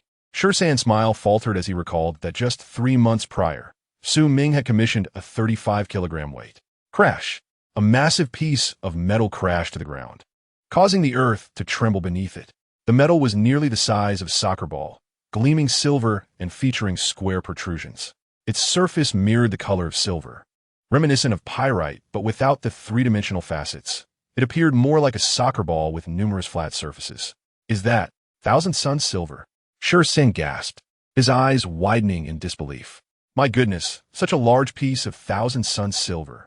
The blacksmith shop was suddenly alive with anticipation as the little heads inside turned to gaze outside. Su Ming, with a clang. Tang San dropped his hammer and rushed out. "You're here too?" Su Ming was somewhat taken aback, not expecting Tang San to arrive early as well. It seemed that Tang Hao had truly departed. Arriving at the academy sooner was indeed beneficial, allowing for focused cultivation. Strength was paramount, as many matters could be beyond one's capability. While formidable power might not resolve every issue, it undoubtedly alleviated a significant portion of worries. A fleeting expression of melancholy crossed his face as Tang San raised his gaze to Su Ming, sensing that the latter seemed to possess some insight. Particularly, the mature tone reminiscent of an elder involuntarily brought thoughts of his father, Tang Hao, to his mind. "Father, you have cast aside all distractions." Tang San's attention shifted to the metallic substance on the ground. It was indeed Chenin, and a flicker of fervor ignited in Tang San's eyes. "Su Ming, what do you intend to forge with this material? You can't possibly be planning to create a weighted vest, can you?" The words had barely escaped his lips when a gasp erupted from his throat. Tang San's wide eyes resembled copper bells at that moment. Noticing this, Su Ming's expression darkened. It was merely a weighted vest. Who didn't add weight to their training? Was such an exaggerated reaction necessary? A weighted vest. It suddenly dawned on Tang San, his urgency palpable. "Su Ming, this Qian is a rare resource. Using it for weights would be an utter waste. My shop has plenty of materials that could fulfill your needs without such extravagance." Su Ming shook his head, clarifying, "It is not a matter of waste. Rather, I considered that utilizing other metals may not yield a weight of around 100 kilograms, which is why I opted for this material." 100 kilograms? The revelation struck like a thunderclap, leaving both Tang San and Sher San momentarily stunned. They exchanged glances, their unspoken frustrations aligning in agreement. Chapter 45. The Hunyuan Blade Slash. Sky Strike. Compared to a month prior, Su Ming's physical capabilities had surged more than twofold. The previous burden of 35 kilograms had become wholly inadequate for his needs. Based on his calculations from lifting trees, he deduced that a torso weight of 50 kilograms and 10 kilograms for each limb would be more suitable. He aimed to first acclimatize to this weight in his daily routine before attempting training in combat. Only with such burdens could the pressure effectively enhance his berserker physique. In battles against the Mantis Arm and Zhao Wuji, Su Ming could derive strength and spiritual rewards. However, the academy lacked more formidable soul emperors, and he was unfamiliar with the spear hall. Thus, the path before Su Ming was singular. If the enemy could not grow stronger, he must weaken himself. The banners fluttered vigorously, and inside the blacksmith shop, the incessant clanging of metal resonated, creating a vibrant atmosphere. Conversely, outside the shop, the ambience felt rather desolate. It was not the absence of people that rendered it so, but rather a psychological chill that dulled the sense of any surrounding liveliness. The autumn tiger roared past, stirring a biting wind that seeped into the very marrow, chilling to the bone. As the cold receded and the goosebumps settled, Tang San anxiously inquired, "Su Ming, you can't be joking, right? 100 kilograms of weight. Are you certain your body can endure that?" Having arrived at the blacksmith shop early, Tang San had only managed to adapt from 20 to 25 kilograms over the course of a month. Such a weight was barely bearable for a day's work. Anything heavier would leave him incapable of recovering by the next day. Tang San recognized that Su Ming's training was even more extreme than his own, and a month prior, Su Ming had already managed 35 kilograms, fully recovering the next day. This indicated a stark disparity in their physical qualities. Now, the notion of Su Ming escalating to 100 kilograms felt daunting. 100 kilograms? Are you truly prepared to handle such a terrifying weight? Tang San's eyebrows shot up, his gaze intense as he questioned, "Su Ming, you have obtained your first soul ring, haven't you?" Su Ming did not respond but cast a surprised glance at Tang San, who felt a shiver run down his spine, realizing the implications. If Su Ming had indeed obtained a soul ring, it might explain a great deal. However, a century-old soul ring should not result in a threefold increase in normal physical attributes, should it? Under normal circumstances, his current strength was around 2 to 300 gene, and he could barely manage 4 to 500 gene using soul power to adapt to 100 kilograms daily. His physical strength would logically need to reach 1,000 gene. 1,000 gene? Tang San's jaw clenched tightly, his fists gripped in a mix of disbelief and concern. He had initially thought that arriving early at the blacksmith shop would close the gap between him and Su Ming, but it appeared the distance was only widening. Understanding Su Ming's requirements, Sher San promptly accepted the Chenin, knowing that to forge a weight of 100 kilograms, his shop lacked the appropriate metals. Compared to the Moon Continent, the rare metals of Douluo Continent were indeed scarce, a fact Su Ming was well aware of, which was precisely why he had brought out the Qian Chunin. Experiencing the daunting prospect of such a formidable task for the first time, Shrek felt both anxious and exhilarated. Su Ming, I can only give it a try. I will provide you with an answer in a week. If I am unable to forge it, you will have to seek assistance elsewhere. In my estimation, if I can't do it, there may not be anyone else in Nodding City capable of taking on this task. You might have to look to a larger city. If that fails, I will think of other solutions. Su Ming nodded, preparing to depart, but suddenly asked, the core issue of forging this Qian Chunin, does it lie in the temperature of the flames or the lack of strength? Before Shrek San could respond, Tang San interjected, his eyes keenly focused. The forging temperature required for Qian Chunin is not exceptionally high. The blacksmith shop can barely meet it. Once heated, Qian Chunin possesses a degree of toughness and is fairly malleable, making it manageable to work with. The only challenge is that Qian Chunin cools faster than other metals, necessitating a higher forging speed. Shrek San was left dumbfounded, surprised that Tang San not only excelled in forging, but also possessed profound knowledge of these metals. Tang San, your father is indeed a village blacksmith? I can't help but feel something is amiss. Tang San, somewhat amused, replied, Uncle Sure, would I lie to you? Otherwise, why would I come here to earn a living? That makes sense, Shrek San nodded, not dwelling on it further. One extraordinary dialogue. One unaware of his own wealth, the other convinced of the other's poverty. Su Ming pinched the bridge of his nose, exasperated. I'll leave the Qian Chunin in your hands. All I require is the weight. How you forge it is your concern. With that, he departed briskly. Had he spoken incorrectly? Tang San scratched his head, puzzled by Su Ming's odd demeanor. However, contemplating Su Ming's current physical prowess, he immediately felt a heavy burden of pressure. At this rate, it seemed he would never surpass this individual. It appeared he needed to promptly test the soul power cultivation method he had discovered that day.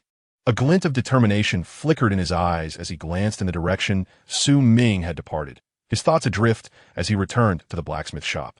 Beep, congratulations on diligently cultivating your mental strength for 10 days. You have received a recipe for the spirit-nourishing pill. The system's notifications always occurred after the cessation of cultivation. Walking along the forested path, Su Ming merely cast a cursory glance at the reward, feeling neither joy nor sorrow. The system seems to possess a self-awareness of its needs. Indeed, the spirit-nourishing pill can enhance one's mental fortitude. However, how could Su Ming possibly comprehend the intricacies of alchemy? Moreover, the requisite materials, such as the millennium-old deer antlers and the isol dendrobium, are not easily procurable. Perhaps they may prove useful in the future, but for now, they appear to be rather superfluous to him.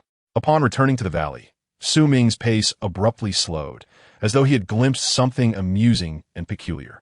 Rather than engaging in his usual practice, he whimsically chose to sit and observe. In the heart of the valley, a figure was leaping repeatedly. Little Dance, blindfolded, listened intently to the sounds surrounding her. The flapping of wings echoed from her right, and the auditory signals formed an arc in her ears, filling her with delight as she sprang forward. Suddenly, before Little Dance could seize it, a small, brown bird the size of a palm descended, evading her grasp. She landed on one foot, hastily flailing her arms to regain her balance. The back mountain was teeming with doves, and it was unclear where this girl had captured one, tying it up to practice her mental prowess. Nonetheless, the sight was rather comical. Just as Su Ming was about to leave, a crashing sound reached his ears. He turned to see someone stumbling over the rope, cursing under their breath. He couldn't help but chuckle at the scene. Well, with such effort being displayed, he could afford to relax a little. Departing the valley, he left it in the hands of this individual. As time flowed on, the verdant valley became carpeted with fallen leaves. The withered yellow foliage danced upon the wind, unaware of where it might land, akin to drifting seaweed, revealing a poignant beauty amidst its desolation.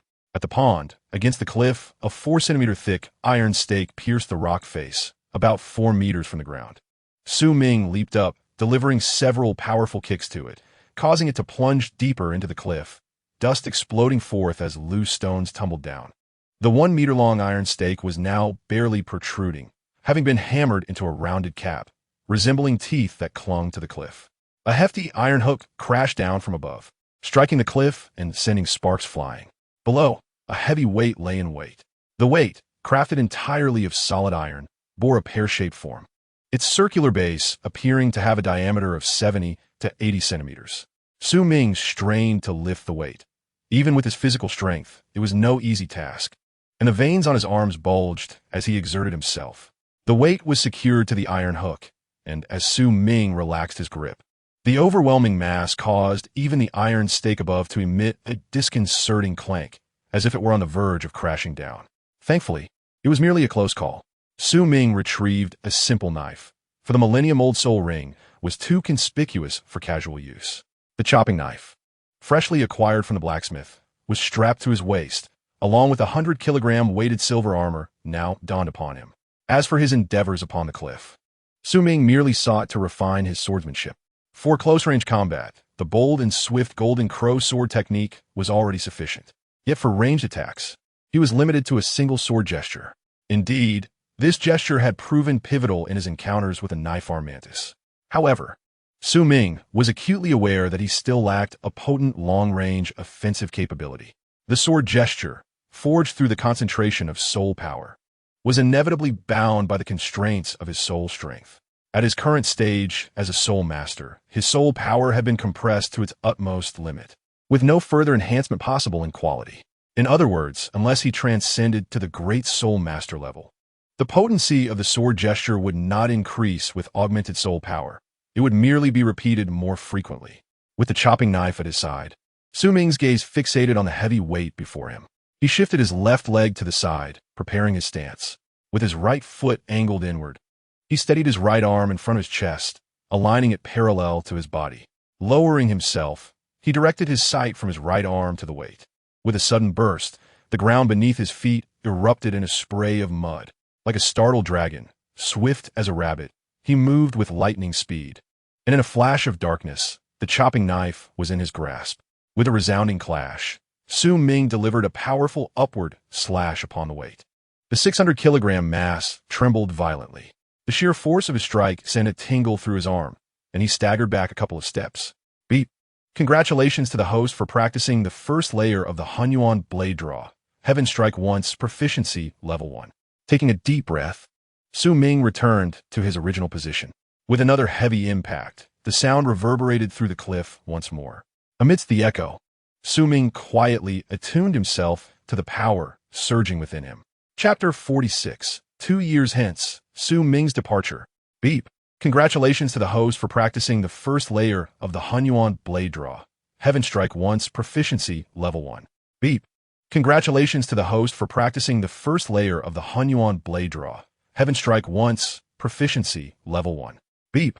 Congratulations for practicing the second layer of the Hunyuan blade draw. Flying moon once, proficiency level 1. Beep. Congratulations for practicing the second layer of the Hunyuan blade draw. Flying moon once, proficiency level 1. As the seasons changed, the lush mountains transformed into a silvery wonderland. The white snow, like feathers, cascaded from the sky, blanketing the flora beneath. All that remained was an expanse of desolate white and the damp, dark gray cliff, reflecting the world around it. With a sharp crack, a piercing sound shattered the air, as if attempting to cleave the atmosphere in two. Dark flashes of light crackled like thunder, striking the battered cliff. Boom! The earth trembled as if a grenade had detonated, the explosive force sending debris flying. The frozen pond was riddled with holes, each one gaping wide open. With another strike, the cliff bore the mark of a deep, elongated sword scar, and a massive boulder teetered precariously before crashing down. Splash! The icy surface of the pond shattered in an instant, releasing a torrent of frigid water that bubbled forth. Radiating cold, beside the pond lay an odd mound of snow, half formed into ice, revealing dark edges that shimmered with a metallic sheen. Clang! The black chopping knife soared through the air, landing atop the snow mound, creating white streaks as the ice shattered, sending snow tumbling down. The blade and body of the knife had warped and twisted, rendered useless, as though it had been forsaken. It was hard to fathom that this sturdy chopping knife had been reduced to such a state, leaving one to wonder what inhumane treatment it had endured. Gazing ahead, a figure clad in black stood tall amidst the surrounding expanse of snow, starkly contrasting with the whiteness around him. The man was slender and tall, with sharp brows and bright eyes, his black pupils deep as ink. The black fabric fluttered in the wind, creating an ethereal aura as he stood against the storm. He appeared to be no older than 10, his once chubby cheeks now chiseled, forming a countenance as stark and cold as the sheer cliffs of a winter mountain, instilling a sense of trepidation in those who beheld him. As the snow fell heavily, it settled upon his brow, forming a sword-like silhouette that accentuated his chilliness.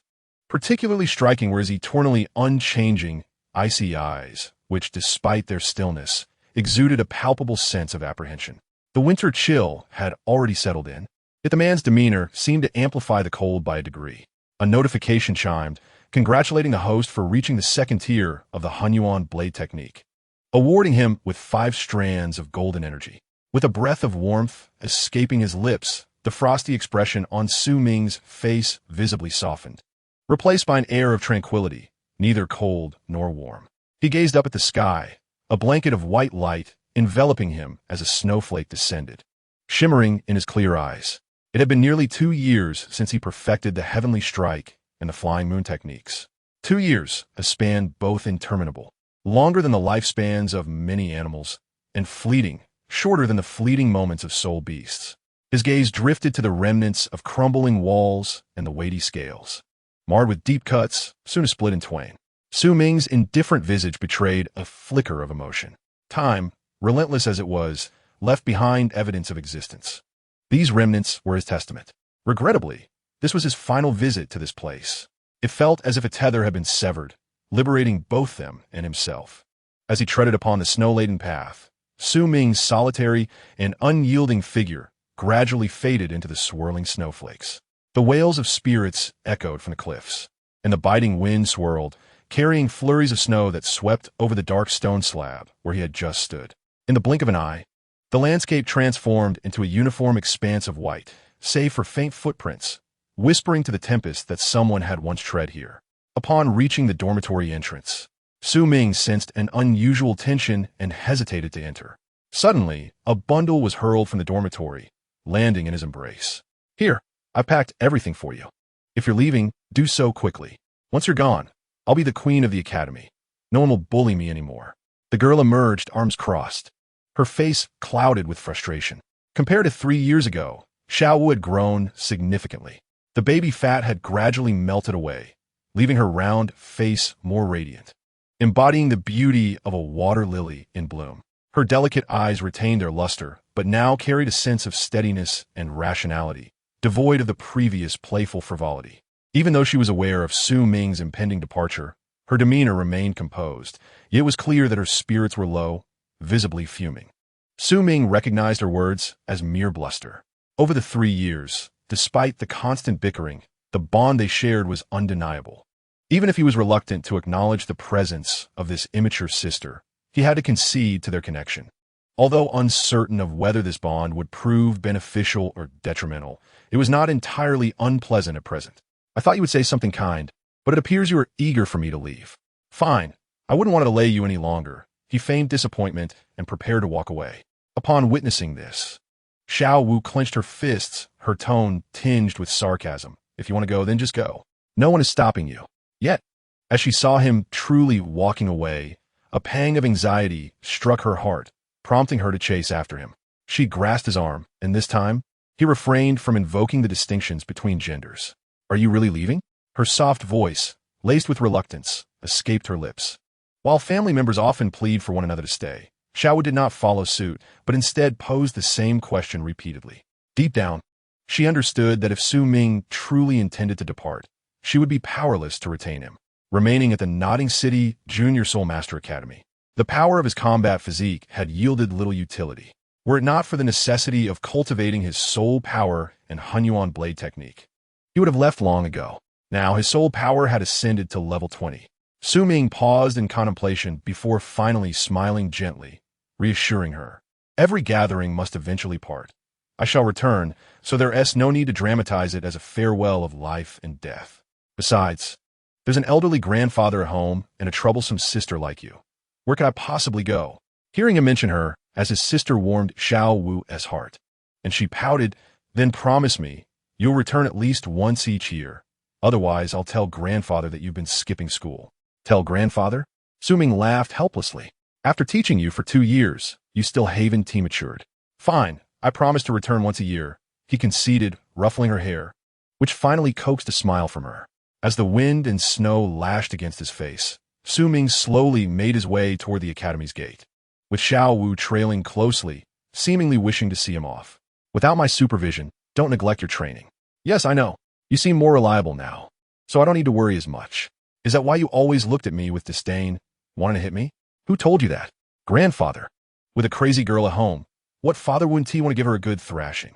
I'll tell grandfather you want to be my dad. Still so childish. Farewells are often light-hearted, their voices gradually swallowed by the wind and snow, yet their warmth remained undiminished. The snowstorm sent them off. It could carry them only so far. Alas, despite the vast distances, the winds may depart, but the people cannot. Parting often means two will meet. Yet one must return alone. Inside the dormitory, Zhao Wu, with her hair turning white, stared blankly at Su Ming's empty bed, a chilling aura that deterred any approach. Clutching her clothes, she held back her emotions, but ultimately, tears streamed down her cheeks. On the streets, blanketed in white snow, shadows appeared forlorn. As Su Ming walked carefully across the slippery ground, a heaviness settled within him. He prided himself on not being overly sentimental, yet he could not escape the emotions that bind humanity. Suddenly, Su Ming furrowed his brow, sensing something amiss, and his mental energy expanded instantly. If his mental power were visible, it would resemble a spider's web, radiating outward beyond a 20-meter radius. Over the past 2 years, he had focused on honing his mental prowess. The intricate probing was the most efficient use of his mental energy. While it could not offer clarity, it provided a sufficient outline. A wavering figure formed in his mind, a person of modest height, approximately 160 centimeters, seemingly adorned with something that rendered him undetectable to Su Ming's mental exploration. With a flick of his hand, something shot forth from his grasp. Su Ming glanced up, instinctively pointing his finger forward, pinching a 10-centimeter spike between his fingers. He chuckled instead of reacting with anger. If one chose to attack, there was no need for such theatrics. In the middle of the path, Tang San shrugged nonchalantly and smirked. It's fine to use that on others, but I certainly don't want to give you the chance to hit me. Is that so? Su Ming grinned, twisting his wrist. I'm really tempted to give you a good beating right now. Just don't blame me if you have to crawl back later. Who is crawling? That remains to be seen. Tang San chuckled, his palm glowing with azure light. Suddenly, deep blue, vine-like blue-silver grass surged forth, adorned with serpentine patterns and protruding spikes. As he infused it with white soul power, the blue-silver grass grew wildly, soon thick as an arm, with its serpent-like markings becoming increasingly pronounced. Coiling around Tang San like a great snake poised to strike. Simultaneously, 2 bright yellow rings manifested beneath his feet. A great soul master?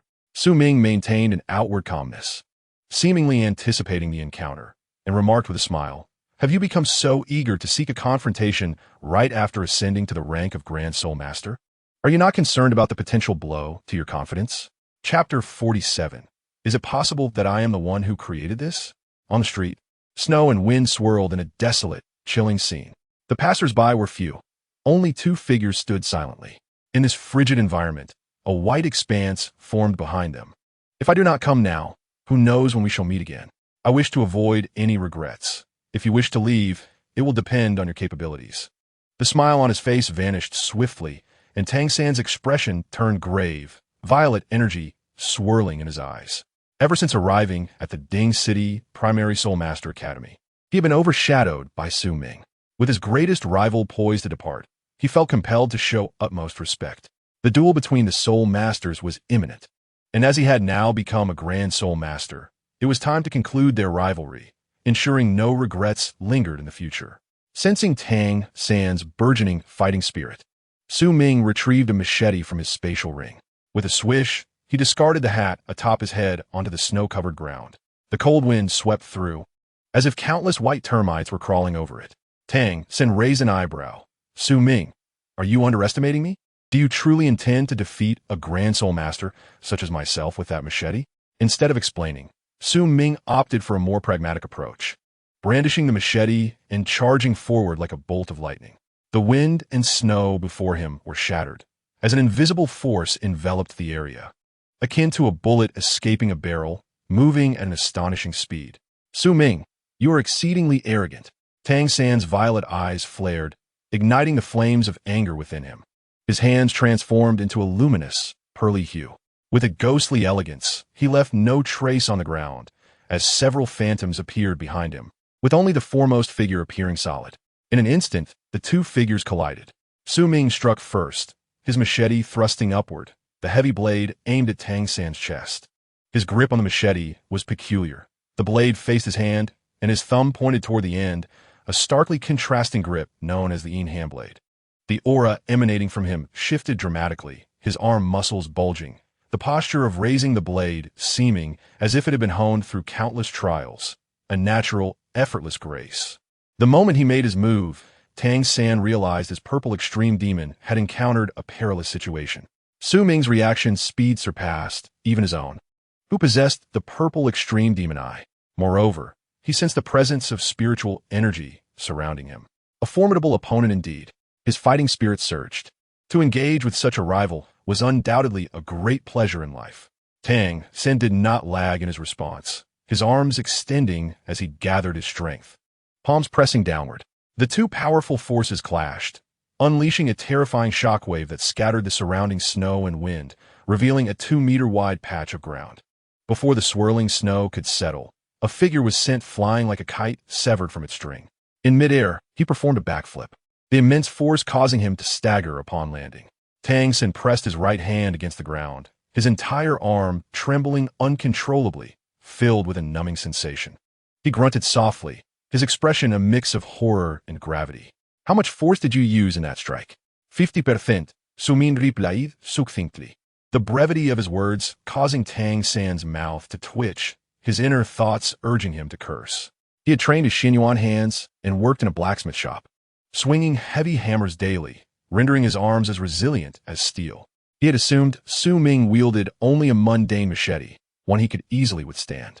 Yet, he was taken aback by the sheer might contained within that seemingly simple strike. Pure and unyielding force, concentrated into a single explosion.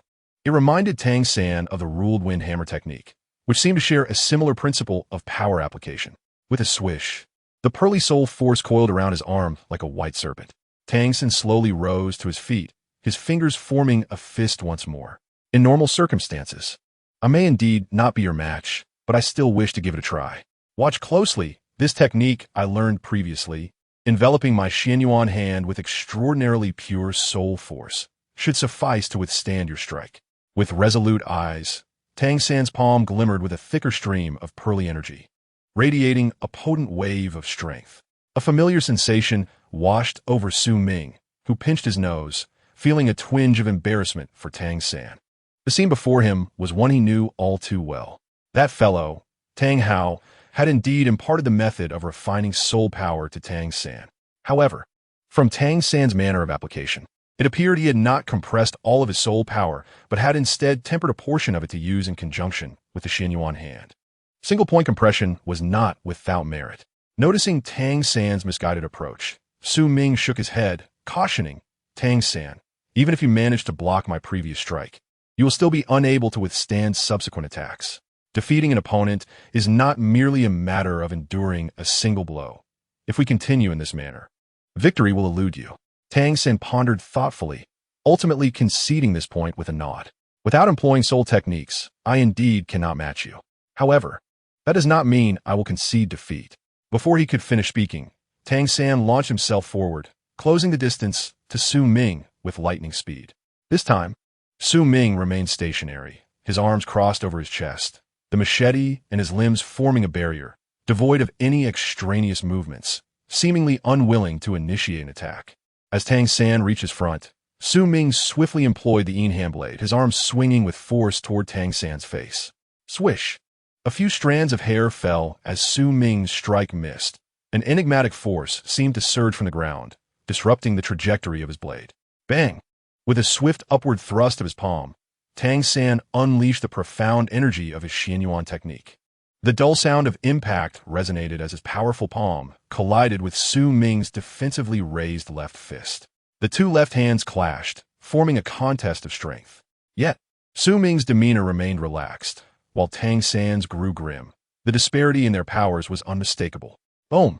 The force of the collision pushed Tang San back, while Su Ming, standing firm, regarded him with an unwavering gaze. There is no need for restraint. Employ any technique you desire. I am not as weak as you presume, nor will it affect my departure this time. Realizing he had been seen through, Tang San looked up in astonishment, recognizing the sincerity in Su Ming's eyes. He inhaled deeply. The Spectre Shadow technique was invoked once more. This time, Tang San's speed intensified, moving like a wraith across the snowy expanse. Swish! As he advanced, his fingers danced, each flick producing a sound akin to sonic booms. Hidden weapons, an array of concealed projectiles, bone-piercing nails, willow leaf blades, locust stones, and money darts rained down like a shower of gold. His spiritual energy immediately fanned out, and simultaneously, a robust black energy shield enveloped Su Ming. Ding, ding, ding, ding. Countless projectiles pelted against the energy shield, reminiscent of heavy rain tapping on windows, pearls cascading onto jade plates.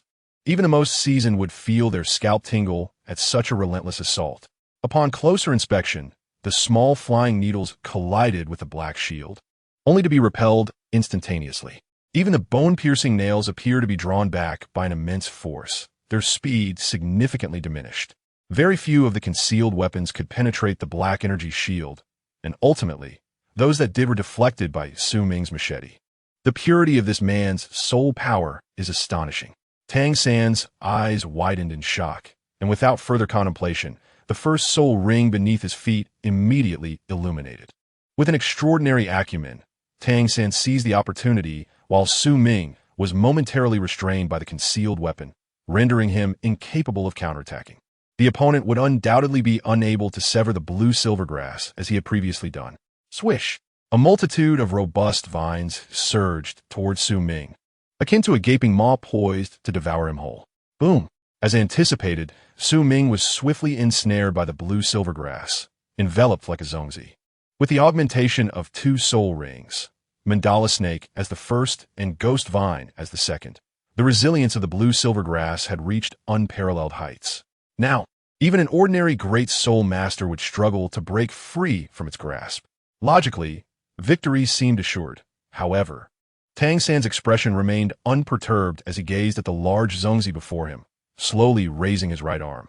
Beneath his sleeve, 3 crossbow arrows were poised and ready, glinting ominously. The martial soul extends from the body, and Tang San could sense that Su Ming was not truly trapped by the blue silvergrass. The sound of a racing heartbeat echoed. Rather than constricting, the blue silvergrass seemed to expand outward. A dark luminescence seeped through the gaps of the grass, as if something was striving to break free. Swish! Realizing that the blue silvergrass was being severed, a wave of spiritual energy locked onto him, causing Tang San to be taken aback and hastily evade to the side. Bang! An explosive burst of black light erupted, creating a gaping hole in the blue silvergrass prison. In that instant, the world dimmed, as if only the resplendent black light existed between heaven and earth, piercingly sharp. Crack! The black light flashed, scattering ice and snow across the street, obscuring visibility. Tang San stood agape, unable to react as a metallic crash resounded behind him. On the street, a deep cut spanning several meters lay starkly visible. Cold sweat beaded on his forehead as he instinctively turned to look. A mere distance away, a metal statue lay cleaved in 2, crumpled on the ground. Even more horrifying was the fact that the granite wall behind had also been devoured by the crescent moon-like light. From afar, not only had the granite suffered, but even the buildings further back had been sliced apart. Before the might of that black light, everything appeared as fragile as tofu. Swish! The blue silvergrass surrounding Tang San vanished into thin air. "You have lost," came the chilling declaration from Su Ming, as the cleaver in his hand disappeared. Indeed, he had lost for the 3rd time, succumbing to a singular individual, an unpalatable truth for Tang San. His gaze dimmed, filled with resignation yet tinged with a sense of relief. A wry smile crept onto his lips as he spoke. "That last move of yours, it was not a soul ring skill, but rather something you created yourself, correct?"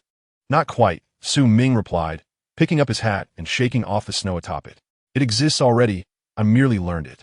As Su Ming donned his hat anew and prepared to depart, Tang San, skeptical of this claim, regarded the passing figure with a peculiar expression. Your soul power fluctuation felt unlike any ordinary soul power. I am curious. Where did you learn it? Su Ming Hotiv, turning back to face him with a hint of mockery on his face. Is it possible that I created it myself? Suddenly, the air grew still. Tang San's expression darkened, and without a backward glance, he stormed away, as if pursued by some primordial beast. Ding! Congratulations to the host for defeating Tang San in an overlevel battle. Reward: Ice Silkworm Armor. Chapter 48. Stardow Forest, Golden-Toothed Rat. 300 miles northeast of Notting City, the vast wilderness lay desolate. The boundless grassland ravaged by the cold wind, exhibiting a state of decay. The wind howled fiercely and chillily, compelling one to press forward without pause. Fortunately, the ground remained free from snow, seemingly swept away by the gusts. Clip-clop, clip-clop, the sound of hooves shattered the silence of the frigid wind, accompanied by the occasional ringing of bells. The melodious chimes resonated sweetly, as if dispelling the ominous chill of the path.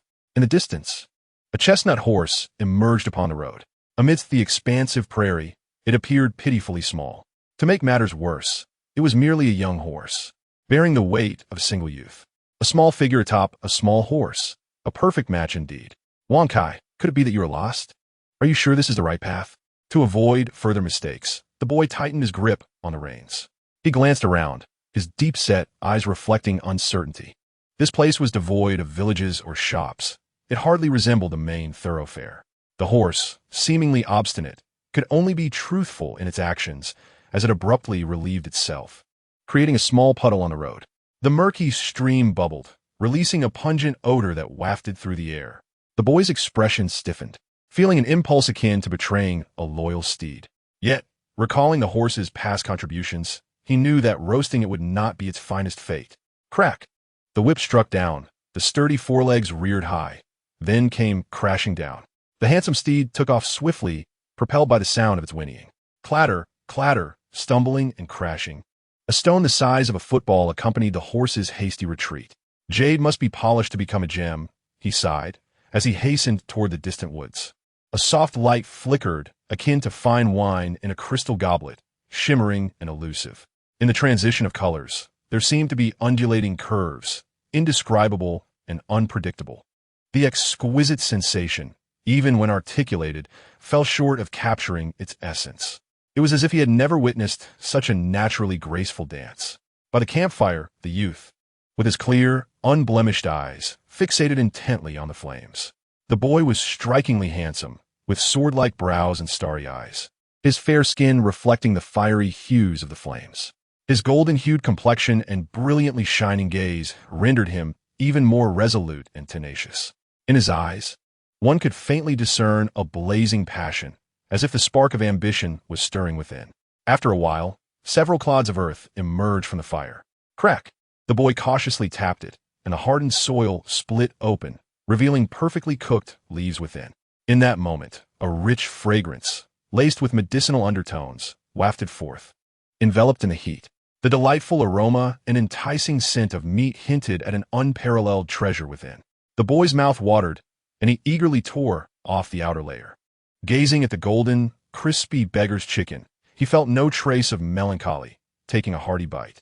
Indeed, the time spent learning these skills had proven worthwhile. His expression was one of sheer bliss, teetering on the brink of ecstasy. The youth was none other than Su Ming, who had departed from Notting City. A week had elapsed since his departure, and his destination was clear: the largest soul beast gathering area on the Douluo Continent. His purpose extended beyond mere beast hunting. It was also to facilitate his growth in battle. Having satisfied his hunger, Su Ming constructed a makeshift shelter from stones, topped with layers of large leaves, tightly woven to form an impenetrable cover. Comfortably nestled within, he curled up beneath a blanket, reveling in the bliss of solitude. Swish! A crystalline blue frame appeared before his eyes. Host: Su Ming, Soul Power. Level 20, Martial Soul. Chopper, Quality Purple. 362550000. Special Physique, Berserker. Cultivation Techniques, Breathing Technique. Lightness Skill, Perfect. Jinwu Sword Technique, Perfect. Mixed Yuan Blade Slash, Second Layer Perfect. Spirit Gathering Technique, Great Achievement. Items owned: 2 recovery pills, blood of the dragon. Meat of the millennial titan serpent, spirit nourishing pill recipe, ice silkworm armor. 10,000-year silver moon wolf bone, strength 142, defense 138, spirit 150, with a flick of his fingers as if manipulating a mobile device. Su Ming's gaze was intensely focused. Compared to 2 years ago, both his soul power and martial soul quality had seen tremendous enhancement, and his cultivation techniques had progressed significantly as well. The only shortcoming was that his physical prowess had not increased substantially, barely a few dozen points. In just 1 year, he had elevated his physical attributes by over 90 points, yet after 2 years, it was scarcely half of that. It was not due to Su Ming's lack of desire for improvement, but rather the inherent bottleneck in pure physical training. If one could infinitely enhance their physique through running and weighted exercises, they would truly become a super saiyan. At this moment, Su Ming's physical values had already reached the pinnacle of his soul's capabilities, augmented further by his berserker physique. Though the academy was commendable, it was ultimately a novice village. Closing the screen, Su Ming's eyelids gently descended, and tranquility enveloped the world around him. As he breathed in, a faint white aura flowed into his body. The energy surged downward, gathering in his abdomen, where a vortex spun continuously, devouring energy, yet showing no signs of growth. The Douluo Forest, situated in the southeast of the Barak Kingdom, predominantly belonged to the Douluo Empire, though the Heaven Do Empire would not acknowledge this fact. Unlike the Soul Hunting Forest, which served as a playground for low-level soul masters, the Douluo Forest was a sanctuary for high-level soul masters. Within its depths, century-old soul beasts were both fortunate and unfortunate. The fortunate aspect was that soul masters who came to hunt rarely targeted them. Conversely, the unfortunate reality was that they could be killed by soul beasts at any moment, akin to stepping on ants. The soul masters venturing into this forest were typically in pursuit of millennium and 10,000-year soul rings, indicating their formidable strength. After a week of travel, Su Ming arrived at a small town located less than 100 miles from the Douluo Forest. The town was replete with various shops and stalls, reminiscent of a trading market from his previous life, featuring armor, weapons, and herbs. The town thrived on the resources of the Douluo Forest, naturally engaging in related trades. However, during the winter season, with snow still blanketing the ground, the town's commerce was not as bustling as before. After procuring some necessities, Su Ming set his sights on the Douluo Forest. After another day's journey, Su Ming finally reached this vast gathering place of soul beasts. Immersed in a towering forest, an ancient and profound atmosphere enveloped him, reminiscent of the distant Jurassic era. The sheer grandeur of the landscape was enough to send shivers down one's spine, not to mention the terrifying dangers that lurked within. With a swift motion, Su Ming leaped onto a branch, darting deeper into the forest. Due to the snow, the branches had become slippery, significantly slowing his pace. Once he sensed the presence of a millennium soul beast, he realized he had entered the realm of such creatures. After a day of searching in the vicinity, he spotted a millennium golden-toothed rat. Despite its name, the creature resembled a squirrel, adorned with smooth, grayish-brown fur and a sleek, curvaceous body. Standing on the snow, its bushy tail arched upwards, deep blue eyes sparkling as it surveyed its surroundings. Clutched in its paws was a nut larger than a basketball, which it cherished like a treasure. The most striking feature was undoubtedly its pair of golden incisors, sharp and glinting ominously, capable of cracking open the toughest shells. With a gentle landing on the branch, Su Ming's foot inadvertently dislodged some snow. Startled, the golden-toothed rat swiftly scurried up the tree, abandoning its nut in the snow. Its compact size did not hinder its agility. It moved like a flash, leaving only an afterimage as it vanished from sight. Su Ming chose not to pursue, though the rat's incisors were formidable, allowing it to breach the armor of shell creatures. Its overall affinity leaned towards wind attributes, which did not entirely align with his chopper. Su Ming had no desire to confine his second soul skill purely to speed.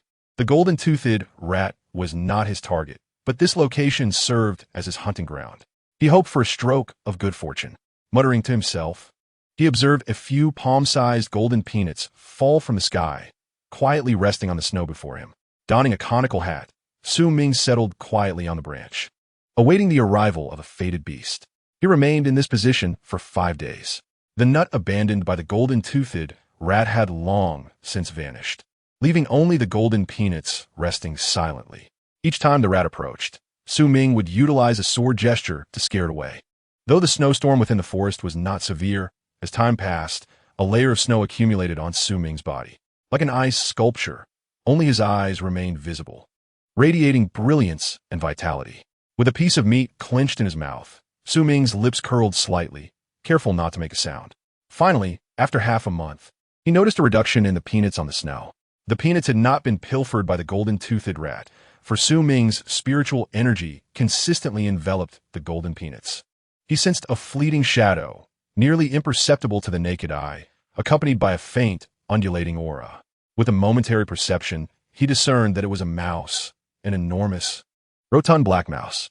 Su Ming had never encountered a mouse so plump, reminiscent of the last mantis he had seen. Despite its peculiar size, the mouse was exceptionally agile, even swifter than the golden-toothed rat. In a fleeting moment of Su Ming's spiritual awareness, it appeared for just an instant before the golden peanuts mysteriously vanished. Yet, that singular moment filled Su Ming with exhilaration, affirming that his month-long vigil was not in vain. Unfortunately, the timing was not right, and he refrained from alarming the creature. At last, after a month of patient waiting, a path became evident, marked by melting snow that revealed small puddles. It was a nearly straight trail leading into the darkened depths of the forest. Chapter 49, Second Soul Ring, Sun Mouse. Winter. Why did Su Ming choose to leave Nodding City in winter? Wouldn't spring, summer, or even autumn be more suitable? The answer was simple. The soul beast he sought could only be hunted during winter. This was not due to the short lifespan of the soul beast, but rather because the snow made it easier to trace its tracks. Observing the increasingly clear signs of melting snow, Su Ming took a deep breath and slowly rose to his feet. Crack! The ice on his body shattered, and a considerable amount of accumulated snow fell from his clothes, cascading onto the underbrush below. Dark soul power surged, dispelling the stiffness in his joints, as Su Ming moved swiftly as a swallow, gliding over the snow toward the east. His gaze remained fixed on the ground, tracking the traces left by the melted snow. After a brief moment, he arrived at a circular clearing. Above him, sunlight streamed directly down. The diameter was approximately 50 meters, surrounded by towering trees, yet this area lay remarkably flat, resembling the bottom of a bowl. Viewed from above, it appeared as though a blanket of white snow covered the underbrush. However, through his mental acuity, Su Ming sensed that beneath the snow, the space was densely packed, devoid of any branches to support the accumulation. Dead grass, broken twigs, and decaying leaves filled the area beneath the snow. In the center, an expanse of black and yellow leaves lay bare, confirming Su Ming's investigation. It seemed some creature had traversed the snowy ground, leaving faint impressions of melted snow that led towards the circular patch of dry twigs and leaves. Strangely, there was only a single trail on the ground. The dried twigs and leaves formed an impenetrable barrier, lacking even a vent. Gazing at the circular patch of withered grass, Su Ming's steadfast gaze grew slightly intense as he drew forth his lethal blade from the spatial ring. His piercing eyes and the blade's glint coalesced into a fleeting line of intent.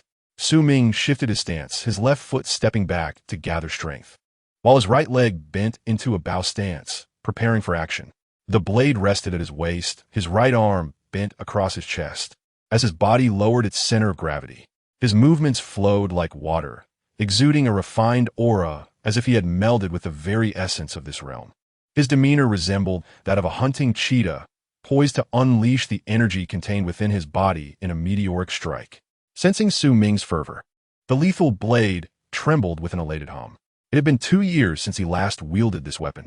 He had refrained from using it against his academy's grandmaster and even against Tang San. Yet this time, he knew he had to secure a decisive blow. A single misstep would yield no second chance. Suddenly, as if unable to bear the weight, the snow on the trees cascaded down. In that fleeting moment, Su Ming sprang into action. No one could clearly discern his movement. They only heard the melodious ringing of the blade as it fell into his hand. His left leg advanced, body leaning forward, the blade's tip directed downward in a sweeping motion. In an instant, his previously rosy complexion turned pale, his spirit waning. With a swift motion, a black crescent moon seemed to materialize in the sky. As it passed, the space appeared to cleave open, revealing a dark current.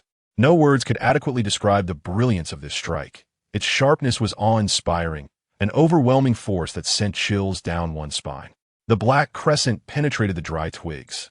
And contrary to expectations, there was no thunderous roar, only a swift sound as it sliced through. With a thunderous crash, the earth trembled, and countless twigs and leaves soared into the air amidst a cacophony of noise. Such a terrifying assault, even underground. The explosion caused the surface to erupt into a massive crater, 3 to 4 meters wide, filled with rotting leaves. Watching the explosion, Su Ming's expression remained tranquil as a mirror, devoid of any ripple of emotion. The technique he executed, the Hunyuan blade slash, concentrated immense power into a stunning strike. A guaranteed kill technique. The first layer, known as the sky-slicing strike, delivered unparalleled dominance, capable of unleashing double or even more of one's physical limits. The second layer, the flying moon, was the radiant energy attack Su Ming had just unleashed. Even when facing Tang San, Su Ming had only utilized 50% of his strength. The strike he just executed drew nearly all of his remaining energy, leaving him nearly depleted. Drip! On the snow-covered ground, crimson began to spread. Drops of blood, like plum blossoms, emerged from thin air. It seemed some force was pulling it forward, leaving a 2-meter-long trail of blood on the pristine white surface. Thud! A heavy thud resonated as a black shadow appeared on the ground. Before anyone could comprehend it, the earth suddenly caved in, as if the last straw had broken the camel's back. Once the dust settled, a circular pit 5 to 6 meters in diameter emerged before them, its sides smooth as a water tank. Su Ming's face lit up with joy, propelling himself into the pit like an arrow. Moments later, he soared out, racing towards the woods. In his grasp, he held a massive rat, larger than himself, its body riddled with wounds seeping blood. This was a 1.5-meter giant rat, its fur fine and dense, clinging tightly to its flesh like a perfectly crafted leather. Its belly was round as a barrel, its proportions oddly disproportionate, adorned with 3 rings of white patterns. As before, Su Ming found a tranquil cave. He had finally succeeded, his bright gaze fixated on the giant rat, his eyes quivering slightly. Other soul masters would undoubtedly fail to recognize this creature, for it was exceedingly rare, akin to the mirror shadow beast hunted by Oscar. This rat was known as the Sun rat. Sun, meaning wind, aptly described its astonishing speed, which rendered it virtually uncatchable. The soul master community widely regarded the Sun rat as a wind-type soul beast. Yet Su Ming knew it was not wind-type, but a formless aberration. Its peculiarities stem from the fact that the Sun rat inherited its mother's energy, being a century-old soul beast, and it dwelled underground, a true homebody. Its fur could deceive mental probing, making it exceptionally hard for soul masters to detect its presence, with scant records available. Soul beasts require sustenance, and the Sun rat was no exception. It ventured out as an energy body. This energy body was nearly transparent, almost imperceptible to the naked eye, but could be detected with mental probing. When its energy body faced danger, the Sun rat would unhesitatingly abandon it, vanishing like a gust of wind, hence its name. To hunt it, one could only rely on its energy body causing the snow to melt, and it could only be pursued in winter. As for why it chose to inhabit the territory of the golden-toothed rat, it was because the Sun rat needed to store vast amounts of energy to create its energy body. However, the Sun rat was notoriously lazy, making the resource-rich golden-toothed rat an ideal neighbor. Ding! Congratulations, host, for hunting the Millennium Sun rat. Reward: mental shielding mask. One energy body could enable him to unleash his full combat potential. Unperturbed by the system's interference, Su Ming took a deep breath, a fervent joy flashing across his face, tinged with a hint of madness. A 1,000-year purple soul ring rose beneath him. Before him, the inky blade shimmered with silver patterns, the edge flowing with a rich golden aura. At that moment, the entire blade was nearly golden, emanating a sharp brilliance. It seemed that merely gazing at it would result in one's eyes being pierced by its glare. The purple soul ring of the Sun rat gradually enveloped Su Ming's blade. As the soul ring began to absorb, Su Ming's complexion remained surprisingly calm, as if he felt nothing at all. He closed his eyes in meditation, appearing as though he were asleep. As the soul ring was absorbed, the martial spirit blade underwent subtle changes. The smooth surface of the once black blade became rough, small textures rising, resembling fur. The energy of the Sun Rat's soul ring was as docile and languid as its nature. Leisurely, I strolled through the meridians, further reinforcing Su Ming's physique as I poured my essence into his abdomen, surrendering to the engulfing black vortex. Though not as ferocious as the energy of the blade arm praying mantis, the power of the Sun Mouse was immensely vast, even surpassing that of the blade arm praying mantis by 3 to 4-fold. Despite the internal cyclone compressing incessantly, Su Ming sensed his soul power rapidly nearing the brink of level 22. Chapter 50. Training Partner, the Dark Golden Fearclaw Bear. With a swift motion akin to a delicate swallow, Su Ming leaped from the treetops. In the brief moments of breath, his once clear silhouette transformed into a mere inkblot against the backdrop of the cold, bone-chilling sky, while icy winds caressed his face. The warm breath escaping his mouth dissipated instantly into the frigid air. With a sudden imprint left in the snow atop the tree, Su Ming darted forward, his gaze ever vigilant downward, seemingly in search of something elusive. Unfortunately, after several days of searching, luck finally favored him, leading to the discovery of a cave. Utilizing his mental prowess, he discerned within the cave a figure resembling a hill, lazily reclined against the rock, its enormous jaw resembling a horse's hoof. The creature occasionally nudged against the stone wall, leaving a thick layer of powder on the ground. It was a giant bear, peacefully slumbering, standing nearly 3 meters tall. Its massive, imposing body radiated an invisible pressure. The Dark Golden Fearclaw Bear. Su Ming's pupils dilated in astonishment. The bear's arms were thick, its shoulder muscles resembling small hills, exuding an aura of terrifying strength. Most alarming were its razor-sharp claws, measuring nearly a meter in length, as perceived by Su Ming. Gravely serious, Su Ming knew he could not retreat now that he had finally located this creature. 2 soul rings manifested beneath his feet, their noble purple hue evoking a sense of reverence. Let me witness the true efficacy of my second soul skill in battle. Aware of the Dark Golden Fearclaw Bear's dreadful reputation, Su Ming activated his soul defensive soul skill. As the second soul ring illuminated, a gentle breeze stirred around him. Yet his body remained unchanged, and neither did his axe. Had his second soul skill faltered? Su Ming's expression softened considerably. With a swift motion, he swung the axe, unleashing a brilliant flash of black light that surged into the cave and exploded within. Roar! The furious roar reverberated like thunder, waves of sound cascading from the cave, threatening to shatter the very core of any listener. The ground trembled beneath Su Ming as he felt the trees sway ominously. At the cave's entrance, a pair of eyes, as large as bronze bells, glimmered with a menacing red light. The bear's dark golden belly glistened in the sunlight, its terrifying claws slicing effortlessly through the surrounding air. Roar! The Dark Golden Fearclaw Bear emerged from the cave, its icy gaze sweeping the surroundings. Terrifying, formidable, indestructible. These words flooded Su Ming's mind. The bear's towering 3-meter frame, coupled with its razor-sharp claws, instilled an overwhelming sense of suffocation and helplessness. Without his second soul skill, Su Ming knew that he would have no chance in battle. He would likely flee at the mere sight of the Dark Golden Fearclaw Bear.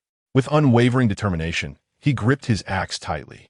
Upon noticing Su Ming, the Dark Golden Fearclaw Bear unleashed a furious roar. Its powerful energy mixed with soul power shredded the leaves, transforming them into lethal projectiles. The treetops bowed under the weight of the shockwave, threatening to snap. As the leaves fluttered down, Su Ming felt a heaviness in his chest, even with his soul power shield in place. The Dark Golden Fearclaw Bear truly lived up to its fearsome name. With a triumphant grin, Su Ming leaped down from the tree, delighting in the challenge. Roar! Sensing the provocation, the bear's cold eyes narrowed. Its powerful legs propelled it from the ground, creating a fissure in the earth as its massive body soared into the air. Unfazed, Su Ming maintained his composure, lowering his center of gravity, ready to unleash his attack. The axe at his waist sang with anticipation as his gaze fixed like a bolt of lightning upon the bear, intent on retaliating with heavenly strike. Roar! The Dark Golden Fearclaw Bear, witnessing Su Ming's defiance, swung its shoulder, down mercilessly. The claws, sharp as blades, provoked a chill within Su Ming's heart. Yet his gaze remained steadfast and resolute. The ultimate goal, I shall prevail. Clang! The sound of their clash resonated like the shattering of the heavens, instilling fear in all who heard. With all his strength, Su Ming unleashed heavenly strike, pouring forth every ounce of his power. The axe and claw collided, igniting a dazzling shower of sparks. In an instant, both bear and man were propelled apart. Su Ming's complexion paled as he rapidly retreated, his knees sinking into the earth, leaving deep gouges in the ground. The dark golden Fearclaw bear staggered back, momentarily halted. With a shared pause, they both regarded their arms, realizing the immense force they had just exerted. At least 7,000 to 8,000 gene, and that was not even their full strength. Exhaling a breath of cold air, Su Ming gazed at the dark golden Fearclaw bear with a mixture of astonishment and envy. In that fleeting moment, he felt as though his arm had collided with an impenetrable iron wall, nearly shattering. It was known that he had trained with a heavy weight for 2 years, capable of slicing through weights of 1,000 gene. His utmost effort had unleashed a force exceeding 4,000 gene. Yet, even so, the dark golden Fearclaw bear remained unyielding. Fear gripped Su Ming's heart as he observed the bear, whose expression now seemed somewhat dazed. Did I just fly?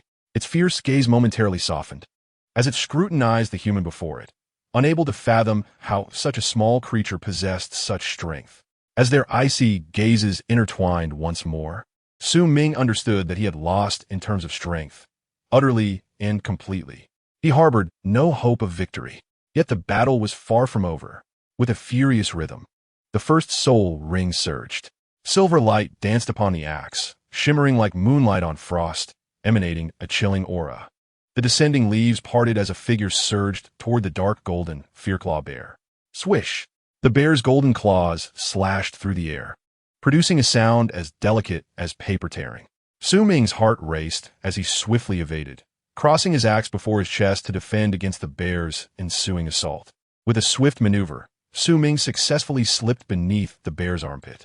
In that fleeting moment, his gaze radiated icy determination, locking onto the dark golden Fearclaw bear. The bear momentarily hesitated, its fierce eyes betraying a flicker of confusion. Thud! With a powerful paw slamming onto the ground, Su Ming rolled forward, executing a silver moon inversion. A fleeting glimmer illuminated the air as the machete sliced through the shoulder of the dark gold Terrorclaw bear. Iron trees bore silver blossoms, while sparks erupted in a dazzling display. The bear, in agony, bared its teeth and twisted its robust body, its claws poised for an impeccable strike. It was almost inconceivable how such a colossal creature could move with such remarkable speed. No wonder it could slay a 100-year-old soul beast, rivaling even the ordinary 10,000-year soul beasts. Its bloodline, akin to the Baiman, was truly terrifying. Aware of the dark gold Terrorclaw bear's prowess, Su Ming had already utilized the force of impact to withdraw, evading the creature's swift attack. With a thunderous roar, the bear's forepaws slammed into the ground, its neck nearly grazing the earth as it lifted its head to unleash a furious bellow at Su Ming. The ground trembled, and the heavens rumbled with wrath. Cold and ferocious, the bear seemed entirely consumed by rage, its claws emitting a dark golden radiance, unyielding and sharp. In an instant, the dark gold Terrorclaw bear lunged at Su Ming, its claws slicing through the air, the dark golden light piercing his vision. A chilling dread washed over him, instilling an overwhelming sense of crisis that stirred his soul power into a frenzy. With a swift motion, a black crescent moon burst forth from the silver light, shimmering with a deadly elegance. The two attacks, black and dark gold, intertwined in the sky, the former shattering upon contact, its protective shield torn apart. With a piercing sound, Su Ming was engulfed by the dark gold Terrorclaw bear. In the dim cave, the flickering campfire danced. The flames licked and roared within his pupils. The fabric of his shirt was torn, revealing 3 claw marks on his silver-scaled armor. He sat, lost in thought, his gaze fixated on the fire. It was the first time he had faced such an overwhelming defeat since beginning his training. Yet, there was little sorrow in his heart. He had come to the Star Dove Forest for battle, to evoke the effects of his berserk body. In the face of the dark gold Terrorclaw bear, failure was not unexpected. What was truly frightening was failing without introspection. This initial probe had granted Su Ming a clearer understanding of the bear's capabilities. Having broken through to the rank of Great Soul Master, his first soul skill, Blade Edge, had increased its power from 20 to 30. With the quality of his soul power further elevated, it had gained an additional 5. Thus, the machete's attack power reached 40. However, even with these enhancements, he still could not breach the bear's defenses. Yet he vowed that one day he would use the machete to penetrate the dark gold terror claw bear's armor. Su Ming clenched his fists, a silent oath resonating within him. As for how he had escaped the bear's innate skill, the dark gold claw, it was entirely due to his second soul skill. Named Void Body, it bore similarities to Zhao Wu's skill Void. Void Body allowed him to create a nearly ethereal energy clone, which possessed about 70 of his original attributes, enhanced from 65 through high-quality soul power. The clone speed was increased by 200. Furthermore, the clone could absorb 80 of physical damage and 50 of energy damage, operating independently of the host. The clone and the main body could exchange positions, limited to a maximum of 3 times, depending on the clone's energy. Knowing he could not overpower the dark gold terror claw bear, Su Ming had preemptively positioned his energy clone outside as a teleportation coordinate. When the bear's attack struck, he decisively swapped places with the clone, allowing it to absorb the blow while he narrowly escaped unscathed. Of course, this skill was not invincible. The Void Body clone could be detected by mental energy and could not stray more than 100 meters from the host. Should it be destroyed, the main body situation would become precarious. Beep. Congratulations to the host for challenging the 100-year dark gold terror claw bear. Though victory was not attained, your courage is commendable. Reward: a wisp of gold power. Beep. The berserk body physique has been activated. Reward: strength 1, defense 1, mental power 1. Su Ming felt a wave of frustration at the system's meager rewards. Just 1. In the academy, and as a great soul master, he had received 2. Beep. The host battles in the Soul Master Academy were primarily to train physique, with every strike landing solidly. However, the confrontation with the dark gold terror claw bear was merely a test of technique and could not fully activate the berserk effects. Su Ming pondered. So the berserk body favors close combat? Does it mean I must face the dark gold terror claw bear head-on? A moment of silence enveloped him. Perhaps it was not an impossibility. A wild thought flickered through his mind, and he gritted his teeth. Why not? As long as I don't die, let's do it. Sitting cross-legged, Su Ming began to cultivate his internal energy. To engage the dark old terror claw bear directly, he needed to be in prime condition. Any lapse in focus could cost him his life, allowing no room for carelessness. 2 hours later, shadows flitted through the forest. Su Ming returned to the cave of the dark gold terror claw bear, this time not empty-handed. In his grasp was a colossal honeycomb, akin to a large water barrel, measuring approximately 1 meter in diameter. With a swift motion, he hurled the honeycomb in a parabolic arc toward the bear's entrance. With a splat, the honeycomb exploded, golden honey spilling everywhere. Even from his perch in the trees, Su Ming could smell the sweet aroma. Oh, so he too was indulging in honey. With a thunderous roar, the dark gold terror claw bear surged from its lair. Honeycomb! The creature's ferocious gaze shifted instantly, delight illuminating its features as if it had stumbled upon a treasure. It raced toward the fallen honeycomb, retracting its dark golden claws, eagerly feasting on the sweet nectar. Honey flowed freely, coating its mouth and snout in a sticky glaze. Yet the bear paid it no mind. With the voracity of a beast, it devoured the honeycomb, reminiscent of a child munching on cookies. Within the span of a tea's worth of time, the once massive honeycomb was entirely consumed. Patting its belly, the dark gold terror claw bear swayed its ample backside, ready to retreat into the cave. Suddenly, a fist-sized stone exploded against its shoulder, halting its advance. The bear's ferocious eyes scanned the surroundings coldly. In a flash, its copper bell-like gaze locked onto Su Ming, a sense of familiarity dawning upon it as the bear bared its teeth. Su Ming offered a slight smile, gesturing toward the honey on the ground. Upon recognizing Su Ming, the dark gold terror claw bear erupted in fury, its dark golden claws unfurling. Su Ming quickly waved his hands, then pointed to himself, signaling his intent of peace. Not to fight, I brought gifts. With a thunderous roar, the bear, oblivious to his intentions, leapt high into the air, its claws raised above its head, 10 dark golden claws shimmering menacingly. Su Ming's expression darkened. This was likely not a friendly gesture. What I wanted was a brawl, do you understand? The friendly demeanor instantly hardened into a cold glare as Su Ming's machete sliced through the air with a swift motion. He drew his blade, shifting his stance. This time, he would not remain stationary, awaiting the dark gold terror claw bear's approach. With a sudden burst of energy, his left foot propelled him forward, crackling with electric sparks. As if electricity surged through his being. In the blink of an eye, Su Ming's figure vanished, reappearing as a specter before the dark gold terror claw bear. The dark golden terror claw bear, with its claws raised high, displayed a look of sheer terror as a silver glimmer flickered in its pupils. A dull thud resonated, plunging the world into darkness. Suddenly, Su Ming's figure soared into the air, his right hand wielding a hatchet raised high, akin to an eagle spreading its wings.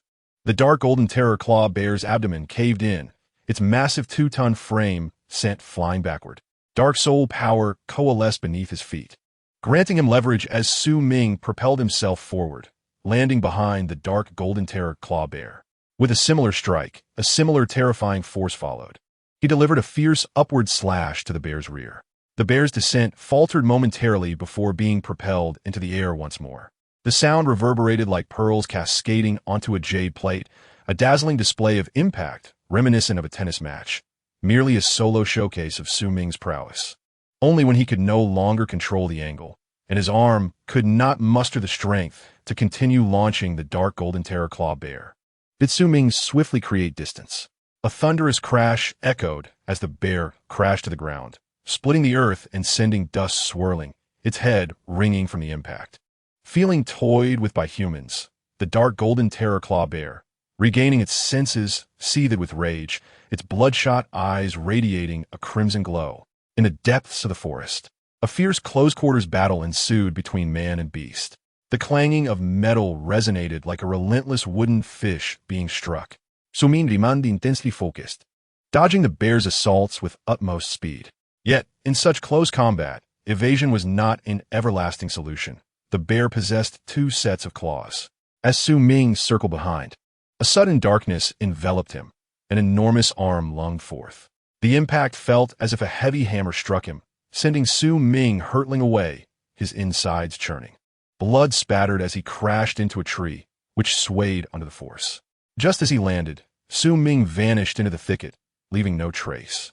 The dark golden terror claw bear, exhausted from its roar, did not pursue but instead rubbed its swollen rear and retreated into its cave. Su Ming, too, returned to the cave to tend to his wounds. Though he had not been struck directly, the bear's immense force had taken its toll even on his defenses. It was not that he could not utilize his second soul technique, but he chose not to. Without a hint of injury, how could he provoke the wrath of the berserker's physique? Ding! Host engaged in fierce battle with dark golden terror claw bear.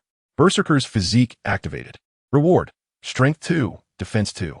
Is that all? Su Ming thought as crimson splatters adorned the ground, a celebration of sorts for him. Chapter 52, Su Ming's beast taming. As dawn broke, the mist in the forest swirled gently.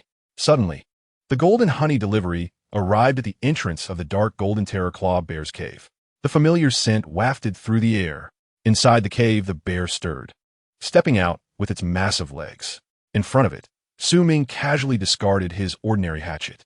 First rule of the Su family's beast taming: to tame beasts, one must first demonstrate harmlessness to humans, showcasing goodwill to dispel the soul beast's wariness. After tossing aside the hatchet, Su Ming pointed at the bear's claws. "You don't harm, I won't harm." Roaring, the dark golden terror claw bear seemed to understand, charging forward. With its size, it harbored no malicious intent. It merely wished to use its 1-meter-long claws to give Su Ming a playful scratch.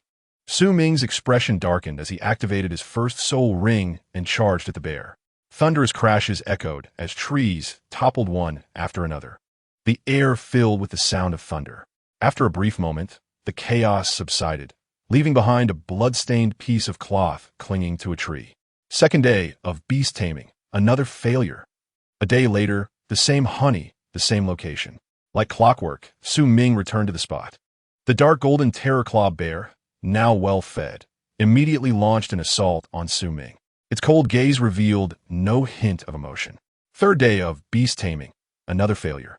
A month later, A white arm suddenly burst forth from the earth, sending soil flying. It resembled a well-nourished seedling yearning to blossom in spring. Another arm followed suit. With both arms supporting the ground, Su Ming wriggled free from the soil. Frustrated, he spat out some dirt towards the cave entrance, shaking off the remaining soil clinging to him. The wind howled through the cave, producing a sound akin to a flute. Nearby, several flutes lay scattered, creating a lively ambience. 32nd day of beast taming, another failure. The cold winter quietly passed. The sun grew warmer, casting a bright light. In the forest, the snow melted away. Clear streams flowed melodiously like wind chimes. The flora blossomed anew, vibrant and full of life. Atop the cave, Su Ming sat cross-legged. Dark streams of energy swirled around him, wrapping his body like intricate patterns.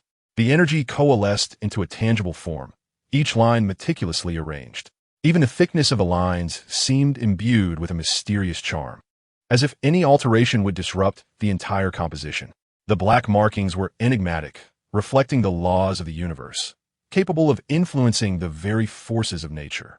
A cyclone formed around Su Ming, powerfully drawing in the surrounding mist.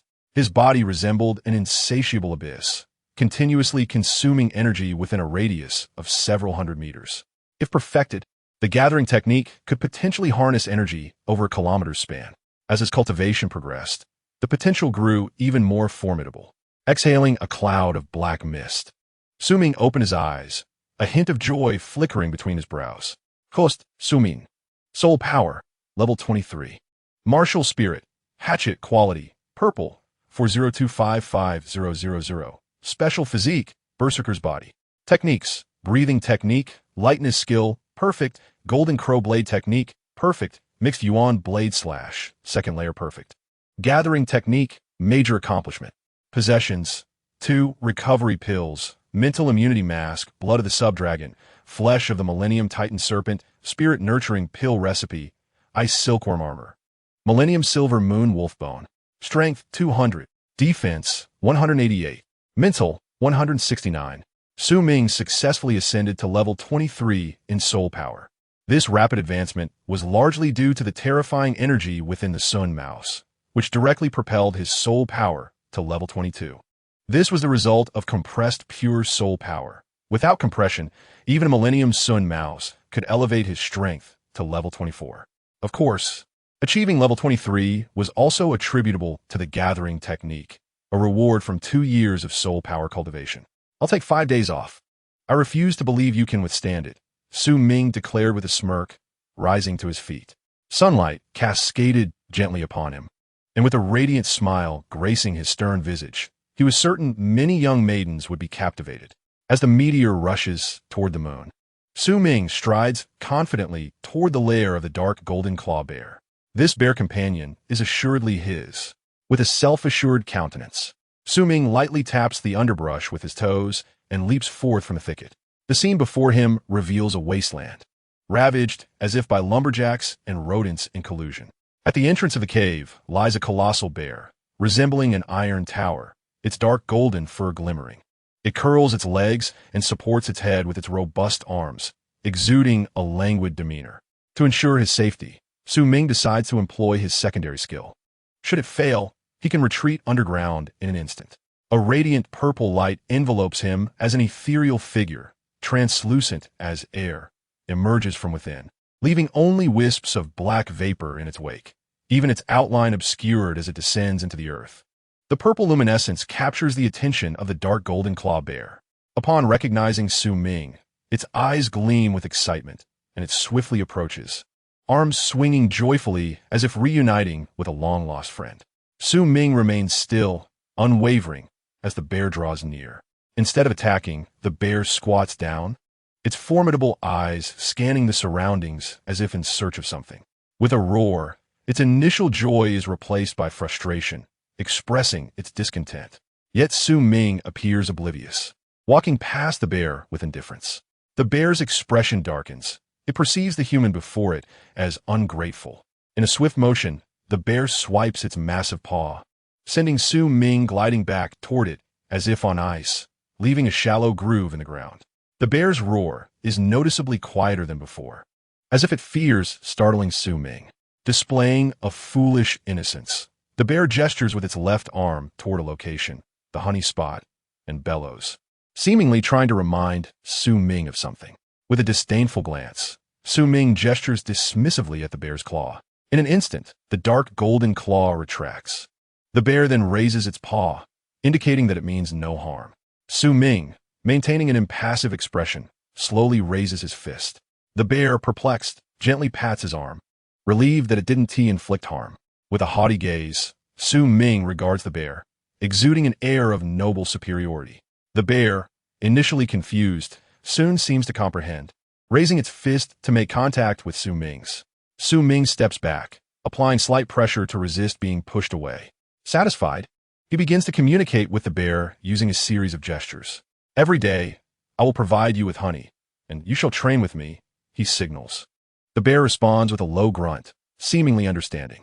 "No using your dark golden claws. We shall engage in bare-knuckle combat." Another grunt follows, indicating potential comprehension. From dawn until noon, Su Ming gestures, and the bear mimics his movements, confirming its understanding. With a firm determination, Su Ming launches a punch toward the bear's abdomen, which barely flinches.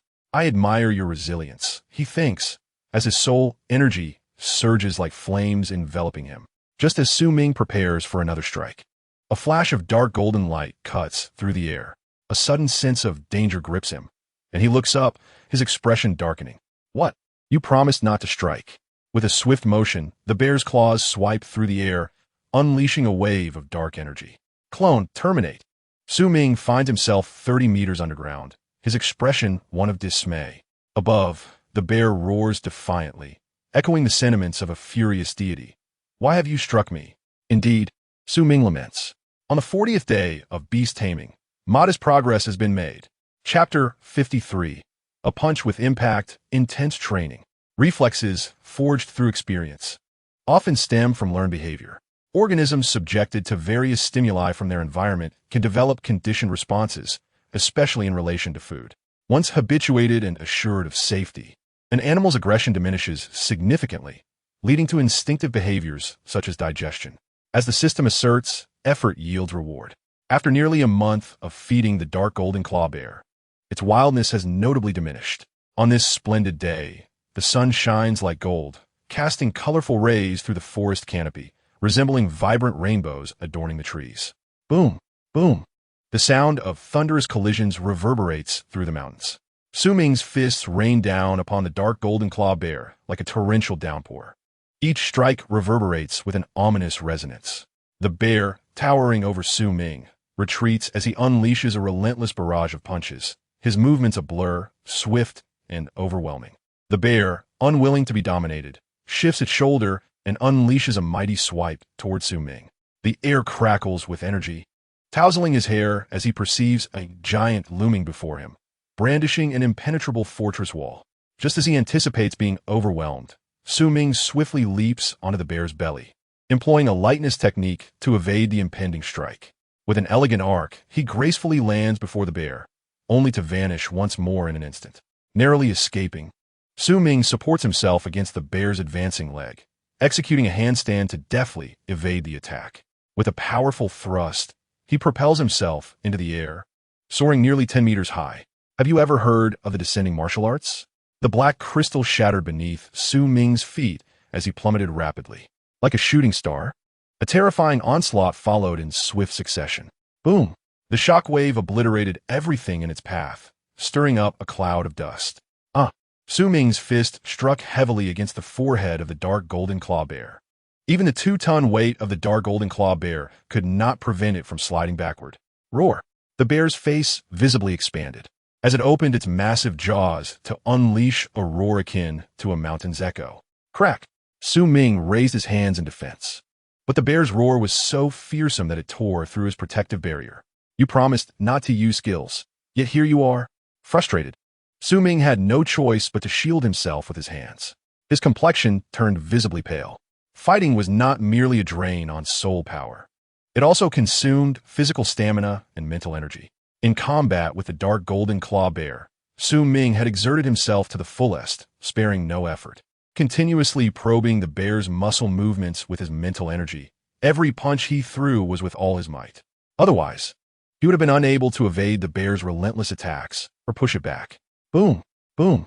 The dark golden claw bear pressed forward without giving Su Ming a moment to breathe. Whoosh! Su Ming leaped swiftly to evade the bear's terrifying embrace. Suddenly, his mental energy tore apart.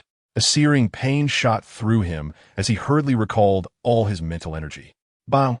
Just as he landed, the world around him dimmed slightly, and upon focusing, he found the dark golden-furred belly mere inches away.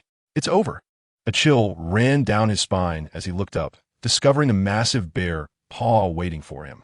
Almost instinctively, he conjured a solid soul power shield above his head, gritting his teeth and raising his hands to protect himself. Boom! The massive paw descended like a mountain, pressing down so hard that it made it hard to breathe. Crack! The black crystal barrier was shattered in an instant. Whoosh!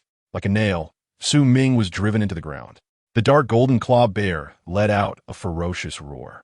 Just as it was about to leave, it seemed to realize something and quickly turned back. The ferocity on its face vanished in an instant as it began to dig furiously into the earth with its powerful forepaws. With their combined efforts, Su Ming finally emerged from the ground. Lying there, he gasped for breath. Exhaustion overwhelmed him, and he appeared utterly defeated. Like fragile paper, he could withstand no more storms. The dark golden claw bear scratched its head in a goofy manner before running off to the side. With a loud crack, a large tree was uprooted effortlessly. The bear shook the tree as it approached. With a thunderous thud, the ground trembled, sending Su Ming flying. What a foolish creature! As a tree shadow fell over him, Su Ming, opening one eye, found the situation both amusing and exasperating. This hardcore form of shade was indeed terrifying. Su Ming signaled, and the dark golden claw bear immediately understood, darting into the forest. Bang! Boom! Crack! Like bandits raiding a village, the sounds diminished along with the tremors. As usual, the dark golden claw bear had gone out hunting. Gritting his teeth, Su Ming broke open the recovery pill tied in his mouth and swallowed it. After a while, his body began to recover. He did not leave, but instead reignited the campfire he had used earlier, skewering the flesh of the ancient titan snake with a machete and roasting it over the flames. After some time, the dark golden claw bear crashed through the trees, returning with a century-old brightly patterned tiger, blood streaming from its gaping belly. Just recently lifeless, the tiger's soul ring still flickered. The enormous shadow blocked the sun as the dark golden claw bear plopped down beside Su Ming. Su Ming once again experienced the sensation of being lifted into the air. His expression remained utterly calm, as if he had long grown accustomed to such occurrences. Roar! The bear nudged Su Ming with its arm, and then presented the tiger before him. Whoosh! The dark light flashed, and the tiger's skin and fur were effortlessly torn apart. The action was fluid and precise, as Su Ming did not even blink. The dark golden claw bear let out a low growl and began to roast the entire tiger. Together, man and bear, they embarked on a harmonious barbecue journey. The only difference was that Su Ming used a machete while the bear utilized its dark golden claws. If this scene were to spread, it would undoubtedly shatter the hearts of many soul masters. Don't snatch my meat, put it down. Roar. Damn. This is ancient titan snake meat, you beast. Roar. Chapter 54. The Wild Men of Stardow Forest. Engaging in battle to enhance one's skills is nothing to scoff at. Fight. Day and night, the battle raged on. As long as he recovered, Su Ming would seek out the dark golden claw bear for combat. Of course, he did not neglect soul power cultivation either. The bond with the dark golden claw bear deepened, while the recovery pills dwindled. Ding! The host engaged in fierce battle with the dark golden claw bear, activating the berserker's physique, granting a reward of 3 strength and 3 defense. Ding! The host engaged in fierce battle with the dark golden claw bear, activating the berserker's physique, granting a reward of 3 strength and 3 defense. Ding! The host engaged in fierce battle with the dark golden claw bear, activating the berserker's physique, granting a reward of 2 strength and 2 defense. Ding! The host engaged in fierce battle with the dark golden claw bear, activating the berserker's physique, granting a reward of 2 strength and 1 defense. Constantly being sent flying, rising again and again, transitioning from healing to injury. continuously feeling the excruciating pain in his body and the stinging crimson of blood. Enraptured by battle, intoxicated by the enhancement of his physical prowess, Su Ming appeared to become mechanical and numb, utterly oblivious to the fact that 2 years had quietly slipped by. In those 2 years, he had not set foot outside the Stardow forest even once. As for the vow to return home once a year, it had long been cast aside. Only battle remained. In the forest, man and bear fought fiercely. The sound of fists striking flesh echoed through the heavens and the earth. The shockwave generated by their blows resembled tornadoes. Bang! A golden light flickered from the dark golden claw bear's paw, crashing heavily toward the figure ahead. That figure, clad in tiger skin, exuded an aura of wildness. With bare feet and legs and bronze arms exposed like a savage, the man stood approximately 170 centimeters tall, his tousled hair cascading from his forehead, revealing only his sharp, cold eyes, devoid of any emotion.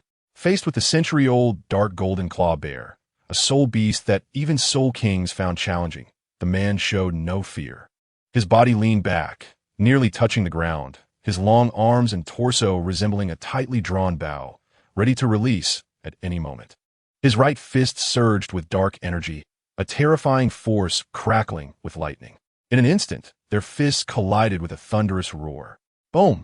Unable to withstand the force of their clash, the ground beneath their feet split in two. Whoosh! Both man and bear were thrust back by each other's incredible strength.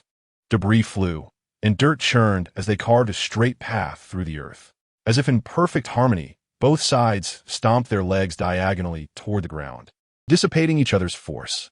The appearance of the two suggested a stalemate. The man, in a clash with the century-old dark gold terror claw bear, seemed almost monstrous. The bear let out a low, rumbling growl, as if signaling the man to cease his actions. Cease? The man feigned ignorance, and the black aura surrounding him surged with even greater intensity, akin to a meteor descending from the heavens, unleashing an awe-inspiring energy that made the very earth tremble.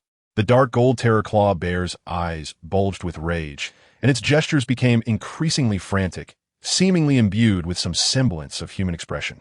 The man remained undeterred, ready to strike. Suddenly, a mechanical voice echoed in his ear, ding. Host is locked in combat with the dark gold terror claw bear. Berserker's body activated. Strength, 0. Defense, 0. With a sudden clarity akin to sunlight piercing the depths of a 1,000-foot abyss, the man felt his tumultuous state disrupted. His icy gaze reflected astonishment as the overwhelming aura around him diminished abruptly. 0? How could it possibly be 0? His eyes, ablaze with fury, fixed on the system interface. Even upon seeing that notification, disbelief coursed through him. His fists clenched tightly, and his gaze flashed with madness, as if he wished to shatter the faulty system.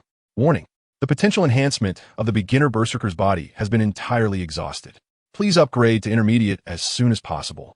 The system cannot be held responsible for delays in the host's advancement. The notion of continuous enhancement seemed appealing. Is it possible to elevate my abilities without end? He pondered. The system's incessant barking only fueled desire. With a glint of murderous intent in his eyes, he coldly glared at the terrified dark gold terror claw bear. His gaze bore little resemblance to that of a human. It was more akin to that of a wild beast. A voice within his mind relentlessly urged him, kill the dark gold terror claw bear. Slay all the soul beasts you encounter. Exterminate all who cross your path. Slowly, his eyes became vacant, and he sensed a door manifest before him. The black and white angels engaged in battle, reason and slaughter balanced like the scales of fate, leaving him in a tormenting struggle. The dark gold terror claw bear, sensing the ominous aura radiating from him after a month of dormancy, fled back into its cave in sheer terror. As the autumn winds swept through, they tousled his disheveled hair, revealing a pallid face as white as jade and a pair of eyes swirling with purple energy. Time passed, and gradually clarity returned to his gaze. Although his complexion was far from warm, it was no longer frigid. He exhaled heavily, beads of cold sweat trickling down his forehead. In a fleeting moment, he recognized his ghastly appearance and could not help but smile bitterly. A fleeting horse, a stone's fire, a body lost in dreams. I have truly become possessed. Rubbing his temples vigorously, he cast his gaze toward the horizon. In a brief span, he arrived at a serene lake. The water was crystal clear, dotted with floating duckweed.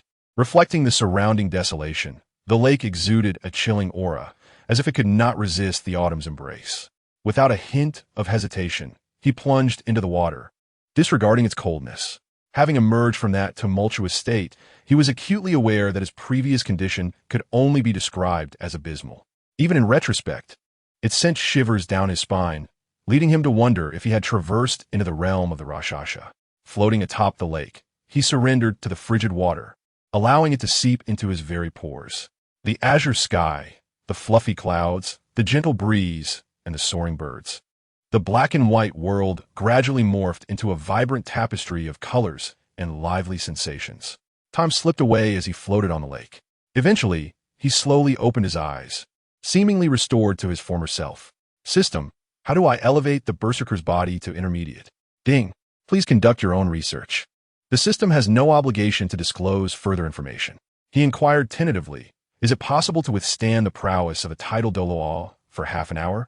Ding. The system is unable to provide such specifics. What about battling 3 tidal Douluo simultaneously? Ding. The system cannot disclose that information. Please, host. With a resigned sigh, he felt a flicker of clarity in his heart. System, I now have substantial ground to suspect that I lack the berserker's body altogether. Intense training and consumption of high-energy meats could indeed fortify his physique. In retrospect, the attributes you granted me appear rather meager. Ding. Host, do not misinterpret. Please maintain your focus. Then why is the enhancement of mental fortitude so limited? Ding. Chapter 55. Departure from the Star Do Great Forest. Ding. Congratulations, host. Your soul power cultivation has concluded after 785 days, totaling 4,084 hours. Effort evaluation. Your time significantly surpasses that of the top 100 core disciples from the previous 3 sections. While your total soul power does not exceed that of the top 90 core disciples, you have still achieved commendable results. Effort level, 6 stars. Ding. Congratulations, host. You have received 1 celestial herb and 3 soul nurturing pills. Ding. Congratulations, host. Your training against the dark gold terror claw bear has concluded after 779 days, with a total of 304 battles in the Star Do Great Forest. Effort evaluation. The host has engaged in combat with the dark gold terror claw bear without exceeding the soul sage level, facing numerous defeats and extraordinary survival rates, thus becoming legendary. Effort level, 8 stars. Ding. Congratulations, host. You have acquired a strand of the purest gold. With a resounding splash, the lake erupted in a flurry of water as a figure crashed heavily onto the shore's rocky edge. Water dripped incessantly from his drenched hair, resembling seaweed resting atop his head. Without a moment to spare, he hastily accessed the system. Purest gold, born from the most concentrated gold element found in nature.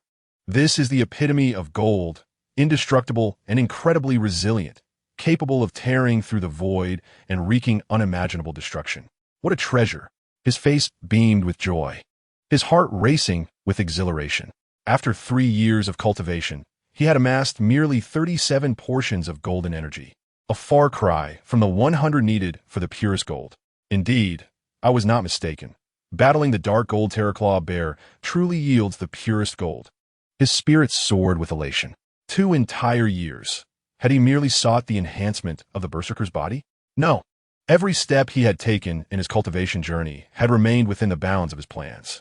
Never underestimate someone who has traversed 6 years in another realm and has grown complacent with mediocrity. When given the opportunity, their ferocity knows no bounds. With a dazzling flash, golden light surged forth, and he instantly felt an unparalleled sharpness. His mental energy was abruptly severed as the golden radiance, reminiscent of a regal emperor, repelled any intruders. Cold sweat broke out across his body as he quickly withdrew his mental energy. The golden light danced around him like a dragon, illuminating his chopping knife with a brilliant glow. Moments later, the golden light dove into the knife, and with a resounding thud, it radiated outward, cascading like water washing over the blade. After approximately half an hour, he sensed the sharpness dissipating. With a swift motion, black light erupted from within him, revealing a resplendent blade in his grasp. Su Ming slowly raised the blade, and the brilliant golden light that glinted from its edge seemed to overshadow even the sun's radiance. A mere chopping knife? No, this was a blade capable of slaying dragons. His fingers caressed the weapon with reverence, and the joy within him surged like a flood unleashed from a dam, impossible to contain. Boom! A 10-meter-high column of water erupted from the lake. Ming did not flinch, drenched in the deluge, his gaze unwavering and captivated by the knife in his hand. The originally humble chopping knife had transformed in appearance. Its inward curve had sharpened into a fierce outward edge, the blade now straight and gleaming, both sharp and robust. The rounded handle was adorned with simple golden patterns, complemented by a flat, rounded guard. Its color had shifted from black and silver to include a touch of gold. The blade sheen morphed from silver to gold, while the body shimmered black with golden accents, and intricate silver lines sparkled like flecks of gold. Overall, the weapon appeared simple, yet resplendently striking. Host, Ming. Soul Power, Level 31. Martial Soul. Chopping Knife, Quality, Black, 401-055-0000. Considering heredity, a strand of ultimate gold is undoubtedly red. Special Physique, Berserker Body, Beginner. Techniques and Soul Skills. Breathing Technique, Lightness Skill, Perfect. Golden Crow Blade Technique, Perfect. Mix Slash, 2 layers, Perfect. Spirit Gathering Technique, Great Accomplishment. Possessions. Random Immortal Herb. Soul Ascension Pill, Mental Immunity Mask, Blood of Subdragon Species, Spirit Nourishment Pill Recipe, Ice Silkworm Armor, 10,000-year Silver Moonwolf Bone. Strength, 661. Defense, 603. Mentality, 269. With just a little more, it would reach red quality, potentially surpassing the 7 killing sword in sharpness. Henceforth, you shall be called the God-slaying blade. His eyes blazed with fervor, and Ming found himself at a loss for words to express his current emotions. Finally possessing a top-tier martial soul? After 5 years of cultivation, was he finally reaping the rewards? Did he finally possess the power to crush his contemporaries?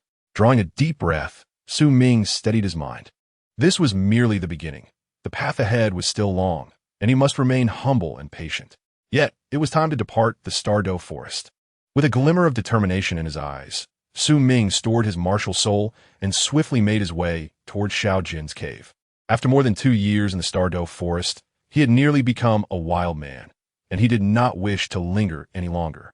As for the intermediate berserker body, under the overwhelming joy, Ming had already come to terms with it. With his current physique, acquiring soul rings normally would suffice. Even without them, he would continue to cultivate, seeking ways to enhance his body. Upon reaching Xiao Jin's abode, he found the creature leisurely roasting a wind spirit horse over the fire, seemingly unaware of the grim scene surrounding them. The area within a mile was littered with stark white bones, resembling a hellish landscape.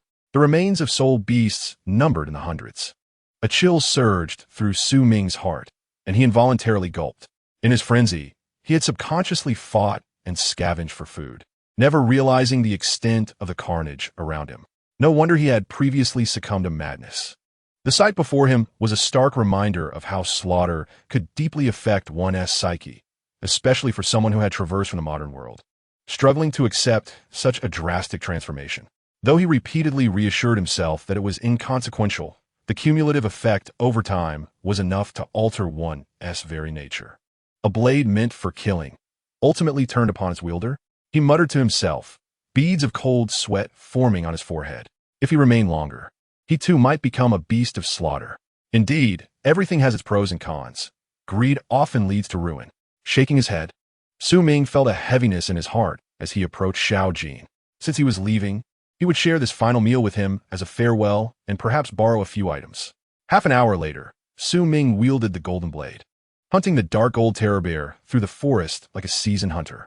Xiao Jin, do you have no conscience? I'm about to leave, and you won't even lend me a thing? Roar. Roar. Your roars are useless. Stop right there. I just want to borrow a bit of your blood. And you dare glare at me? Roar. Roar. Enough.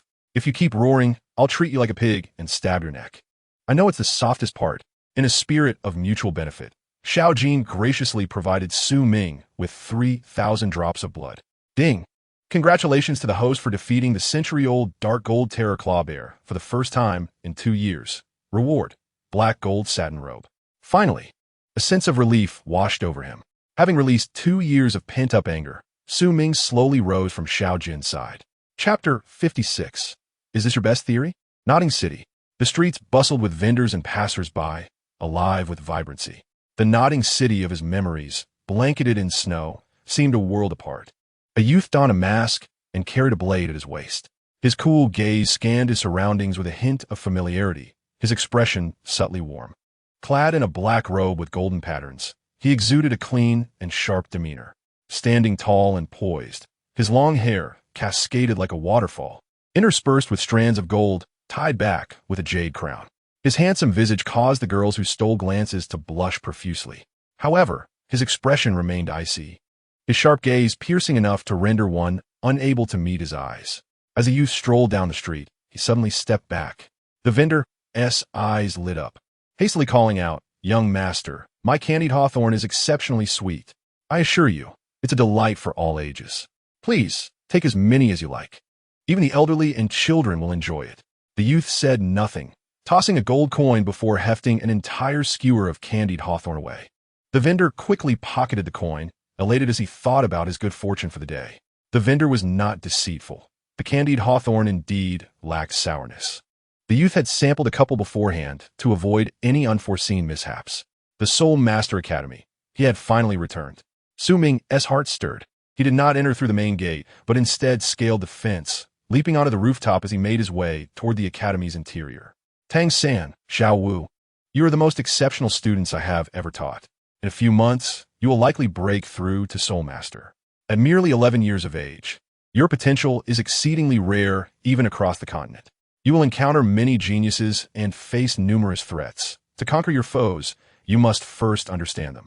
Therefore, I wish to discuss the continent's top-tier martial souls with you. On a balcony, clad in black, the stern-faced Yu Xiaojiang was delivering a lecture, his eyes gleaming with pride and arrogance. The previous despondency had vanished.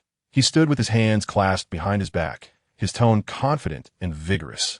Before him sat 2 figures, one male and one female.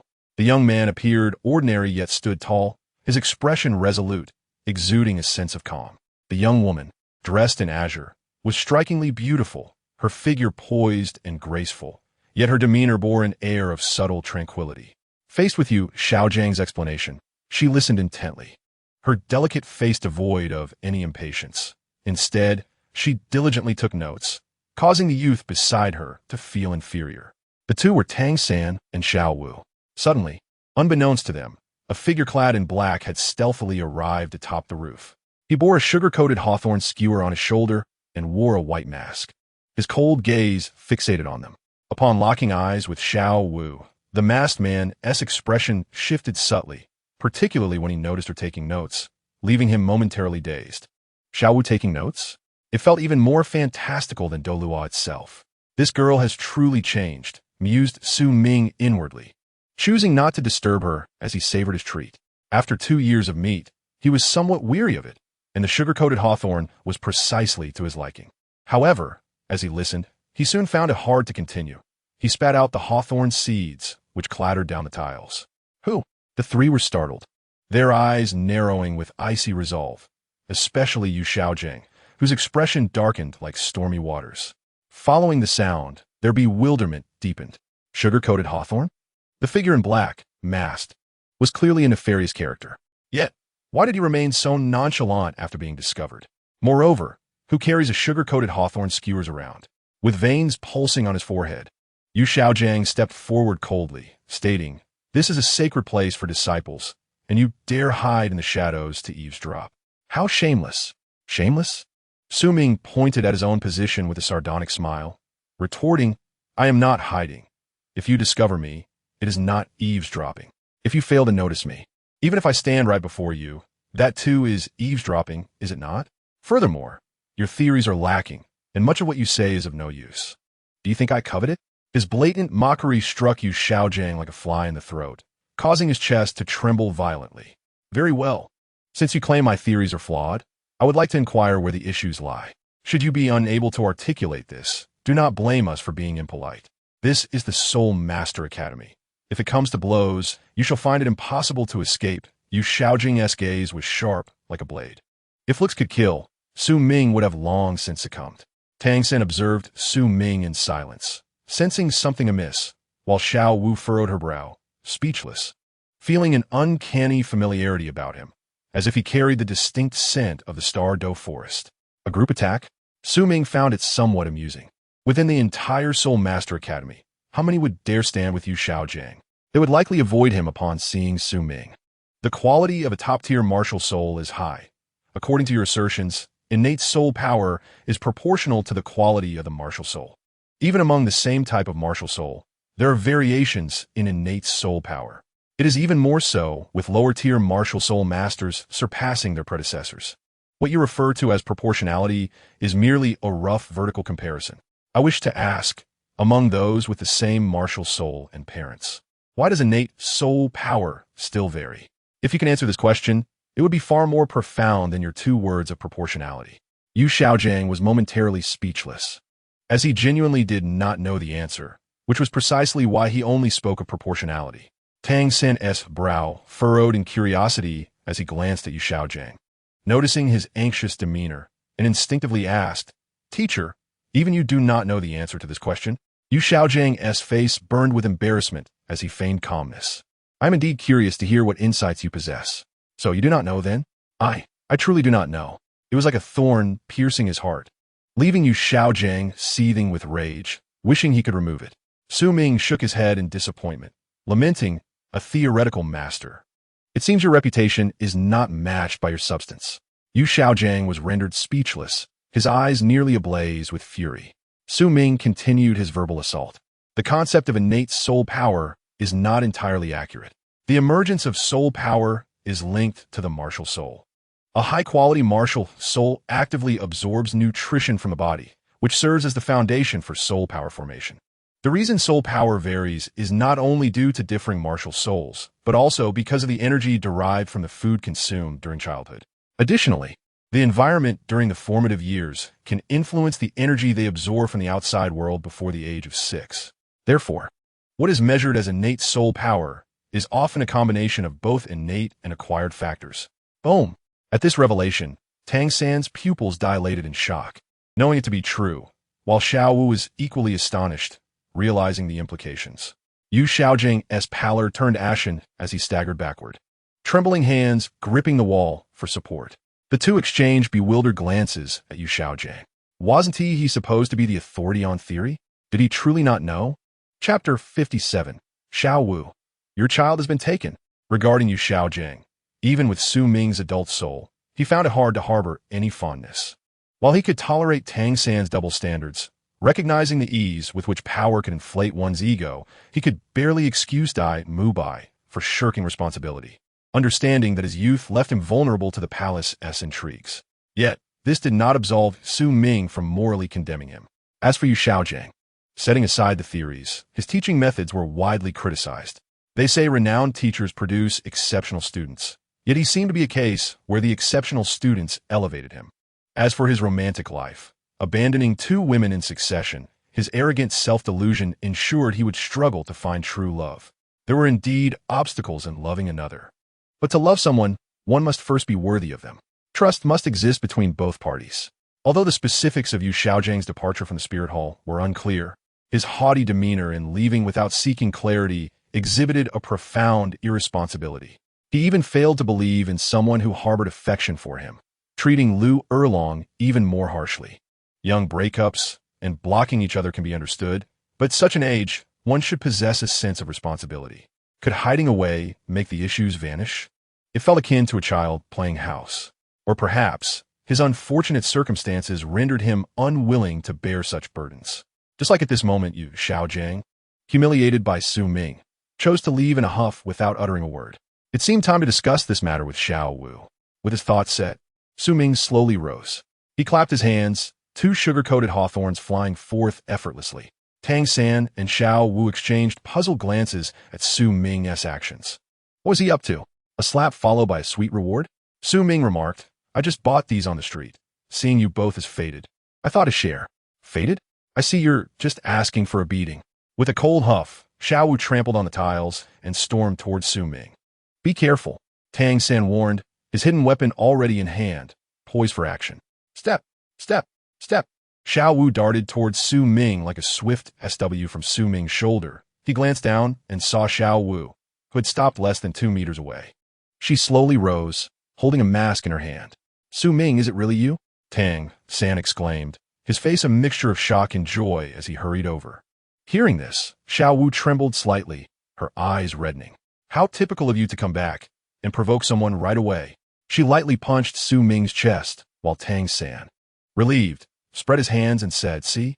Luckily, my hidden weapon didn't strike. Otherwise, haha. Despite the smile on his face, Tang San's heart was unsettled. This guy's physique was surprisingly tough, causing his hand to ache. After a brief exchange of pleasantries, Tang San took his leave, allowing the siblings a moment alone. Turning to Xiao Wu, Su Ming's expression grew complex, and he sighed deeply. You've indeed matured a lot compared to before. Mature my foot. Tears streamed from the corners of Xiao Wu's eyes, filled with frustration as she swiftly turned and kicked out. Boom! The heavy kick landed on his arm, and Su Ming remained unmoved. Gazing at Xiao Wu, whose face was like a rain-soaked pear blossom, Su Ming's gaze softened. Her strength had evidently increased significantly. It seemed she had trained hard. With a slight tremor, Xiao Wu lowered her leg, feeling wronged, angry, and nostalgic. The suppressed emotions erupted like a torrent, as she glared at him with tearful eyes, saying, even a pig would grow fatter after 2 years. What's so surprising about that? Just because you've grown stronger doesn't mean I can't work hard, right? Let me tell you, today no one can save you. If I don't beat you into a pig, you'll never have peace in your life. Whoosh! Her figure became a blur as she rapidly charged at Su Ming. An extraordinary duel unfolded on the rooftop. Su Ming moved leisurely, effortlessly dodging her attacks. Xiao Wu was fast, but Su Ming was faster, seemingly anticipating her every move. Every punch and kick missed its target. After a while, Xiao Wu bent over, panting heavily, clearly exhausted. You give me. She lifted her head, but before she could finish, a candied hawthorn was shoved into her mouth. If you can't keep going, why not take a break and have a snack? What do you think? Su Ming suggested with a smile. Is a single candied hawthorn enough for you? Xiao Wu's voice abruptly halted as she tightly pressed her trembling pink lips together. Her nose suddenly tinged with a sense of sadness, and the mist in her eyes returned. Softening inside, Su Ming reached out to catch her tears, thinking how silly it was for someone her age to still cry, not fearing others' laughter. Xiao Wu's tears flowed uncontrollably, her tearful gaze fixed on him, wishing she could inflict 1,000 cuts upon him. You tricked me, and now you don't even have the decency to hide. Don't think that just because you brought candied hawthorn, you can escape my wrath today. By the way, end well refers to the length of a person's life. Not just one day. It should be done well. Su Ming reminded her helplessly, his heart a mix of laughter and tears. Xiao Wu, feeling a flood of sorrow, hugged her knees, looking pitiful as she began to sob. You tricked me for 2 years without a single apology. Not only did you not apologize, but you even mocked me. When I get home, I'm telling Grandpa that you eloped with someone else. Yes, and that you were taken away by them. Let us see if Grandpa won't beat you to death. I should remind him bring a knife, as this guy is tough-skinned. Only then will he know pain. Seeing Xiao Wu weep sorrowfully, Su Ming felt a pang of guilt and sat down beside her. He didn't offer explanations because no reasoning could change the fact that he had broken his promise. Leaving Xiao Wu alone, she would have to return home to take care of Grandpa during the holidays. Though he wasn't sure who would care for whom, it was certainly a burden for her. Su Ming affectionately ruffled Xiao Wu's hair, feeling uneasy himself. Let all out. It's better to cry here where no one else is around. Isn't this all your fault? You still have the nerve to say that? Xiao Wu glared at him, tears lingering in her eyes. So, I'm the one comforting you, right? Is this what you call comfort? Su Ming, vipet hertius. Raising an eyebrow. Otherwise, do you want me to jump off a cliff to atone for my sins? Would that make you happy? Of course not, she replied, her voice laced with indignation. You see, so, Su Ming was about to continue when his words were abruptly cut off. A hand had already pinched the soft flesh at his waist. Xiao Wu smirked coldly. You jumping off a building would be perfectly fine. Do you think I'm foolish? With that, she spun around 270 degrees. This girl has truly become cunning. Chapter 58, Practical Verification of Truth. On the rooftop, a man and a woman lay quietly, as if sprawled on a grassy field. The sky was a brilliant blue, with clouds drifting lazily and the ancient buildings formed a picturesque scene. Su Ming felt an unusual sense of relaxation, his eyes radiating a gentle smile. After spending 2 years in the Stardew Forest, he had never felt such tranquility. It was akin to a soft breeze, like the calm surface of a mirror-like lake, like birds gliding slowly through the air, like the serene blue sky above. With his inner turmoil dissipated, Su Ming slowly closed his eyes and said, "Did you hear any sounds?" "Sounds?" Zhao Wu turned her head, continuing to munch on her candied hawthorn. "Are you saying that my eating bothers you? The more annoying, the better. I hope it drives you crazy," she thought gleefully, crunching louder. Su Ming, enjoying the moment, replied, "I meant the sound of silence. Even when you eat, it feels so tranquil." Zhao Wu paused, narrowing her eyes at him with a smirk. "Not only have you changed in appearance, but now you've also become quite the smooth talker. Put away those little thoughts of yours. Don't think that just because you complimented me, I want to hold you accountable," she retorted. With a sigh, Su Ming glared at the one who ruined the beautiful atmosphere. "Which of your ears heard me complimenting you? The environment is shaped by our hearts. When I say quiet, it's how I feel inside. If my heart feels calm, even if you yell in my ear, I still feel at peace. Do you understand?" Zhao Wu rolled her eyes, seemingly understanding, and leaned closer to Su Ming's ear. "Get away." Su Ming's face darkened as he quickly turned his head. "You think yelling at me won't cost you any weight?" Zhao Wu coldly snorted. "Isn't it said that practice is the only criterion for testing truth? Let me test it for you. Why rush? Test? Is that what you call it?" Su Ming narrowed his eyes. Before he could speak, Zhao Wu waved her hand dismissively. "I know you were going to say something. I'm just joking with you. I'm not feeling playful. You don't need to say anything. Your fists are big, and your rules are the rules. Is that enough?" Su Ming, feeling exasperated, closed his eyes in resignation. "I'm done with this. Let it all be destroyed." Zhao Wu stuck out her tongue, her face breaking into a victorious smile. "After 2 years of thinking, I finally managed to annoy you, didn't I?" He. The calves swayed with delight as Zhao Wu playfully tugged at Su Ming's golden hair. "Hey, what's going on with your hair?" "Dyed," Su Ming replied lazily, barely opening his eyes. "Do you think I'm blind?" "Don't insult the blind," she retorted, her silver teeth clacking together as she clenched her fists, huffing in indignation. "Oh, by the way, I forgot to mention that I won't be taking care of your blankets and sheets. If you're going to stay, you can make do with whatever you find.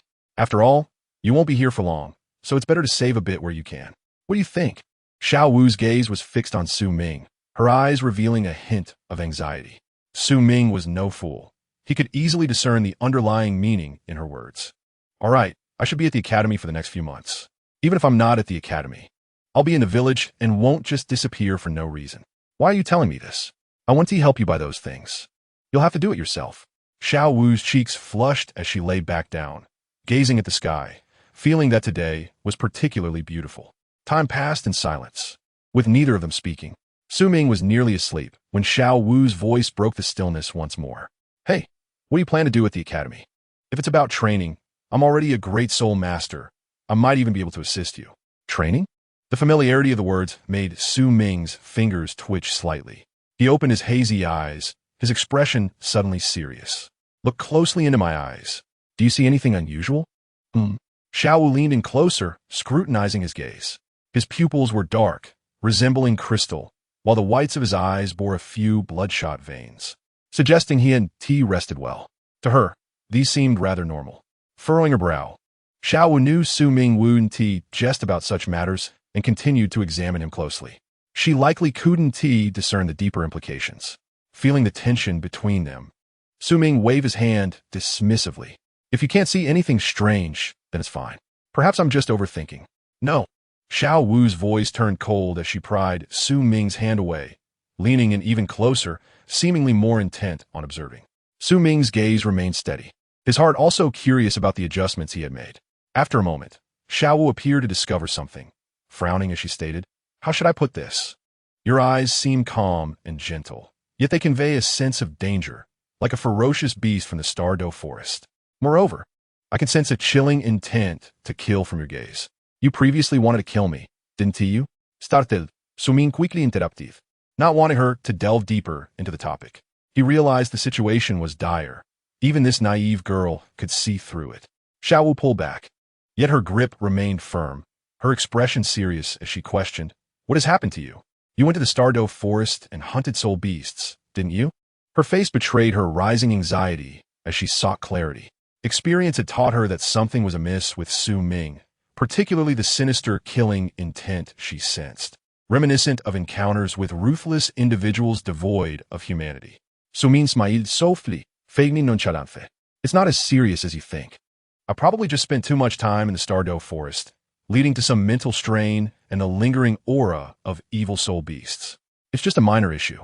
I've already devised a way to adjust, and I'll be fine in due time. Are you sure there's no problem? Zhao Wu's expression remained stern. Su Ming didn't nod, but instead spoke earnestly. There's no need to be so anxious. You're overly reliant. You tend to get yourself worked up. In fact, given your current situation, you could cultivate a sense of independence. Yet, when you panic, you tend to lose your composure. Zhao Wu's cheeks flushed slightly as she pouted. What do you mean overly reliant?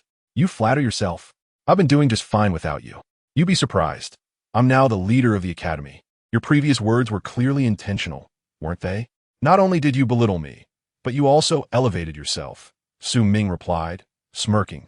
Ah, the self-absorption remains unchanged. Chapter 59. Zhao Wu's choice to withdraw from the master. Let me tell you, Su Laoda is back. I saw him with my own eyes.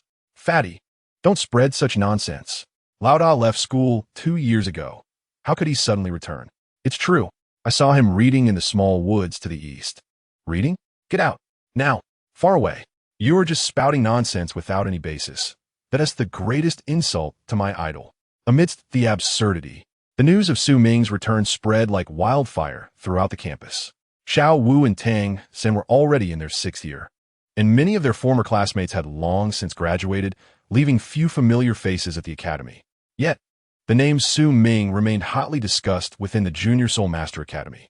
After all, he was the first to compel the academy to implement numerous regulations. Busy with his training, Su Ming had not developed close relationships with his classmates. He merely gathered with them briefly before not returning to the classroom. As for the teachers, unless they sought him out, they seldom approached him. After all, no one wished to hear that dreaded phrase, "Teacher, you are a great soul master, right?"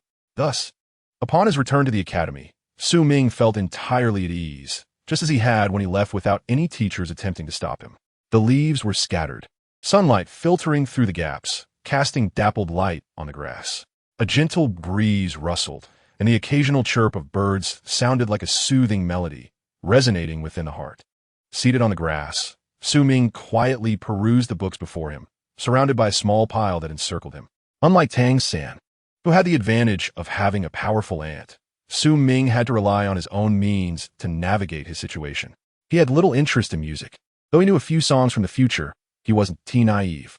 To escape the nightmares of slaughter and madness, he needed a distraction to cultivate his spirit, and reading was a good option.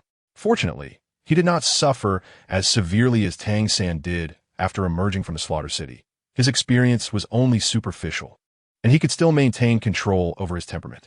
This ordeal served as a wake-up call for Su Ming, as Tang Shun was a bloody example. In the past, even if I were to be killed, I would have believed you'd be reading here. A voice of astonishment broke the silence as Tang San approached Su Ming. Wow! A book flew through the air, and Su Ming's relaxed voice rang out simultaneously. You might want to take a look. It could be of some assistance to you.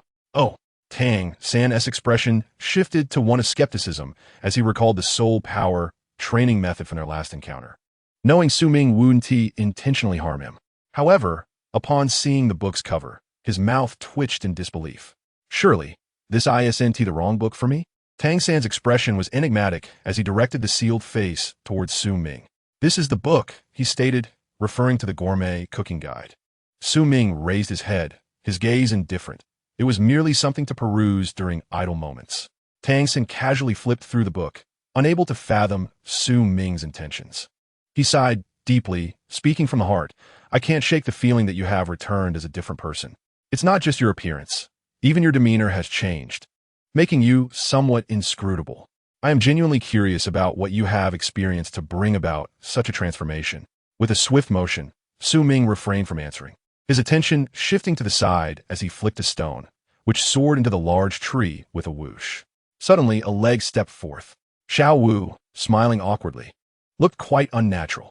I wasn't eavesdropping, she stammered. I just happened to pass by. You can continue your conversation without worrying about me. As she spoke, she pulled out a book and sat beside Su Ming, pretending to read it. Instead of addressing Tang San's question, Su Ming shifted the topic. I intend to let Zhao Wu withdraw from her apprenticeship. What are your thoughts on this? Withdraw? Tang San's heart quaked, and the book in Zhao Wu's hands fell to the ground as she stared at Su Ming in disbelief. Noticing Zhao Wu's astonishment, Tang San quickly understood, chuckling. That statement was directed towards Zhao Wu, not me, correct? Su Ming did not refute him. Instead, he turned his gaze towards the dazed Zhao Wu. If you are unwilling, I will not coerce you. However, if you agree, I will guide you in your cultivation. Although it may be arduous, the rewards will undoubtedly outweigh the struggles. Tang San's gaze also shifted to Zhao Wu, filled with complexity. He held a fondness for this junior sister. Both remained silent, allowing Zhao Wu the space to decide. After a moment of internal struggle, Zhao Wu finally smiled, appearing relieved as she made her decision. Her sparkling eyes shone with determination as she looked at Tang San. Tell the master that I will repay his kindness for teaching me over the years whenever I have the opportunity. Tang San felt as if he had been struck, his expression turning somewhat melancholic. Have you truly made up your mind? Won't you reconsider? Zhao Wu shook her head, her smile not quite reaching her eyes. You must have sensed it. The master is always focused on you. Especially after he learned of my relationship with Su Ming, his attitude toward me has changed significantly. If I am not mistaken, he has favored you privately, hasn't he? Zhao Wu's bright and clear gaze caused Tang San's heart to flutter, prompting him to instinctively avert his eyes, even feeling warmth radiate from the 24 bridges of the bright moon at his waist. Without attempting to deny anything, Tang San's expression was one of bittersweet reflection, though his face bore a smile of encouragement. For you, leaving may indeed be for the best. After all, with Su Ming's insight, he can offer you far more than a master can. However, you will always be my junior sister. Should you encounter any difficulties, do not hesitate to seek me out. Though I may not be as formidable as him, I can assist with minor issues. Thank you, Zhao Wu replied, relief washing over her features as a sweet smile broke forth, lightening her entire demeanor. Observing this, Tang San smiled faintly, choosing not to elaborate further. He could see that Zhao Wu had resolutely made her choice. Even he felt that leaving was indeed beneficial. With a sudden whoosh, Tang San instinctively reached out, catching a pill that exuded a rich medicinal aroma in his hand. The scent was so potent that even holding it caused Tang San's soul power to surge, seemingly enamored by the fragrance. What is this? He inquired. Su Ming explained. This is a soul-nourishing pill, capable of elevating one's soul power by 1 rank. I acquired it unexpectedly. Give it to you, Xiao Jiang, and tell him it may help him break through the 30th level barrier, as a token of gratitude for his teachings over the years. After this, we shall consider our accounts settled. A soul-nourishing pill? 1 rank of soul power? Tang San's body trembled, his eyes igniting with fervor. He fully understood the arduous nature of cultivation, and a pill with such efficacy was indeed a treasured rarity. Even Zhao Wu couldn't help but tug at Su Ming, her lips pursed as if to voice that this gift was far too extravagant. Yet, Su Ming waved his hand, signaling her to remain calm. The three fell into a contemplative silence, the atmosphere in the woods growing heavy. After a while, unable to contain himself, Tang San voiced his inner turmoil. You clearly despise the master, so why bestow such a precious gift? Gazing at Su Ming, Tang San's confusion deepened, even bordering on bewilderment. Chapter 60. Your voice is delightful. Please refrain from calling next time. As he traversed the square and passed by classrooms, Tang San's brow was furrowed, his mind elsewhere. He even neglected to greet his fellow work-study students, leaving them puzzled. Tang San, everyone has a piece of sacred ground in their hearts that remains untainted by personal preferences. While indulging in one's likes and dislikes certainly allows for a carefree existence, I cannot dispute that. Indeed, I hold little affection for you, Xiao Jiang. In the realm of soul masters, strength reigns supreme, and by all accounts, I should owe him nothing, for I am superior to him. However, if I were to forsake the principles I hold dear in pursuit of power, wouldn't that be quite tragic? He has bestowed kindness upon Zhao Wu, imparting considerable knowledge of the soul master world, a fact I cannot overlook. The once-slaying youth has transformed into a malevolent dragon, seeking to trample upon justice with strength. Yet he will inevitably be subdued by righteousness. Cultivation is not merely about enhancing one's soul power. It is equally about refining the heart. Recalling Su Ming's words, Tang San experienced an epiphany, exhaling slowly. When he lifted his gaze again, it seemed as if he had undergone a subtle transformation. Have we arrived so soon? He mused, finding himself at Yu Xiaojing's office. A wry smile crossed his face. Let me handle this matter. What need is there for philosophical discourse? You siblings have no shame. After lingering at the door for a moment, Tang San steeled himself and walked inside. Teacher, even without the pill, I would harbor no resentment towards you. In the woods, Xiao Wu propped her chin on her hands, her face radiant like a blooming lotus, enchanting and lovely. Yet, this lotus appeared to be deep in thought.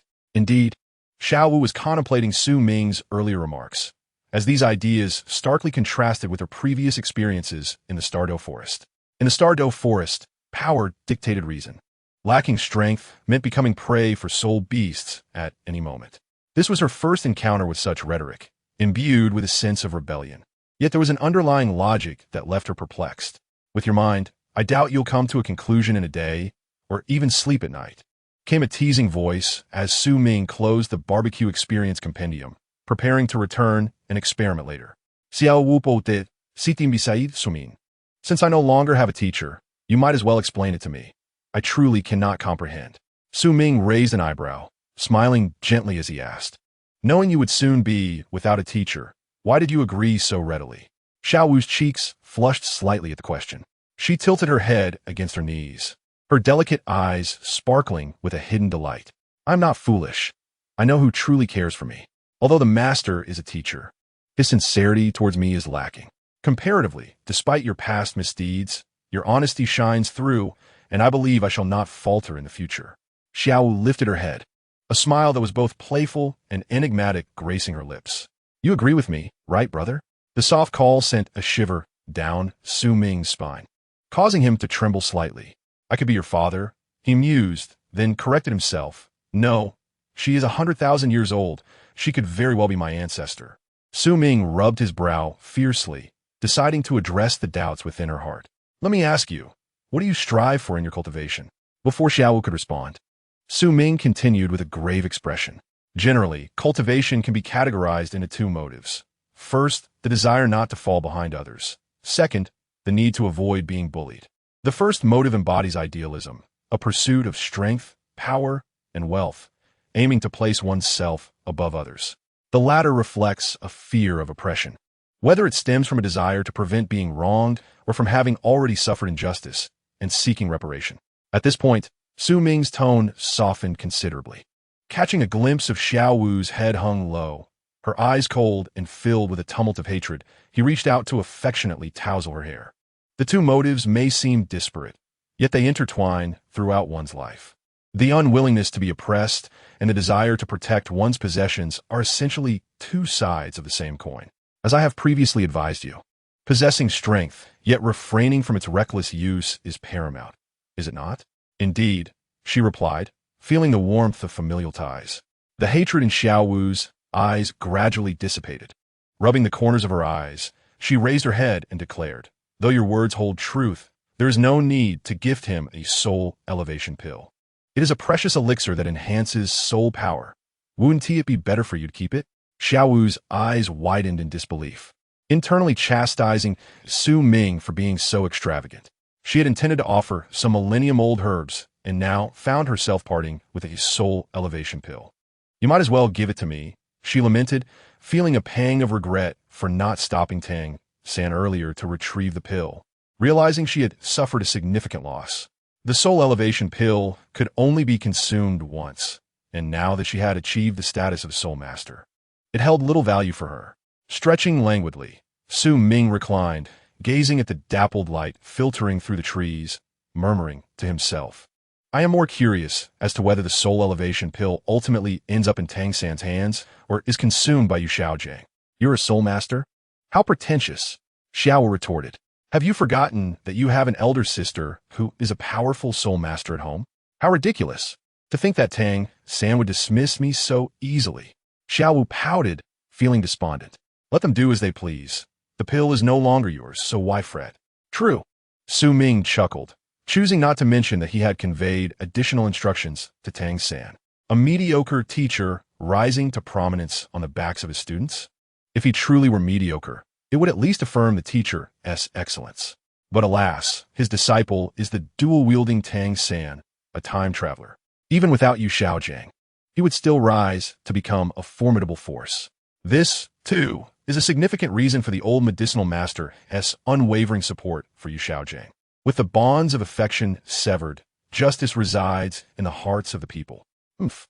Xiao glared at Su Ming in frustration, casting aside her book in preparation to depart.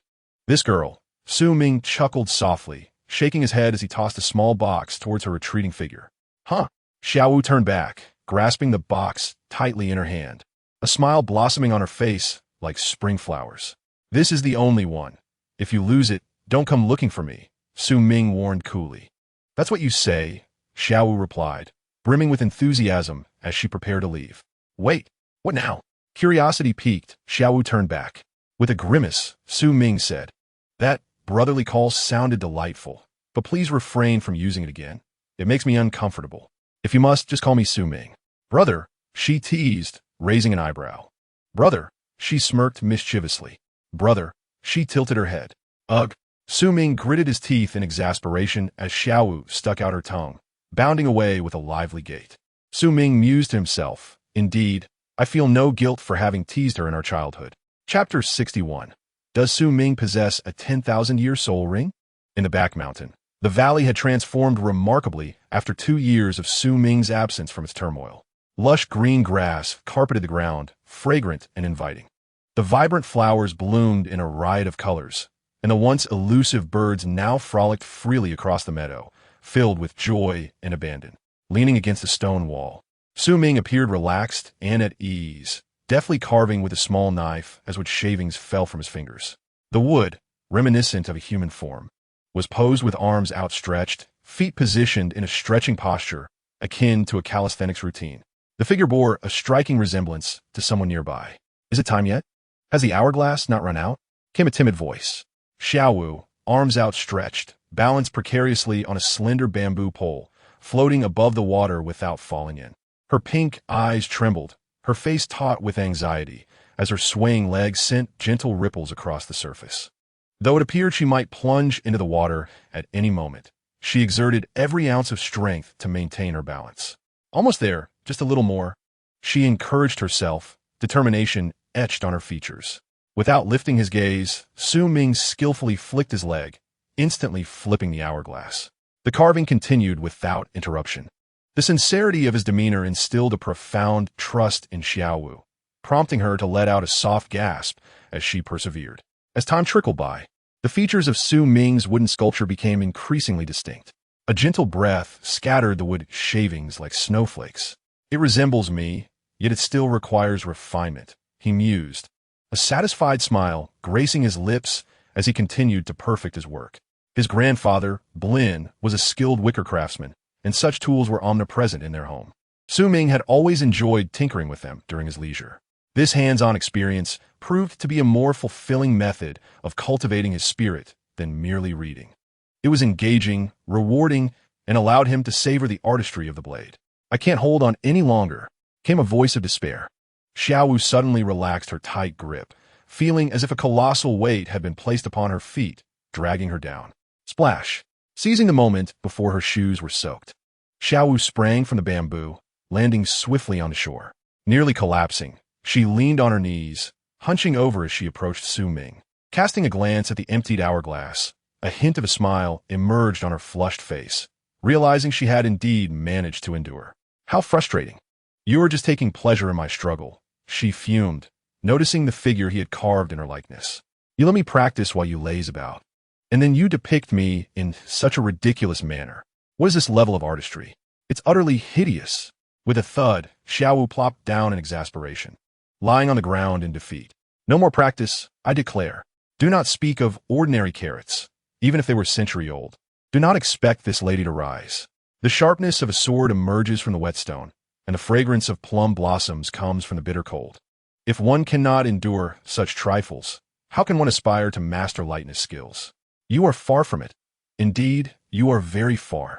Regardless, my legs are numb, and I cannot get up. Say whatever you wish. Leaning my arm against my forehead, Zhao Wu remained unmoved, her delicate lips parted as she took deep breaths. It seems she is truly exhausted. Thus, Su Ming refrained from further provoking her. Lightness skills are relatively easier to practice, and Zhao Wu's progress has been commendable. While I have honed my skills through sheer practice, she has toiled even harder, facing greater difficulties. Currently, Zhao Wu has only me as her mentor. Given our relationship, it is only natural for Su Ming to take care of her. The matter of her leaving the apprenticeship has not stirred even a ripple. Yu Xiaojiang seems to have forgotten about Zhao Wu as his disciple. As for the soul elevation pill, Su Ming did not inquire who among them consumed it. He only knew that Tang San had not hunted soul beasts in the following days. The effect of the soul elevation pill is to elevate one's soul power by 1 level. Without reaching level 30, there would certainly be an overflow of soul power. For instance, Zhao Wu's soul power has risen from level 29 to over 31. Therefore, it is likely that Yu Xiaojiang consumed the soul elevation pill himself. Such an outcome, though unexpected, is entirely reasonable. After all, Yu Xiaojiang would hardly pass up such a golden opportunity. Recently, with nothing much to do, Su Ming had discussed Yu Xiaojiang as a mentor with Tang San. However, Tang San's heart showed little wavering. Coming from a martial arts world, he holds the belief that once a teacher, always a father, a notion deeply rooted in him. Unlike Tang San, Zhao Wu possesses her own soul rings and abilities. As a 100,000-year soul beast, she has encountered more soul beasts than him. What Zhao Wu lacks most is experience in human society and an understanding of combat techniques for soul masters. Thus, her reliance on Yu Xiaojiang as a teacher is minimal. Given Yu Xiaojiang's indifferent attitude and the familial bond from Su Ming's side, Zhao Wu feels little psychological burden regarding her potential departure from her apprenticeship. Should she truly leave, Tang San would no longer be the same.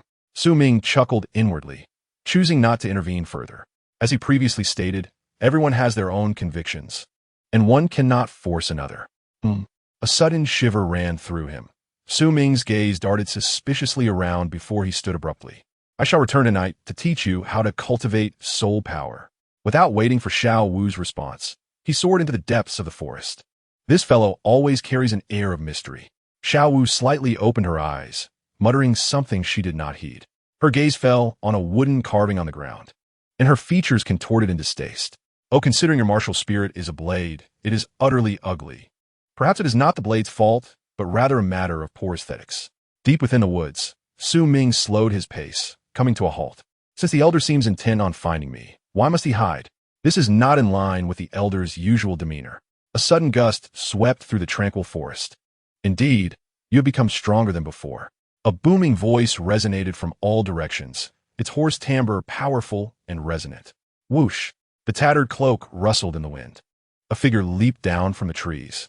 The man, unkempt with a scruffy beard, appeared quite disheveled, his skin a waxy yellow, reminiscent of a laborer weathered by the elements. Yet, from the contours and features, one could sense that he was once a handsome youth. Though unrefined, the robust physique wrapped in his cloak exuded a breathtaking power, akin to a mighty river surging forth, crashing against the shores. Su Ming's eyes sparkled with intensity. His arms instinctively trembled, muscles igniting with a desire for battle. Even with a rise in strength, Tang Hao's formidable presence still made him feel diminutive, as if standing before an insurmountable mountain. Su Ming clenched and then relaxed his fists, greeting him with warmth. It appears that Elder Tang has returned. Judging by Tang San's reaction, he likely remains unaware of this matter. Tang Hao's expression shifted slightly, realizing that he could not conceal this from Su Ming. The method of refining soul power being a Tang, his connection with Tang San is self-evident. Tang Hao raised his hand, exuding an aura of authority without anger, stating that my existence need not be disclosed to him. He must forge his own path. As a father, I do not wish for him to live in my shadow. After a brief pause, an invisible pressure emanated from Tang Hao. His gaze turned icy, as if electric currents surged within, booming. Yet your rate of cultivation is indeed formidable. Even I find it terrifying. If I am not mistaken, you should possess a 10,000-year soul ring, correct? Chapter 62. Tang Hao's dark humor and critique. Within the forest, a chilly wind swept through, rustling the bushes. The air seemed to shimmer with a flicker of blades, silent yet lethal. A 10,000-year soul ring? Such simple words caused the atmosphere to freeze instantly. Su Ming chuckled in surprise, breaking the eerie tension. I am curious. Elder, how did you deduce that I possess a 10,000-year soul ring? The absence of denial suggests its authenticity. Internally astonished, Tang Hao's profound gaze flickered. A soul master with a 10,000-year soul ring?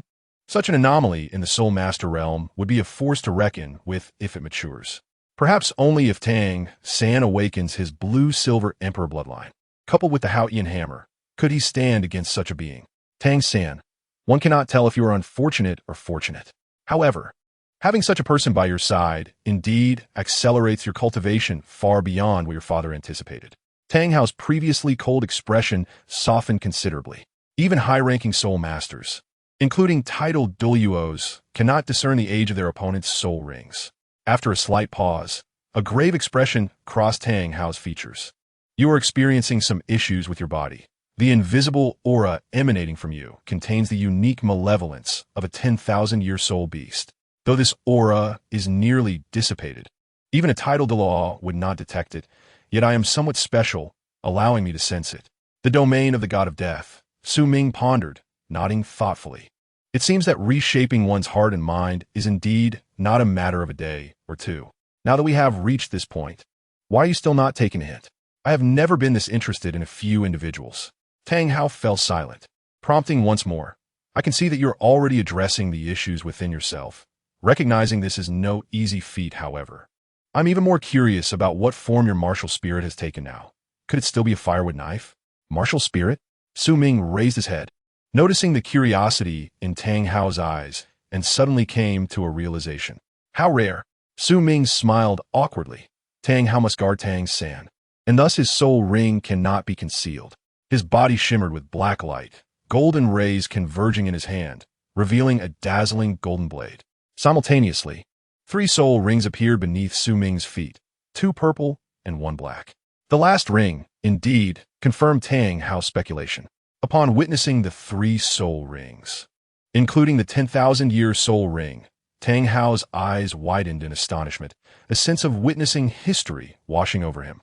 Yet in the next moment, he swiftly raised his gaze. This blade, Tang Hao's pupils constricted, and in an instant, he appeared before Su Ming.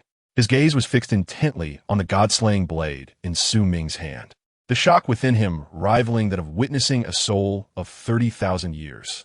The blade was incredibly sharp, and, after observing it for a long while, he felt an astounding edge that even made his heart race slightly. Tang Hao could not help but exclaim, "Indeed, it is an unparalleled blade." A smile crept onto Su Ming's lips as he gently swung the god-slaying blade, the edge emitting a sharp whoosh. This blade, known as the god-slaying blade, had evolved from the martial soul of a chopping knife. Its sharpness was indeed commendable, albeit a tad short. If it were a meter long, its attacking power would significantly increase. Despite this observation, the smile on Su Ming's face remained undiminished, clearly satisfied. Short? Tang Hao's lips twitched slightly as he shot Su Ming a disdainful glance. Such a sharp weapon, even if it were a dagger, was more than sufficient. Well, that is the truth. This blade is indeed a bit short. It would be excellent for slaughtering pigs and sheep, he added with a wicked sense of humor. Are you being polite? Suminvitortid, feeling exasperative.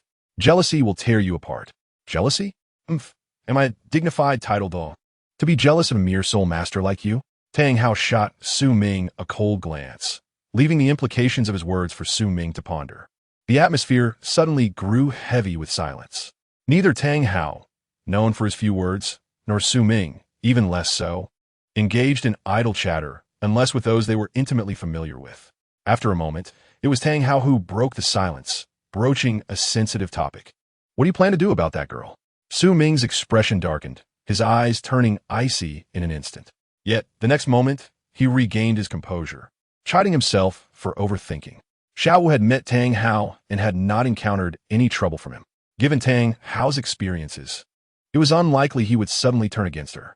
Noticing the change in Su Ming's demeanor, Tang Hao couldn't help but chuckle inwardly. If I were to take action, would I have waited until now? Even if I did, do you think you could stop me with your current power? Su Ming fell silent, his expression grave. Although Tang Hao was not a threat, he would inevitably encounter another. This was a reality he had to face. Enough. With your current strength, there's little point in overthinking. Tang Hao waved his hand, choosing not to further intimidate Su Ming. In a few months, you should be graduating from the Junior Soul Master Academy. With your current strength, Nodding City can no longer contain you. Where do you intend to go? Tang Hao's tone was solemn and sincere, reminiscent of a mentor speaking to a prodigy. Such a demeanor from an elder indicated a degree of admiration for the younger man. Indeed, Tang Hao had formed a profound impression of Su Ming during his training years and felt it even more keenly now. Though they had not fought, he could sense the explosive power within Su Ming. Even during their past, when they were of the same rank, he would never have possessed such formidable physique. Faced with such a prodigy, even he felt a hint of a desire to compete across generations, yet lamented the limitations of his own body. "Ah, I did not expect you to inquire about this," Su Ming said with a wry smile, rubbing his aching head. He pointed to the soul rings beneath his feet and asked pointedly, "Elder, where do you think I can go without attracting attention?" Tang Hao's expression darkened with the subsequent questions, and he felt an impulse to reprimand Su Ming. "I came to ask you, not to have you question me. 1,000-year first ring and a 10,000-year third ring. How could you not attract attention? Unless you refrain from using your martial soul, or everyone else is blind." "See?" Su Ming spread his hands, speaking bitterly. "Not only do I know this, but deep down, you know it too. If I openly reveal myself, I would undoubtedly attract everyone's gaze. I despise tedious troubles and loathe being unable to act freely. As for Zhao Wu, she absolutely cannot be exposed. Given such circumstances, where could I possibly go?" With a resigned sigh, Su Ming lamented the greed that plagued him. While perusing the Soul Beast catalog, he had already devised a plan for his soul rings based on the 1,000-year conditions of the soul beasts. Eager to acquire a 1,000-year soul ring, he was unwilling to hunt century-old soul beasts. Moreover, at that time, Zhao Wu had already become his nominal sister. To guard against potential crises, he needed to bolster his strength. Otherwise, his first soul ring's age would likely be even higher, potentially matching the 10,000-year ring of his third. Seeing Su Ming's expression of despair, Tang Hao's eyes gleamed with a cunning smile. Chapter 63. The hunter appears as the prey. Had it not been for Zhao Wu, Su Ming believed he would likely have proceeded as originally planned to the Soul Arena in Heavendo City. 1. The conversion rate of prestige to martial soul points is low, but having some is better than none. 2. Striving to defeat soul masters would yield additional rewards. 3. The Berserker body also grants extra bonuses. The existence of a soul arena was practically tailor-made for Su Ming. If he were to be treated like a prized commodity, he could always align himself with a powerful faction. The Spirit Hall was not out of the question, after all, as they value talent. However, if his soul rings were to be exposed in Heavendo City, it was likely that his information would land on Bibi Dong's desk the very next day. Su Ming, martial soul, chopping knife, innate full soul power, soul rings, 2 purple and 1 black, from the village of Dingshi in Fasnuo province, with a brother and sister at home. Directly take him in, Bibi Dong would say. "Ah, buy one get one free, how delightful." Rubbing his throbbing head, Su Ming found the thought of it all distressing. Recognizing Su Ming's troubled expression, Tang Hao sensed the opportune moment had arrived. His face was impassive as he spoke gravely. A man must bear his burdens. Only by enduring the weight can he navigate the stormy seas.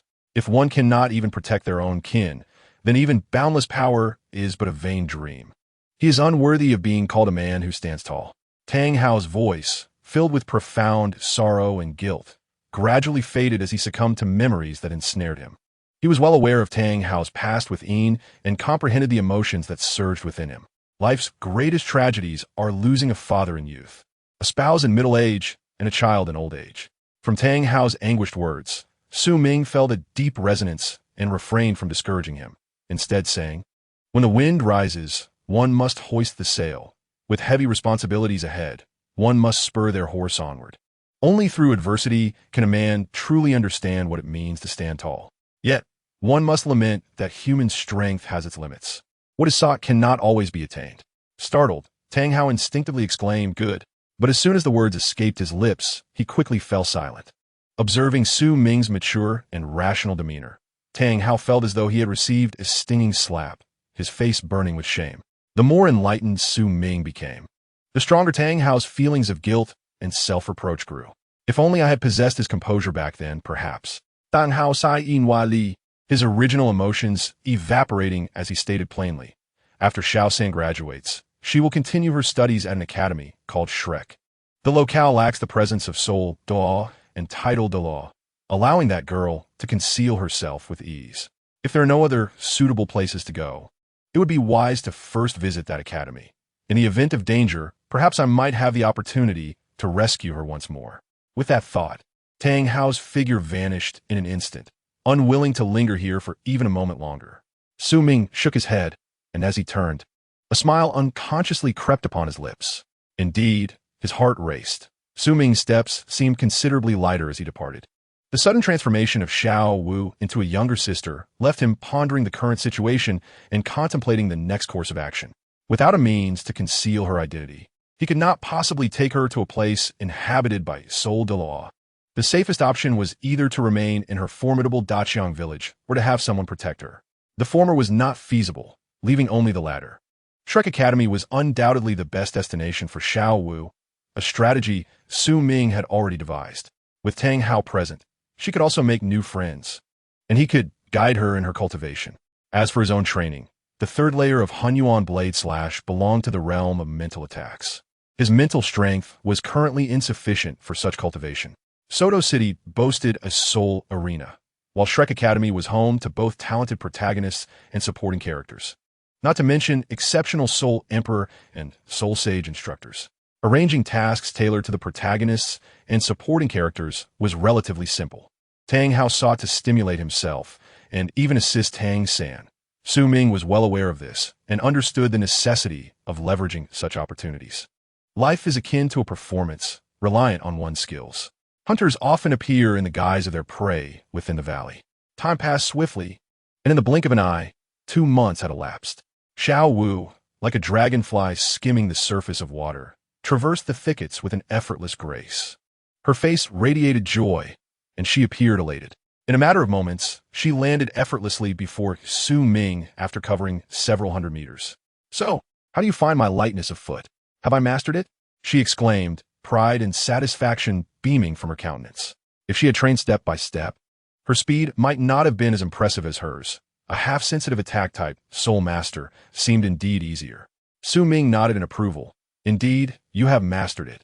But diligent practice must continue. This agility is intended for your escape. In practical combat, while the straight-line acceleration is swift, it does have its limitations in close quarters. Of course, you must explore its application yourself. A master may guide you to the door, but the journey of cultivation is yours alone." Xiao nodded seriously, fully aware that her abilities must align with her combat style. "Brother, may I see your martial soul and spirit rings?" she inquired, a spark of curiosity igniting in her eyes. Su Ming recalled that Tang Hao had mentioned this matter previously. "Why do you wish to see my martial soul and spirit rings?" He replied, bemused. "If you have a penchant for spirit rings, you may release your martial soul and admire it at your leisure." "Oh dear," she said, fidgeting anxiously. "Brother, we've known each other for so many years, yet you've seemingly never utilized a soul skill." She pestered him. "It's one thing to keep secrets from Tang San, but as your sister, why not let me have a glimpse?" "Indeed." Su Ming stroked his chin, nodding gravely. Xiao Wu's eyes sparkled with excitement as she instinctively glanced at the ground beneath them. However, the scene she envisioned did not materialize. Instead, she heard him say, "To be honest, we are not that well acquainted. We have only known each other for a few years." With that, Su Ming withdrew his hand and swiftly departed. Her heart shattered. Xiao Wu's expression darkened as she stood in stunned silence.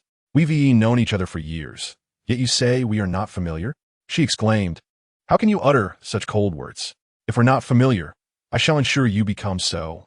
With that, she stomped her foot and pursued him. "The more you hide, the more excited I become. One day, I shall unearth you from your burrow." Knowing he would soon distance himself from nodding, Su Ming returned to the village for a month. 2 years had passed, and Grandfather Blin, who had long awaited his return, finally rejoiced at Su Ming's arrival. That night, their bond deepened as they sat by the fire, sharing countless tales.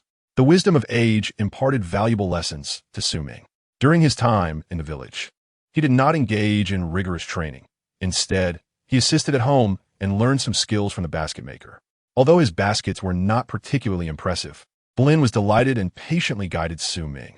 The legacy of a family encompasses not just bloodlines, but also craftsmanship. Chapter 64. 500 grams a pound. We shall not purchase. An empire, 10 provinces. This phrase was frequently uttered by the instructors of the Junior Soul Master Academy.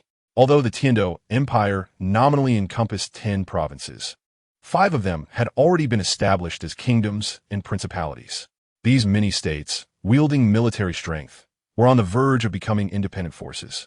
Nodding City, located in the Fastnu province, bordered the Star Luo Empire and was adjacent to the Balak Kingdom, rendering both regions buffers between the Tiando and Star Luo empires. Under the blazing sun, the air shimmered with heat waves. The verdant grass stretched across the vast plains, seemingly boundless. At the heart of this expansive plain stood a magnificent city, its thick, dark walls rising impressively. From a distance, it resembled a formidable steel beast resting upon the wilderness, exuding an awe-inspiring and majestic aura. Soto City, the granary of the Balak Kingdom. Clang, clang. At the city gates, something appeared to have fallen heavily, producing a crisp sound that drew the attention of passers-by. A basket lay on the ground, its opening revealing numerous metallic strips that appeared quite weighty. The onlookers expressed their astonishment. Who would have thought that this young girl was carrying such a heavy load? Beep. Congratulations, host, on completing the weight-bearing trek. The host has traversed 435 miles while carrying 1,000 pounds over the course of 23 days. Effort level assessment.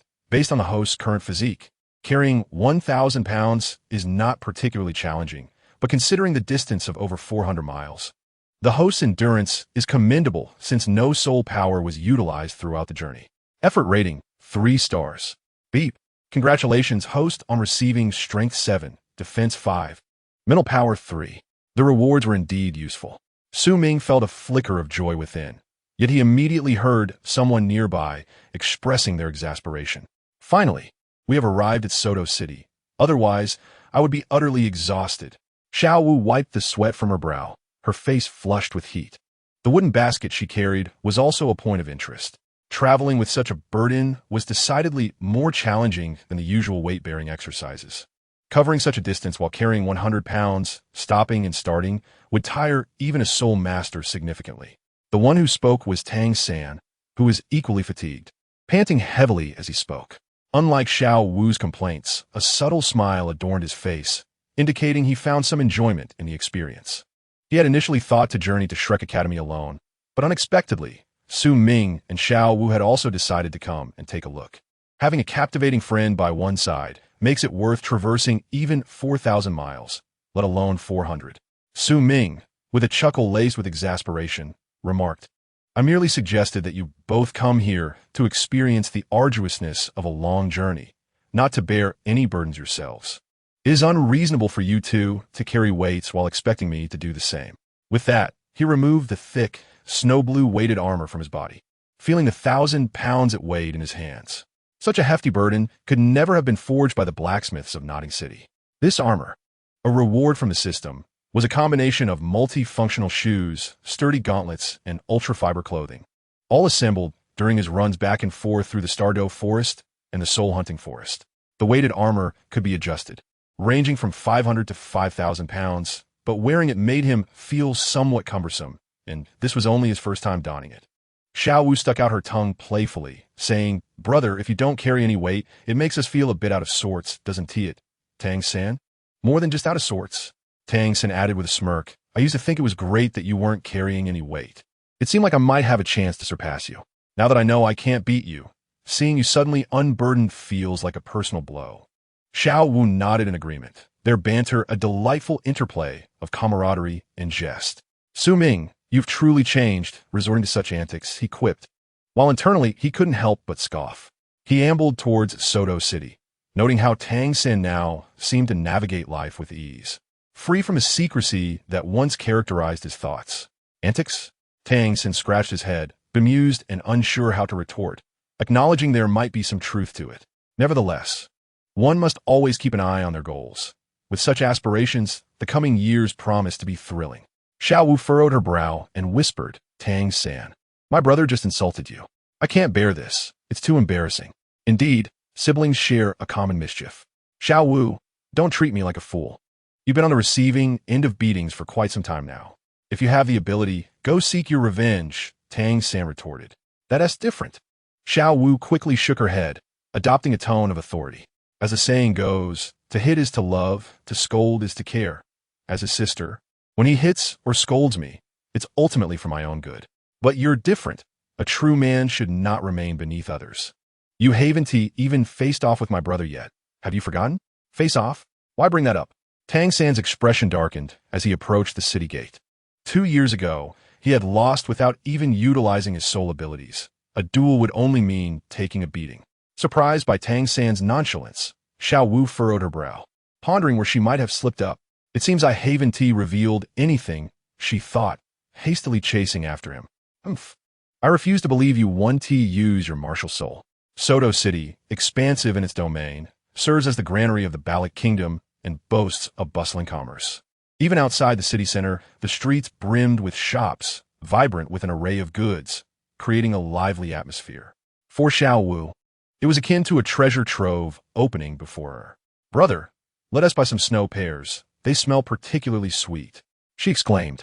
Hey, wait for me. I'll cover the cost. Surely that is acceptable? Look over there, brother. Those cherries look delicious. Always thinking about food, Su Ming sighed. The cherries in Soto are exorbitant. 500 grams per pound. Let us skip that. 500?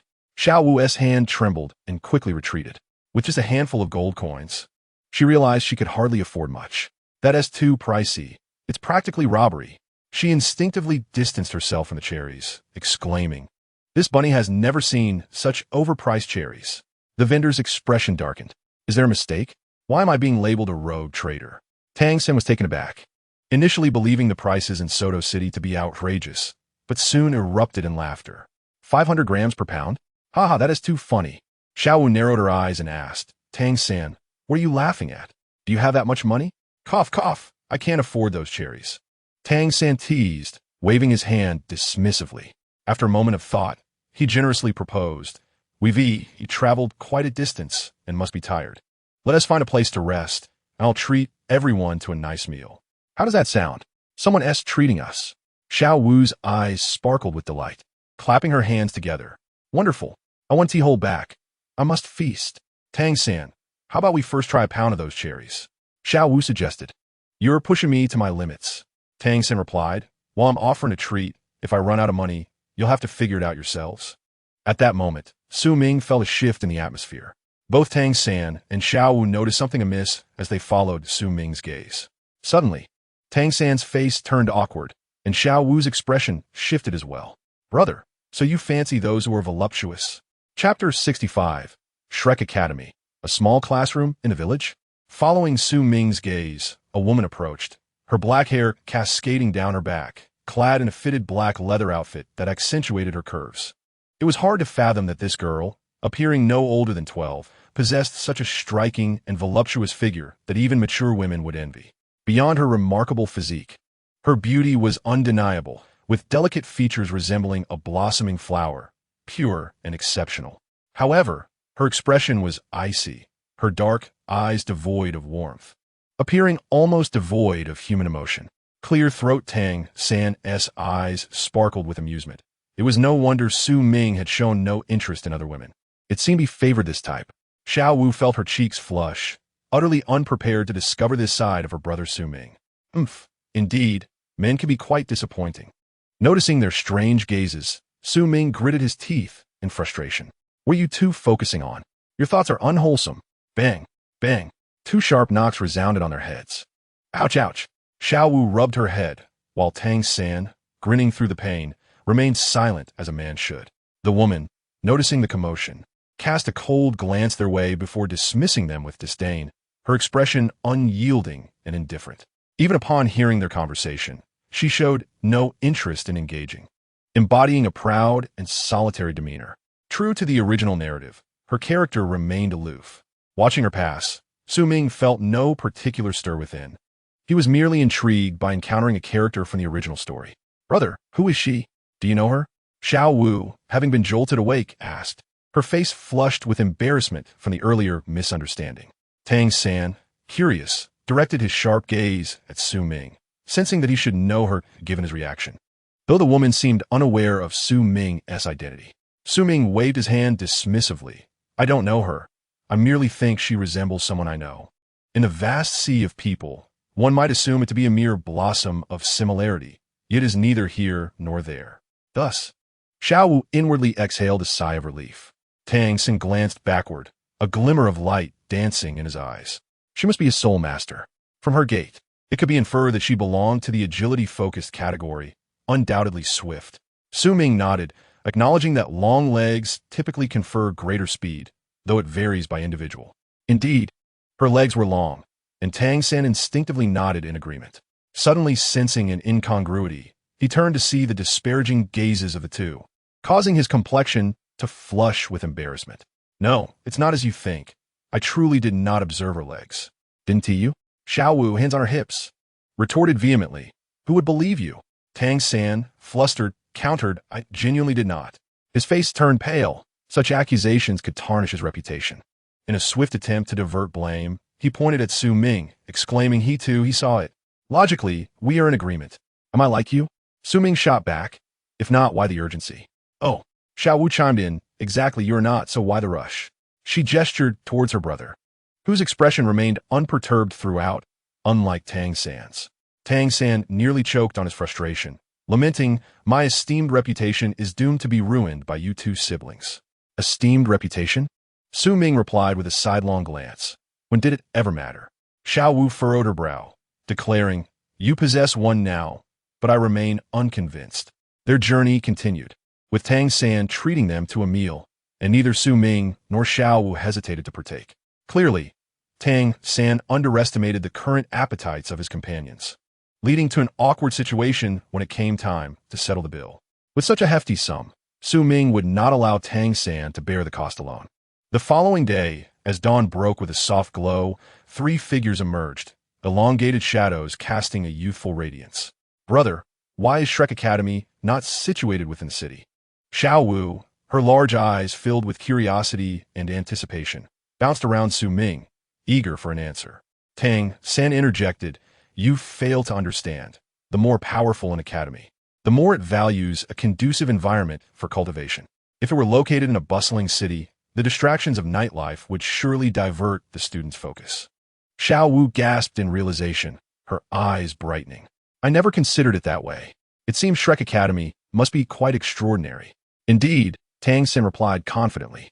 His teacher had recommended him to decline numerous mid-tier Soul Master academies, and though Shrek Academy was not officially registered, the endorsement spoke volumes. Listening to their exchange, Su Ming could not help but interject. Indeed, Shrek Academy is unlikely to be lacking in quality. The primary Soul Master Academy in Nodding City is certainly superior. One might ponder how a place in a village could possibly compare in quality, with only the faculty being the true draw for Su Ming. Tang San and Zhao Wu, misinterpreting Su Ming's sarcasm, grew even more eager. Before long, the trio arrived at the village entrance, where they were surprised to find a queue already forming. Such is the plight of parental devotion, Su Ming mused as he observed the scene. Before them stood a wooden archway adorned with the words Shrek Academy, accompanied by a rather grotesque green creature. Thunderstruck, Zhao Wu and Tang San were rendered speechless. Is this truly Shrek Academy? Zhao Wu turned to Tang San, demanding confirmation. Are you certain this is what Master described, and not merely a local elementary school? Tang San, his face darkened, craned his neck to peer at the entrance. Muttering in disbelief, this cannot be. If the location were incorrect, there would be no line at all. If it is not wrong, could this truly be Shrek Academy? How could a teacher allow students to attend such a place? Furrowing his brow, Tang San felt a wave of uncertainty wash over him. It is indeed correct. This must be Shrek Academy, Su Ming asserted, producing a circular green badge that matched the one worn by the elderly man at the entrance. Is it truly Shrek Academy? Their expressions shifted, reflecting a mix of astonishment and concern. Noticing the badge in Su Ming's hand, Zhao Wu's brows raised in surprise. Brother, where did you acquire this badge? Tang San, hearing her, felt his heart race. This badge, no, it cannot be. As realization dawned upon them, their faces paled in shock as they turned their gaze towards Su Ming. With a calm demeanor, Su Ming remarked, I never claimed to be here as a student alongside you. Zhao Wu exclaimed, what? Tang San, is this what you meant by future guidance?